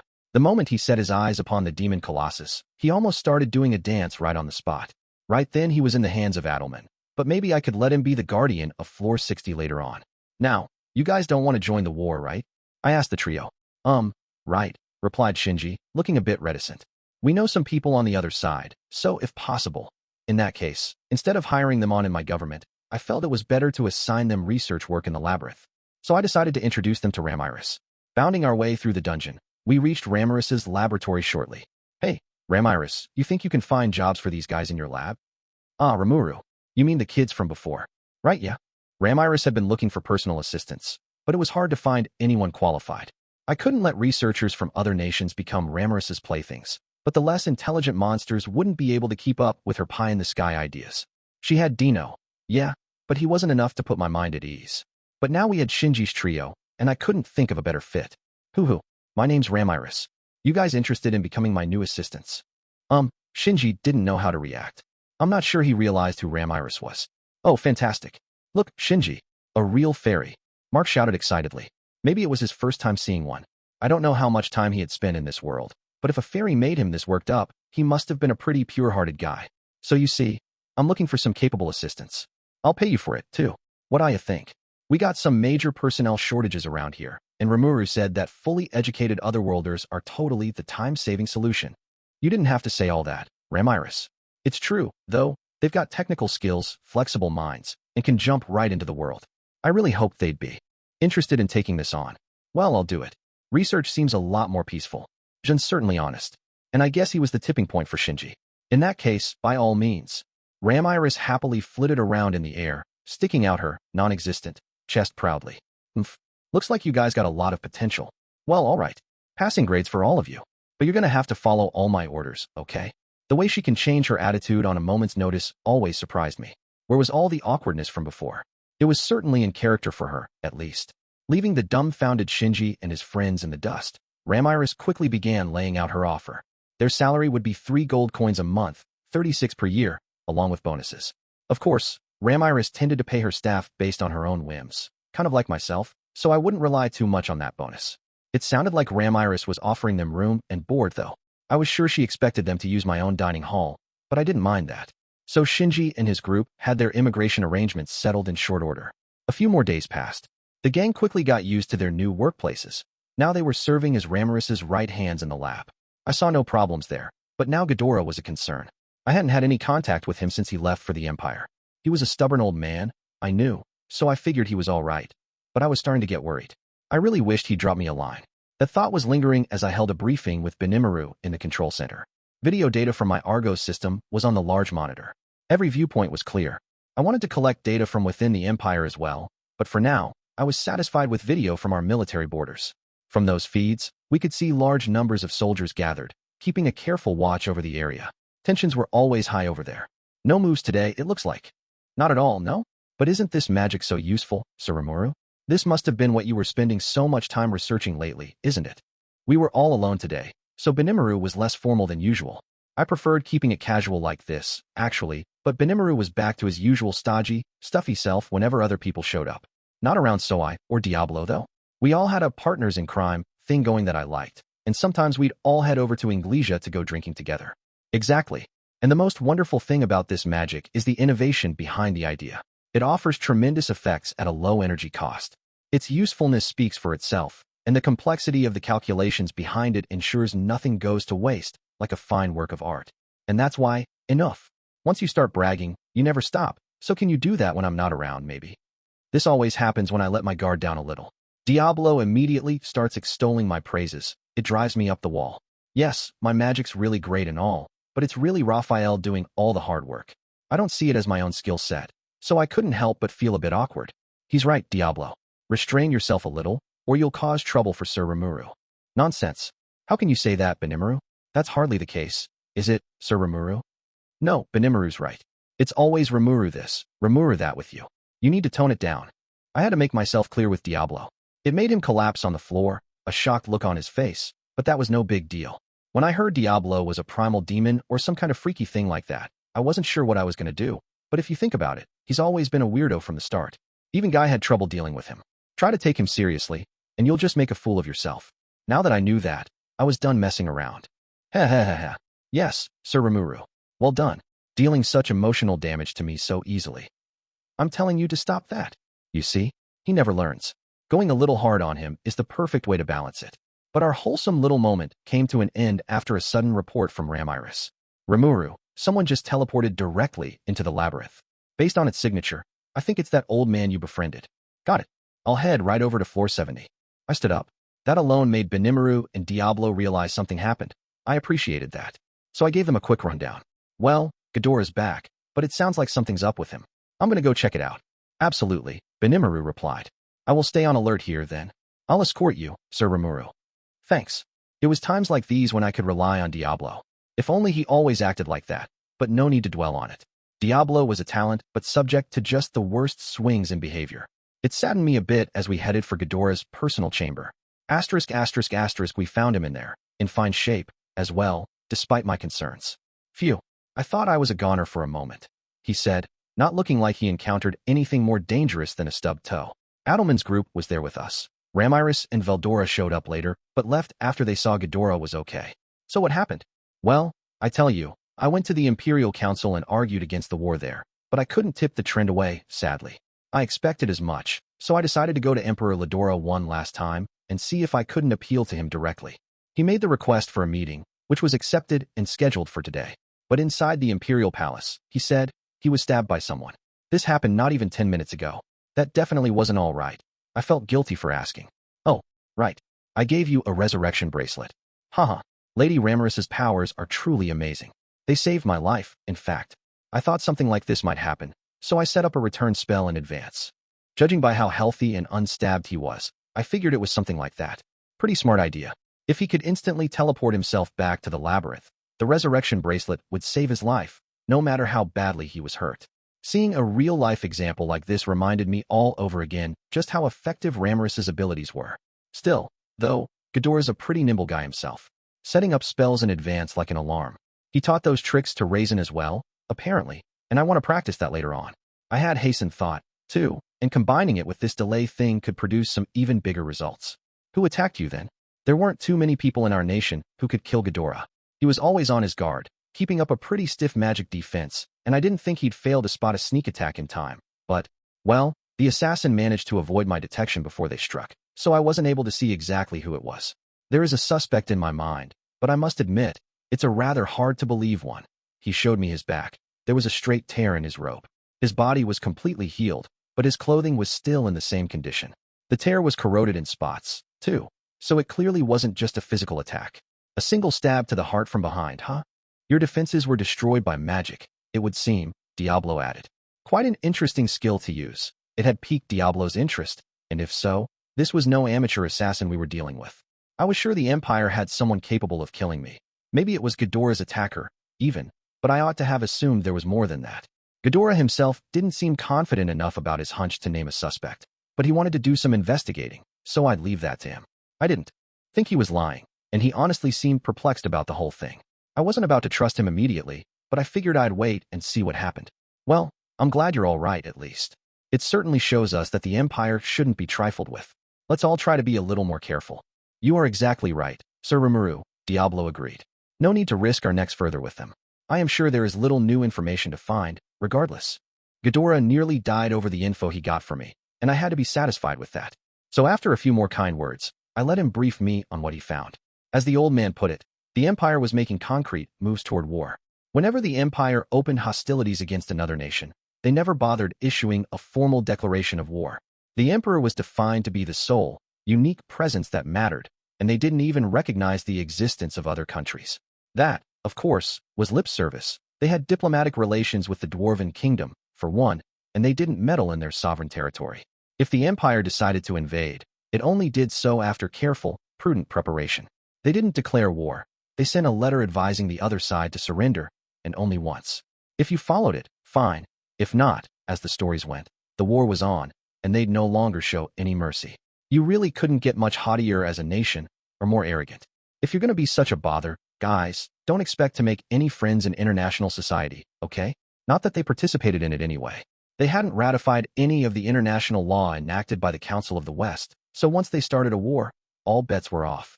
Post-defeat agreements? Prisoner handling? Prohibited actions during war? They followed none of those, part of why the Western nations feared the Empire so much. Which, yeah, I can see why.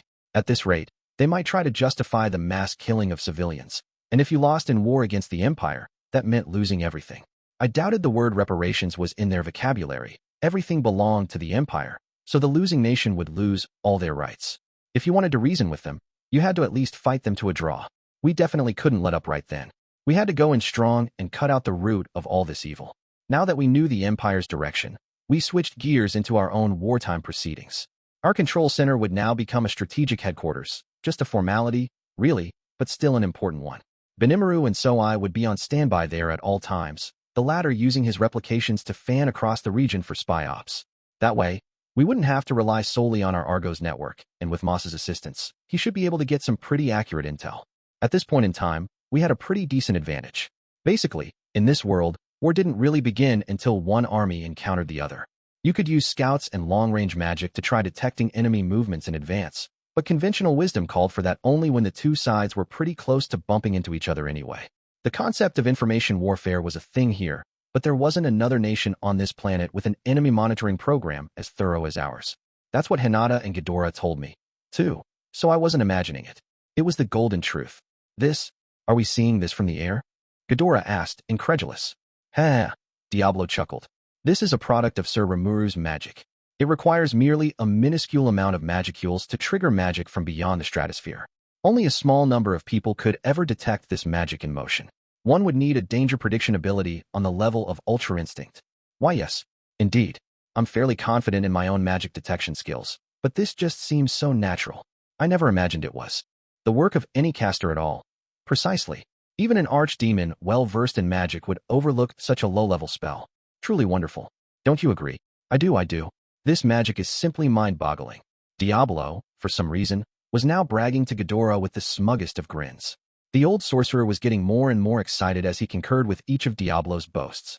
Cheyenne. Right away. Diablo was going to be nothing but a distraction, so I ordered Cheyenne to isolate him in another room. Now that things were quiet, we got to the business at hand.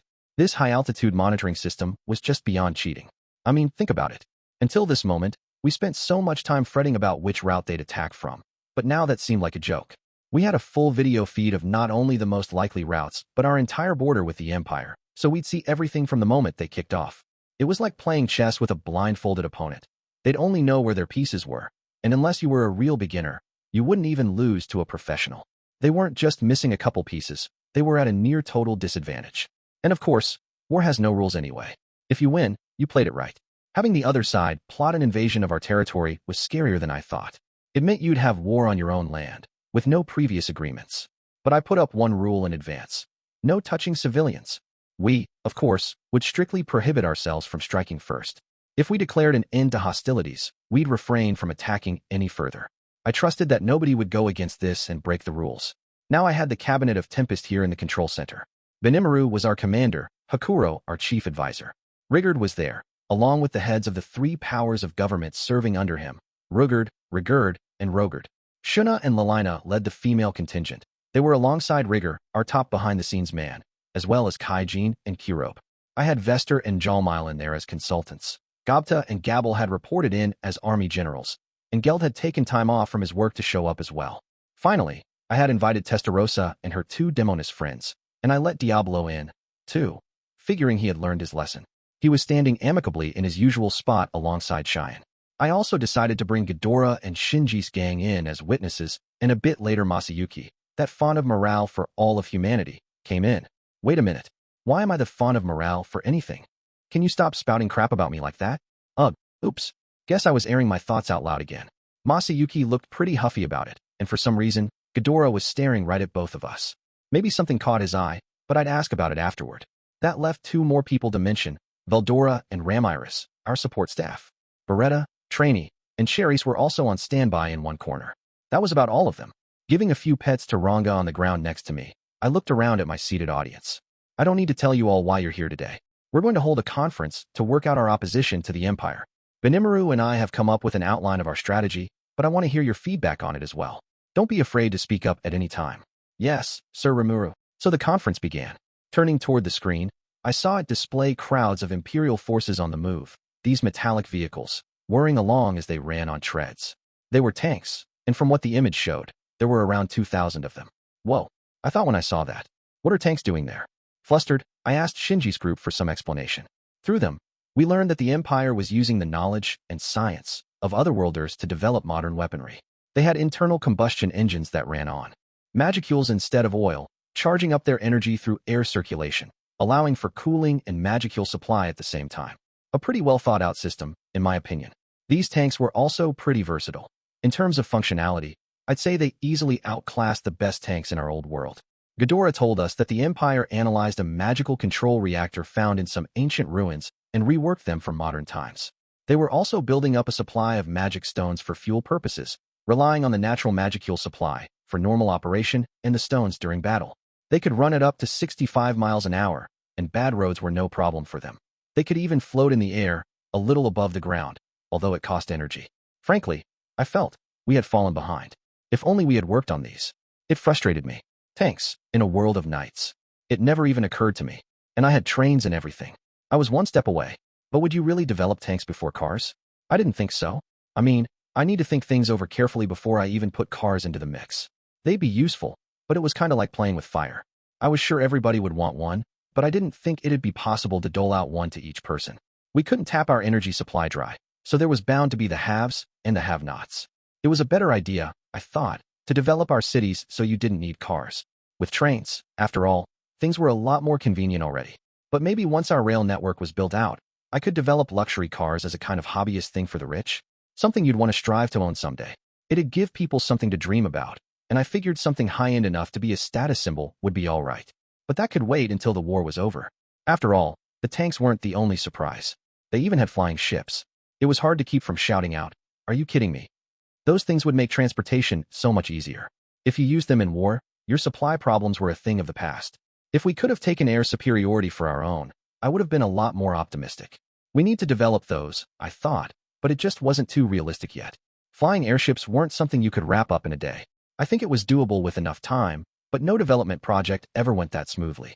Every project took shape only with a trial and error process. On this point, I really had to applaud the Empire's R&D department. And hopefully nobody would chide me for thinking, boy, it'd be nice if we could seize one of those intact. But man, if only I'd thought a bit more outside the box with my orders for things. But never mind. No point gnashing my teeth over it. But it was something for the future. Once this war was done with, I definitely wanted to start developing some more neat, innovative stuff. So we saw the current state of the Empire. I had been briefed on it in advance, but a lot of people in the control center were finding out for the first time. They gazed at the screen, mouths agape, not bothering to hide their surprise. The total size of the invasion force is estimated to be 1 million. I guess you can see that, but I think the Empire's military has been a surprise for us all, but we still have the advantage in this conflict, so don't worry. The most important element of war was how well you could estimate the opponent's fighting power. On that point, we pretty much stripped the enemy bare. Raphael told me that the total count was 1 million, and that was a crazy number to deploy, but I didn't think it spelled doom for us. That was simply how much leeway we had to work with. Ghidorah has informed me that the Imperial military is composed of 3 major divisions. One of them is called the Armored Division, and that includes the tank force we see here. They call it the Magitank Force, and we can assume it's the main source of their power. I explained the inner workings of the Magitank Force to everyone. But that wasn't all of Ghidorah's info. He had participated in their strategy meetings for me, and he told me everything that was covered. The Empire knew Ghidorah had deserted by now, so there was a chance they changed their plans, but I was sure the main gist was the same. They had Yuki over there, after all, and Yuki was apparently angling to stage a coup of the Empire. I was sure he was encouraging the other division commanders to not worry about the surely dead Ghidorah. That ought to mess them up. Plus, as Ghidorah told me, the commander of the Armored Corps, a man named Caligulio, had taken the bait I laid out for him. He believed the dungeon was full of resources and treasure, and he wanted to seize it before anyone else could. If so, I'm sure he wouldn't want to change out the whole operation at this point. So chances were good that he'd take up Yuki's suggestions. Working on assumptions is a dangerous move, but seeing how Caligulio ran his force, it'd be easy to surmise what his army wanted. Once I wrapped up my rundown, Gobda was the first to speak. My force is stationed in the lodging town, but are they going to be fighting those tank thingies? Very observant. In fact, for someone appointed a commander, this was a life or death question. Considering his long, documented history of sleeping through meetings, Gobda was showing some real growth. Sometimes, a guy needs a little responsibility to show his true colors. Isn't that obvious?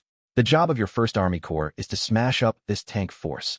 As my emotions got the better of me, Rimuru gave him the news. The shock made Gobda sway in his seat. Nobody told me. Yeah, I get it. So you mean we need to defend the town with our lives? He asked, a look of death already on his face. I smiled back at him. Of course not. Based on what I know about the tank's abilities, I think you guys could win if you took the right approach, but who knows how many losses you'd take doing it. That, and defending's always harder than attacking, and your green numbers without any battle experience are going to be pretty fat targets for them. So no, it's not a to the death thing. I was trying to calm him down. Hakuro, who I assigned to support Gobda, was nodding at this. He must have caught my drift. Okay, so what are we going to do? That is the job of a general to work out, but I shouldn't expect that from you first thing. Rimuru, if you could. Yes, I was lording it over him, but honestly, I was just as much a military amateur as Gobda.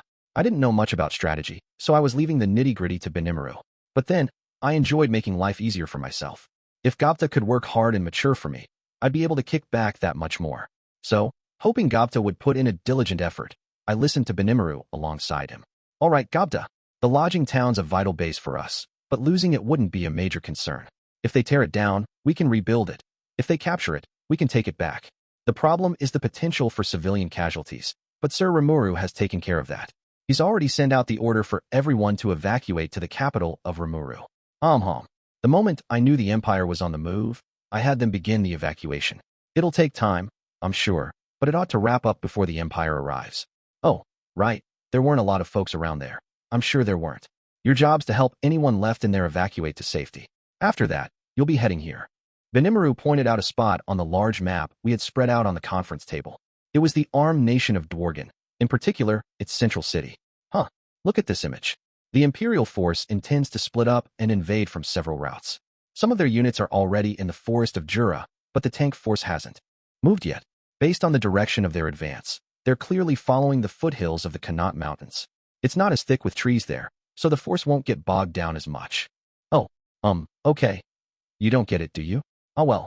Anyway, your mission is to defend the Dwarven Kingdom. As he spoke, Rimuru moved a peg representing Gobda's force into the Dwarven Kingdom. Then he took another one out, symbolizing the Dwarven armed forces, and placed it next to Gobda's.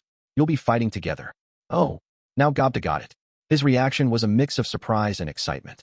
This was another operation inspired by Ghidorah's information. Gazel already gave it his blessing. As per our agreement, I informed him that the Empire was aiming at the Dwarven Kingdom, and as I promised him, I declared that we'd send him back up. Gazel, to his credit, had picked up on the Empire's suspicious behavior. They had repeatedly asked for permission to march through. He was starting to get sick of constantly refusing them, but he could read between the lines. He knew they'd lose their patience and get moving eventually. My offer was welcomed by him, and it'd give us a lot of benefits as well. We could always rebuild the lodging town if it was destroyed, but as we saw it, the Empire wouldn't go out of their way to pillage it if no fighting occurred there. If we could get it back soon enough, I saw no problem with abandoning it for now. The Empire's traveling through such a conspicuous spot because they want to convince us they'll invade there. With this much of a show, anybody would notice it. Oh, so it's one of those show of force things. Damn, Gobta, grasping the fancy concepts and everything. He must have been studying a little bit. I was impressed. That's right. This route they're taking is on the border between Dworgen and Tempest. Both countries are going to notice them. It's a great way for them to gauge our moves. If it looks like we're going to meddle with them, they can use that as a pretext to start attacking. We're forbidden from striking first, of course, so we'd start with a warning. Do you understand so far? Yep. Now, if we don't make any moves, the Imperial force will cross the Great Ameld River and reach a point that overlooks the main entrance to the Dwarven Kingdom. That's a broad, grassy area without any trees, the perfect place to deploy an army. Once they get that far, King Gazel's not going to stay silent. He'll face up to them with his own forces and try to negotiate. And it's the same way with us. The Emperor will make enemies out of us and the kingdom at that point. Rimuru moved the pegs around the map to demonstrate. Sir Ghidorah said that the Emperor's wary of being surrounded by the Dwarven and Tempestian armies, but as long as they cover this point, that can't happen. Even if the other side stages a sneak attack from here, it wouldn't mean anything tactically. A surprise attack involves striking the enemy when its guard is down. If the enemy expects it the whole time, it was not only meaningless, but it could be harmful. And so instead of that, we'll assault them from the start. We'll go right up, and we'll smash them. Rimuru tapped Gobta's peg against the Empire's. Oh, Gobta sounded impressed. None of my other advisors seemed against it. But what do they think about our forces' size difference? 3rd Army Corps General Gabble. Sir, your role is to guard the evacuating residents. Watch from the skies for stragglers or people in trouble, and help them out as needed. Yes, sir. Once you guide them to safety, you'll travel over to Gobta to support him. If the timing works out, you'll reach him before the Empire can. Our force is the swiftest in all of Tempest. I promise you we will make it in time. Gabble looked confident enough about it, but realistically speaking, it'd be tough. I intended to have the trains running full speed to get the residents evacuated, but moving tens of thousands of people took time, and the Empire had frightening mobility. Based on our calculations, which factored in their legion magic as well, we predicted that their army could advance a mind-blowing 40 miles in a day. Right then, the Empire was stopped against the border. From there to where they planned to open hostilities, there were around 930 miles of terrain to cover. In about 20 more days, the Imperial force would reach their destination. This dizzying marching pace was possible because each of their soldiers had undergone body enhancement surgery or something like that. This apparently let them stay on the move for a week without food or drink, so their maximum fighting speed was even faster than that. The tanks, meanwhile, could go around 6 or 7 miles an hour without an external supply, and since atmospheric magicules were available day and night, they could take advantage of that to resupply themselves more fully when resting. No point exhausting your force before the war even began, after all. Ghidorah's guidance along those lines seemed sound enough, so Rimuru and I used his assumptions for our calculations. Thanks to that, the Empire could arrive at this point sooner than we expect. I don't want anyone here to be caught by surprise. Upon closing that subject, Rimuru moved right on to the next one. So this is where the Empire will break out their main army, but as Gobta said, this is mainly a show of force, in other words, a feint. Their real breakout teams are going to move toward here. He took out some differently colored Empire pegs and spread them around the forest of Jura. Their plan was to make us think the tanks were their main force, then place the brunt of their troops elsewhere. This was all plain as day in our monitors, so I couldn't say the idea really wowed us. Now, even if things expand past what we're expecting over here, we still have Geld guarding this terrain. Geld, I want you to call your forces back from their stations as quickly as you can. Understood. I've already sent the thought communication. All my forces will gather up shortly. Rimuru and Geld were certainly on the same page. Just a few words, and everything was set. I knew I could rely on him. Now Rimuru looked back down at the map. These forces are likely going to advance through the forest, trying to stay hidden. Unfortunately, Sir Rimuru's Argo's monitoring magic can't reveal everything happening under the forest canopy. That's where Soai comes in. So I nodded and stood up. The forest is lush with tree cover and difficult to monitor from above. Even if we deploy all our agents, there's too much ground to cover, and they run the risk of being found. So we've decided to rely on Moss instead. He's capable of releasing a large number of tiny replications and picking up all the information they take in. None of them can fight very much, but losing a replication won't hurt us at all. Using that, Moss is currently monitoring the eastern forest of Jura. He's informed us that platoons of Imperial troops are on the advance in there, and thanks to his surveillance, we can crush each and every one of them at will. He accentuated the point with a cruel smile. Kinda scary. Good thing he's on our side. Sure, we could defeat these small platoons all day, but it's the big main force behind them that worried me. Benimaru's strategy for that was to wait until they had gotten themselves assembled to some extent. If the Imperial force is trying to reach the dungeon, we'll invite them in and take care of them then. If any remain on the surface, Geld's second corps and my main force will hit them hard. That's all.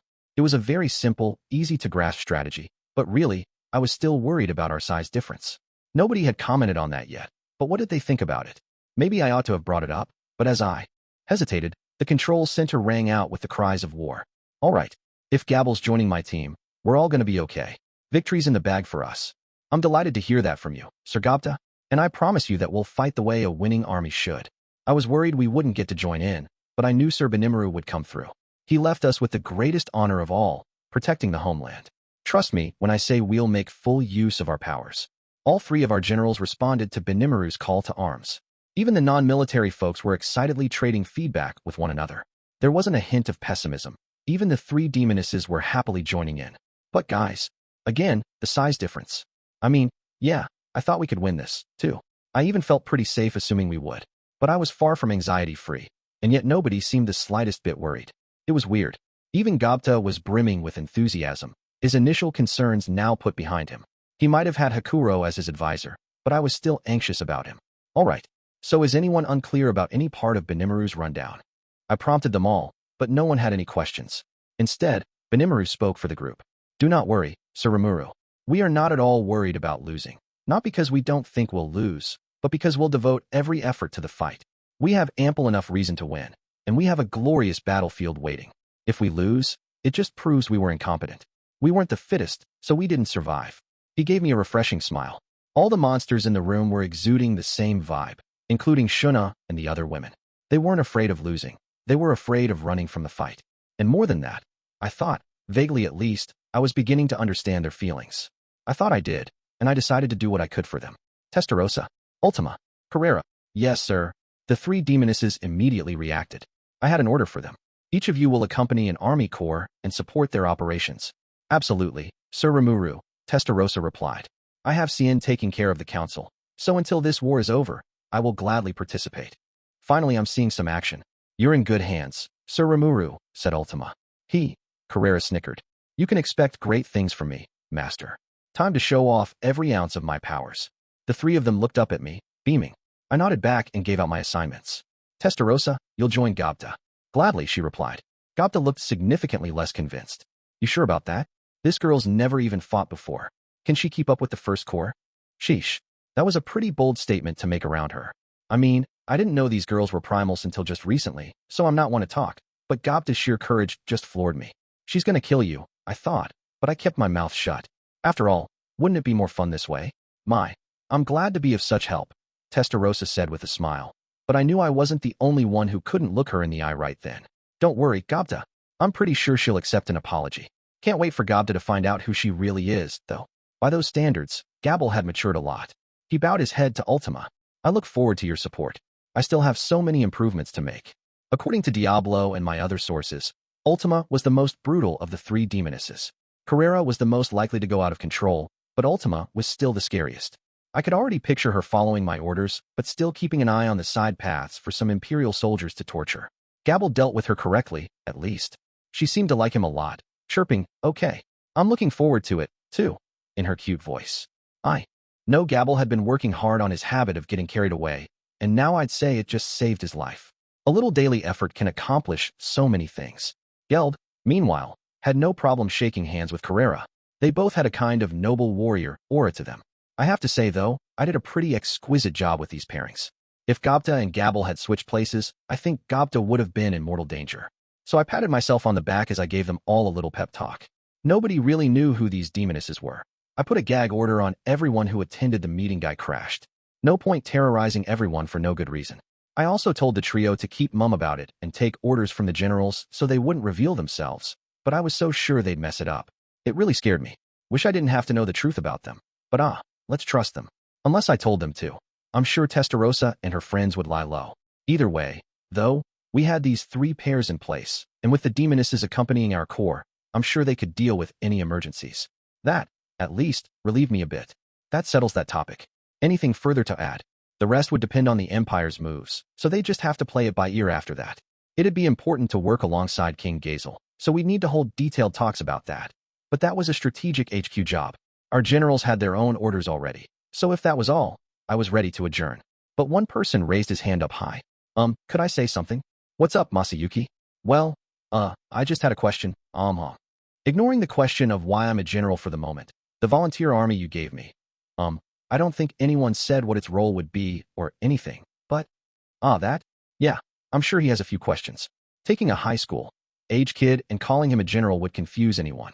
Maybe you'd see officers his age back in the samurai era, but I didn't think a kid who grew up during peacetime in Japan could keep up with it. But, it's hard for me, too. I turn around one day, and boom, I'm a demon lord. I didn't have any helpful boss giving me a shoulder to lean on, either. Along those lines, I'd say Masayuki is pretty lucky, actually. Don't you think so? Don't I think so? What? Can you please give me some guidance? Oh, right. Thinking all this won't get it across to him. It'd probably sound like a bunch of excuses to him, but oh well. Well, I felt kind of bad about pushing a huge amount of responsibility on you at once. And no, but when it comes to reassuring the hearts and minds of our citizens, you're the best guy we got. If we were all monsters here, a war breaking out wouldn't be an issue at all. Their morale would be 100%, and nobody would cause any trouble. Not so with our new residents. They'd be scared, anxious, disturbed, and some might turn to crime, even. So it's at a time like this when I want you to exercise your powers and ease everybody's anxieties. I see. I think I can help you with that. Masayuki seemed to understand well enough. No need for modesty, Sir Masayuki. As a hero, everybody knows, to say nothing of myself, that you'd hesitate to take the side of a single nation. But I hope you'll still lend a hand to assist the powerless, the helpless among our citizenry. Jalmile's eyes sparkled as he pleaded with Masayuki. He was still misreading the kid's actual powers, but I didn't see any need to correct him. In fact, I had a sneaking suspicion that Hinata had the wrong idea about him, too. What a bad dude, I thought as I watched the legend of Masayuki unfold before me. Yes, he didn't look too thrilled. In fact, I'd say he was pretty disgusted with the whole thing. I felt bad for him, but I really wanted him to pitch in. So I guess my volunteer army will maintain public order? Perfect. As you know, Ramiris will ensure that the damage to our town will be kept to a minimum. When war breaks out, you see, the capital on the surface is going to be quarantined inside the labyrinth. I told my cabinet about this already, along with other involved parties. I wasn't keeping a tight cap on it, so I was sure the stragglers from our evacuation drills were spreading rumors about it. That was on purpose. I figured it'd help assuage people's fears a little more. That's right. I'm a pretty powerful fairy, but that's all thanks to my master. Indeed, I have lent a portion of my ponderous magicule force to Ramiris, allowing her to engineer this gargantuan feat. Call it a victory driven by friendship, if you will. It was Ramiris who did the required legwork to stuff the city inside the labyrinth, but it couldn't be powered at all without Veldora. I had to honestly thank him for that. Thanks you too. It's a huge help. Oh, is it? It's no biggie. None at all. You can compliment me more if you like, though. Quahaha. That's right.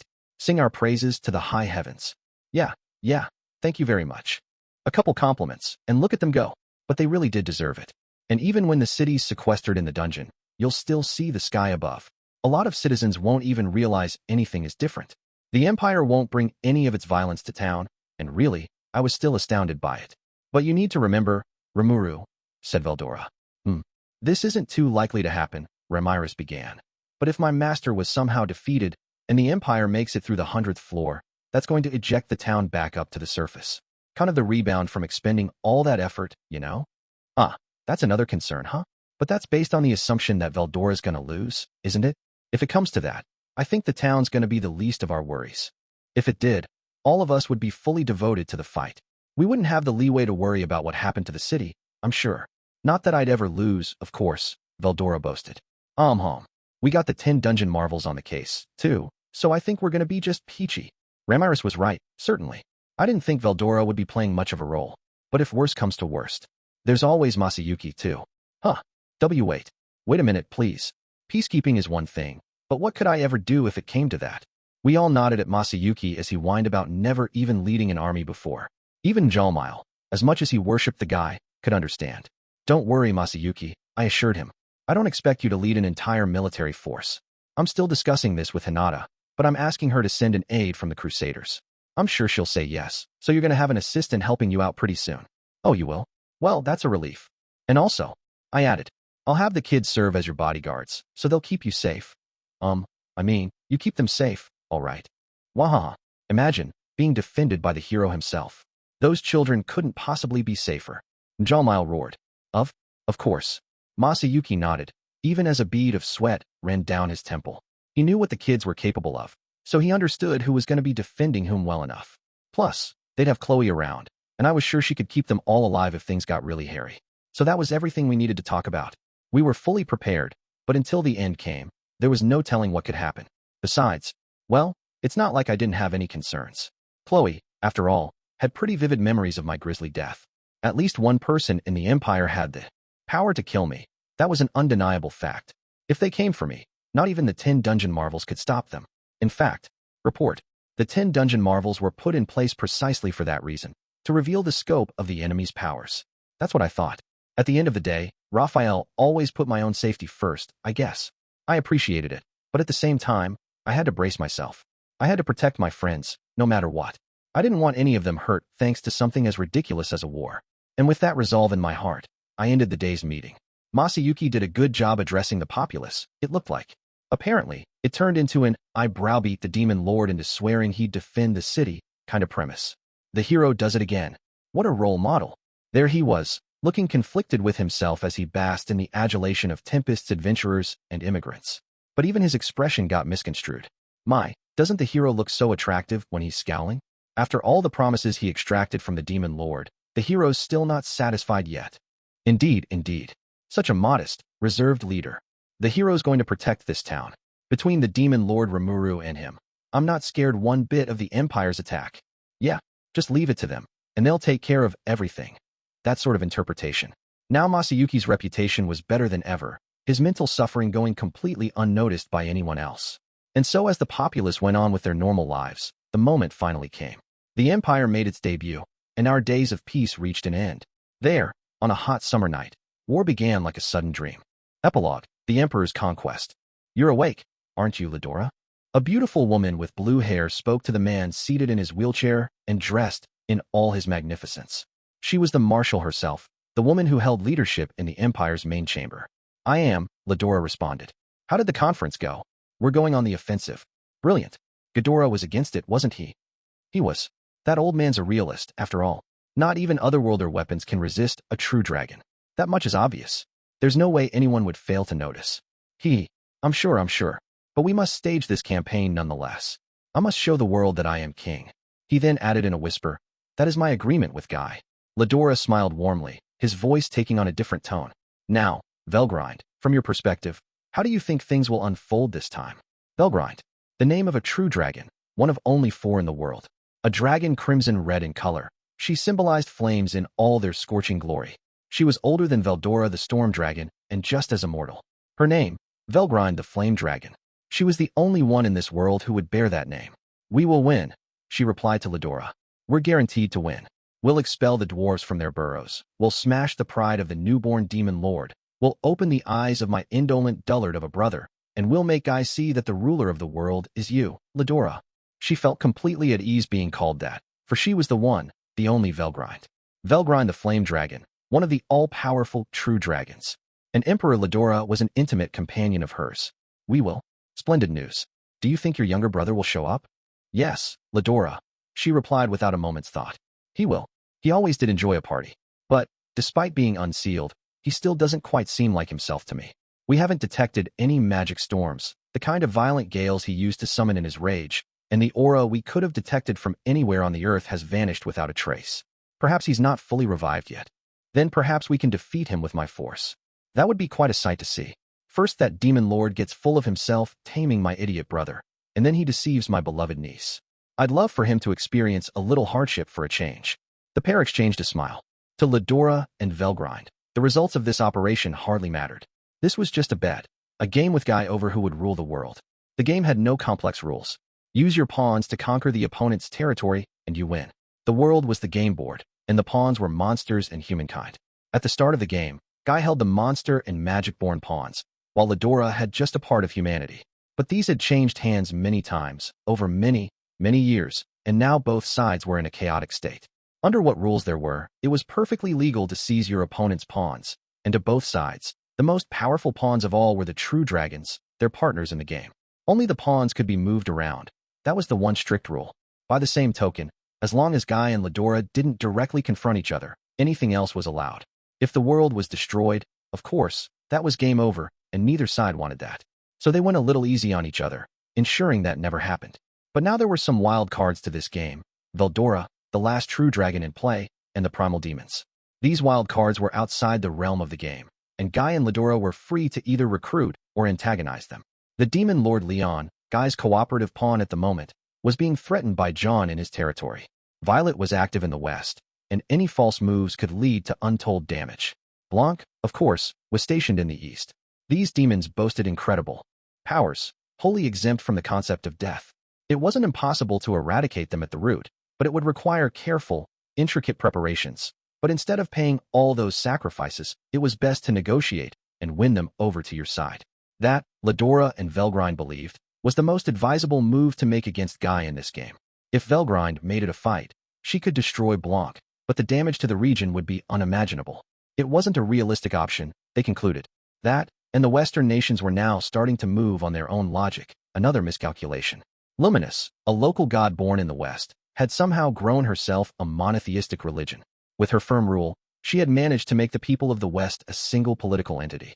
They knew Luminous was actually a demon lord, but now that her religion had taken hold, it was too late to do anything. By the time Ledora placed the East under his complete control, the West had also united itself. Thus, the game between Guy and Ledora fell into a stalemate. The heroes Cronoa and Granville made it so hard to attack the West. Quite a pain, wasn't it? If they hadn't shown up, I'm sure you would have won by now, said Velgrind. Oh, not necessarily. I'm sure Veldanava put those obstacles down on my road to conquest. A trial, if you will. He always did love his schemes like that. He certainly did. My elder brother always was a nuisance. They smiled at this moment of nostalgia. But now the time has come. All the pawns are on the board, and my moment of victory is near. It's finally time to put Guy and my sister Velzard in check, isn't it? Heh. Guy is aiming for this, no doubt. He wants you and Veldora to fight, so he can catch us when we're open. That's true, as much as it irks me. If only I were there, I would have taken care of Veldora back then, but she was referring to the Empire's previous failed campaign. If Velgrind had come out with the Imperial force, not even Veldora would have been a threat, but if they chose to do that, Guy would have likely profited from the fallout. Whenever you moved a pawn as all-powerful as a true dragon, you needed to make every preparation possible, but now provided an excellent opportunity. The secret agents Ledora planted worldwide had given him all sorts of information. It took a long time, said Ledora, but it was worth the wait, wasn't it? Our greatest obstacle to conquering the Empire is now gone. Luminous, the one true god, was actually Luminous, the demon lord. And now that she was revealed, they could predict her fighting power. The demon lord who served Luminous was also gone now, as was the 7 days clergy. And what's more, that thorn in our side, Granville, is on his way to the afterlife. And now there are far fewer threats to us in the West. You're right. All the obstacles to my conquest have fallen, without me having to lift a finger. That, they both firmly believed, was a divine sign that only Ledora deserved to stand at the peak. So, Ledora, how are you doing? No problems at all. My powers of Armageddon are available at any time. Armageddon was the ultimate skill in Ledora's possession. It could only be invoked under painstaking conditions, and once triggered, it lay dormant for a long time. The only reason the Empire hadn't moved until now was that Ledora could do nothing but wait. Wait until Armageddon was usable once more.